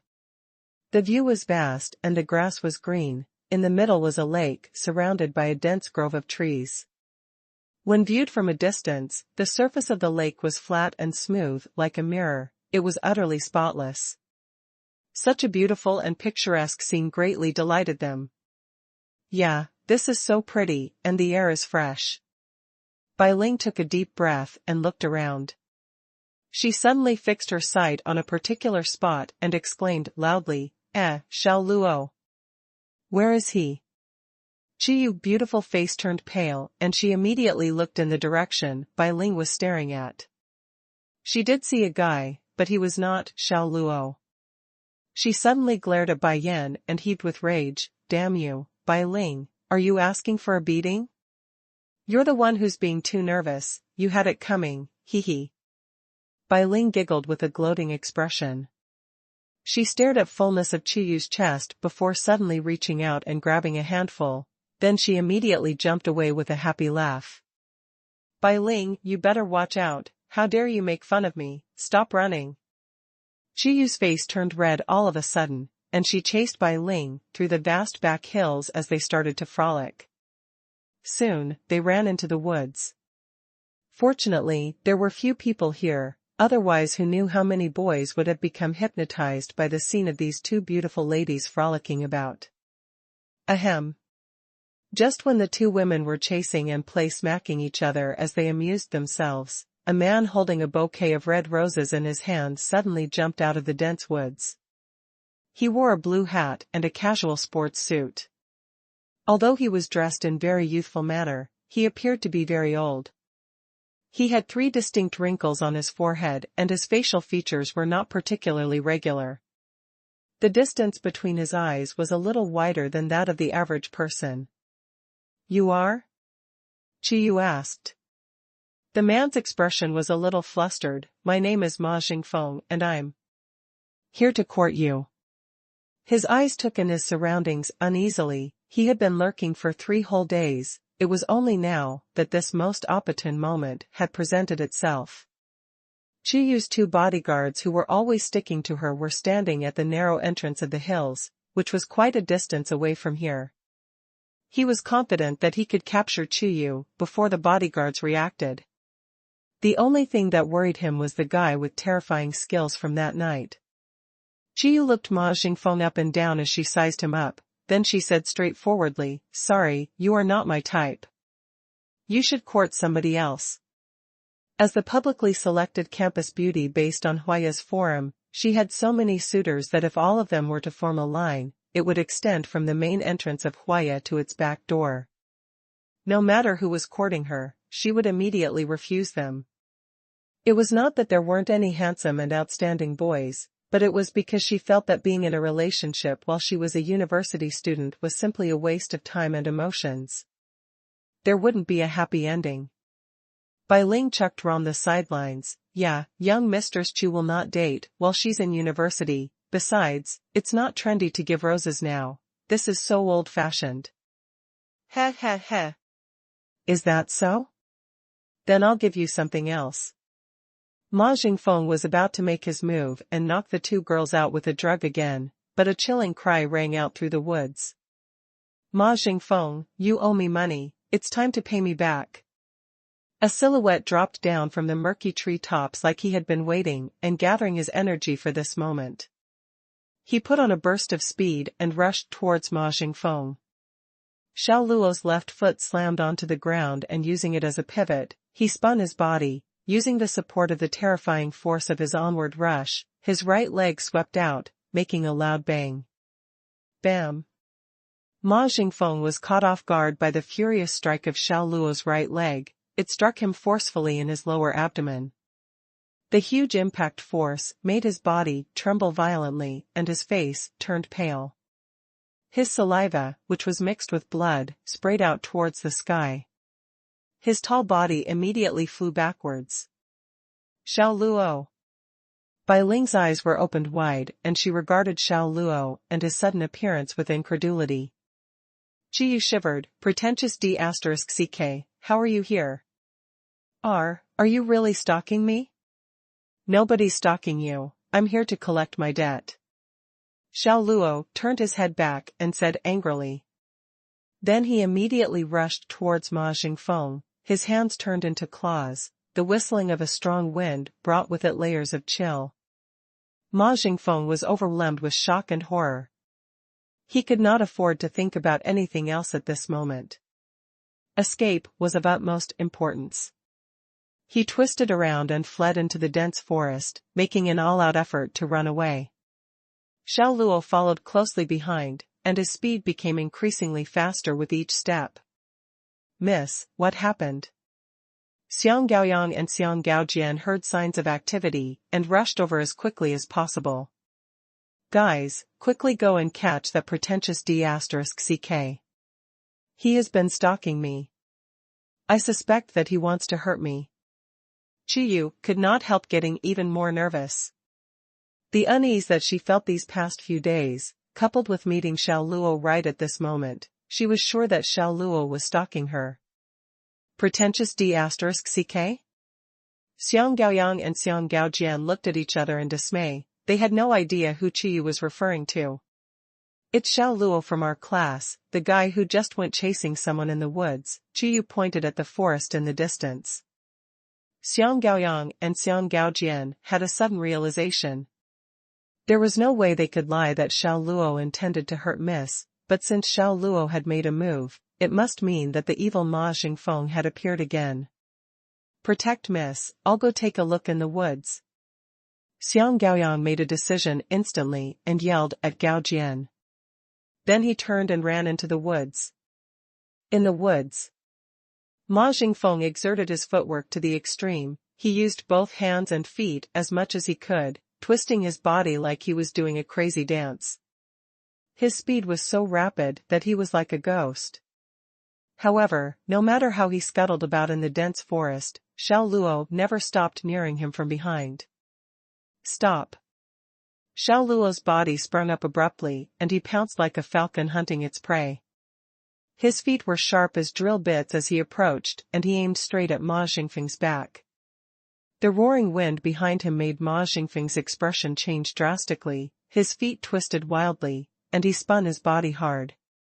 However, Xiao Luo was too fast and fierce. Although he tried his best to avoid it, Xiao Luo's toes still fell on his shoulders. Snap! Along with the crisp sound of several breaking bones, Ma Xingfeng's body that was running forward suddenly went out of control. His body was nearly spinning in a circle as he was blasted out. He hit the ground more than 10 times like a ball before his figure slowly stopped moving. Ah! A loud scream came from beside Ma Xingfeng. A petite and lovely girl was holding a paintbrush in her hand. She stood in front of an easel and was looking at the blood-drenched Ma Xingfeng with terror. Ma Xingfeng sprang up with a malevolent expression. He held the girl's throat and controlled her while he screamed at Xiao Luo, "Don't come over, otherwise I'll kill her." The girl was totally stunned. She had not yet reacted to what had happened in a split second. She was just painting here, just what had happened. Who was this guy with blood on his face? Why was there such a person in school? She looked forward and stared, her body trembled violently. Hero Luo. She saw Xiao Luo. Xiao Luo also saw her clearly at this moment. He frowned immediately as he felt a headache coming on. It was because this girl was not anybody else, it was Xuanhuan. His surprise did not affect his movements, and his footsteps never stopped. The sharp claws whizzed as it slashed through the air. Sorry, threats are unacceptable. Mother **Ker. Ma Xingfeng, who had been pressured to the point of anxiety, bellowed with a deep voice. He grabbed Xuanhuan's arm and shoved her at Xiao Luo. When had Xuanhuan ever encountered such a situation? As Ma Xingfeng flung her, the only thing she could do while her head spun was to shriek. Xiao Luo frowned heavily. He stretched out his hand and caught Xuanhuan by the waist as she flew towards him. He turned in place and firmly set Xuanhuan down, who was shrieking non-stop. Hero Luo. Xuanhuan looked at the man so close beside her with a dazed expression, and her heart thundered chaotically. She didn't know if it was because she had a fright or if it was because the man she liked was holding her in his arms. It's not safe here. Hurry, get out of here. Xiao Luo threw the words at her coldly and let go of Xuanhuan. His body curled slightly and like a cheetah, he launched himself in the direction that Ma Xingfeng had fled. Xuanhuan trembled as she stood rooted to the spot. After a long time, her blown-up pupils slowly contracted and she swallowed with much difficulty. Qinggong? It's my 10th move. Very good, let's see how long you can hold out. In the depths of the dense forest, Xiao Luo's hard fist slammed straight into Ma Xingfeng's own fist, which was rushing towards him. There was no suspense. Ma Xingfeng was not his match at all. He vomited blood again as he went flying backwards. Again. A killing intent surged violently in Xiao Luo's eyes. 2 combinations of attacks pounded on Ma Xingfeng's chest and abdomen, consecutively with precision and ruthlessness. Ma Xingfeng, who had no strength to fight back, felt as if he had been hit by a train. He clung fiercely to a tree and held on for a few seconds before slowly sliding down like a puddle of mud. He sank to his knees on the ground with a thump. Blood gushed from his mouth as his chest rose up and down, and he looked at Xiao Luo with horror-filled eyes. He had carried out hundreds of missions, but he had never encountered such a situation or such a terrifying opponent. He originally thought that the remuneration of 700 grand could easily be his, but never had he thought that hidden beside Qiyu was such a scary monster, which left him no room for resistance. Xiao Luo walked slowly to him and looked down at him from a towering position. I'll ask you a question. Besides you, are there any other hunters planning to harm Qiyu? Ma Xingfeng stared blankly, then he snorted lightly, no comment. He thought Xiao Luo was very amusing and hilarious. He even asked such a question. Was he mocking those who worked as hunters?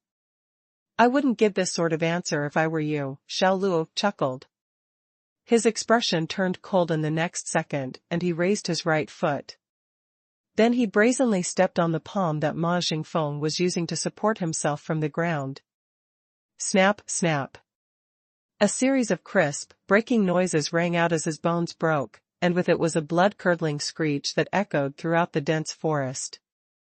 From his 10 fingers and even his heart, an intense current of pain swept across his entire body. Ma Jingfeng struggled violently, but Xiao Luo clutched his neck tightly. The tremendous power made his face purple and he almost fainted. If you continue to struggle, I'll step on the other 5 fingers and break them all together. Xiao Luo's icy and stern voice sounded in Ma Jingfeng's ears, getting Ma Jingfeng, who had almost collapsed, to slowly recover his wits. He suppressed the terror and pain with the sheer force of will and stopped struggling. Yes, you did the right thing. Xiao Luo smiled with satisfaction and released his neck. Who? Just who are you? You're definitely not amongst Qu Yinxiong's bodyguards. Ma Jingfeng's voice trembled a little. The man's skill was completely beyond his realm of comprehension. He was as strong as a god, but he was also a cruel, evil god. He didn't even blink when he broke his fingers. One could tell what a ruthless and vicious heart he possessed. It seems that you haven't figured out the situation yet. I'm the one asking you questions now, not the other way round. Xiao Luo removed his foot from the back of Ma Jingfeng's hand. Ma Jingfeng's 5 fingers were completely broken and they laid on the ground irregularly. The broken finger bones punctured his skin and flesh. Ma Jingfeng's left hand looked badly mangled. I'll ask again, are there any other hunters besides you? This? Ma Jingxing was in a very difficult position. Although no one else would know, he had his own dignity and pride as a hunter. If he was to answer the other party's question with all honesty even after getting captured, he was afraid that this would cast a permanent shadow in his life. Xiao Luo felt very impatient and a trace of dissatisfaction flashed across his face. His left foot stepped on Ma Jingfeng's right hand without any ceremony. Ah! A mournful and blood-curdling screech echoed through the forest. Ma Jingfeng flopped like a fish out of water. The indescribable pain made his eyes bulge and his entire body twitch. If you don't want to be completely handicapped, you better answer my question before I lose patience, Xiao Luo said softly. I'll say. Ma Jingfeng yelled in fright. Xiao Luo's smile was like the devil's nasty grin, completely shattering his psychological fortress. The severe pain from having his 10 fingers broken made him burst into tears. Xiao Luo leaned leisurely against a tree. He stretched out a hand and plucked a green leaf, fiddling with it in his hands. Ma Jingfeng turned deathly pale face and his body trembled uncontrollably. He did not dare to disrespect Xiao Luo even in the slightest. The fellow in front of him was a devil wearing a smile. He was extremely fierce and vicious. I don't know if there are any other hunters. The employer maintains isolated contact with the employees. Each of the employees is in a one-to-one contact with their respective supervisor. Maybe when the news of my failure reached the employer, he would send someone else. You seem to be talking nonsense, it's of no practical use at all. Xiao Luo frowned, the movements of his hands stalled. Ma Jingfeng was so frightened that he shivered. He was afraid that Xiao Luo would do something to him again. His brain quickly recollected to see if there was any useful information so that this person would have some mercy for him. Under the effect of fear, he really did think of one thing. I remember, when I left the employer's office, I seemed to have heard him contacting the Blackwater Company. Blackwater Company? Xiao Luo's frown became even more severe. What do they do? They are an organization specializing in training and coordinating mercenaries to carry out missions. A pool of black water can swallow heaven and earth, this is the slogan of their company. Ma Jingfeng said truthfully. A pool of black water can swallow heaven and earth? What a sh*tty slogan, Xiao Luo said scornfully. Ma Jingfeng's face pressed out a bitter smile. Blackwater was the world's largest mercenary company. All the people from that company were freaks. Only this monster dared to underestimate Blackwater. Xiang Gaoyang arrived at this moment and shouted to Xiao Luo, "Mr. Xiao."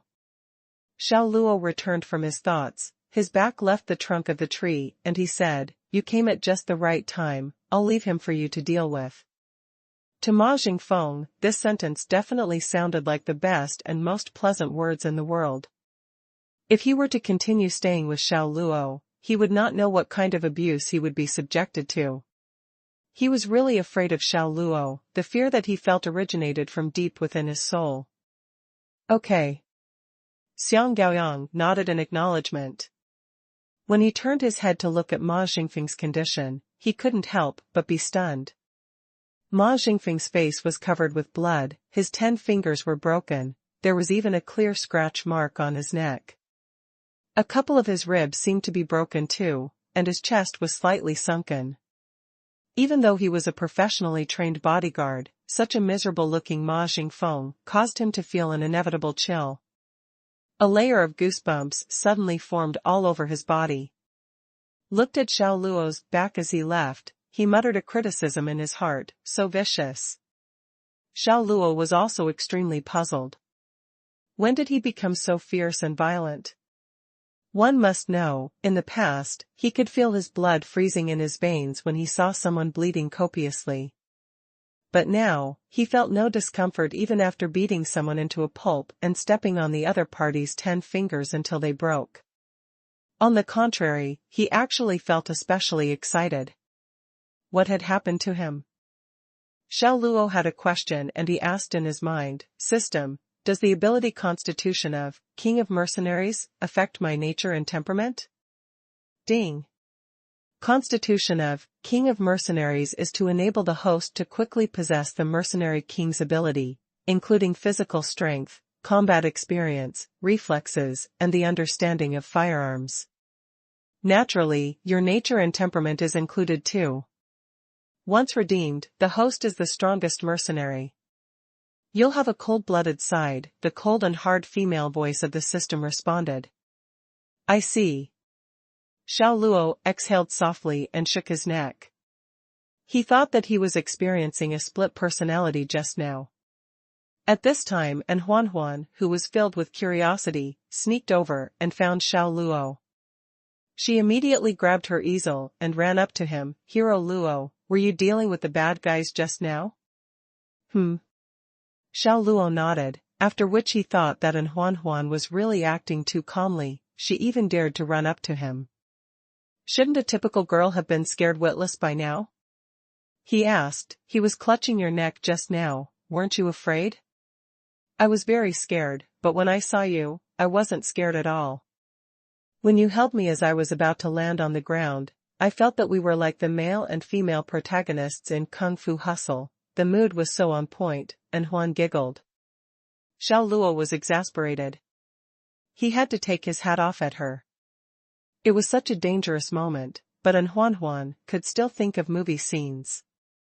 But when he replayed it carefully, the moment he caught Xuanhuan as she was about to land was indeed a bit like the segment of Xingyi and the Mute Girl. "Hero Luo, I see Princess Yu," and by Ling, did the bad guy come for Princess Yu? Xuanhuan suddenly said. Just when Xiao Luo was about to deny it, Xuanhuan said, "You're also here for Princess Yu, you're specially here to protect her." Xuanhuan, you have a really rich imagination, Xiao Luo frowned. "Hero Luo, just admit it. I just heard your conversation with that bad guy just now. You even stepped on and broke his fingers. You're Princess Yu's bodyguard," and Xuanhuan pointed at the direction of Xiao Luo. He had planned to pull the wool over her eyes by bluffing his way out, but it seemed impossible now. Xiao Luo sighed, said grimly, "Keep it a secret for me, okay?" "Okay, but you have to promise me 2 things." And Xuanhuan leaned close and said charmingly as she looked at him expectantly with her big watery eyes. Xiao Luo knew this would be the result. He said in a low voice, "What 2 things? The first thing is that you have to teach me kung fu. I want to be able to fight like you." "Teach you kung fu?" Xiao Luo was astonished, then he realized that he could make use of the time when he would be teaching in Xuanhuan kung fu to make her suffer, and he immediately agreed with great joy. "This request is reasonable, I can agree." "The second thing, date me," and Xuanhuan batted her eyelashes seductively at Xiao Luo. "Dating?" Xiao Luo shivered all over and then flatly refused. No. No way he was dating in Xuanhuan, who was a university student.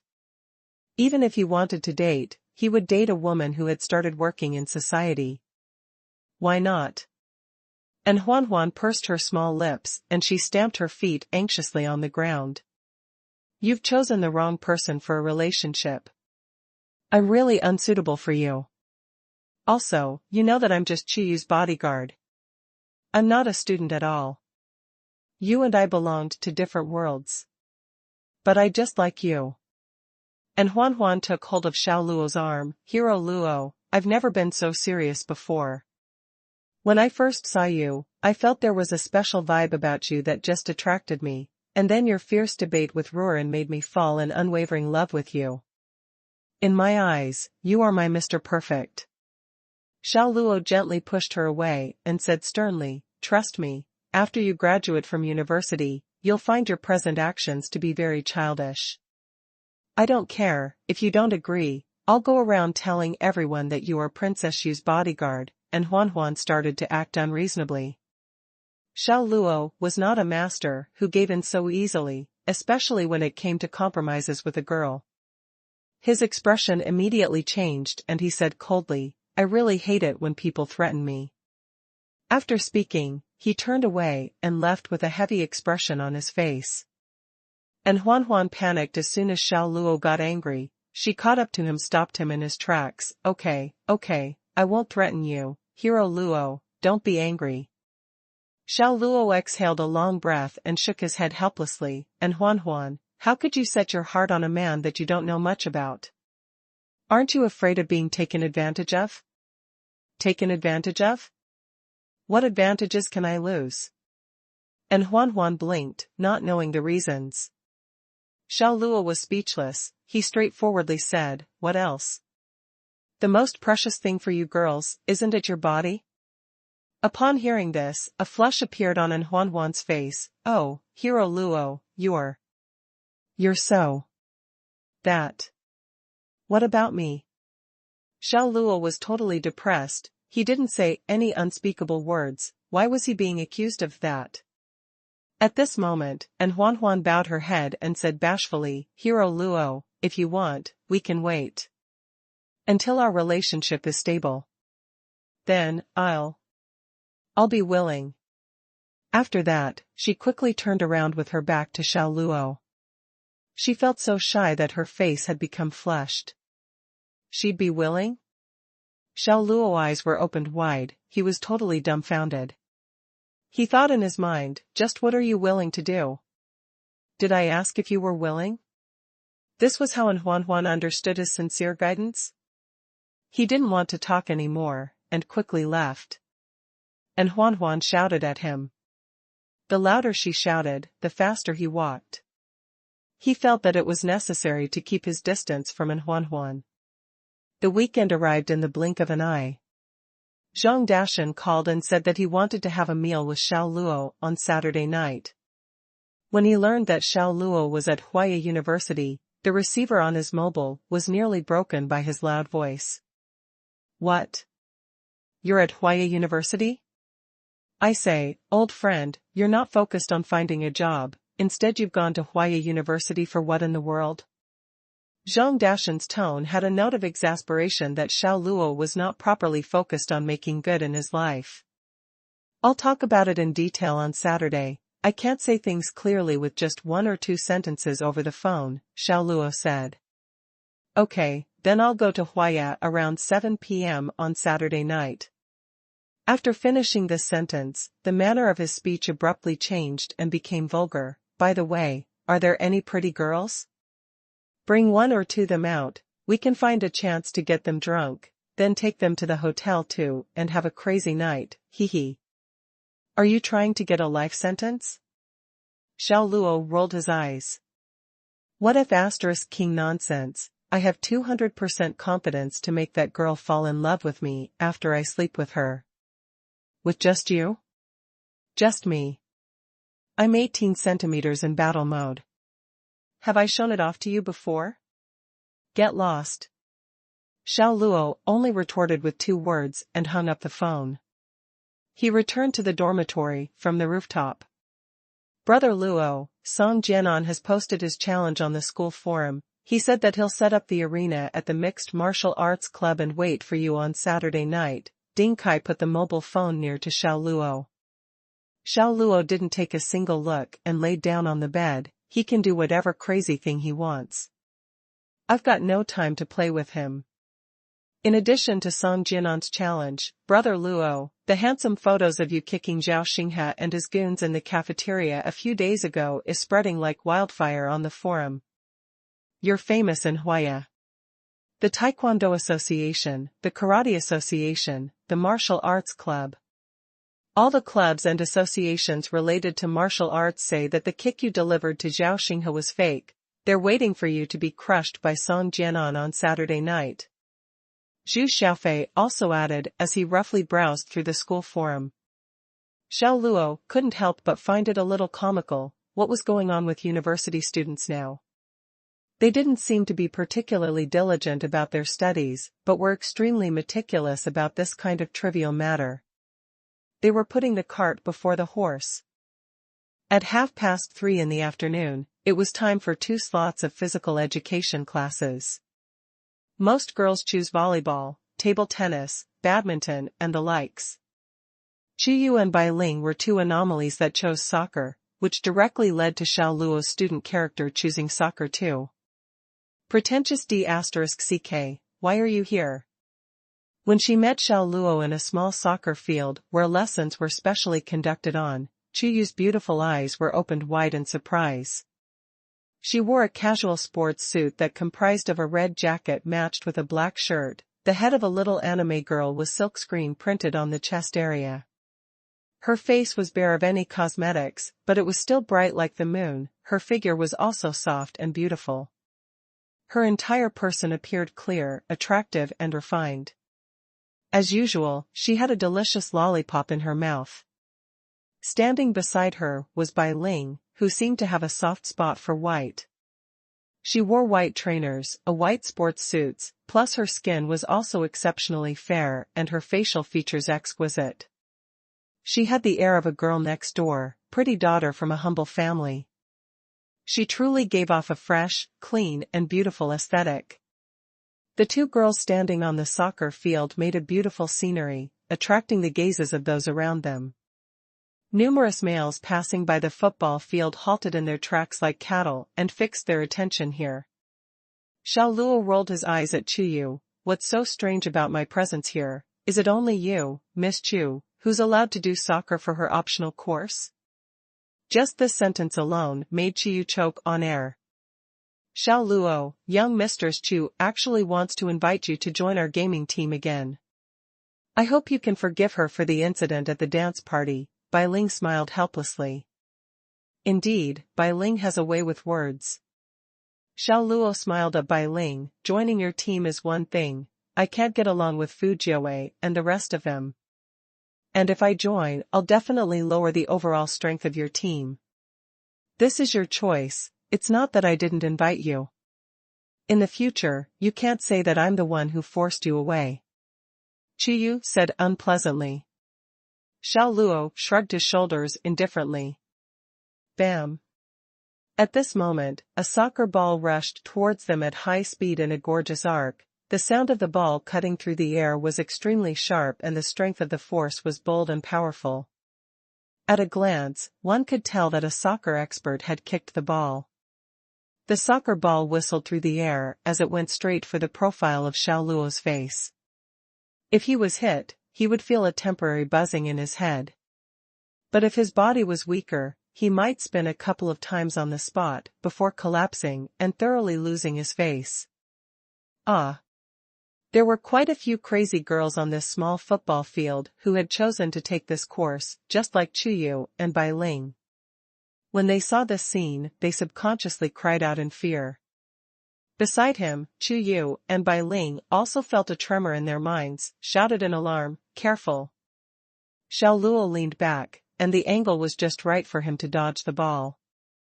The soccer ball spinning at high speed swept past his eyes, and kicked up a strong wind that caused the hair hanging across his forehead to flutter.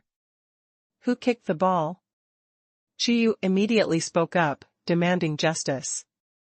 She shouted in the direction that the soccer ball had come flying from, "You almost hit someone, how did you even kick the ball?" Even she felt extremely bewildered as she shouted these words. Why was she demanding justice for this pretentious D*ck? Was it because she had mistaken him as a stalker who wanted to do her harm a few days ago and now wanted to compensate him? As soon as the words fell, more than 10 agile sports students gathered around them, their faces shone with belligerence and provocation. "It seems like they are from the Mixed Martial Arts Club again." Bai Ling whispered the words. These people wore uniform sportswear. On the chest area of their clothes were printed the words Mixed Martial Arts Club. The group was headed by a boy who was of a similar strength as Zhao Xinghe. His body was strong and he had a thick layer of hair on his legs. He had a clean face, but his smile was very sinister. "Sorry, I wasn't paying much attention just now." Although he was apologizing, his tone and expression were full of challenge. There was not the slightest sense of sincerity in his apology. Xiao Luo smiled coldly. There was no doubt that the ball was meant for him just now. These guys who insisted on picking a quarrel with him really were everywhere. It seemed that the size of Song Jianan's Mixed Martial Arts Club was passable. "Oh, isn't this Xiao Luo, the fiend who had kicked one of our sports student in the cafeteria a few days ago?" The leader said with an exaggerated expression as he pretended to be surprised. As soon as this remark came out, other students also cast their attention on him. Xiao Luo, the fiend, he was a celebrity in the school forum. Xuanhuan was more famous than him. His physical fitness looks average, does he really have so much power to your feet? It must be those silly asses in our school that exaggerated the incident and boasted about him to the point that he has become a god. I don't believe that he can really kick a man and send him flying 4 or 5 meters away. Another 8 or 9 sports students folded their arms in front of their chests and they took their measure of Xiao Luo as they spoke belligerently. "Would you like to test it on the spot? You can choose a person to be the fat pig, I'll be in charge of the kicking, how about it?" Xiao Luo said lightly as he patted the clothes on his body. "You piece of sh*t, what did you say?" These sports students immediately became hostile, they rubbed their palms and wiped their fists. They couldn't wait to tear into Xiao Luo. Actually, when they already burning with rage when they saw that Xiao Luo had also come to this field. It was because Xiao Luo had slapped the proverbial face of the sports students as a whole, which had never happened before. In the past, the sports students in Huaya walked like they owned the school, their noses were turned up towards the sky, they made their authority felt and they were so proud of themselves. They were proud of being a sports student, but now, not only did Xiao Luo beat Tang Yuze up, he also sent Zhao Xinghe flying with a kick in the cafeteria.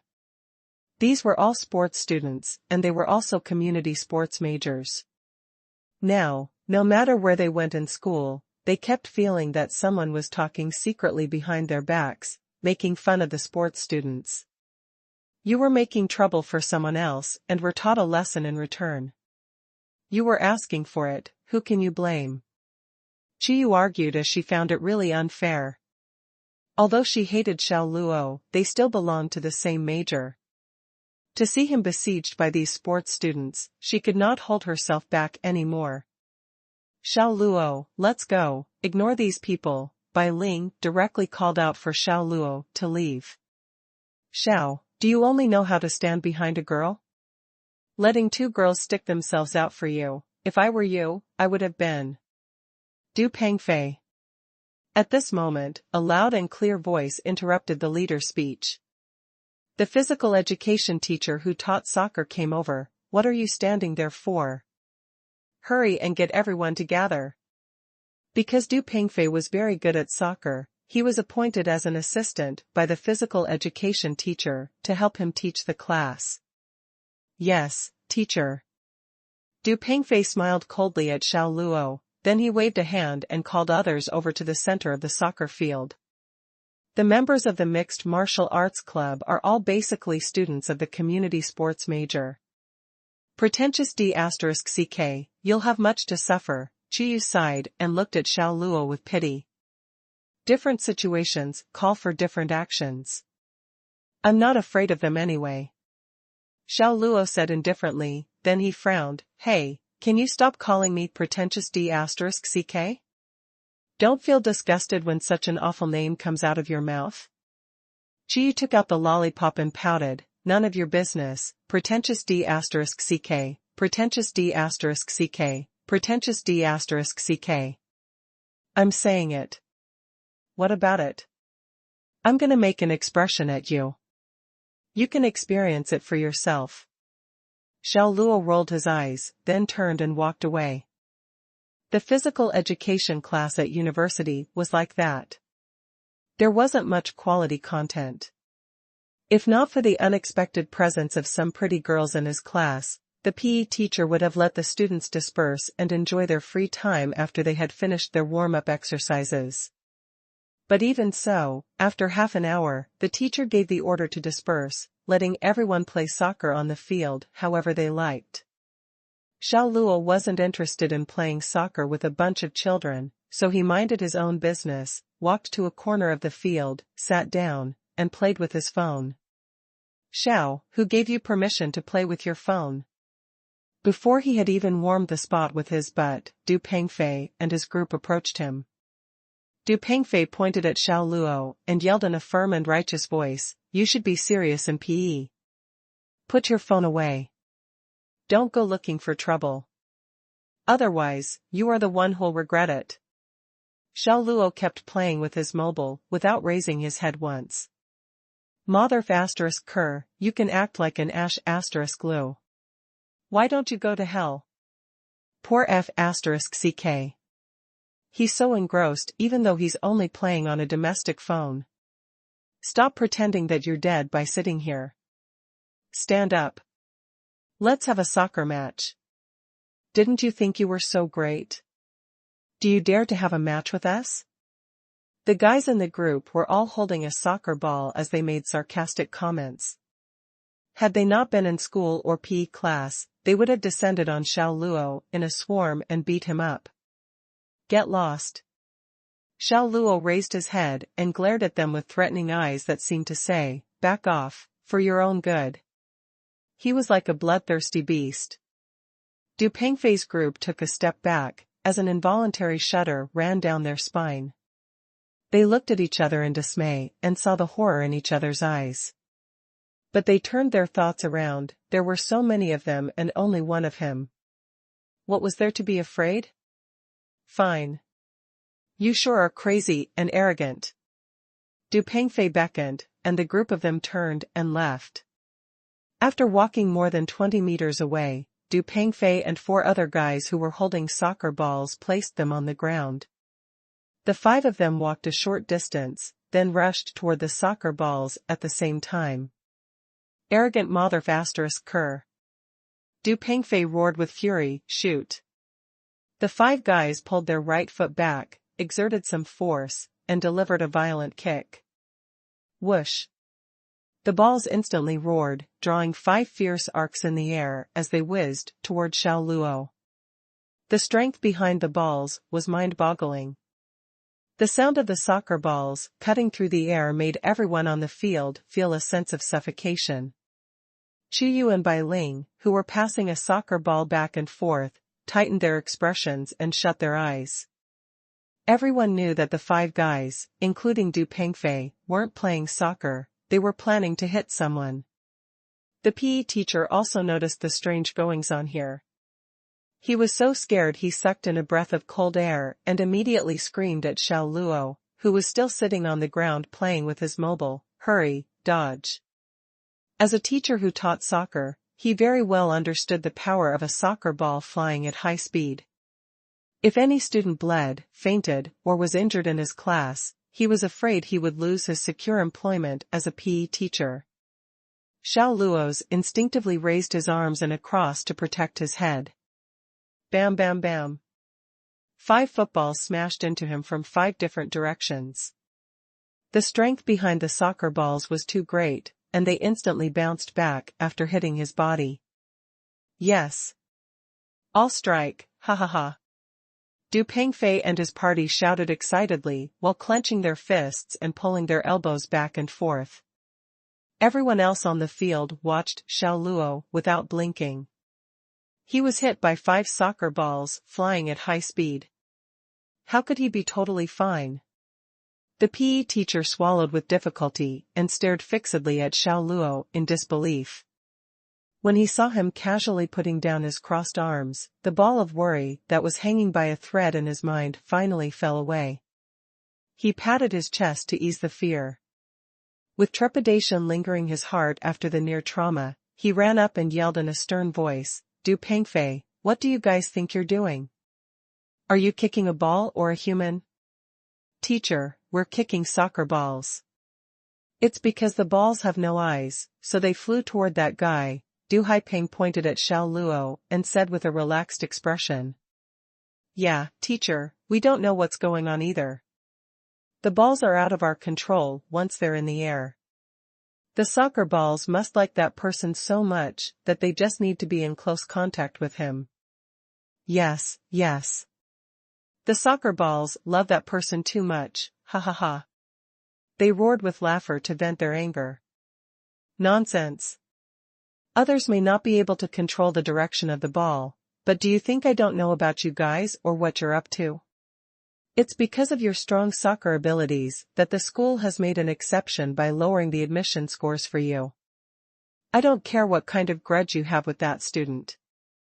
Don't make trouble in my class, or I'll make sure you have a hard time.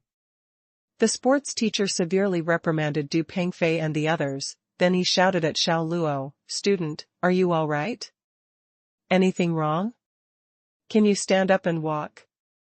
He suddenly stopped talking because Xiao Luo stood up slowly and was walking toward him. As he stood up, an intimidating wave of power swept outward from his center. It seemed as if a ferocious beast had broken free from its shackles now and revealed its ghastly fangs. The sports teacher smelled trouble, big trouble, and felt as if this bloodthirsty and wild beast was targeting him. Xiao Luo is angry. Bai Ling looked at Xiao Luo in a daze. Qiyu also felt that Xiao Luo was very different from usual when he got angry. His face was smoldering and severe. She recoiled in fear. Du Pengfei and his people curbed their mirth and looked at Xiao Luo defiantly. Brother Fei, that kid seems to be angry. One of them pretended to be serious. It's good that he's angry. I was afraid he wouldn't be, or we would have wasted 5 perfectly good soccer balls, hee hee. Du Pengfei laughed. Ha ha ha. The others broke out in nervous laughter, too. To see Xiao Luo looking so angry made them feel even more deeply how they had stood up for the community sports majors as a whole. At this moment, Xiao Luo put his mobile phone in his pants pocket and glanced at Du Pengfei and his party. Then, he ran like a cheetah to a soccer ball on the ground. He raised his right foot and delivered a ferocious kick. Whoosh! The soccer ball that had been lying motionless on the ground like a meek little lamb transformed as it turned into a roaring beast. It cut a vicious trajectory through the air and rushed toward Du Pengfei and his companions with unprecedented force and speed. The ball was like lightning tearing through the void.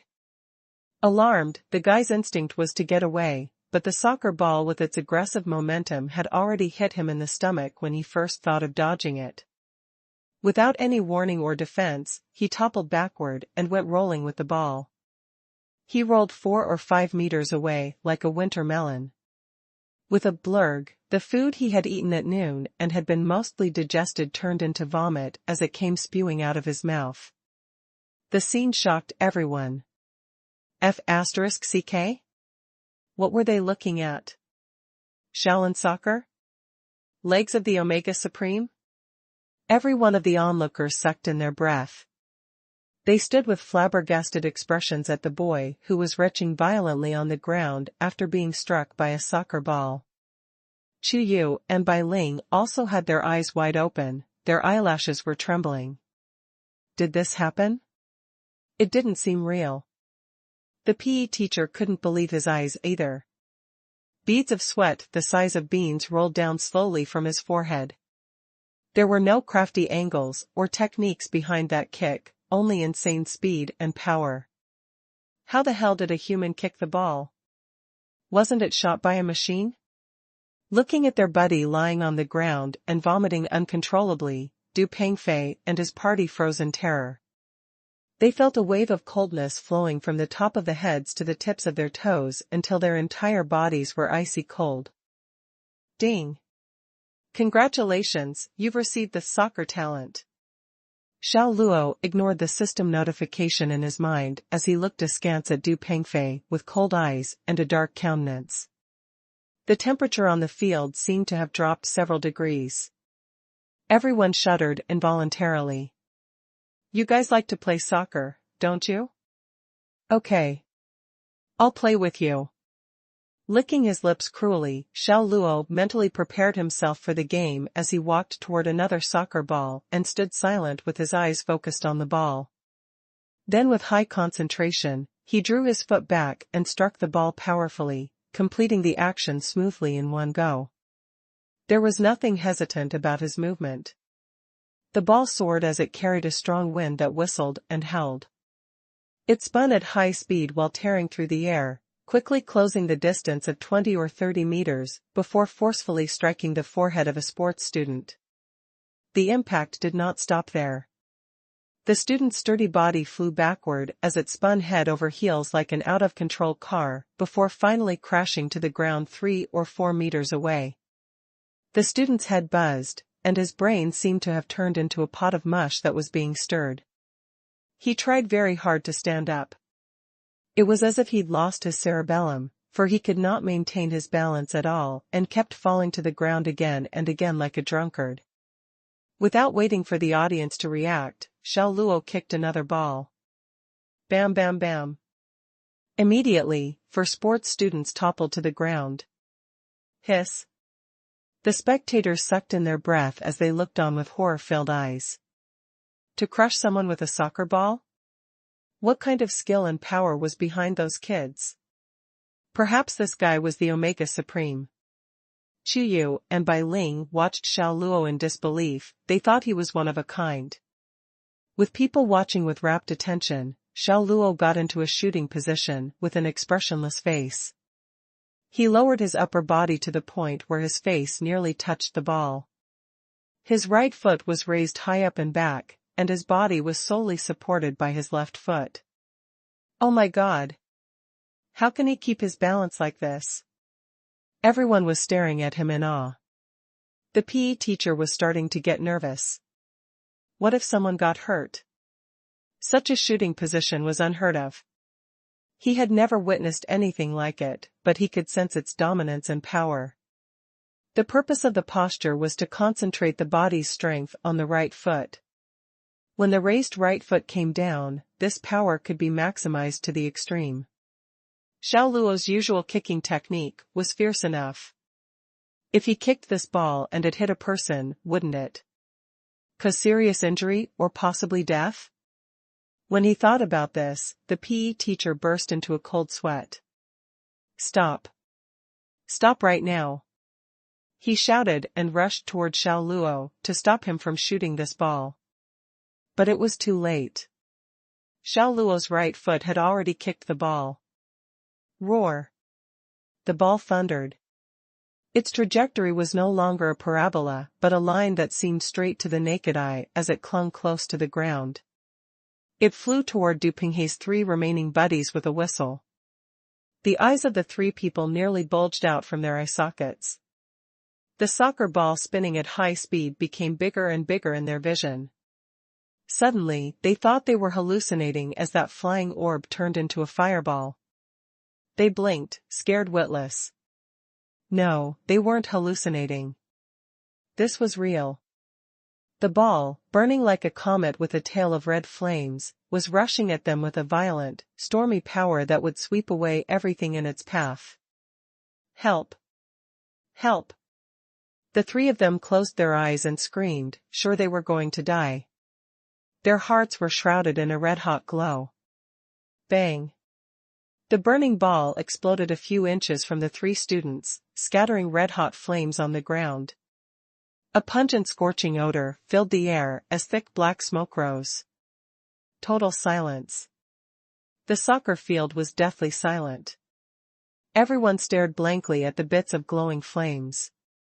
A shiver ran up and down their spine, and their hair literally stood on end. The ball is actually burning, a student said in a trembling voice. Another dumbstruck student continued, it turns out that everything in the movies was real. When the soccer ball reaches a certain speed, it can ignite from its intense friction with the air and turn into a flaming soccer ball. Du Pengfei's three buddies looked as if they had just escaped from the Grim Reaper's clutches. They were deathly pale and could no longer stand. They slumped to the ground in a cold sweat, panting heavily. Their bodies shivered uncontrollably. One guy's crotch was soaking wet, he was so scared he lost control of his bladder. Chu Yu and Bai Ling were thunderstruck. Was this happening? Xiao Luo had only taken a moment to turn this soccer field into a battlefield. This was too scary, way too scary. The PE teacher finally exhaled. After the soccer ball ignited, it exploded at a critical moment without harming the three students, thank goodness. Otherwise, who knows what would have happened? He shuddered to think of the consequences. Du Pengfei's face was ashen, and his tongue stuck to the roof of his mouth from anxiety. He could not utter a single word. His 9 companions had collapsed in the blink of an eye. Even worse, they were crushed in soccer, a sport they prided themselves on. This was surreal. He was so panicked he could hardly breathe. His heart was beating so fast he thought it would beat out of his chest, his legs had turned to jelly. It's your turn. Then he heard Xiao Luo's cold and emotionless words. After regaining his composure, Du Pengfei turned around and ran off like a wolf out of the field. He just kept running, the farther he was from the beast, the better. You think you can outrun a ball? Xiao Luo's lips curled in a sneer as he sauntered toward a soccer ball. No, no. Was he going to shoot again? Stop him. When the PE saw this, he took action. Stop your nonsense. He shouted and ran for a short distance before throwing himself on the ground and sliding the rest of the way. The soles of his feet approached the soccer ball in front of Xiao Luo. This was a beautiful sliding tackle, its purpose was to intercept Xiao Luo's ball. Xiao Luo glanced at him indifferently and lightly kicked the ball up with his foot. He quickly escaped the tackle, and then punted the ball with the back of his foot. The ball slowly rose, drawing a rainbow-like arc in the air. It circumvented one person before rushing toward Du Pengfei. It was as if the ball was alive. It sped up frantically at the critical moment. This is... What did I see? Is this Bend It Like Beckham? The PE teacher was so surprised he momentarily forgot that Xiao Luo was using a soccer ball to crush someone. The others were also shocked, too. Du Pengfei, who was running wildly, felt the ball whizzing toward him from behind and tried to avoid it. But it was too late. Bam! The ball slammed fiercely against his back, the immense force knocking him to the ground. Du Pengfei rolled for 4 or 5 meters with the ball with a petrified look on his face and landed on the grass like a dog, panting heavily. Blades of grass stuck to the sides of his mouth and swayed with every breath he expelled. The audience went silent.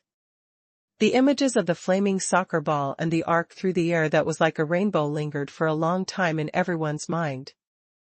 The PE teacher was relieved to see that Xiao Luo wasn't making any more fatal moves.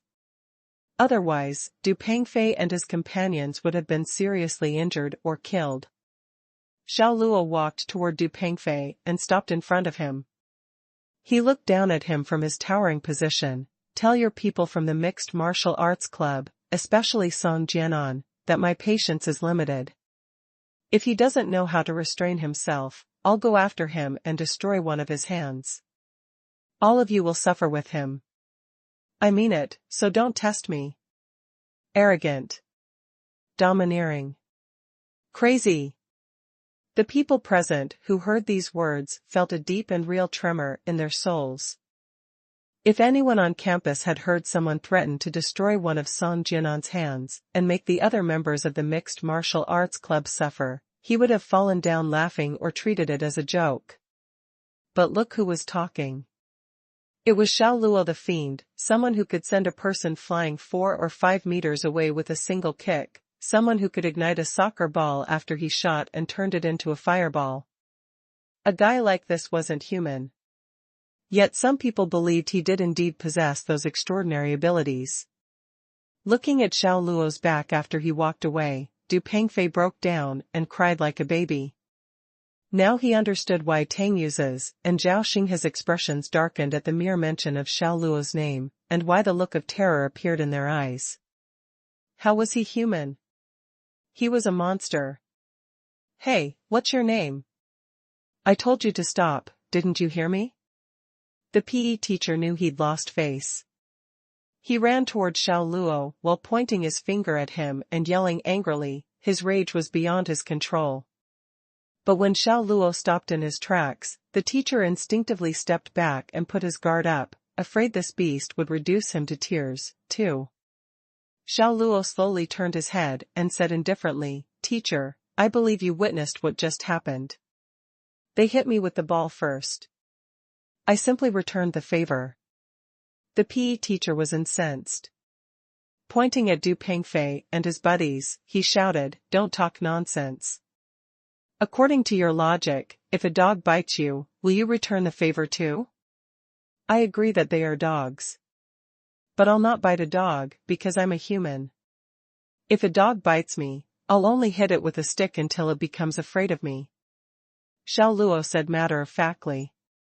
The nerve of this smart-ass. Xiao Luo's viciousness and lack of empathy were offensive. You. The PE teacher was fuming at Xiao Luo's audaciousness. In all his years of teaching and coaching, this was the first time he had ever encountered such an arrogant son of AB*TCH in any of his classes. As a physical education teacher, he was physically fit and exuded a powerful and dignified presence. Any student who saw him felt at least a little bit of fear and a lot of respect. But, as it turned out, this student in front of him felt neither. At this moment, Qiyu walked. One could not help noticing her soft and beautiful figure. She gently spoke up, "Mr. Wang, you really can't blame him. It's Du Pengfei and his friends who provoked Xiao Luo first. If you want to blame someone, blame Du Pengfei. If he hadn't egged Xiao on, this situation never would have happened." Beside her stood the lovely Bai Ling, nodding in agreement. Facing these two beauties, the PE teacher's disapproving frown relaxed. Moreover, when Chu Yu and Bai Ling came over, they brought with them a fragrant breeze. As a testosterone-laden middle-aged man, he was used to dealing with male students. Now that he was smelling a woman's fragrance, it was impossible to say that his heart and mind were not running amok. Of course, he had to keep those impulses in check and squelch any inappropriate thoughts that might cross his mind. Well, Chu Yu is right. I was confused for a moment and accidentally blamed the wrong person. Teacher Wang agreed with Chu Yu. Then he put on his most serious face and yelled at Du Pengfei, "Du Pengfei, considering that you and your companions have disrupted class by attempting to hurt your schoolmates and by displaying unsportsmanlike behavior, I will apply to the school to issue you your next punishment." In addition, if you do not attain a passing score in PE this semester, you'll have to take makeup classes next semester. F***ck, was this the charm of a campus beauty? It wasn't fair. Clearly, the ones who were injured were Du Pengfei and his gang. But the person who caused their injuries, Xiao Luo, did not have to take any responsibility for his actions. The punishment fell onto Du Pengfei and his people. They might even have to make up their physical education classes next semester. What a colossal waste of time that would be. Everyone looked at Du Pengfei and his companions sympathetically. At the same time, they also speculated about the relationship between Chuyu and Xiao Luo, saying that the campus beauty Chuyu was extraordinarily stubborn, and anyone who pursued her met with a direct refusal. But it seemed that she already had a boyfriend. He appeared to be none other than Xiao Luo the fiend, who burst here from nowhere.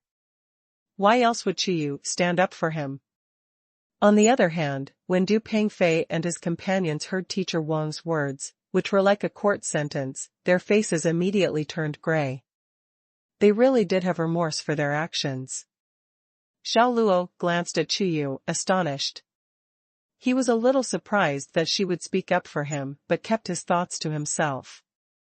He turned around and walked to a corner, then took out his mobile phone and continued to play with it. After Chuyu and Bai Ling finished talking to Teacher Wang, they trotted toward Xiao Luo. Pretentious D***ck, I helped you. Can't you say a word of thanks? Chuyu said, her sweet mouth twisted in a pout. Thank you. Xiao Luo didn't look at her at all. He was playing a game on his mobile, oblivious to everything around him. I've said it. If there's nothing more, you can go away. Chuyu was so angry, she stomped her foot. Can you talk to me nicely? Will you die if you talk in a friendlier tone? She didn't know where this guy's superiority came from. She took the initiative to chat with him. Still, he acted like a self-important ass, repelling her and putting thousands of miles between them. How could she not get angry? Xiao Luo, young Mistress Chu wants to be friends with you. As besties, Bai Ling and Chuyu's confided in each other and shared each other's secrets. It was therefore only natural that Bai Ling knew how Chuyu felt about Xiao Luo. No matter how Chuyu did not allow any boy to get close, he was nevertheless an outstanding guy in all aspects, hence her interest in him. She did have the desire to become friends with him. Be friends? As for Xiao Luo, he simply wanted to get through protecting Chuyu in one piece. After that, he did not want to have any contact with anyone from Huaya. Just like Su Jima, he tried to arrive quietly and leave the people from this world in the same manner, taking nothing from them. So, he resisted her offer of friendship. Chi did not try to be secretive, pretentious D***ck, a lot of unhappy events happened between us, but didn't those days pass? Let's bury the hatchet and be friends. She then extended her right hand. Of course, that was not to say that she liked Xiao Luo. No, she simply admired him. Friendship was the only thing she had on her mind. We can bury the hatchet, but let's forget about being friends. Xiao Luo stood up and said. Why? Chuyu was annoyed and puzzled. Because you were born into a wealthy family, and I'm just a country bumpkin who was born into an ordinary family. We don't travel in the same circles or have the same frames of reference. I seriously doubt we could ever be friends. Xiao Luo found a perfunctory reason and dodged the issue. Xiao Luo, I'm from an ordinary background too, but young Mistress Chu and I are very good friends, Bai Ling said. Xiao Luo smiled, you're a girl. It's different for me. He looked at Chuyu. Moreover, if I'm too close to you, I'm afraid a lot of people will get the wrong impression. Once that misunderstanding occurs, I may be in more trouble. Misunderstanding? What misunderstanding? Chuyu blinked her large and beautiful eyes, not knowing the reason. The misunderstanding that I'm your boyfriend, Xiao Luo said calmly. As soon as Chuyu heard this, she blushed and shouted, feeling angry and bashful. What nonsense are you talking about? Even if all the men in the world are dead, I'll never let you become my boyfriend. So that's all the more reason not to become friends. It would be disastrous to be misunderstood by others. Xiao Luo raised his eyebrows, looking blaze. Humph. Fine. Do you think it's a loss to me if you don't become my friend? Bai Ling, let's go. This guy is crazy. Qiyu stomped off in a huff, pulling Bai Ling along with her and turning away. Xiao Luo exhaled a long breath. He sat down and continued to play with his mobile. One after another, the days flew by. On Saturday afternoon, Xiao Luo changed into a more mature getup after getting a call from Zhang Dashan. He needed a breather. University might be a paradise for many, but it wasn't so great for him. The worst part was having to go to class. It sucked. Time crawled at a snail's pace. When one was miserable, every minute seemed like 1,000. Brother Luo, are you going out? Asked Xu Xiaofei. He considered the possibility and then, visibly alarmed, asked, You're not going to the mixed martial arts club to respond to Song Jianan's challenge, are you? Hearing the words Song Jianan and challenge, Ding Kai, who was lying in bed reading, sat up and looked at Xiao Luo with a pale, terror-stricken face. Lao Zhu, you think too much. I can't be bothered with that kind of senseless person, Xiao Luo smiled slightly. Then, where are you doing? A good friend is coming to meet me, and we'll be having a meal tonight. Xiao Luo inhaled lightly and said, By the way, do you want to come along? You can eat and drink for free. Nah, you're going on a date. We don't want to be a third wheel, hee hee. Zhu Xiaofei shook his head and grinned, showing his teeth. That's right. People who are third wheels are losers. Ding Kai echoed, then lay back down and continued reading.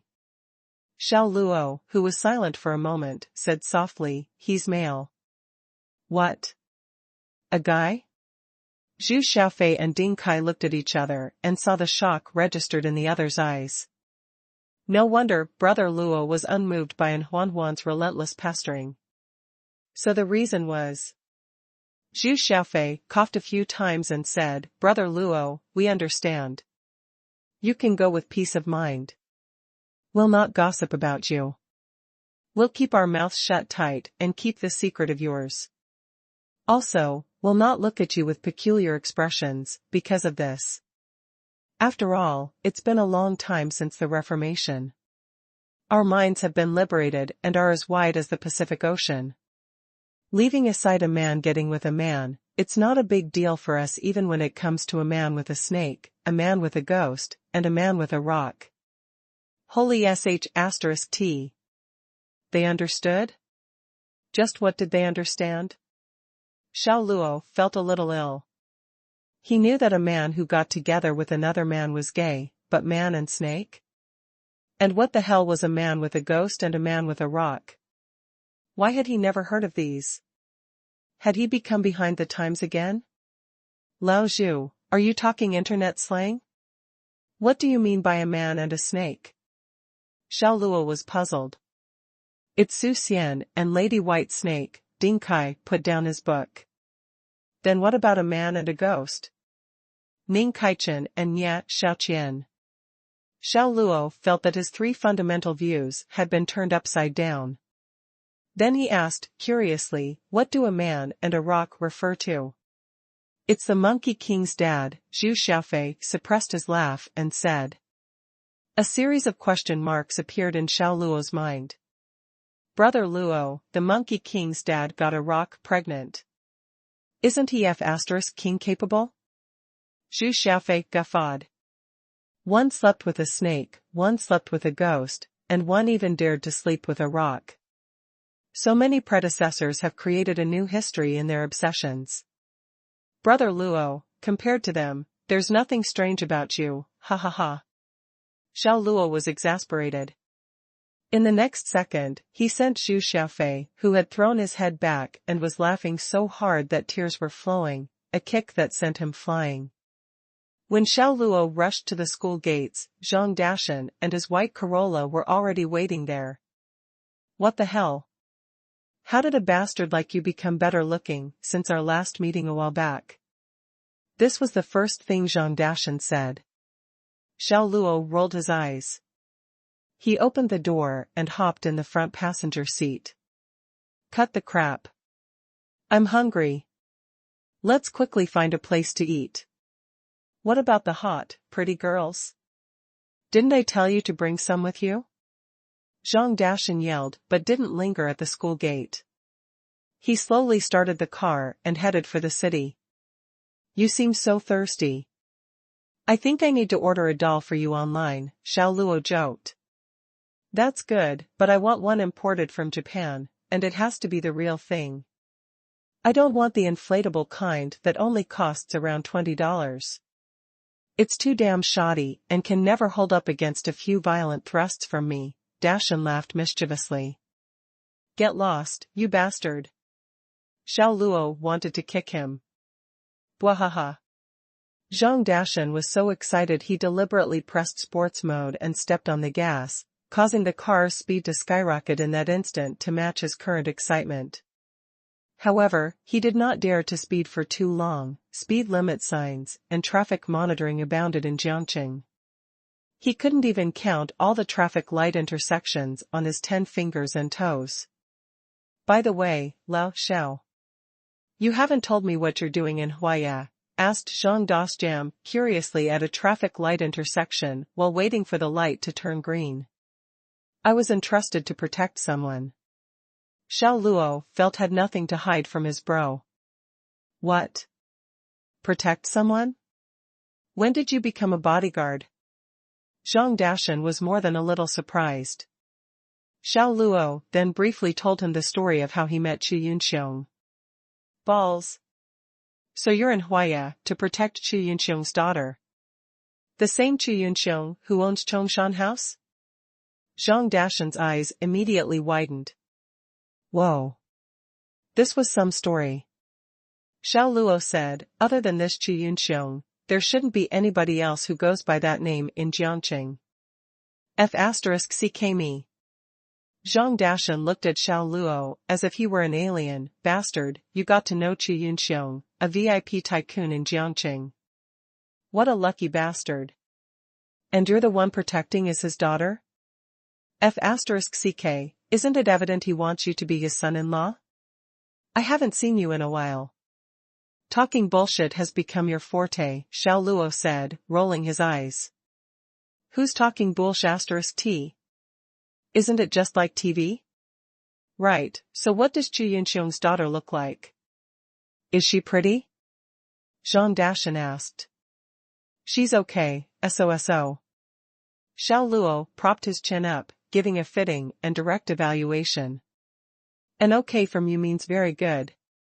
Zhang Dashan felt pretty confident about things and said like a shameless rascal, damn it, bro. I don't care. You must take me to see her. I happen to dress up tonight, so I look good and cool. If I can captivate her, I'll immediately ascend to the pinnacle of my life. Xiao Luo took a closer look at him. For real, this dude was dressed very pretentiously and looked passably good, a white shirt with black trousers in the Western style. He gave off a strong gentlemanly vibe. His body was passably good, too. There was only one disadvantage, his face was too chubby. Otherwise, his sister, Xiao Rui, would have been attracted to him from the beginning. Lao Xiao, I have to tell you something. Zhang Dashan's expression suddenly turned serious. What is it? Xiao Luo frowned. Zhao Mingqi was taking the roundabout approach by trying to get some info about your situation from me a few times. She was going to visit you at your home but found that you weren't there. Based on her tone, I think she wants to get back with you. Get back together? Xiao Luo shook his head and smiled, looking at the night scene outside the life titled Zhao Mingqi. A random search on the internet will turn up a lot of negative information about that slimeball Hua Haifeng of Hua Hai Corporation. He sleeps around with lots of women and changes girlfriends about as often as one turns a page when reading. Zhao Mingqi thought she had slept with someone dependable. Ha! In the end, she'll just get dumped after he's had his fill. Zhang Dashan said indignantly. He thought that Zhao Mingqi was just a stupid woman. Don't talk about her. Let's talk about happier things, Xiao Luo said. That's true. You two have broken up. I don't know why I brought it up. Come on, let's talk about Chu Yunxiong's daughter. How old is she? Does she have a nice body? How's her skin? And most important, does she have a boyfriend? Zhang Dashan suddenly became energetic and animated. After parking the car, Xiao Luo and Zhang Dashan walked into a hot pot restaurant. Welcome. Please come in, gentlemen. A waitress enthusiastically led the two of them to a window seat on the second floor. When Zhang Dashan saw that the waitress was a beautiful woman, he became playfully teasing. He raised the pitch of his voice and said excitedly, "Oh, it's you? So you're working here." The waitress was startled by his bluff and seriously examined Zhang Dashan, thinking, this person seems to know me. She carefully asked, "Excuse me, you are? You've forgotten me? I'm crushed. We met recently, and you even called me bro, remember?" Zhang Dashan put on a sad face. His expression suddenly went from excitement to joy to dismay. The waitress was quite embarrassed now, thinking she must have been careless to forget an acquaintance. She went through her memory over and over again, but when she couldn't find any information about the person in front of her, she became even more panicked. "I'm sorry, I've forgotten where I've seen you." Zhang Dashan covered his heart and said with a bitter and distressed expression, "How hurtful, I feel hurt." "Forget it, just put down the menu. We'll take our time ordering." "Sorry, but I honestly don't remember where I met you." The waitress was totally in panic mode. The person in front of her didn't seem to be joking at all, which meant that she must have known him but had forgotten all about it. Oh well. Zhang Dashan waved his hand dismissively and took a deep breath. "I'm very sad now, and don't want to talk. It's better for you to remember me on your own, it'll come to you, I'm sure." Oh. The waitress shrugged her shoulders and walked away. She looked back 3 times for every step she took, struggling to remember just where she had met Zhang Dashan. Xiao Luo gave Zhang Dashan a thumbs up. "Aren't you the #1 actor?" He made a waitress suspicious of life, with just a few words and expressions. What else could this be but the work of the #1 actor? #1 actor? What balls? This is a technique for picking up girls.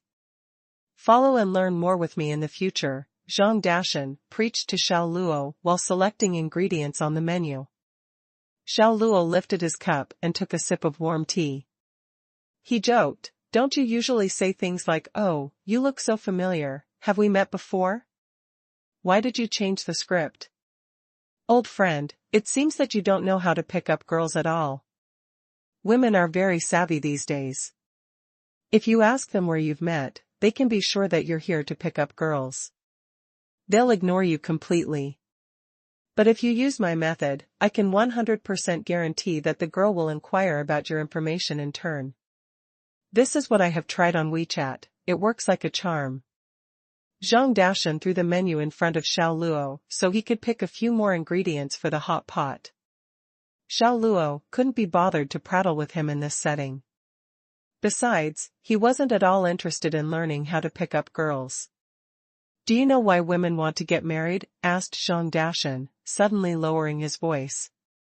Xiao Luo glanced at him. "When fate brings the right people together at the right time, they'll naturally get married."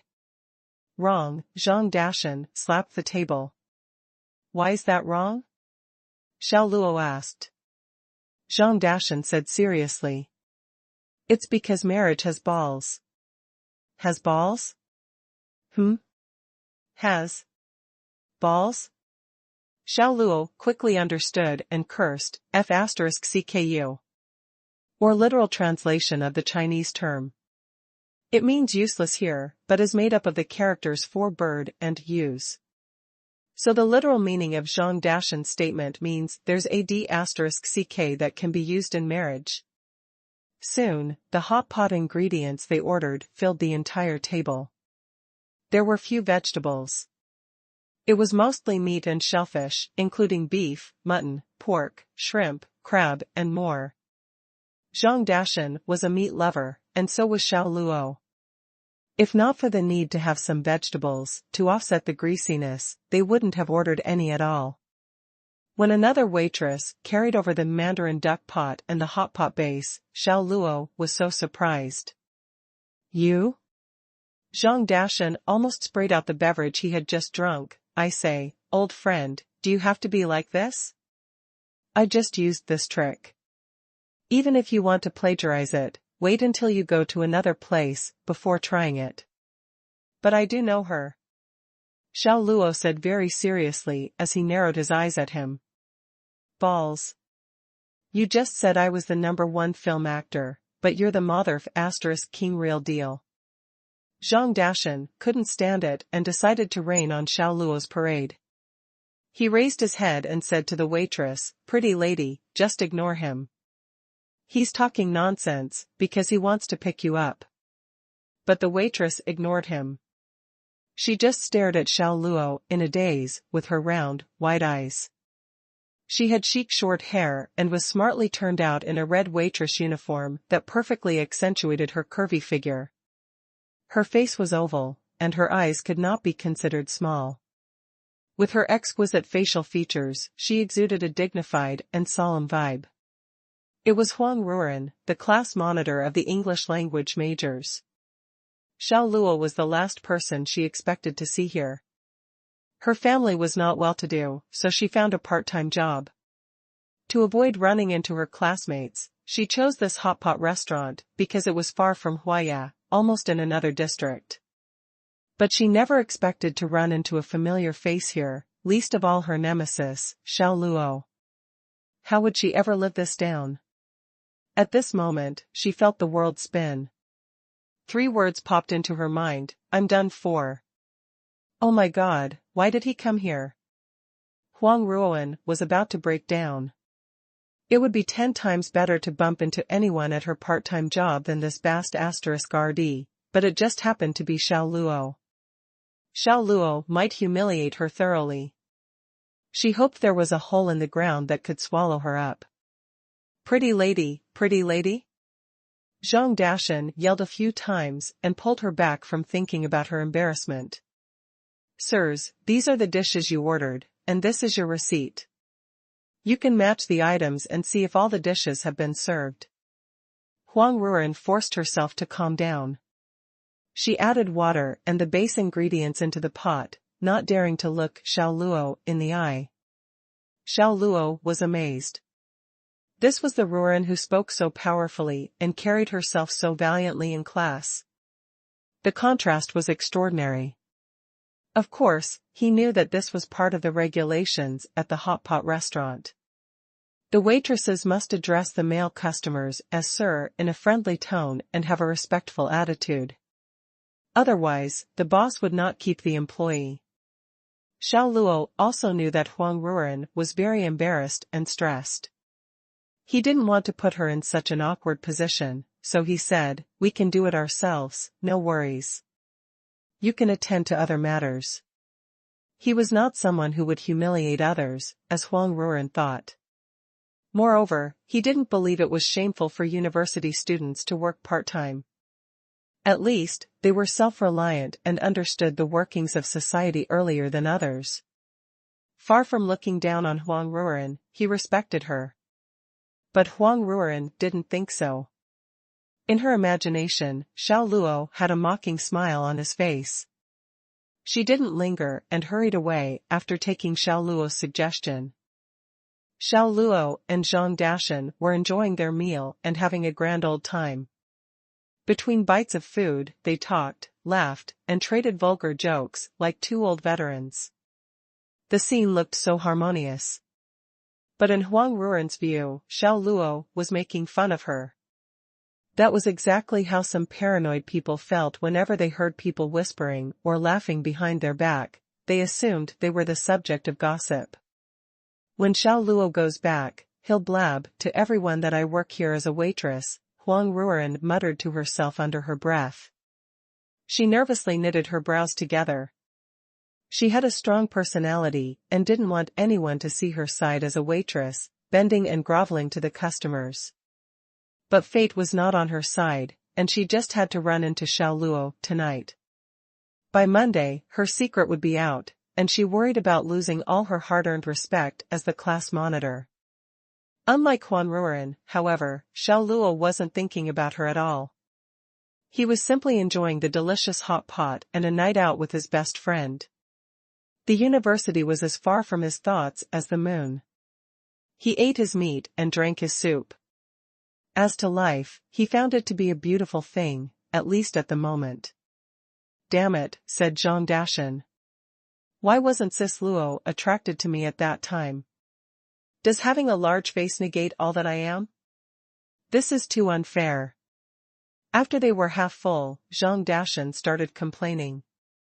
The sister Luo he was talking about was Xiao Luo's sister, Xiao Rui, shortened to Sis Luo. In what way is that trash Tangren better than me? His skin is smooth as a baby's bottom, and his face is small and fair. Sis Luo wouldn't have a sense of security with him. What does she see in him? I really don't understand this. You can't blame this on anyone. I created a chance for you guys. But in the end, you dragged me into playing landlord war with her for a whole night. My sister complained to me that you're a stupid PR***. Xiao Luo put down his chopsticks and berated Zhang Dashan. He didn't want to talk about this again. He got so angry whenever this subject came up. Arg! Zhang Dashan's face turned green. You bast***. Why do you have to have such a good memory? In any case, weren't you the one who came up with that rotten idea of playing landlord war? You know I can't stop playing once I come into contact with poker cards. Xiao Luo didn't want this to turn into a long-winded conversation, so he immediately poured a large plate of beef meatballs into the hot pot. At this time, a group of people sat down at the table behind them. There were 4 men and 2 women with tattoos on their bodies. The men had bare arms and wore gold chains. They looked like unreasonable, violent bandits. The women were skimpily dressed, and their nails were painted black. In addition, they carried a strong smell of perfume. As soon as they finished ordering their dishes, they started talking up a storm as they remained in their seats. Their voices were very loud. They acted as if they had bought the entire hot pot restaurant for the night.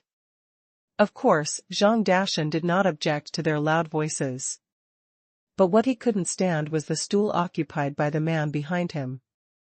It severely infringed on his space. Even turning around was a Herculean task, let alone standing up. Just when the man was chatting happily, he would shake his stool back and forth, and the back of it kept cramming and bumping into Zhang Dashan. At a certain point, he couldn't take it anymore. He patted the man's shoulder and said, "Hey, buddy, can you move your stool back a little? It's so uncomfortable how you're cramming against me, thanks." The man turned his head and gave him a disdainful glance, then he turned back and continued talking bombastically with the others. It was as if he hadn't heard Zhang Dashan's words. F***ck. Zhang Dashan cursed in his mind, feeling depressed. What's wrong? Xiao Luo asked. What's wrong? Old friend, can't you see that I'm about to be squished into a lump of sh**t? Zhang Dashan was extremely upset. At this moment, he happened to see Huang Ruoran, who was adding water for customers at another table. He immediately beckoned, "Pretty lady. Please come over here." Huang Ruoran came over reluctantly without looking at Xiao Luo. She asked, "Do you want me to add water for you, too?" "Pretty lady, look at the water in our pot. Does it look like we need more?" Zhang Dashan pointed at the boiling hot pot, then at the space around him. This hot pot restaurant should have more than this tiny bit of space for guests. I feel very uncomfortable sitting here now. I'm not even in the mood to eat now. Say, what should be done about this? Huang Ruoren saw that it was because the man behind him had moved his stool too far back, thus severely infringing on the space that belonged to Zhang Dashan. The space left for Zhang Dashan was just enough to accommodate him. It was already so cramped to sit there, let alone eat his meal. She nodded slightly, then walked to the man and politely requested, "Sir, would you please move your stool forward a little?" The man raised his head and said with an unpleasant expression, "Why should I move the stool forward? I like to sit like this, it's comfortable." "What about it?" Huang Ruoren said, "I'm sorry, sir, but you've infringed on the space of another guest, causing him." "Is there a line drawn here? Or is there a rule that says I can only have such a tiny space for my seat and that I'm not allowed to move the stool back?" The man had a blazing temper. Huang Ruoren never expected this man to be so unreasonable. But she also had a lofty and unyielding character. Since the guest was so rude, she immediately straightened her face and took a harsher tone, "I'm sorry, sir, please move your stool forward."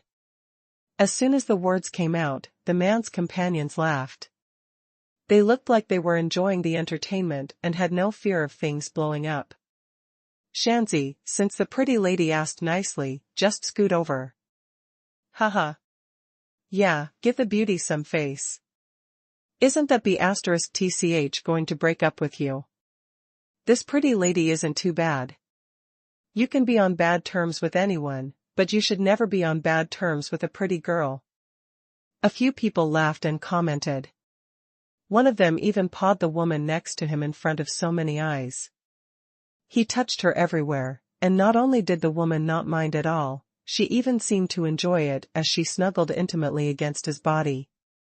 Initially, the man named Xianxia had a ruthless expression. Upon hearing what his companion said, he laughed, and his gaze became vulgar and obscene. He said to Huang Ruoren, "If you want me to move the stool, sure, but kiss my face. I can even give up my entire seat if you ask me to, let alone moving it forward a little." His companion laughed out loud and coaxed, "Pretty girl, kiss him, ha ha ha." They were obviously playing with her. Huang Ruoren gritted her teeth angrily. Although she had been working as a waitress here for almost a year, she had never encountered such a situation. For a moment, she was at a loss of what to do. "Bro, I told her to ask you to move your stool. Confront me if you've got the skills. What kind of skills do you have when you're only capable of messing with a woman?" Zhang Dashan turned his head to the side. He picked up a piece of meat with his chopsticks and stuffed it into his mouth with gusto. Xiao Luo was also sitting in his seat, and he slowly ate with a slight smile of indifference. The man named Xianxia slammed his wine cup down.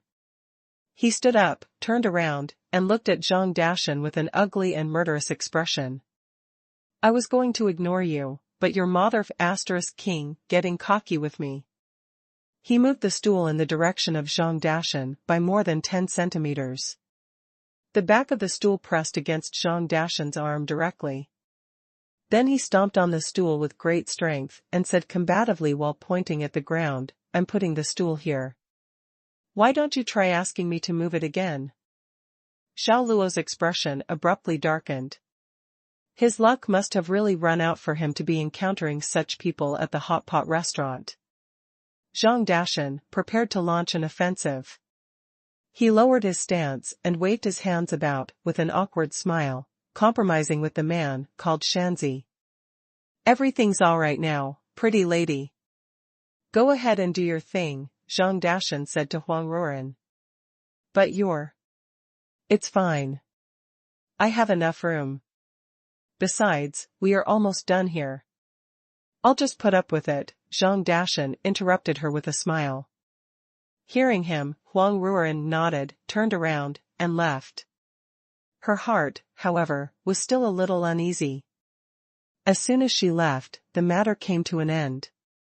When the man by the name of Xianxia saw Zhang Dashan ducking out, not only did he become more arrogant, but he viciously spat a mouthful of phlegm onto the ground right in front of Zhang Dashan.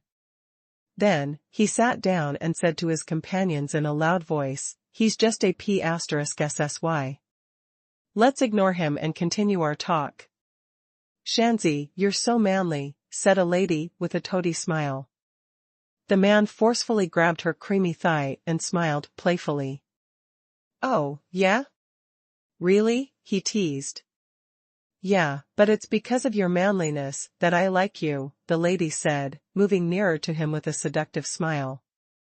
"You horny little SL*T. I'll bang you to death when we get back," giggled the man with exhilaration while pinching the lady's pointy chin. "You're so naughty." The woman playfully shoved the man's hand away. "Ha ha ha." The other 3 men and 1 woman, who were all sitting at the same table, went along with it, laughing. Compared to them, Xiao Luo and Zhang Dashan's table was much quieter. Xiao Luo knew Zhang Dashan quite well, and he knew that he wasn't that kind of person who'd just CR*P out on something. He would never let something like this go, especially after being bullied to this extent. As expected, as soon as Zhang Dashan had finished all the meat, he signaled to Xiao Luo with his eyes that it was time to get ready. Zhang Dashan drank down his cup of beer and stood up suddenly. He lifted the pot brimming with boiling broth, turned around, and splashed it on Xianxia. "Arg!" A horrifying scream rang out.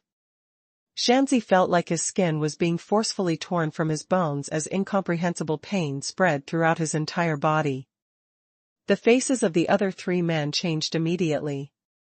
They'd never expected Zhang Dashan, who had CR***ped out just now, to go berserk out of the blue and act without saying a word.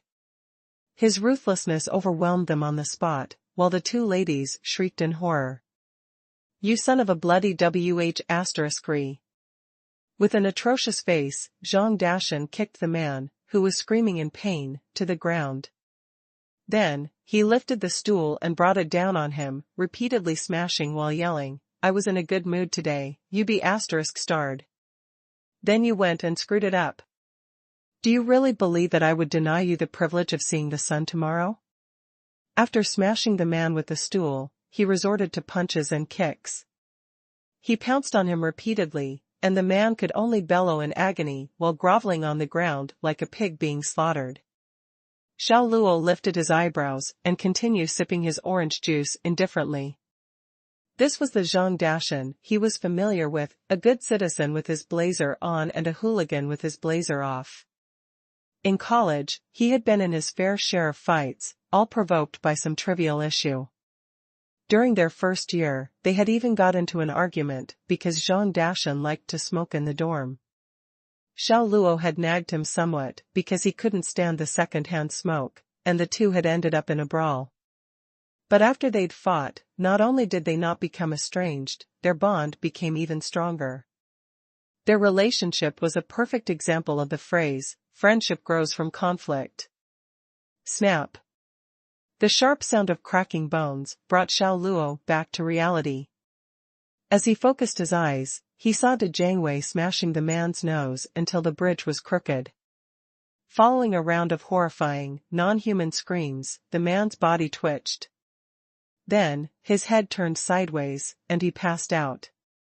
It wasn't until that moment that the 3 men who'd come with him regained their senses.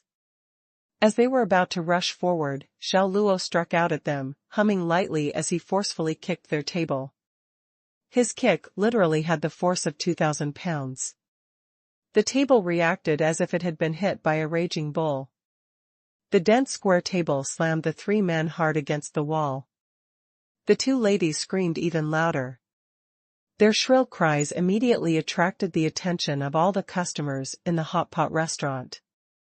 "Why the F***ck are you screaming? Shut the F***ck up."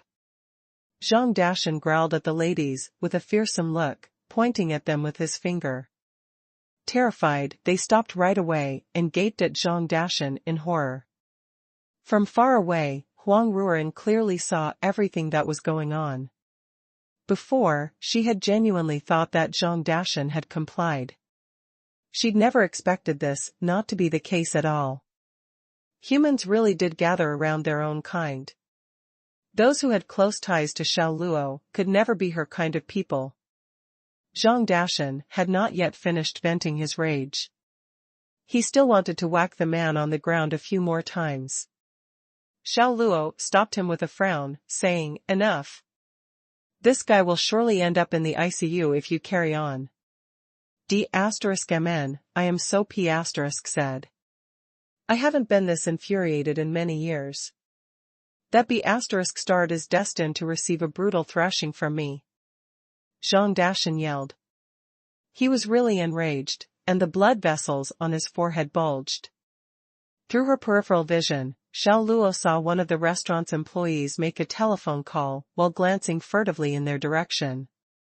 He was definitely calling the police. Seeing what he was doing, Xiao Luo picked up Zhang Dashan's shirt from the stool and thrust it into his hands, saying, "It's time to go." Of course, Zhang Dashan was no fool. He wouldn't stay there like an idiot and wait for the cops to arrest him. He immediately threw on his shirt and swept majestically from the restaurant alongside Xiao Luo, just like Stephen Chow exited the casino in his movie. Before he left, Zhang Dashan even waved to the restaurant's startled customers and said to them, "Please do not admire me, for I'm nothing more than a legend. Don't stare at me. Please, enjoy your food while it's still hot." What the H*LL? Who was this guy? How was he so calm after almost killing someone? He'd even managed to pull off a Stephen Chow-style exit. Exactly how big was his heart? It was only at that very moment that the customers regained their senses. Then, the whole place plunged into chaos. Huang Ruoran was still standing in the same place. Utterly stunned, she was unable to recover from the shock. After leaving the hot pot restaurant, Zhang Dashan drove all the way to the suburbs. As he scurried down the road, he rolled his car windows down, opened the skylight, and blasted the DJ's music at the maximum volume. "Hey, slow down, man." Xiao Luo, who was sitting in the passenger's seat, didn't feel safe at all. He thought that the car could flip at any moment. "What did you say? I can't hear you." Zhang Dashan shouted over the music. "I am asking you to slow down." Xiao Luo was all fired up. They were flying at 130 miles per hour, and his life was already flashing before his eyes. "I can't hear you." "Ha ha ha." Zhang Dashan laughed excitedly. As the deafening music echoed in his ears, Zhang Dashan sang along to the radio, like a G6, like a G6. "Nana nana. Now I'm feelin' so fly like a G6. He screamed the whole time, and venting was his sole purpose. Gradually, Xiao Luo came around to resonating with Zhang Dashan. He felt like there was too much sadness in his heart that needed to come out. He no longer cared whether they would end up getting in a car accident and began to move his body along with the rhythm of the music. The deafening music vibrated in the air around them. Xiao Luo felt like he was in a dance hall. Amidst such an atmosphere, every cell in his body began to trip in the fantastic light. "This is the excitement that I want. I want this madness." In the end, Xiao Luo joined the party. The two weren't competing over who could sing better. They were competing to see who could push their vocal cords higher. From the look of things, it seemed that neither of them would stop until someone lost their voice. The night was dense like ink, and it could not be dispelled. Zhang Dashan stopped his car on a hilltop on the outskirts of the city. The two men leaned against the hood as they reveled in the view of Jiangqing below. Shrouded in the dark of night, the city was like a creature with its head on the ground and a glimmering body whose brilliance illuminated half of the sky. The flickering neon lights were ever so enthralling. Sometimes, they cascaded down from the crowns of skyscrapers. Other times, they pursued each other like playful elves, or became kaleidoscopes that dazzled the eye. That was a nice beating. It's been a while since I felt this good. Zhang Dashan let out a long sigh, then turned to look at Xiao Luo and asked, Xiao Luo, how are you doing?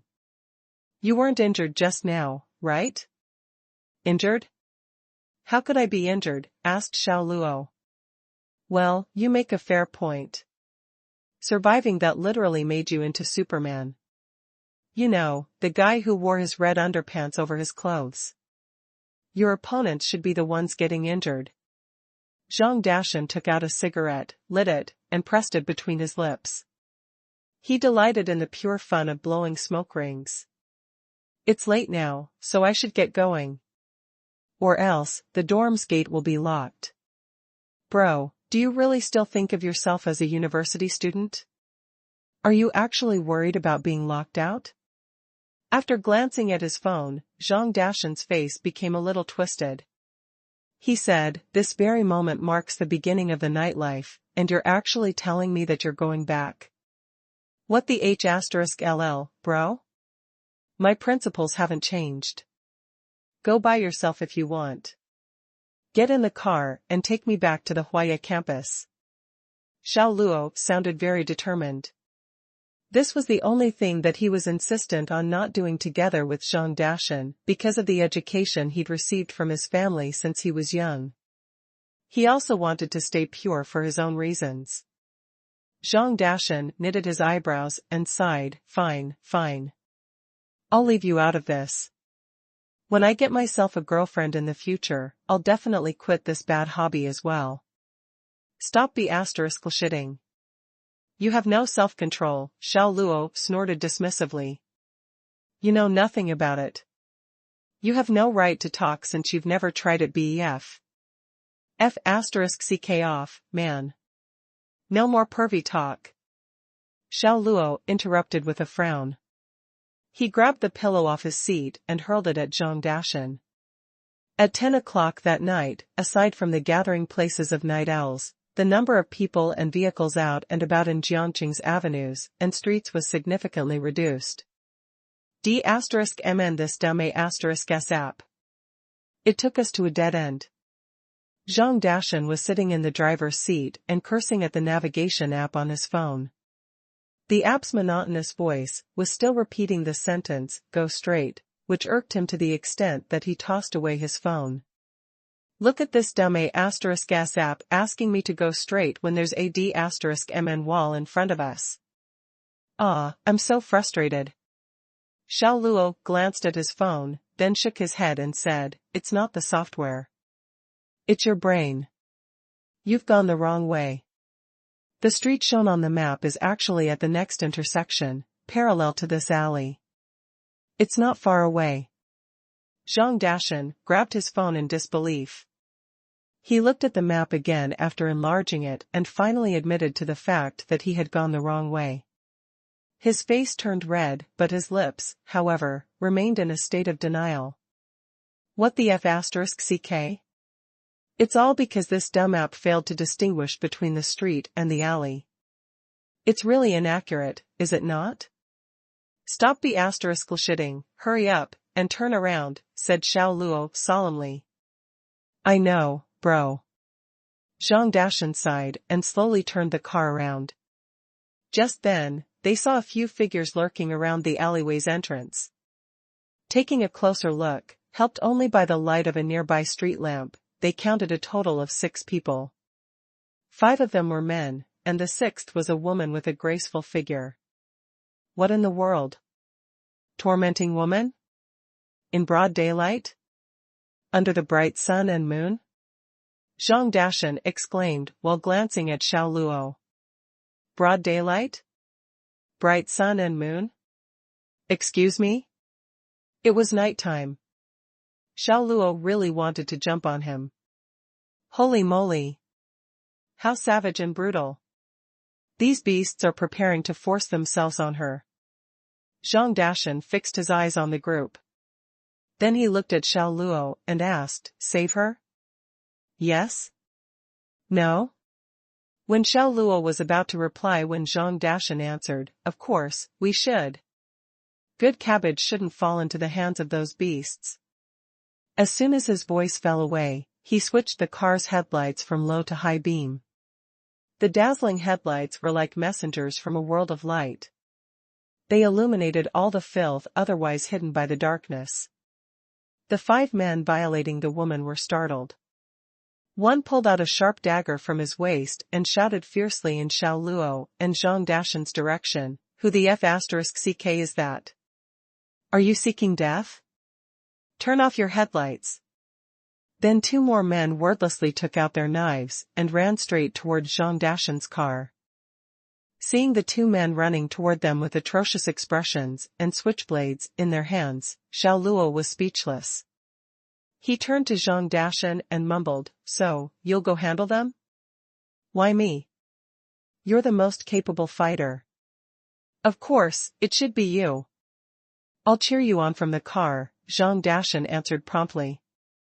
"You said that you were going to save her." "I didn't say anything," Xiao Luo shot back disdainfully. Seeing the 2 men coming closer and closer, Zhang Dashan became very anxious. "Hey, bro," he said, "don't **ss out at this critical moment. If they smash my car, then I'll kill myself in front of you." "Go ahead then. Kill yourself. Hurry up," Xiao Luo said with indifference. "You are a real as **hole. Are we still brothers or not? Saying something like that can easily get you struck by lightning, you know." Zhang Dashan grew heated but then cooled off again, smiled, and said in a friendly tone, "Xiao Luo, everyone is eager to be the hero who gets to rescue a beauty. Now, the chance to do just that has presented itself to us. Give it a go, alright? Maybe, just maybe, she'll offer us her lifelong devotion. Judging from her figure, she's definitely a belle. If either of us is thinking about hooking up with her, I can tell you that she'll definitely be more than enough. You know what I'm saying? Why are you working at a bank since you're such an expert at making up fantasies?" Xiao Luo quipped, rolling his eyes. Zhang Dashan was confused. "Where else should I go to work?" "You should become a screenwriter," Xiao Luo snorted. Then, he cracked his neck, opened the door, and walked out of the car. One of the men charged at him immediately. However, a moment later, his vision flickered, and a foot wearing a white sneaker landed firmly on his chest. The next second, a force of boundless energy surged by.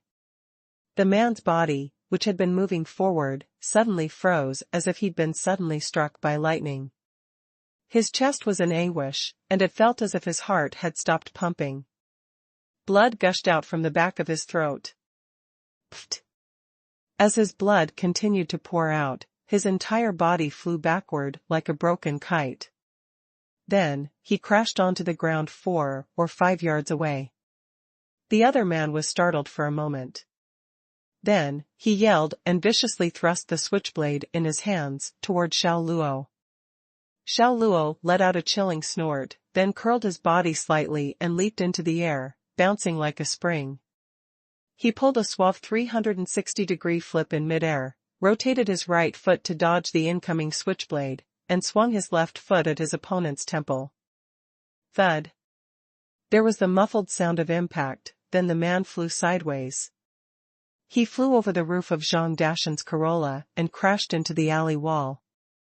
He was stuck to the wall like mud for half a second before gradually slipping down to the ground. What the **LL? What is that guy made of? Zhang Dashan stared at Xiao Luo blankly from inside the car. His friend had brought down 2 men wielding knives in a blink of an eye. His moves were straight up terrifying. Holy pepperoni, has Xiao Luo become a new person entirely after that car accident or what? He's literally as ferocious as a tiger. However, it could be said that the remaining 3 men were experiencing the most shock of them all. They'd thought that they'd bumped into an imbecilic bumpkin.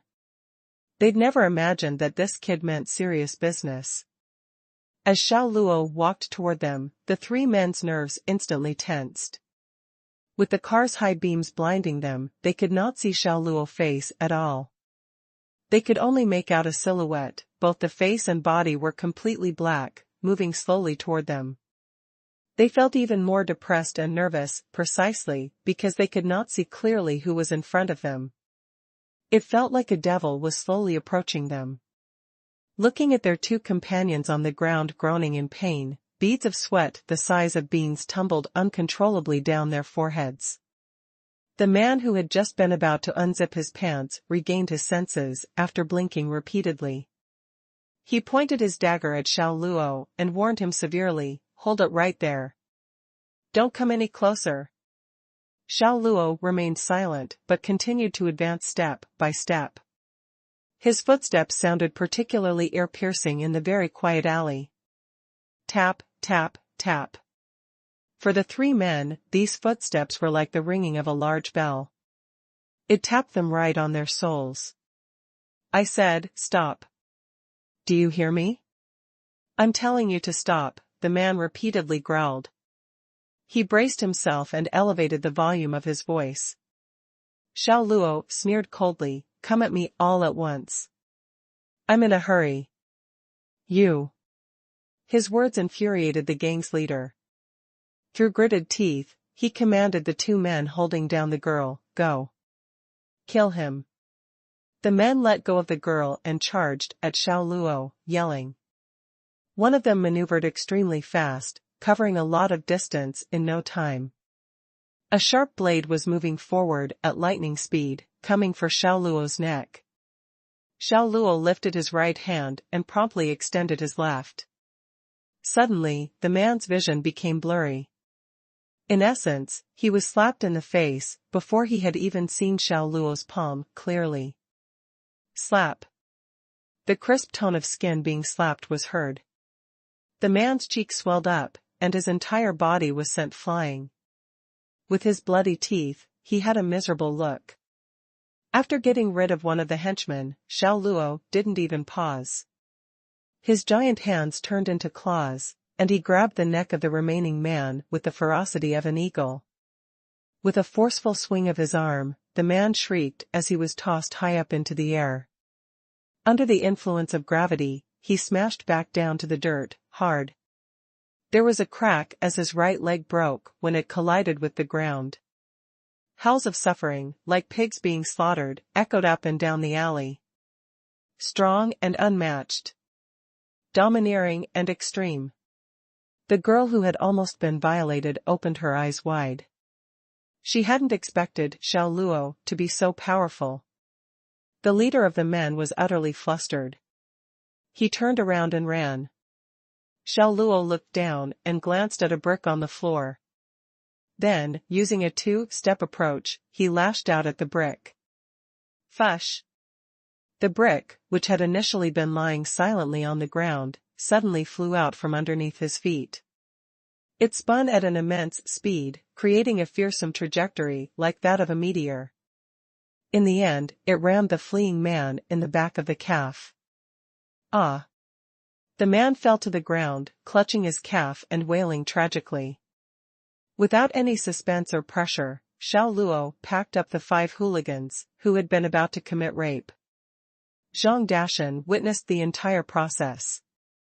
He was feeling an intense, untruthful feeling.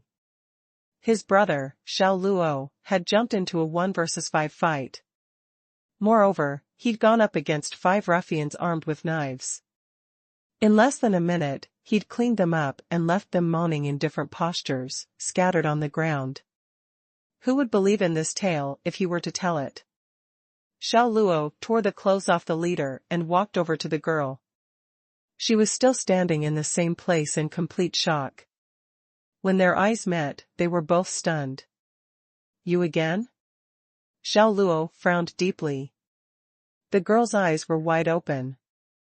She muttered in disbelief, Xiao Luo? Her beautiful hair fluttered. She had slender eyebrows, bright eyes, a pointy nose, blushing cheeks, and alluring lips. Surely, this woman was Huang Ruoren. She was simply dressed in her own clothes, instead of her waitress uniform. Who else could she be? Sure enough, it was Huang Ruoren. She hadn't expected to run into 5 hooligans on her way back to school from work. The possibility of bumping into Xiao Luo twice in one day had also not crossed her mind, what to speak of saving her from the depths of despair. At that moment, her mind was confused, and her feelings were incomprehensibly jumbled. Xiao Luo quickly regained his composure and tossed the man's clothes over Huang Ruoren's practically naked body, saying, "Wear this shirt for now." Huang Ruoren quickly wrapped herself up in the shirt, raised her head, and looked at Xiao Luo with gratitude. Then, "Thank you." Because Xiao Luo was against her, Huang Ruoren had always despised him. She wished that he was not even in the class at all. However, when this loathsome boy had appeared at her most desperate moment and rescued her like some sort of savior, Huang Ruoren's hatred for him crumbled in an instant. She had a fair complexion, refined facial features, and slender, arched eyebrows. Then there were those cynical, dark eyes. Huang Ruoren was sitting in the back seat on the passenger's side and staring blankly at the man in the front seat. Her heart was unable to settle. "What's your name, pretty lady?" Zhang Dashan asked with a smile while looking at Huang Ruoren in the car's rearview mirror. Huang Ruoren. "Oh. Ruoren. My name is Zhang Dashan. I'm Xiao Luo's trusty old partner. My nickname is Canon, but you can call me by my real name, Dashan. Although Canon also works." Zhang Dashan giggled, attempting to lighten up the atmosphere. Huang Ruoren could not understand his sense of humor, so she didn't give him any response. She just sat on her seat, without saying a word. The fear she had just experienced still lingered in her mind. The ambience inside the car instantly plunged into an awkward silence. Zhang Dashan wasn't giving up. He didn't believe that he couldn't liven things up. After a couple of dry coughs, he said, "Ruoren, let me tell you a joke. A monkey is sitting in a tree. When a big truck passes beneath the tree, it stops. Guess why?" "Seriously? Such an old-school joke?" Xiao Luo couldn't help but shake his head. He refused to believe that this was the first time Huang Ruoren heard this joke. He glanced at the back seat out of the corner of his eyes. As expected, Huang Ruoren remained indifferent. She was in a daze, as if in some faraway land. Zhang Dashan continued, "Because the truck driver thought that the monkey's *s was a red light. Don't you think he's stupid? He's really stupid, right? Ha ha ha." As he finished telling the joke, he cracked himself up and even teared up. After only 4 or 5 seconds, he discovered that Huang Ruoren wasn't reacting to his punchline at all. Beside him, Xiao Luo studied him expressionlessly. Isn't it funny?" Zhang Dashan asked. "Not at all," Xiao Luo said, not mincing his words. Zhang Dashan spread his hands and retracted his neck. "Well, awkward. Just focus on driving. Don't go the wrong way again," Xiao Luo exhorted. Zhang Dashan became agitated and raised the pitch of his voice as he said, "F***, if I go the wrong way again, I swear I won't touch another girl ever again in my life." Half an hour later, they were finally back at Huaya. Although Huang Ruoren was still badly shaken, she refused Zhang Dashan's offer to drop her directly at her dorm. When she got out of the car, she bowed deeply to Xiao Luo and Zhang Dashan and said, "Thank you." Then, she turned around and returned to school. Xiao Luo understood her very well. She had a strong personality. Unlike the other girls, she wouldn't so readily accept help and affection from boys. "That girl isn't bad, you know. Look at how small the crack is between her legs. I think she's still a virgin." "Xiao Luo, hurry up and take her down," chuckled Zhang Dashan while looking at Huang Ruoren's back. "Do you have anything else inside your brain besides that one thing?" Xiao Luo said directly. "Come on, bro. Our ancestors used to say that the desire for food and sex is part of human nature. Can you not be so uptight? In our society today, wolves are abundant, and meat is scarce.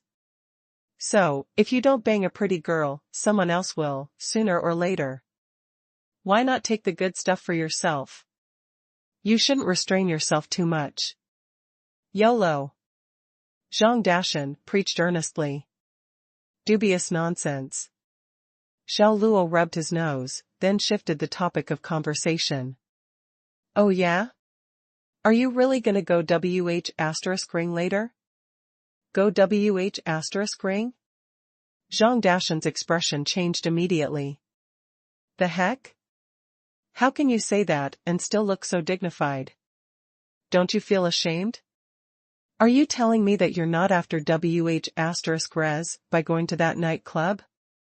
Xiao Luo shot him a glance. Bro, stop using the word re, please. It's not elegant at all. Zhang Dashan made his face serious and said solemnly, okay, here it is then. Didn't you eat a pineapple stick outside the club last time? From now on, we will refer to this classy and elegant activity as pineappling. Xiao Luo was speechless. He was a little bit thankful that his sister hadn't fallen for this guy. Back at the dorm, before Xiao Luo even opened his door, he heard groaning coming from inside. When he walked in, the room was in a mess. Cups, books, boxes were all over the floor. The chairs were turned over. Xiao Luo's area, in particular, was chaos. It looked like it had been overrun by bandits. Zhu Xiaofei and Ding Kai were lying on their beds with bruises all over their bodies. Their clothes were torn. Zhu Xiaofei was in especially bad shape. The corners of his lips were inflamed, and his eyes were so swollen that they looked like two squinting lines. Brother Luo, Zhu Xiaofei and Ding Kai called to Xiao Luo. What happened here? Xiao Luo asked. It was the people from the Mixed Martial Arts Club. They came looking for you but couldn't find you here, so they beat us up instead, Ding Kai explained through gritted teeth. No matter how timid he may be, he couldn't hold back his anger after taking such a beating. Zhu Xiaofei spat out a mouthful of blood and said with rage, those bastards. Wait until I get better. I will make them pay for what they did today. Even if it means getting expelled. There's no need to wait until then. I will make them pay sooner rather than later. Xiao Luo's face turned grim. He had tolerated one incident after another. Still, Song Jian and his gang continued to provoke him repeatedly. He had reached the last straw. Where's the Mixed Martial Arts Club? Zhu Xiaofei's heart stiffened. Brother Luo, what are you going to do? Don't act recklessly. You and Kaizi should rest in the room. Just tell me where the Mixed Martial Arts Club is, Xiao Luo said calmly. However, a terrifying chill could be felt coming from deep within his eyes. Zhu Xiaofei paused for a moment then said, they're located at the indoor basketball court, next to the swimming pool. That place is the training ground for the mixed martial arts, taekwondo, karate, and wushu clubs. The school specially approved that site for them. Got it. Xiao Luo stood up, opened the door, and left. Zhu Xiaofei and Ding Kai exchanged glances, and each could see the intense worry in the other's eyes. Kaizi, do you think something bad will happen? I don't know. If Brother Luo doesn't return in half an hour later, let's call the counselor, Ding Kai said. Zhu Xiaofei nodded in agreement. Just now, something about Xiao Luo's expression had chilled them to the bone. Xiao Luo wasn't someone who would compromise.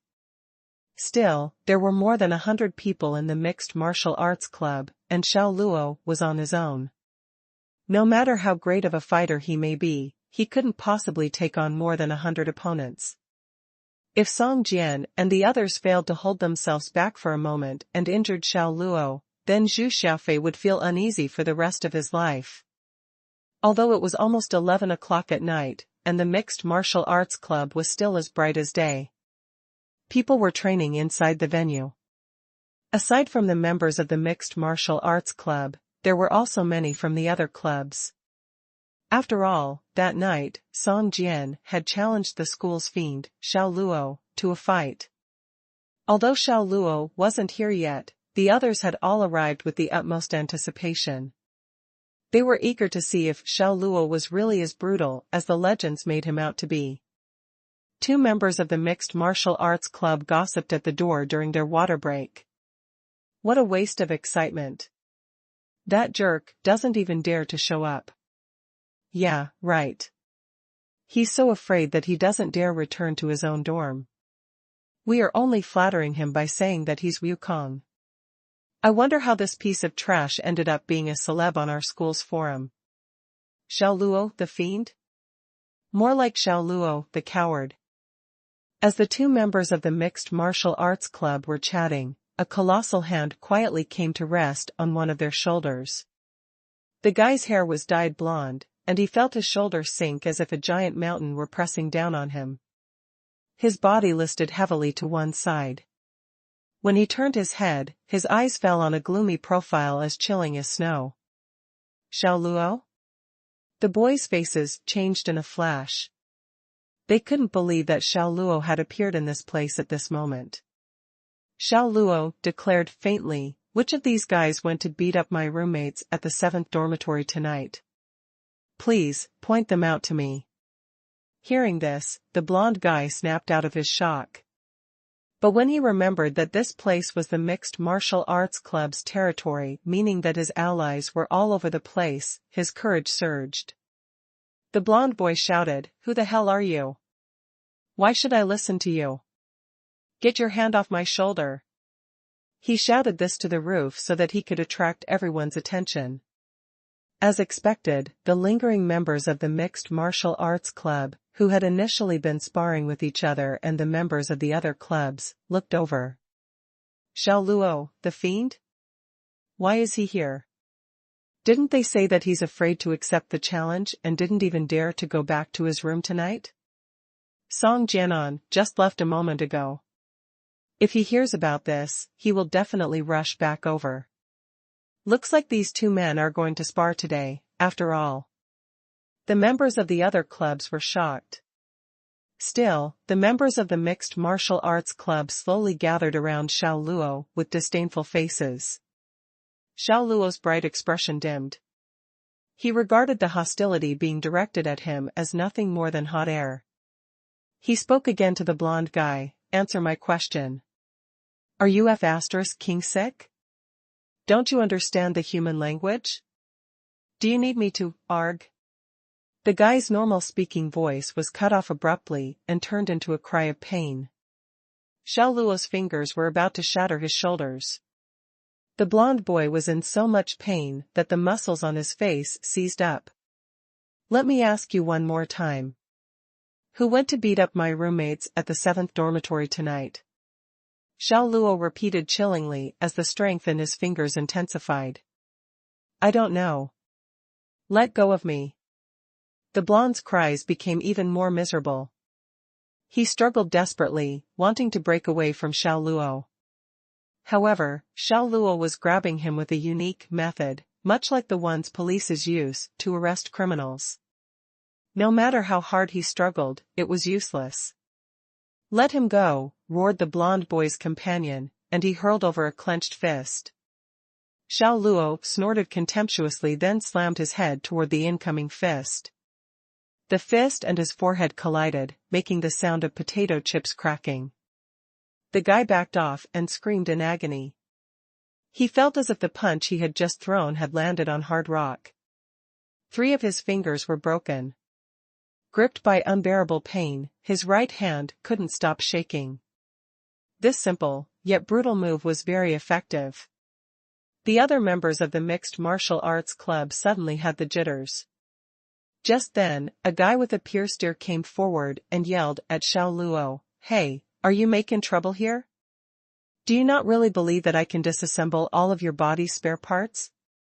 Undoubtedly, he was a veteran member of the mixed martial arts club. And the reason Xiao Luo figured as much was that Zhao Xinghe, Du Pengfei, and the rest of the gang followed him over. Compared to the guy with the ear-piercing, Xianxia and the rest of his gang were at the opposite end of the attitude spectrum. They were not emboldened. They didn't dare act too arrogantly in front of Xiao Luo. When they met Xiao Luo's gaze, their eyes betrayed how they were very unsettled deep down. They were terrified of Xiao Luo. Xiao Luo pushed the stricken blonde away, walked over the guy with the pierced ear, and stood in front of him for a moment. Then, he said in a deep, solemn voice, "You look like someone high up in the club. Maybe you know who went the 7th dorm to beat up my 2 roommates tonight." Seeing the veteran member standing beside the guy with the earring was like seeing a bamboo pole next to a giant tree. The guy with the earring's physique wasn't at all inferior to Xiaoxinghe's. The guy with the earring used his thumb to point at himself and said arrogantly, "Of course, I am their leader." Then, he spat on the ground and declared disdainfully, "Looking at those 2 wastes of space pisses me off. Their faces were just asking for a beating. They got whacked, because they're worthy of being whacked." So, it was you. Xiao Luo smiled, then headbutted him the very next second. Bam! Following the impact's muffled sound, the guy with the earring went weak in the knees. Gradually, he backed off and stumbled to the ground. "Yuza," the guy with the earring's 5 lackeys shouted in worry. Then, they surrounded Xiao Luo, looking fierce and nefarious, like they were going to beat him up. With a stern look, Xiao Luo punted one of them to the ground. Then, he extended his palm and landed a slap on each of the 4 men's faces, leaving their ears ringing and their heads spinning. All of the men tumbled in an instant. Xiao Luo strode over them and walked right up to the guy with the pierced ear. Completely deterred by his aura, Du Pengfei, Zhao Xinghe, and the rest of their gang moved aside to make way for Xiao Luo. Xiao Luo grabbed the leader's collar and lifted him up off the ground, growling, "Who else participated aside from you?" "Your mom," roared back the guy with the earring, and he immediately greeted Xiao Luo with his fist. Again, Xiao Luo knocked him down using his head. The amount of force that he used this time was considerable. The guy's forehead was ripped open, drenching his entire face in blood. PSSS. Everyone gasped. Especially the girls from the other clubs, who screamed hysterically the moment they saw blood. The members of the mixed martial arts club shivered, but not all of them were white in the liver. Seeing the state of the guy with the earring, one of them charged at Xiao Luo while yelling, "F***ck him." Many followed his lead, screaming as they charged at Xiao Luo. They looked like a pack of wolves hunting their prey. Zhao Xinghe and Du Pengfei hesitated for a moment. No matter what, as veteran members, they were not allowed to be outdone by the younger members, right? So they gritted their teeth and charged forward. "Very well, then. Come, all of you. Let's have some fun." There wasn't a trace of panic on Xiao Luo's face. In fact, an unspeakable excitement shone in his eyes. The corners of his mouth turned up, and he unleashed a sinister grin. Then, he grabbed the collar of the guy with the earring with both his hands, lifted him up, and tossed him at the club members charging at him. Bam, badum. The guy with the earring, who weighed about 170 pounds, flew off like a cannonball, instantly knocking some 7 or 8 of his fellow club members to the ground. As they tumbled into a heap, the boys were like bottles being run over by a bowling ball. The heck? Is he human? When the people from the other clubs witnessed this scene, they were so shocked that their eyeballs almost fell out. Hurling a real person like a toy was literally unimaginable. The moment Xiao Luo had finished dealing with the guy with the pierced ear, a dogfight ignited on the spot. The hidden power inside Xiao Luo's body also erupted at the very moment. But, as he thought about the fact that his opponents were students, he held back a little. Otherwise, with a full-power punch, he could have directly crippled or even killed someone. Any of the club's members who were touched by Xiao Luo's fist, in their elbows, joints, or anywhere else, reeled from the strong impact. What astonished them most was the fact that they couldn't break into the 2-yard radius around Xiao Luo, despite there being so many of them. It was like the area around him was protected. Even if someone were to break through and land a blow, those attacks would literally do no damage to Xiao Luo. Was this guy's body made of metal or something? The group was utterly terrified. It was hard for them to fathom that Xiao Luo, who looked like an ordinary guy on the outside, could possess such terrifying physical strength. He was literally made of cast iron. Little did they know that, after Xiao Luo had acquired the constitution of the king of mercenaries, his physical prowess could not be rivaled by an ordinary human. Only a force of 500 to 600 pounds could harm him. The members of the mixed martial arts club were all students. They were still a very long way from delivering blows with a force of 500 or 600 pounds. Therefore, Xiao Luo was apparently invincible. Xiao Luo twisted and charged. Like a beast in human form, he rammed straight into one of the mixed martial arts club's members and sent him flying. To the man, the amount of force was like being brutally smashed by a car at full speed. He landed heavily in front of Xianxia, Du Pengfei, and the others. His stomach turned as he retched uncontrollably. Xianxia and Du Pengfei were too shocked to speak, and their palms grew cold and sweaty. It should not have been difficult for more than 100 people to beat up Xiao Luo. But now that they'd seen the extent of his strength and ferocity, they'd lost all hope of defeating him. Xiao Luo stood like a malevolent god, immovable and radiating bloodlust, amid nearly 30 fallen bodies. I treated you like human beings, but you've decided to act like dogs. I told you before. When a dog bites a human, I give it a thrashing. I beat it until it fears me, till the sight of me makes it tremble in fear. Xiao Luo's scowl was full of provocation and contempt. Even the air around him seemed to react to his bloodlust, rushing away from him. As they experienced pure terror for the first time, a layer of cold sweat formed on the brows of mixed martial arts club members surrounding him. The boy with the ear studs lying on the floor grit his teeth. He held in anger, "What are you guys afraid of? Get him." Hearing this, his gang of diehard followers grabbed the wooden staves used by the Taekwondo Association and rushed at Xiao Luo, yelling and screaming. Others followed their example. They picked up the tools used by other clubs and used them as weapons. A tide of bodies came at Xiao Luo. They were young and swept up in the moment. Blinded by rage, they could no longer hold back, and they had no qualms beating someone to death. "Go to hell, Xiao Luo." The two men at the front of the pack wore fearsome expressions. They raised their staves high and brought them down mercilessly toward Xiao Luo's head. Not waiting for their staves to make contact, Xiao Luo exhaled softly. In a flash, he moved into the space between the two men like a phantom. As he came close to them, he spread his arms wide, which were strong like steel beams. Then, he brought them crashing into the men's chests like some unstoppable force of nature. Ah! With a cry, the two men fell away like a kite with cut strings. Their backward momentum took down a group of mixed martial arts club members behind them. Again! Xiao Luo smiled excitedly, like a tiger amidst a flock of sheep. Seeing this, a wave of fear washed over the mixed martial arts club. As armed as they were with staves, wooden boards, and nunchaku, none of them posed any threat to Xiao Luo.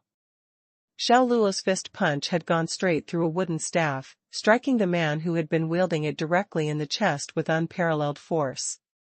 Xiao Luo had shattered a 2-inch thick wooden board with a single kick, sending his opponent and countless wooden splinters. Xiao Luo had effortlessly disarmed his opponent, who was wielding nunchaku, and returned the blows with a vengeance. The young hotshots from the mixed martial arts club were used to strutting around the Huaya campus like kings, but every single one of them was shaking in their boots now. Xiao Luo had systematically demolished their sense of superiority. Xianxia and Du Pengfei were already down for the count. Zhao Xinghe had been whipped in the back by Xiao Luo's nunchaku. Where he'd been struck, his flesh burned like he'd received a lashing. Du Pengfei had taken a kick to his thigh and lost all feeling there, aside from a convulsing pain. His legs shook uncontrollably. It did not take long before 80 or 90 of the mixed martial arts club members were on the ground groaning in pain. The remaining 10 or so huddled together, their faces clearly filled with fear. They pointed their wooden staves at Xiao Luo, but their weapons shook violently, just like the hands that gripped them. Xiao Luo was way too fearsome and overbearing. What kind of power did he possess to thoroughly beat down more than 100 men? The people watching from the other clubs were dumbfounded. Their mouths seemed to dry up, and they found it hard to swallow. None of them could have expected this outcome. Again. Come on. Xiao Luo shot a challenging glare at the remaining members of the mixed martial arts club, who were still standing. Although Xiao Luo was not using his full strength, his attacks were still strong enough to draw blood. The blood of his fallen foes was now splattered on his clothes and his face, making him look even more vicious and intimidating. Just because you have 100 members in your so-called mixed martial arts club, you become so full of yourselves and think you're the kings of the school. You act like the scum of society, fighting, brawling, and beating up anyone who crosses you. Does that make you feel accomplished? I'll tell you now, you guys are trash. Beneath the title of university student, you're all just a bunch of scumbags. Xiao Luo's forceful rebuke echoed across the large training ground. The mixed martial arts club members who were still standing dropped their weapons and stiffly looked at Xiao Luo in horror. We don't want to fight anymore. We admit defeat. As though they were actors in a television drama, they raised their hands in surrender, trembling in fear the whole time. Xiao Luo's monstrous strength had shaken them to their core. Xiao Luo sneered, "You started this fight. What gives you the right to end it?" With a cry that sounded more like a roar, Xiao Luo hurled the nunchaku that he was holding at the wall. The metal chain connecting the two sticks snapped with a loud crack, and the nunchaku fell to the floor in 2 pieces. This display of raw power made everyone watching shudder. The remaining mixed martial arts club members slumped to their knees. They were pale as ghosts. Xiao Luo was their worst nightmare, and they were terrified. Xiao Luo, that's enough. They have already conceded defeat, so you don't have to go this far. A man in white training clothes stepped forward and said. Xiao Luo glanced at him impassively and remarked, "Are you from the Mixed Martial Arts Club too?" "I'm Wu Yunlong, chairman of the Taekwondo Association," replied the man in white, revealing his identity. "What you did today?" Xiao Luo cut him short with a wave, saying, "If you're not from the Mixed Martial Arts Club, then you have no right to speak here. Stand aside, and don't tell me what to do." He then strode over to the cowering Mixed Martial Arts Club members. Wu Yunlong was incensed. As the esteemed chairman of the Taekwondo Association, even the professors at Huaya University showed him some respect. Xiao Luo's demonstration of blatant disrespect irked him to no end. "Then I will fight you myself," Wu Yunlong yelled, sprinting toward Xiao Luo. When he was around 3 to 4 yards away, he leaped into the air and aimed a flying kick at Xiao Luo's head. The jump had incredible force and speed, parting the air around him like a roaring wind. "Another one who wants to act like a dog." Xiao Luo's expression turned cold. He leaned back, dodging Wu Yunlong's flying kick. Then, rotating his upper body, he spun sharply to the left and swung his right palm savagely at Wu Yunlong's chest. The impact sent Wu Yunlong flying, and he landed on the ground with a thump. Fresh blood leaked from the corner of his mouth. Just one move. One move had brought down the Taekwondo Association's chairman. Onlookers from the other clubs felt their hair stand on end. They had previously voiced their doubts about Xiao Luo in the forum. Now, the truth was being slapped in their faces. "Chairman! A few of the Taekwondo Association's members rushed forward to help Wu Yunlong to his feet. Who else wants a piece of me? Step forward. I'll accept any challenge. Xiao Luo's fierce gaze swept along the bystanders, who lowered their heads, refusing to meet his eyes. Wu Yunlong could only clutch his chest. His earlier bravado was now nowhere to be seen. All he felt was an unspeakable shame. What? Is Xiao causing trouble at my mixed martial arts club? Song Jianan had already returned to his dorm, but upon receiving a phone call, his expression darkened. He left his backpack at the management office and ran off toward the mixed martial arts club. By the time he reached the place, his fellow club members were all sprawled on the floor. Moaning in pain, not a single one of them was able to stand. Meanwhile, Xiao Luo was sitting cross-legged inside the club's exclusive sparring ring. He leisurely surveyed the scene with his right hand propping up his chin. Seeing Song Jianan arrive, Xiao Luo stood up. Song Jianan, you're a little too late, Xiao Luo remarked lightly. Xiao, you're asking for it now. Song Jianan roared, and his voice swept across the training ground. Enraged, he ripped off his black vest, revealing the strong, well-defined musculature of his upper body. His block-like muscles hinted at his explosive power, which threatened to be unleashed at any time. Gah! Shooting off as if he were competing in the 100-yard dash, Song Jianan charged forward, shocking everyone watching. As he approached the ring, he kicked off the ground hard with both feet while leaning forward and flipping around. He sailed right over the ropes of the ring in a magnificently swift 360-degree spin. His outstretched right leg spun down at Xiao Luo like a steel whip, crashing down with violent intent and the force of a giant wave. There was no holding back. No mercy to be shown. Song Jianan brought to bear his 20 long years of training in that single explosive moment. His moves, vicious yet elegant, stunned the bystanders looking on in horror. Xiao Luo slightly lowered his center of gravity and brought up both arms to block the incoming attack. A dull thud sounded as Xiao Luo was blown away by the force of Song Jianan's kick. Xiao Luo fell backward, sliding across the ring on his back some 2 or 3 yards. He almost slipped underneath the ropes and right out of the ring. My God! Is this the Song Jianan's full strength? The people from the other clubs held their breath. Xiao Luo, the fiend, had always seemed to be unstoppable, and this was the first time they'd seen him sent flying by an attack. It was the first time he'd ever appeared to be at a disadvantage. The mixed martial arts club spirits were lifted by this one move. It was as though they'd been injected with a stimulant. The boy with the pierced ears cheered loudly for Song Jianan. Nice one, boss. Kill that son of a bitch. Kill him. Song Jianan bristled with anger, and it seemed like his entire being was shrouded in a burning rage. He pointed at Xiao Luo and spat viciously, Xiao, if you walk away from this unharmed today, I, Song Jianan, will change my name and follow you. He spoke very arrogantly, revealing his strong self-confidence. Xiao Luo got to his feet slowly and chuckled, Are you sure about making such definite statements? You should really watch your words. I'll watch your D*MN grandmother. The offensive words exploded sharply from Song Jianan with a booming roar as he charged again like a wild bull.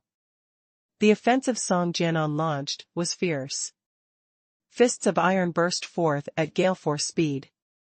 It was as though the fearsome power of his entire body condensed into his legs and fists and was then unleashed on Xiao Luo, dealing blow after merciless blow. With the bodily strength of a black bear, Song Jianan demonstrated his fearsome explosive power. Swiveling left then right, he rained a storm of punches on Xiao Luo with his iron fists. His assault was not only manic and fierce, but it also contained an exceptional degree of offensive power. His moves were tricky and challenging to read. The sight was unparalleled. All who were present stared unblinking at the two men dueling in the ring.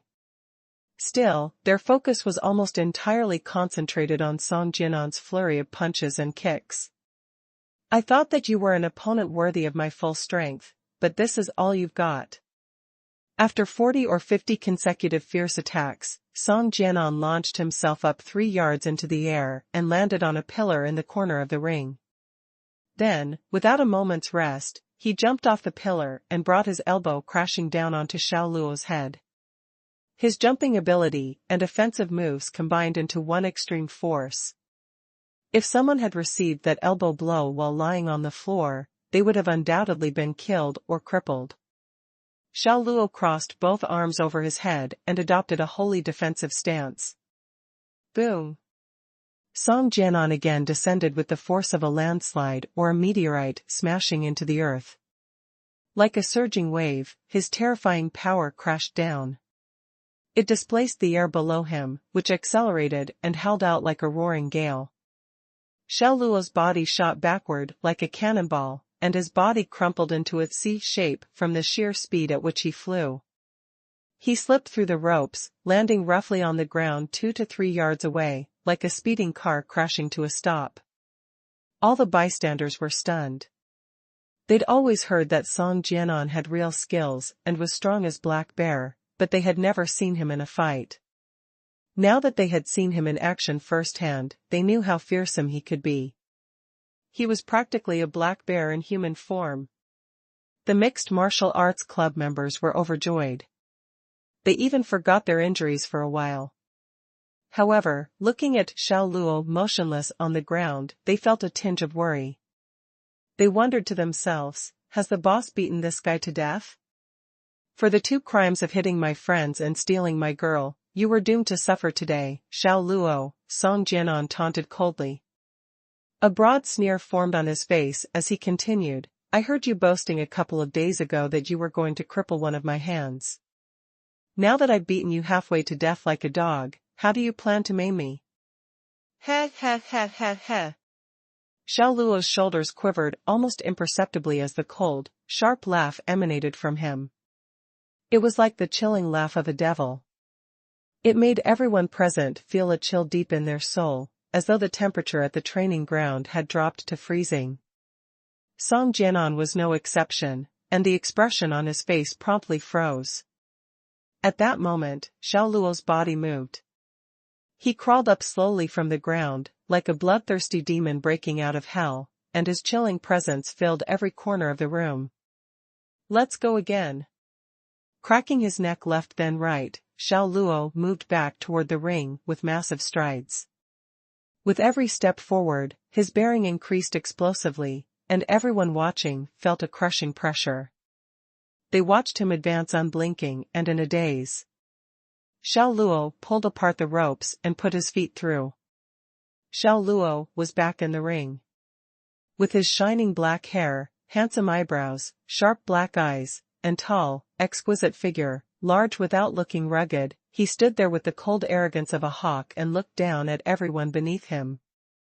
You're unhurt? Song Jian'an paled. It was already a miraculous feat for someone to take one of his full-force blows without fainting. But from the way Xiao Luo had casually walked back into the ring, he did not seem to be hurt in the slightest. The others watching were stunned. It was likely that nobody in the whole of Jiangqing could withstand one of Song Jian'an's elbow strikes. Yet, Xiao Luo had blocked it directly with his arms and was completely unharmed. How was that possible? Was this guy some freak of nature? Fear was struck deep in the hearts of everyone present. Your strength is acceptable, but your punches are still too light. If you want to hurt me, you'll need to try a bit harder, Xiao Luo said while shaking his head. He had the ability to utterly demolish Song Jian'an. He'd only let himself take such a one-sided beating to see how much damage his current body could sustain and accurately gauge its abilities. Song Jian'an's mouth twitched, and his knuckles cracked as he clenched his fists tight. Xiao Luo's flippant attitude was a major insult to him. You shut the H*LL up. With a loud cry that shook the heavens, Song Jian'an charged forward toward Xiao Luo with the explosive acceleration of a wild bull. It was as if the momentum of his entire body had been compressed to the maximum before exploding outward all at once. With this manic dash, he closed the 2 to 3 yard gap between them in the blink of an eye and slammed his left foot into the floor with a force that shook the entire ring. He stopped in place. Extreme movement shifted to intense stillness for one brief moment, generating unimaginable power. Pivoting around on his grounded left foot, he channeled all the force and inertia of his initial charge into a sweeping kick and flung his right leg toward Xiao Luo's neck. Everyone around watched with wide eyes. Even from a distance, they could clearly sense the violence of the force embedded in that one kick. If it made contact with Xiao Luo, he would probably be sent flying out of the ring again. To their great surprise, Xiao Luo did something which nobody could perceive. He made the slightest move but, at the same time, appeared to remain perfectly still. However, Song Jian'an's reaction was apparent. As if colliding head-on with a train, his forward momentum sharply came to an abrupt stop, and his whole body catapulted backward before slamming forcefully into the ropes at the side of the ring. He struggled to regain his footing and stumbled a few times before finally stabilizing himself on the ropes. What? What happened? What in the world just happened? Without exception, horror crept into everyone's hearts. Xiao Luo had definitely done something, so why hadn't they seen precisely what? Were their eyes deceiving them, or was he simply moving too fast? Song Jian'an broke into a cold sweat. He also had not clearly seen what move Xiao Luo had made. However, his chest had clearly been struck. It burned with pain, and his circulation seemed to be in disarray. He was winded and reeling, experiencing considerable discomfort. Gasping for breath, he asked, "What did you just do?" "Nothing special. I just kicked you," Xiao Luo replied with a smirk. "That's impossible. The motion of a kick is so obvious that I wouldn't have missed it." "You're lying. You're lying." Nga. Song Jian'an had always been confident in his own martial prowess. Ever since coming to Jiangqing from his hometown, he had felt like a tiger released from a cage. Nobody from the whole of Jiangqing, let alone Huaya University, was a match for him. As anger and shame welled up within him, he lost all his reason. Like a rabid black bear, he glared with red eyes and attacked Xiao Luo with another roaring charge. When he was about 1 yard away from Xiao Luo, he stamped down hard with his right foot.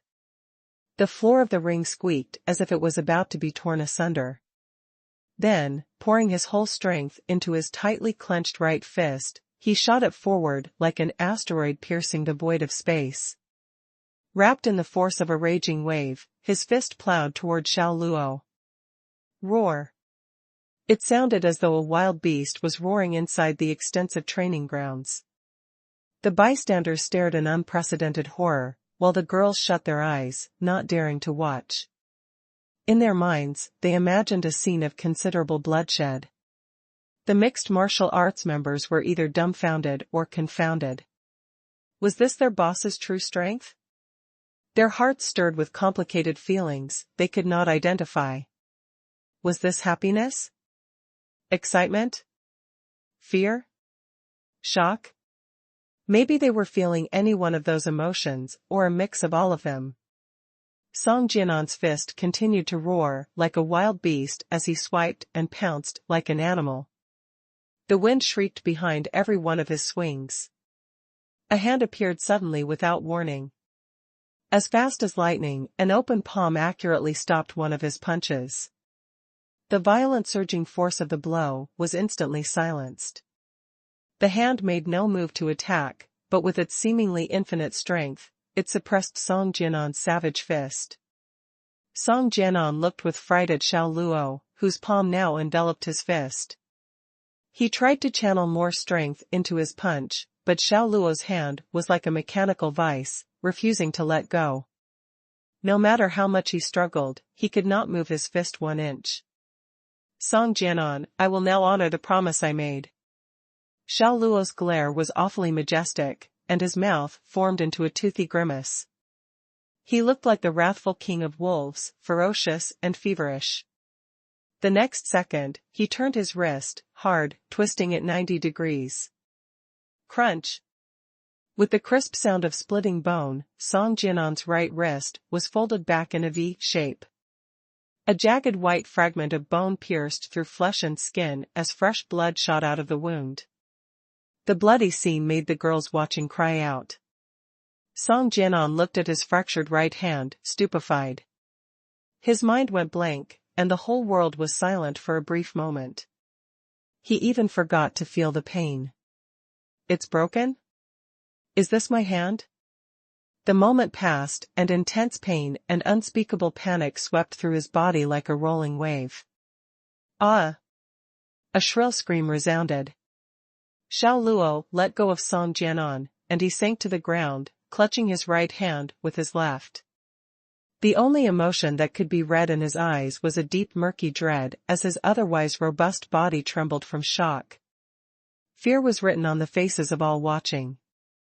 Who could have imagined that Xiao Luo would cripple Song Jian'an's hand? How was this even possible? How could anyone have ever conceived of such a thing? The mixed martial arts club members' faces were ashen as they shivered in fear. Xiao Luo was a devil. Why did they have to go and provoke such a horrendous fiend? The fierce aura Xiao Luo was emanating chilled everyone at the training grounds. A pin-drop silence prevailed, and nobody dared speak or make a sound. Nobody even breathed too loudly. Xiao Luo, all by himself, had stunned the members of all the various clubs to the point of inaction. You devil! The Taekwondo Association chairman, Wu Yunlong, broke out in a cold sweat. His complexion was already as white as a sheet. At that moment, a loud drumbeat of footsteps approaching could be heard. The English language instructor, Qin Nanyu, and several security guards from the campus security department rushed onto the scene. They took everything in, especially the sight of Song Jian'an, crying out in pain in the ring. They all froze in place like statues. You've arrived, Teacher Qin. Xiao Luo calmly and smoothly stepped out of the ring, as if the act itself was second nature for him. Qin Nanyu came to her senses, and said in a voice that was close to a shriek, "Take Song Jian'an to the hospital now. Quickly." Shaken back to consciousness from their stupor, two of the security guards swiftly carried Song Jian'an away. The rest of the guards checked the conditions of the mixed martial arts club members who were lying on the ground. "Xiao Luo, did you do all this?" Qin Nanyu asked. Her face was livid as she stared at the young man in front of her. "You've caught me red-handed, so you wouldn't believe me even if I denied it," Xiao Luo laughed. The security guards who heard his reply inhaled sharply. One man had beaten up more than 100 mixed martial arts club members. Where had this ruthless guy come from? Furthermore, they were all well aware of Song Jian'an's abilities. Although he was just a student, his power rivaled that of 5 guards put together. He was undoubtedly a beast in the form of a man. Now, that beast's hand was crushed. Even if it were repaired, the damage would likely leave severe and lasting complications. Fearsome. Truly fearsome. Horrified, they looked at Xiao Luo, who stood upright like a pine tree, and terror gripped their hearts. "Boss, I say, you really are the boss. Did you transfer, Xiao Luo, to my school to protect your daughter, or to beat up my students?" 123 minor injuries and 1 major injury, with a fractured wrist. Now that all of Huaya has heard about this, the consequences will be huge. The heads of the Education Bureau have even called me to ask if I still wish to retain my position as headmaster. If I don't, they told me to get lost. How am I supposed to reply to that? In the headmaster's office, a man in his 50s was on the phone. He was extremely emotional and tapped on his desk while speaking. With each knock, the desk made loud rapping noises, and as he spoke, spittle flew everywhere. He. Don't get so worked up, old dong. Things aren't so bad that we can't salvage the situation, Chu Yunxiong laughed on the other end of the line. Anyway, I did some investigating for you, and that student from your school, Song Jianan, is a real piece of work. Starting gangs, bullying his fellow students, generally really hateful stuff. I've heard that Huaya's students feel relieved that he was beaten up. Relieved? Bollocks. Headmaster Dong scolded. You can say whatever you like, because you're not in my shoes. Come. Let's trade positions. You be the headmaster of Huaya, and I'll be the boss of Chongshan House. How's that? Chu Yunxiong did not know whether to laugh or to cry, so he replied, I can't be the headmaster. I'm not as capable as you, old Dong. Quit your B***ll shit. Headmaster Dong hung up angrily and sank down in his soft armchair. He pinched the bridge of his nose to alleviate the pain from his migraine. Headmaster, how do we resolve this situation? Asked the male secretary, carefully. The injured student's parents have asked us to punish the culprits severely. What else can we do? We appease those who can be appeased and pay what needs to be paid. I'll get Chu Yunxiong to reimburse me for future lost funds, Headmaster Dong replied. The male secretary said uneasily, if the parents are not satisfied and report this to the media, I fear that we will be in a difficult position. Difficult position my **s, seethed Headmaster Dong. He was already furious, but his temper now reached a boiling point. Without proof on video, do you think they can tarnish our Huaya's reputation with their unfounded statements? What a joke. I can simply say that their sons suffered injuries because they were training too hard. We'll see who the public believes. The male secretary could not help but wipe away his sweat. He was really beginning to suspect that the headmaster used to belong to the underworld. He was so high-handed that he'd even called the parents' concerns unfounded statements. You were the one making unfounded statements, thought the secretary. Trying to cover up a beating by saying the injuries came from training. Headmaster Dong suddenly looked up and asked, oh right. What happened to that student, Song Jianan? His hand has already been reattached. Thanks to timely medical treatment, he should recover within 2 to 3 months, the male secretary answered. His mended hand should serve him well for everyday use, but not so much for martial arts. That's good, Headmaster Dong sighed in relief. What about his parents? Song Jianan stubbornly refuses to inform his parents, and the contact numbers in the school's records are all out of service. Heh. That kid still thinks he can act like a man. I'll find some time to go visit him. Headmaster Dong's expression showed a shred of appreciation. The members of the mixed martial arts club were all adults, and he felt that adults had to take responsibility for their actions. Deep down, he despised kids who went to their parents for the smallest things. For instance, kicking up a big fuss over minor injuries like a sprained hand. Headmaster, about that Xiao Luo. Call him in. I do want to see what kind of magical abilities this beast has, Headmaster Dong fumed. Understood, the male secretary acknowledged, then left the office. Not long after, Xiao Luo arrived. He was accompanied by his instructor, Qin Nanyu. Qin Nanyu was apprehensive. She lowered her head, afraid to meet Headmaster Dong's eyes. Guiltily, she admitted, Headmaster, this is all my fault for not properly managing the students. I take full blame for this incident. Headmaster Dong cut her off with a wave. That's enough, he said. We can't blame you for this. If anyone is to blame, it's the one next to you, Xiao Luo. As he spoke, he took a sip of hot tea. That's right. This has nothing to do with Teacher Qin. I take full responsibility for my actions, Xiao Luo agreed, standing up straighter. And how exactly do you intend to do that? Demanded Headmaster Dong angrily. His temper flared, and he slapped his desk and yelled, the heads of the Education Bureau, various major media outlets, and the parents of the students who were injured are all looking into this situation. If I let you go out there, they'll devour you in an instant. And yet, you say that you want to take responsibility. If it weren't for Chu, here, the headmaster stopped himself. He realized that Qin Nanyu was listening, so he swallowed the rest.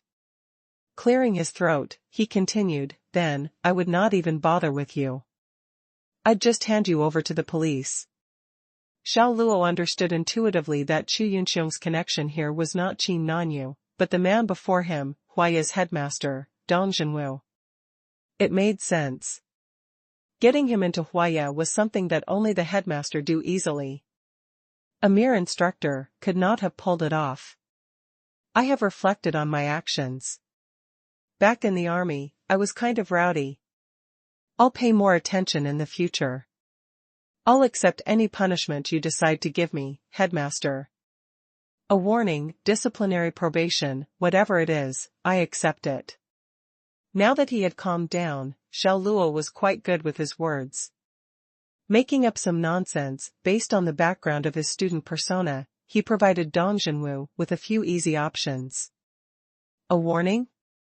Disciplinary probation? Do you really think that's the punishment you deserve after making such a mess? Dong Zhenwu was infuriated. This kind of brawl was entirely within the bounds of police intervention. Still, this kid wanted to keep everything within the scope of the school, which could mete out many kinds of punishment. However, Xiao Luo was not even a real student. Wasn't a punishment from the school the same thing as letting him get away scot-free? At this point, Qin Nanyu chimed in, yeah, headmaster, Xiao Luo just got a little rough. Why not? A little rough? One man dueling with more than 100? That's more heated than what you see in the movies, and you're calling it a little rough? Dong Zhenwu harumphed. Then, turning toward Xiao Luo, he said, you're a real arrogant kid. Thanks to you, you brought this bag of old bones into the spotlight in front of the Education Bureau's leaders. Thank you so much. No need to thank me, headmaster, it was my pleasure, Xiao Luo replied with a smile. Dong Zhenwu jumped to his feet, glaring at Xiao Luo. You rotten brat. Do you really think I'm praising you? Weren't you? Xiao Luo replied indifferently. He figured out that since Chu Yunxiong's instructions to Dong Zhenwu were to keep everything under wraps, he had nothing to worry about. You. At #you an asterisk and. Dong Zhenwu almost swore out loud but managed to swallow his profanity. He waved the visitors out impatiently while snapping, get out, get out, get out. Submit a full reflective report in 3 days. If it's less than 5,000 words, then I'll expel you myself. If he had to deal with Xiao Luo any longer, he feared that his rage might trigger a heart attack. Xiao Luo turned to leave, while Qin Nanyu fled the office in embarrassment as if they'd received some great pardon. You're letting him off so easily, headmaster, inquired the male secretary, puzzled. Every student in Huaya is like my own child. I treat them all equally and hope that they will grow and shine brightly as the pillars of our nation. Now that these events have unfolded, punishing Xiao Luo doesn't help anything. We'd do better to concentrate on cleaning up the aftermath. Dong Zhenwu lied through his teeth, making these just and dignified statements. He thought to himself, if Xiao Luo weren't a part of Chu Yunxiong's group, I'd have him skinned alive.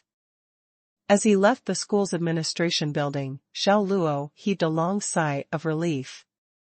He had thought he could be in deep trouble, but he'd been worried over nothing. With Dong Zhenwu here as a backup, so long as he did not do anything drastic, like murder someone, Dong Zhenwu would cover for him. Without a doubt, this also showed how much Chu Yunxiong valued him. At least, while he was protecting Chu Yu during this period, Chu Yunxiong remained willing to remove any obstacles in his path. In his heart, this reassured him that he had to do his best to protect Chu Yu. Ever since they'd left the administration building, Qin Nanyu nagged him incessantly. She was trying to instill her principles in him and validate her justifications. Xiao Luo just let her teachings wash over him without any of it taking. As a polite facade, he maintained a modest smile. Deep down, Xiao Luo had reason to smile. He had earned a whopping 10,000 points for the genius system and was sitting on a total of 30,001 points. Of course, he had no intention of immediately spending his points to redeem new abilities. While there was no harm in acquiring more abilities, redeeming skills he would not be using anytime soon would simply be a waste of points. He also wanted to avoid an awkward situation where he needed a specific skill, but did not have the points required to redeem it. Xiao Luo, you have to keep in mind that you're no longer a soldier. You're a university student now, and sometimes you need to hold back your temper, Qin Nanyu exhorted sincerely. Study hard, then take the civil service exam, join the workforce, or pursue further studies. You still have a long road ahead of you, so don't ruin your future during this transition period. I understand, Teacher Qin. Xiao Luo replied and smiled modestly. Seeing Xiao Luo's pleasant attitude, Qin Nanyu did not know what else to say. More importantly, her mouth was dry from all the talking, and she almost felt dehydrated. You should head back. I hope I won't be hearing about you getting involved in any more fights after this. Xiao Luo nodded, then stuck his hands in his pockets and left. God, how did I end up having to deal with people like this? Qin Nanyu, who was still standing in the same spot, patted herself on the forehead and shook her head, sighing. Her eyebrows were so furrowed that they almost twisted together. She had not gotten much rest over the past 2 days, thanks to the mess that Xiao Luo had made. She could feel her complexion starting to sallow and pimples popping up. Back at the dorm, Zhu Xiaofei and Ding Kai crowded together closely. Brother Luo, did the headmaster do anything to you? Is the punishment expulsion or disciplinary probation? Asked Zhu Xiaofei anxiously. It's all our fault, old Zhu. Let's go beg the headmaster for mercy, suggested Ding Kai. Xiao Luo felt awkward, so he said while patting Ding Kai on the shoulder, Relax, everything is okay. You don't have to beg anyone for mercy. Everything is okay? Zhu Xiaofei was sure that Xiao Luo was lying and retorted bitterly, My good brother Luo, don't lie to us. You crippled Song Jianan's hand. There's no way the school will let you off without punishment. Ding Kai nodded vigorously, like a chick pecking at rice, and his face was full of worry. When have I ever lied to you guys? Xiao Luo shook his head and sighed in exasperation. Okay, I'm quite tired. I'm going to go get some rest. Having said this, he walked to his bed and promptly fell asleep. As they watched Xiao Luo nap with a calm and composed expression, Zhu Xiaofei and Ding Kai looked at each other. They almost believed what Xiao Luo had said. Does Brother Luo have some powerful connections or something? Zhu Xiaofei voiced his suspicions. Ding Kai rubbed his chin. He was deep in thought like Detective Conan. News of Xiao Luo single-handedly defeating the Mixed Martial Arts Club and crippling Song Jianan's hand rolled through the Huaya University campus like a storm. It was all the students had been talking about for the past few days. Many even felt relieved that it had happened. After all, Song Jianan had been too full of himself, and the Mixed Martial Arts Club was more like a gang, dishing out violence to whomever they wanted. At the same time, interest in Xiao Luo was piqued. The boys wanted to see him in action with their own eyes. Someone had leaked that, not only was Xiao Luo an exceptional fighter, he had a fantastic talent for soccer. He was able to turn ordinary soccer balls into fireballs like in the movie Shaolin Soccer. The girls, on the other hand, were curious about Xiao Luo for different reasons. Many had abandoned their old celebrity crushes and made Xiao Luo into their new male idol. There were already more than 1,000 posts on the thread in the school forum about him, making it the most active of all the threads. What's the story behind this pretentious D***CK? How did beat up more than 100 mixed martial arts club members and walk away unharmed? Qiyu sat in her dorm room, staring at her laptop screen without blinking and sucking on a lollipop. She had attractive features, with a light, dewy complexion. She looked beautiful, no matter her expression. I'm somewhat curious, too, Bai Ling said thoughtfully, then she began her analysis. The school's records show that he comes from an average family, so there should be nothing noteworthy there. If anything's amiss, I suppose it's his time in the army. Still, he served in a military region in Jingqing, where there should be nothing out of the ordinary either. This guy is a mystery. Qiyu pouted, resting her chin on both hands. When she'd first heard that Xiao Luo had beaten up all the entire mixed martial arts club, she had not believed it. No matter how strong someone was, there was no way anyone could beat more than 100 people alone. As Grandpa Mao used to say, there is strength in numbers. If Xiao Luo could thrash that many people, maybe he was the reincarnation of the legendary warrior, Lu Bu? Bai Ling nodded in agreement. In this era of explosive information, any talking point quickly becomes old news, and Xiao Luo's fight with the Mixed Martial Arts Club was no exception. Soon enough, Huai's student body found new hot topics to discuss, like a celebrity's extramarital affair, or an earthquake that had occurred somewhere. In any event, everyone's attention gradually drifted elsewhere. It was time for choir practice again. Huang Ruoren was on the verge of tears because her class of English language majors still could not sing Yellow River in harmony, and the competition was only a week away. What really crushed her spirits was that the neighboring class, which consisted of measurement and control technology majors, was also singing Yellow River. While their singing was average, their harmonizing and enthusiasm far exceeded that of her class. Comparing the two was like comparing heaven and hell when, unfortunately, her class was the latter. It would have been fine if there had been no one for them to be compared to. But now, the English language majors felt humiliated. They wanted to sing well, but no matter how hard they tried, they were not in sync. They simply could not sing Yellow River with the oomph it required. Just then, the class monitor from the measurement and control technology majors came over. He was a boy in glasses who looked neat and refined. Ruoren, I suggest you choose another song. Singing Yellow River requires men's roaring voices. It's not very suitable for girls. It sounds too feminine. If you choose to perform this song at the competition, then there is no way you can expect a good result. Huang Ruoren's expression instantly sank as she replied, Zhao Shiji, I don't interfere with your practice, so don't interfere with mine. Why did you come over here to disparage me? The class monitor from the measurement and control faculty, Zhao Shiji, replied in a serious tone, Ruoren, I'm only telling you this since I know you. You girls are really not suited to singing Yellow River.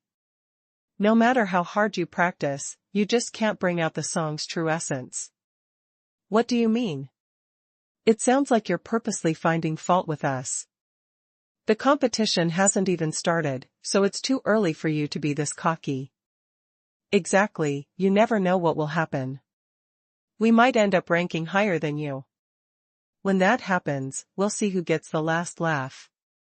Girls were generally conservative, and these girls, who were majoring in English, all heavily criticized Zhao Shiji when they heard his comments. Zhao Shiji felt awkward. Although he had experience making jokes in English, he thought that he had been sincere with his comments. After all, the measurement and control faculty was filled with guys, so he often felt like he was in a monastery. If he could get along well with the girls from the English department, he'd be able to help many of the guys in this major hook up, including himself. He wouldn't dare dream of winning the heart of the campus belle, Qiyu. However, he was confident that he could score with the class monitor, Huang Ruoren. Hey, beauties, I'm serious. I really want to help you girls out. How about this? Since you all insist on singing Yellow River, I can get Qiu Liang, a member of the Literature and Art Committee who's in our class to coach you.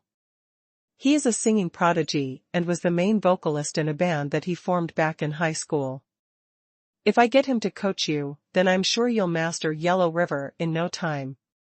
Suspicion was written all over the girls' faces. The measurement and control department was their department's rival, and they found it odd that the boys were offering to help them. Your name is Zhao Shiji, right? Just what is it exactly that you're trying to sell us? Chiyu couldn't help but ask. She was wearing a white t-shirt and tight blue jeans that showed off her long, slender legs. Her bright and refined face, curly eyelashes, delicate nose, and tiny lips were simply unreal. Not knowing whether to laugh or cry when she said his name, Zhao Shiji answered, Princess Xiu, I'm not selling you anything. I simply want to help you. Every student at Huaya knew who Chiyu was and addressed her as Princess Xiu. Why would you be so kind-hearted? Chiyu demanded, glaring at him. To be honest, it is pretty normal for a guy to help a girl. Besides, I am friends with Ruren, so helping all of you is as good as helping her, Zhao Shiji said with his arms spread wide. Huang Ruren thought about this for a second, then replied, all right, ask Qiu Liang to come. If he can solve our singing problems, then I, Huang Ruren, will owe you a favor. Consider it done. Hee. Zhao Shiji was exhilarated. He had finally seized an opportunity. The mere thought of the delicate girls from the English department triggered his inner beast, causing passion to heat up his blood. He signaled to his peers and shouted, Qiu Liang, get over here. A rather handsome guy walked over. His overall appearance gave off a sense of coziness. The only downside to his looks was that he appeared rather snobbish. Looking at him, one felt like he would act all high and mighty. As soon as Qiu Liang came over, he spoke as if he were a senior teacher. I heard you girls singing Yellow River from over there. You're awful. Your tone is either too high or too low, and you're entirely out of sync. Pardon me for being straightforward, but you're all just a bunch of untalented muggles. Hearing these words angered the girls from the English department, but they held it in. After all, their singing was not really up to standard, and they needed all the help they could get. I'll assist each one of you in improving your singing right now. We'll start with you. Kaliang stood next to Xuanhuan, who was in at the far right corner, and commanded, sing Yellow River from start to finish. Sing? And Xuanhuan blinked hesitantly. Yes, sing, Qiu Liang replied.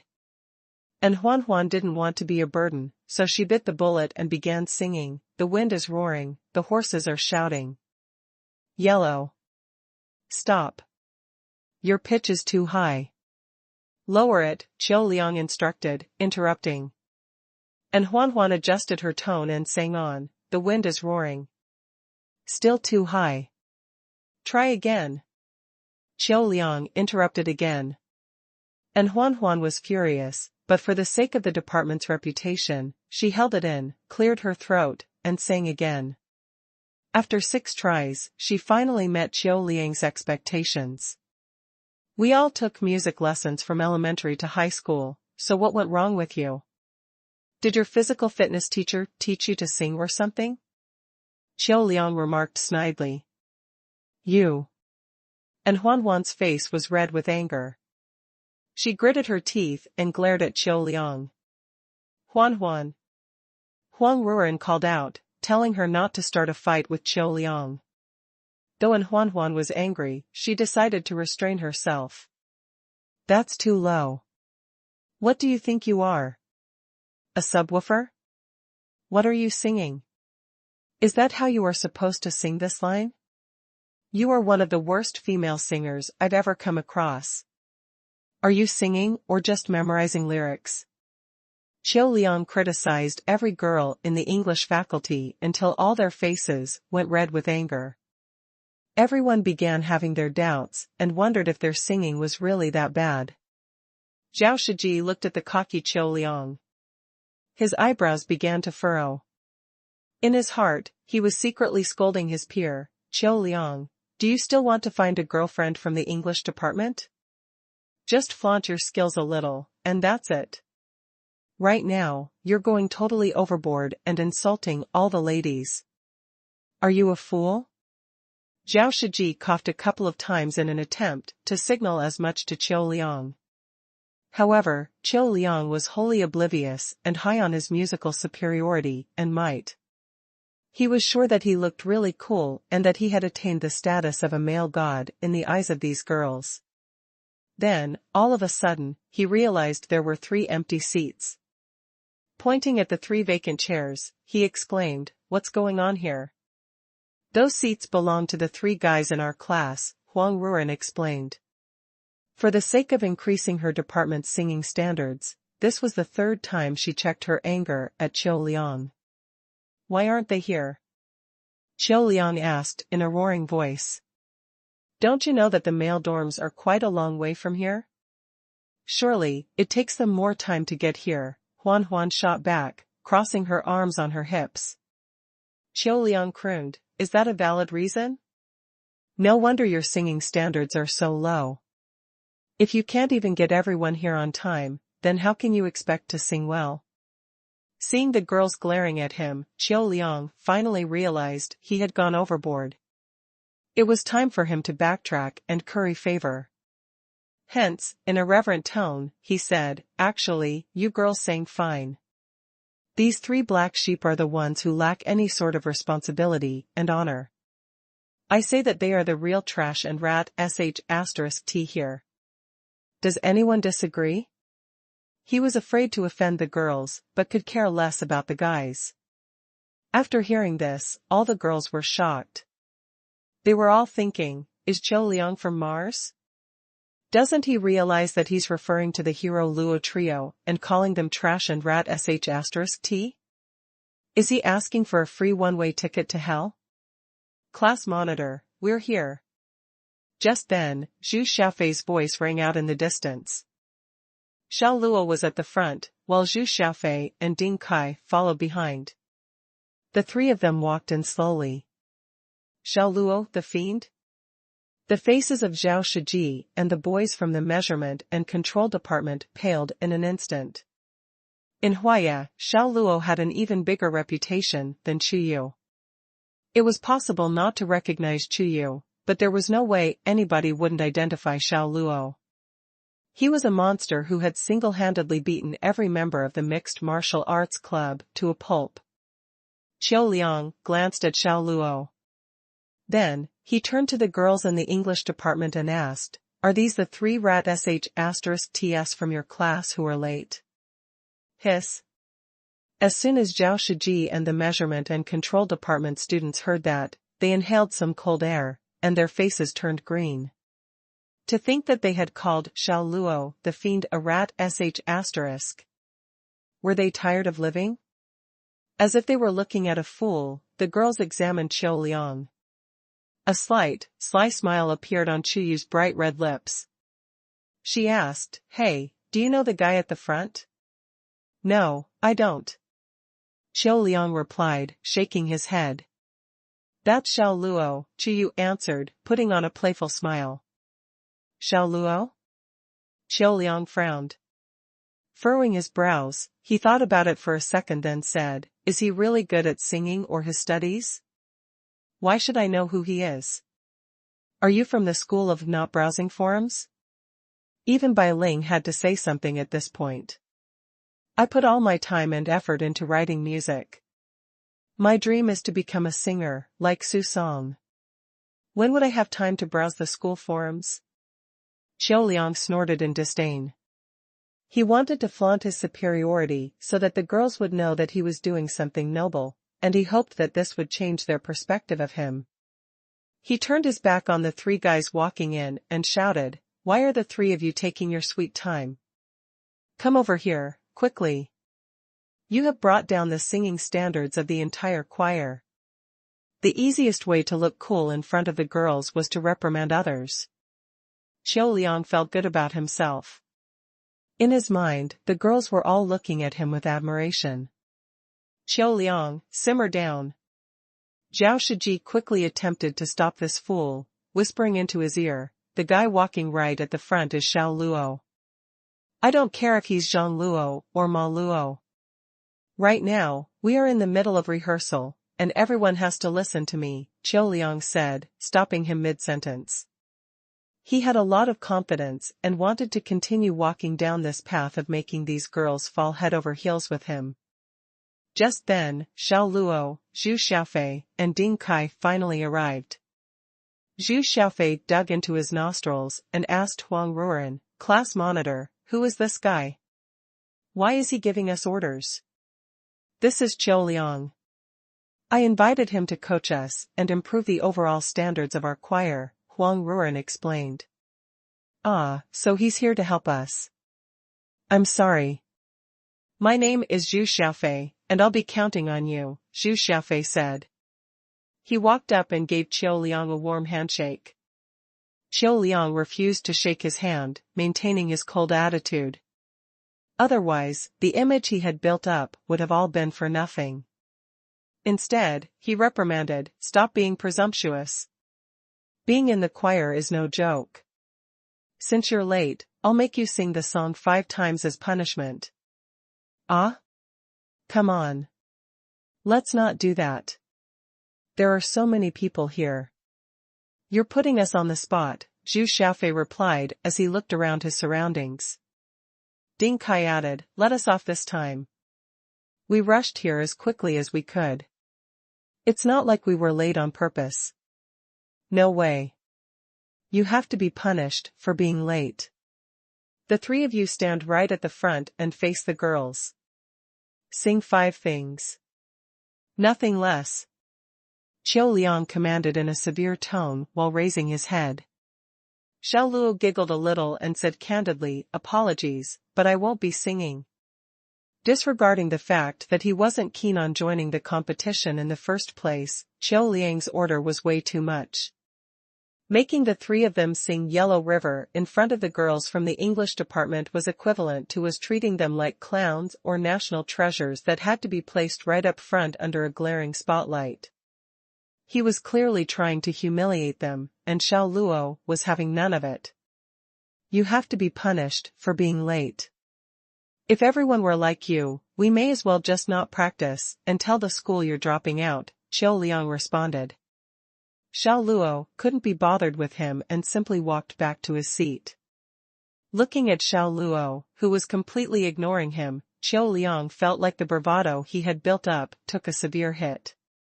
He was furious and shouted, "Rat sh*t. You are nothing but rat sh*t. If this class is a pot of soup, you're ruining it. This pot filled with wonderful students from the English department." Hiss. Zhao Shiji and the students from the measurement and control department breathed in more cold air while breaking into a cold sweat for Xiao Liang. And Xuanhuan couldn't stand seeing Xiao Luo insulted. She stood up angrily and said to Xiao Liang, "Are you done with your scolding? It doesn't even bother us. So why is some guy from another department getting his panties in such a twist? The emperor is not in a hurry, so why is the eunuch? Are you a eunuch?" Once Xuanhuan took the lead in pushing back, all of the other girls, who had been burning with anger since earlier, began to revolt. "That's right. We invited you here to increase our choir's overall standards, not to scold us. We might be bad at singing, but we're all making an effort, so can't you show us some respect when you coach us? Scolding and reprimanding us as you please. What do you take us for?" Huang Ruoren did not stop anyone this time around. She felt that Xiao Liang was abusing his authority. If she didn't become at least a little bit angry after seeing the boys in her class being unfairly scolded, that would mean that the class lacked unity, which would say a lot about the students in the English department. Xiao Liang hadn't expected all this opposition, so he took out his trump card and shouted, "Do you all still want to sing Yellow River?" Everyone fell silent when he said that.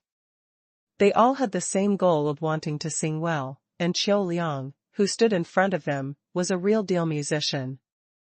If he taught them, there was no doubt their singing abilities would reach new heights.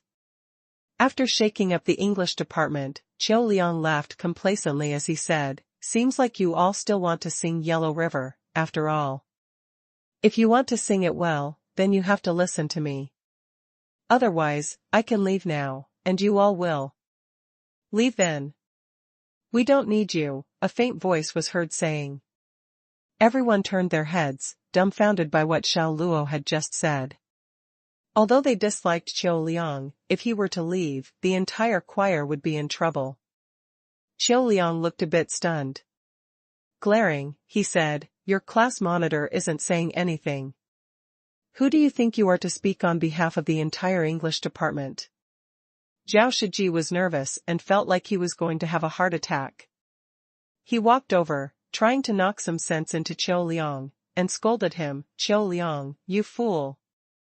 That is Xiao Luo. Xiao Luo, the monster who single-handedly beat up everyone in the mixed martial arts club a few days ago. Are you really unaware, or are you just pretending not to know? Can't you speak nicely?" He was crazy. If he had known earlier that he was going to make a complete fool of himself, he would never have agreed to help the girls improve their singing. The situation looked terrible now. Not only had he failed to foster good relations between the two departments, but he had also offended Xiao Luo the Fiend. If they upset Xiao Luo to the point that he dealt with the entire measurement and control department the same way that he had with the mixed martial arts club, they would be in big trouble. Was this him? A chill ran down Qiu Liang's spine. If he had only heard Xiao Luo's name, then there would have been no spark of recognition in his mind. But hearing the words Mixed Martial Arts Club, he was able to recall a significant incident that had happened a few days before at Huaya. It was said that a particular person from the school had challenged more than 100 Mixed Martial Arts Club members to a fight.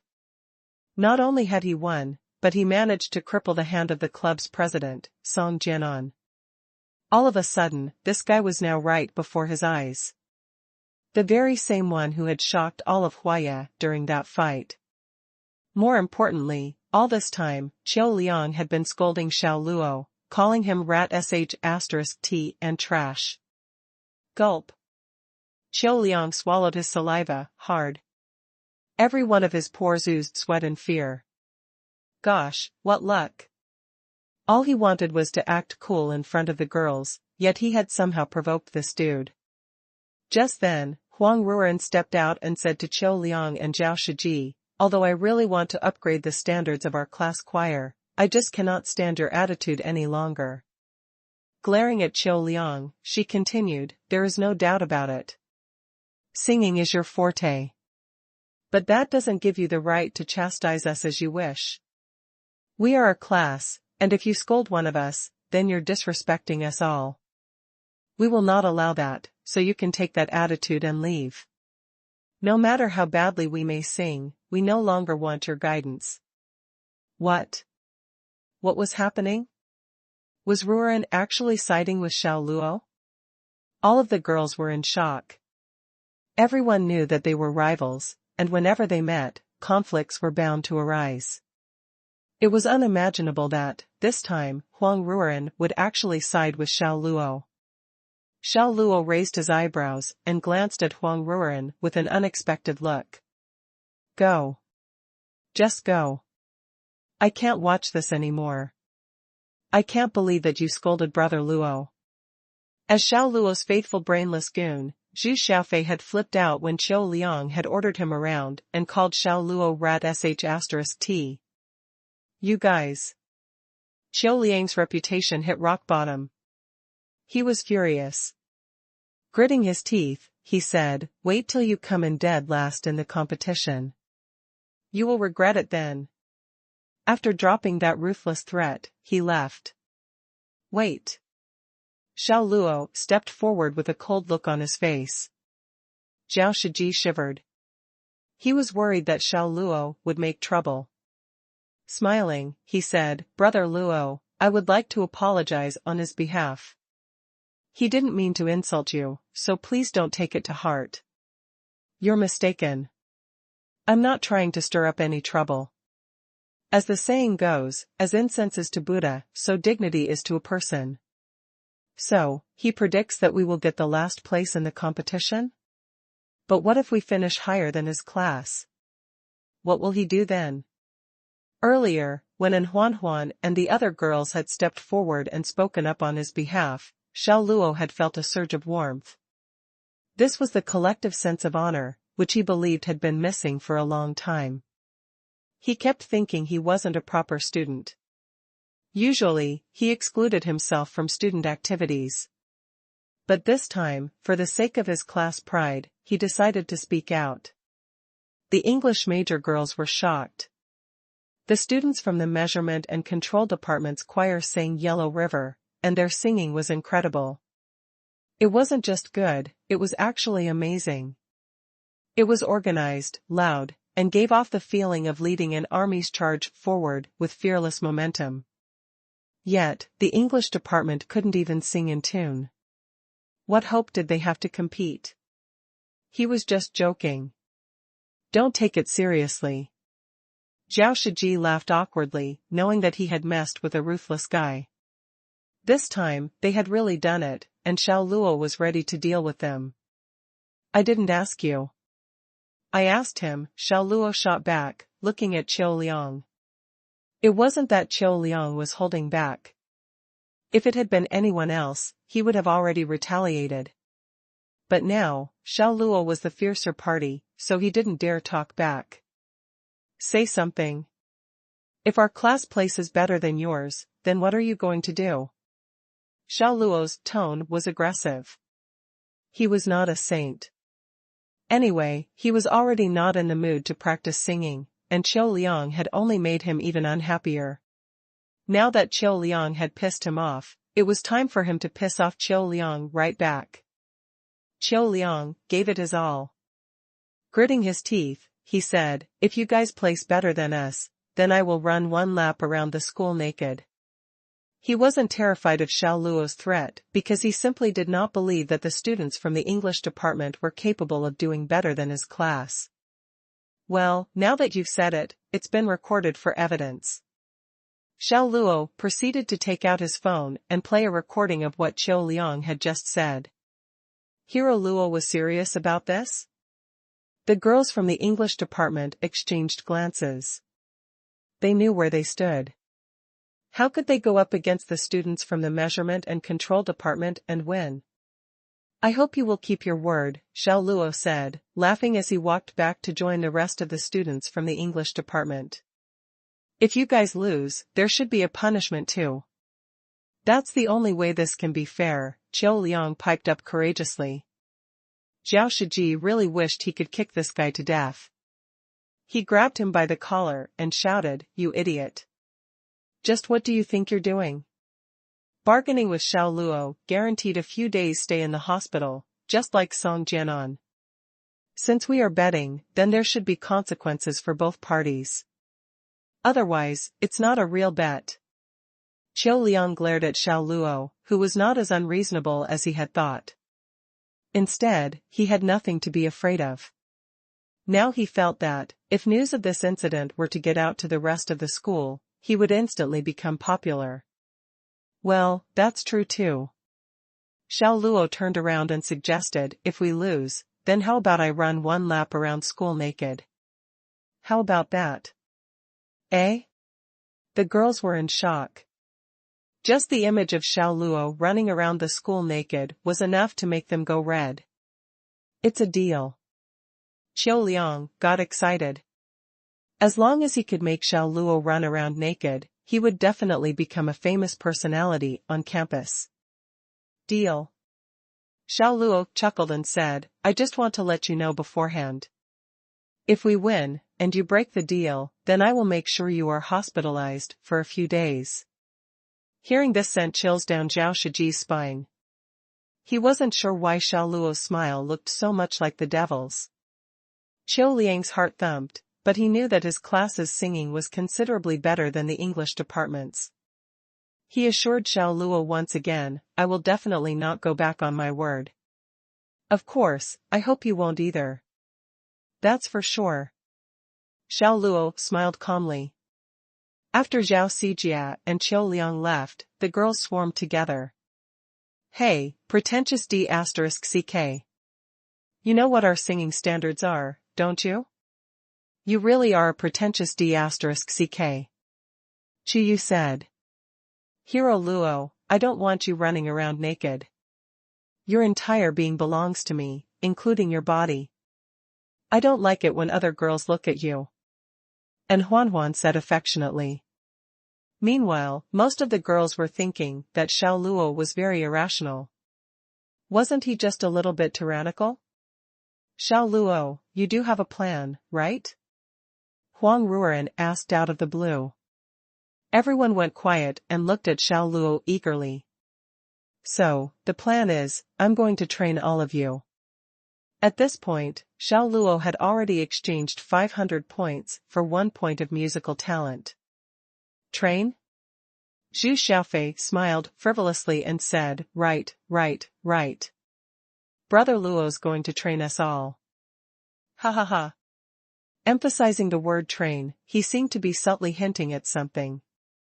The girls glared at him. Zhu Xiaofei, are you asking for a beating? Qiyu kicked, and the other girls quickly followed suit. They were all out of control.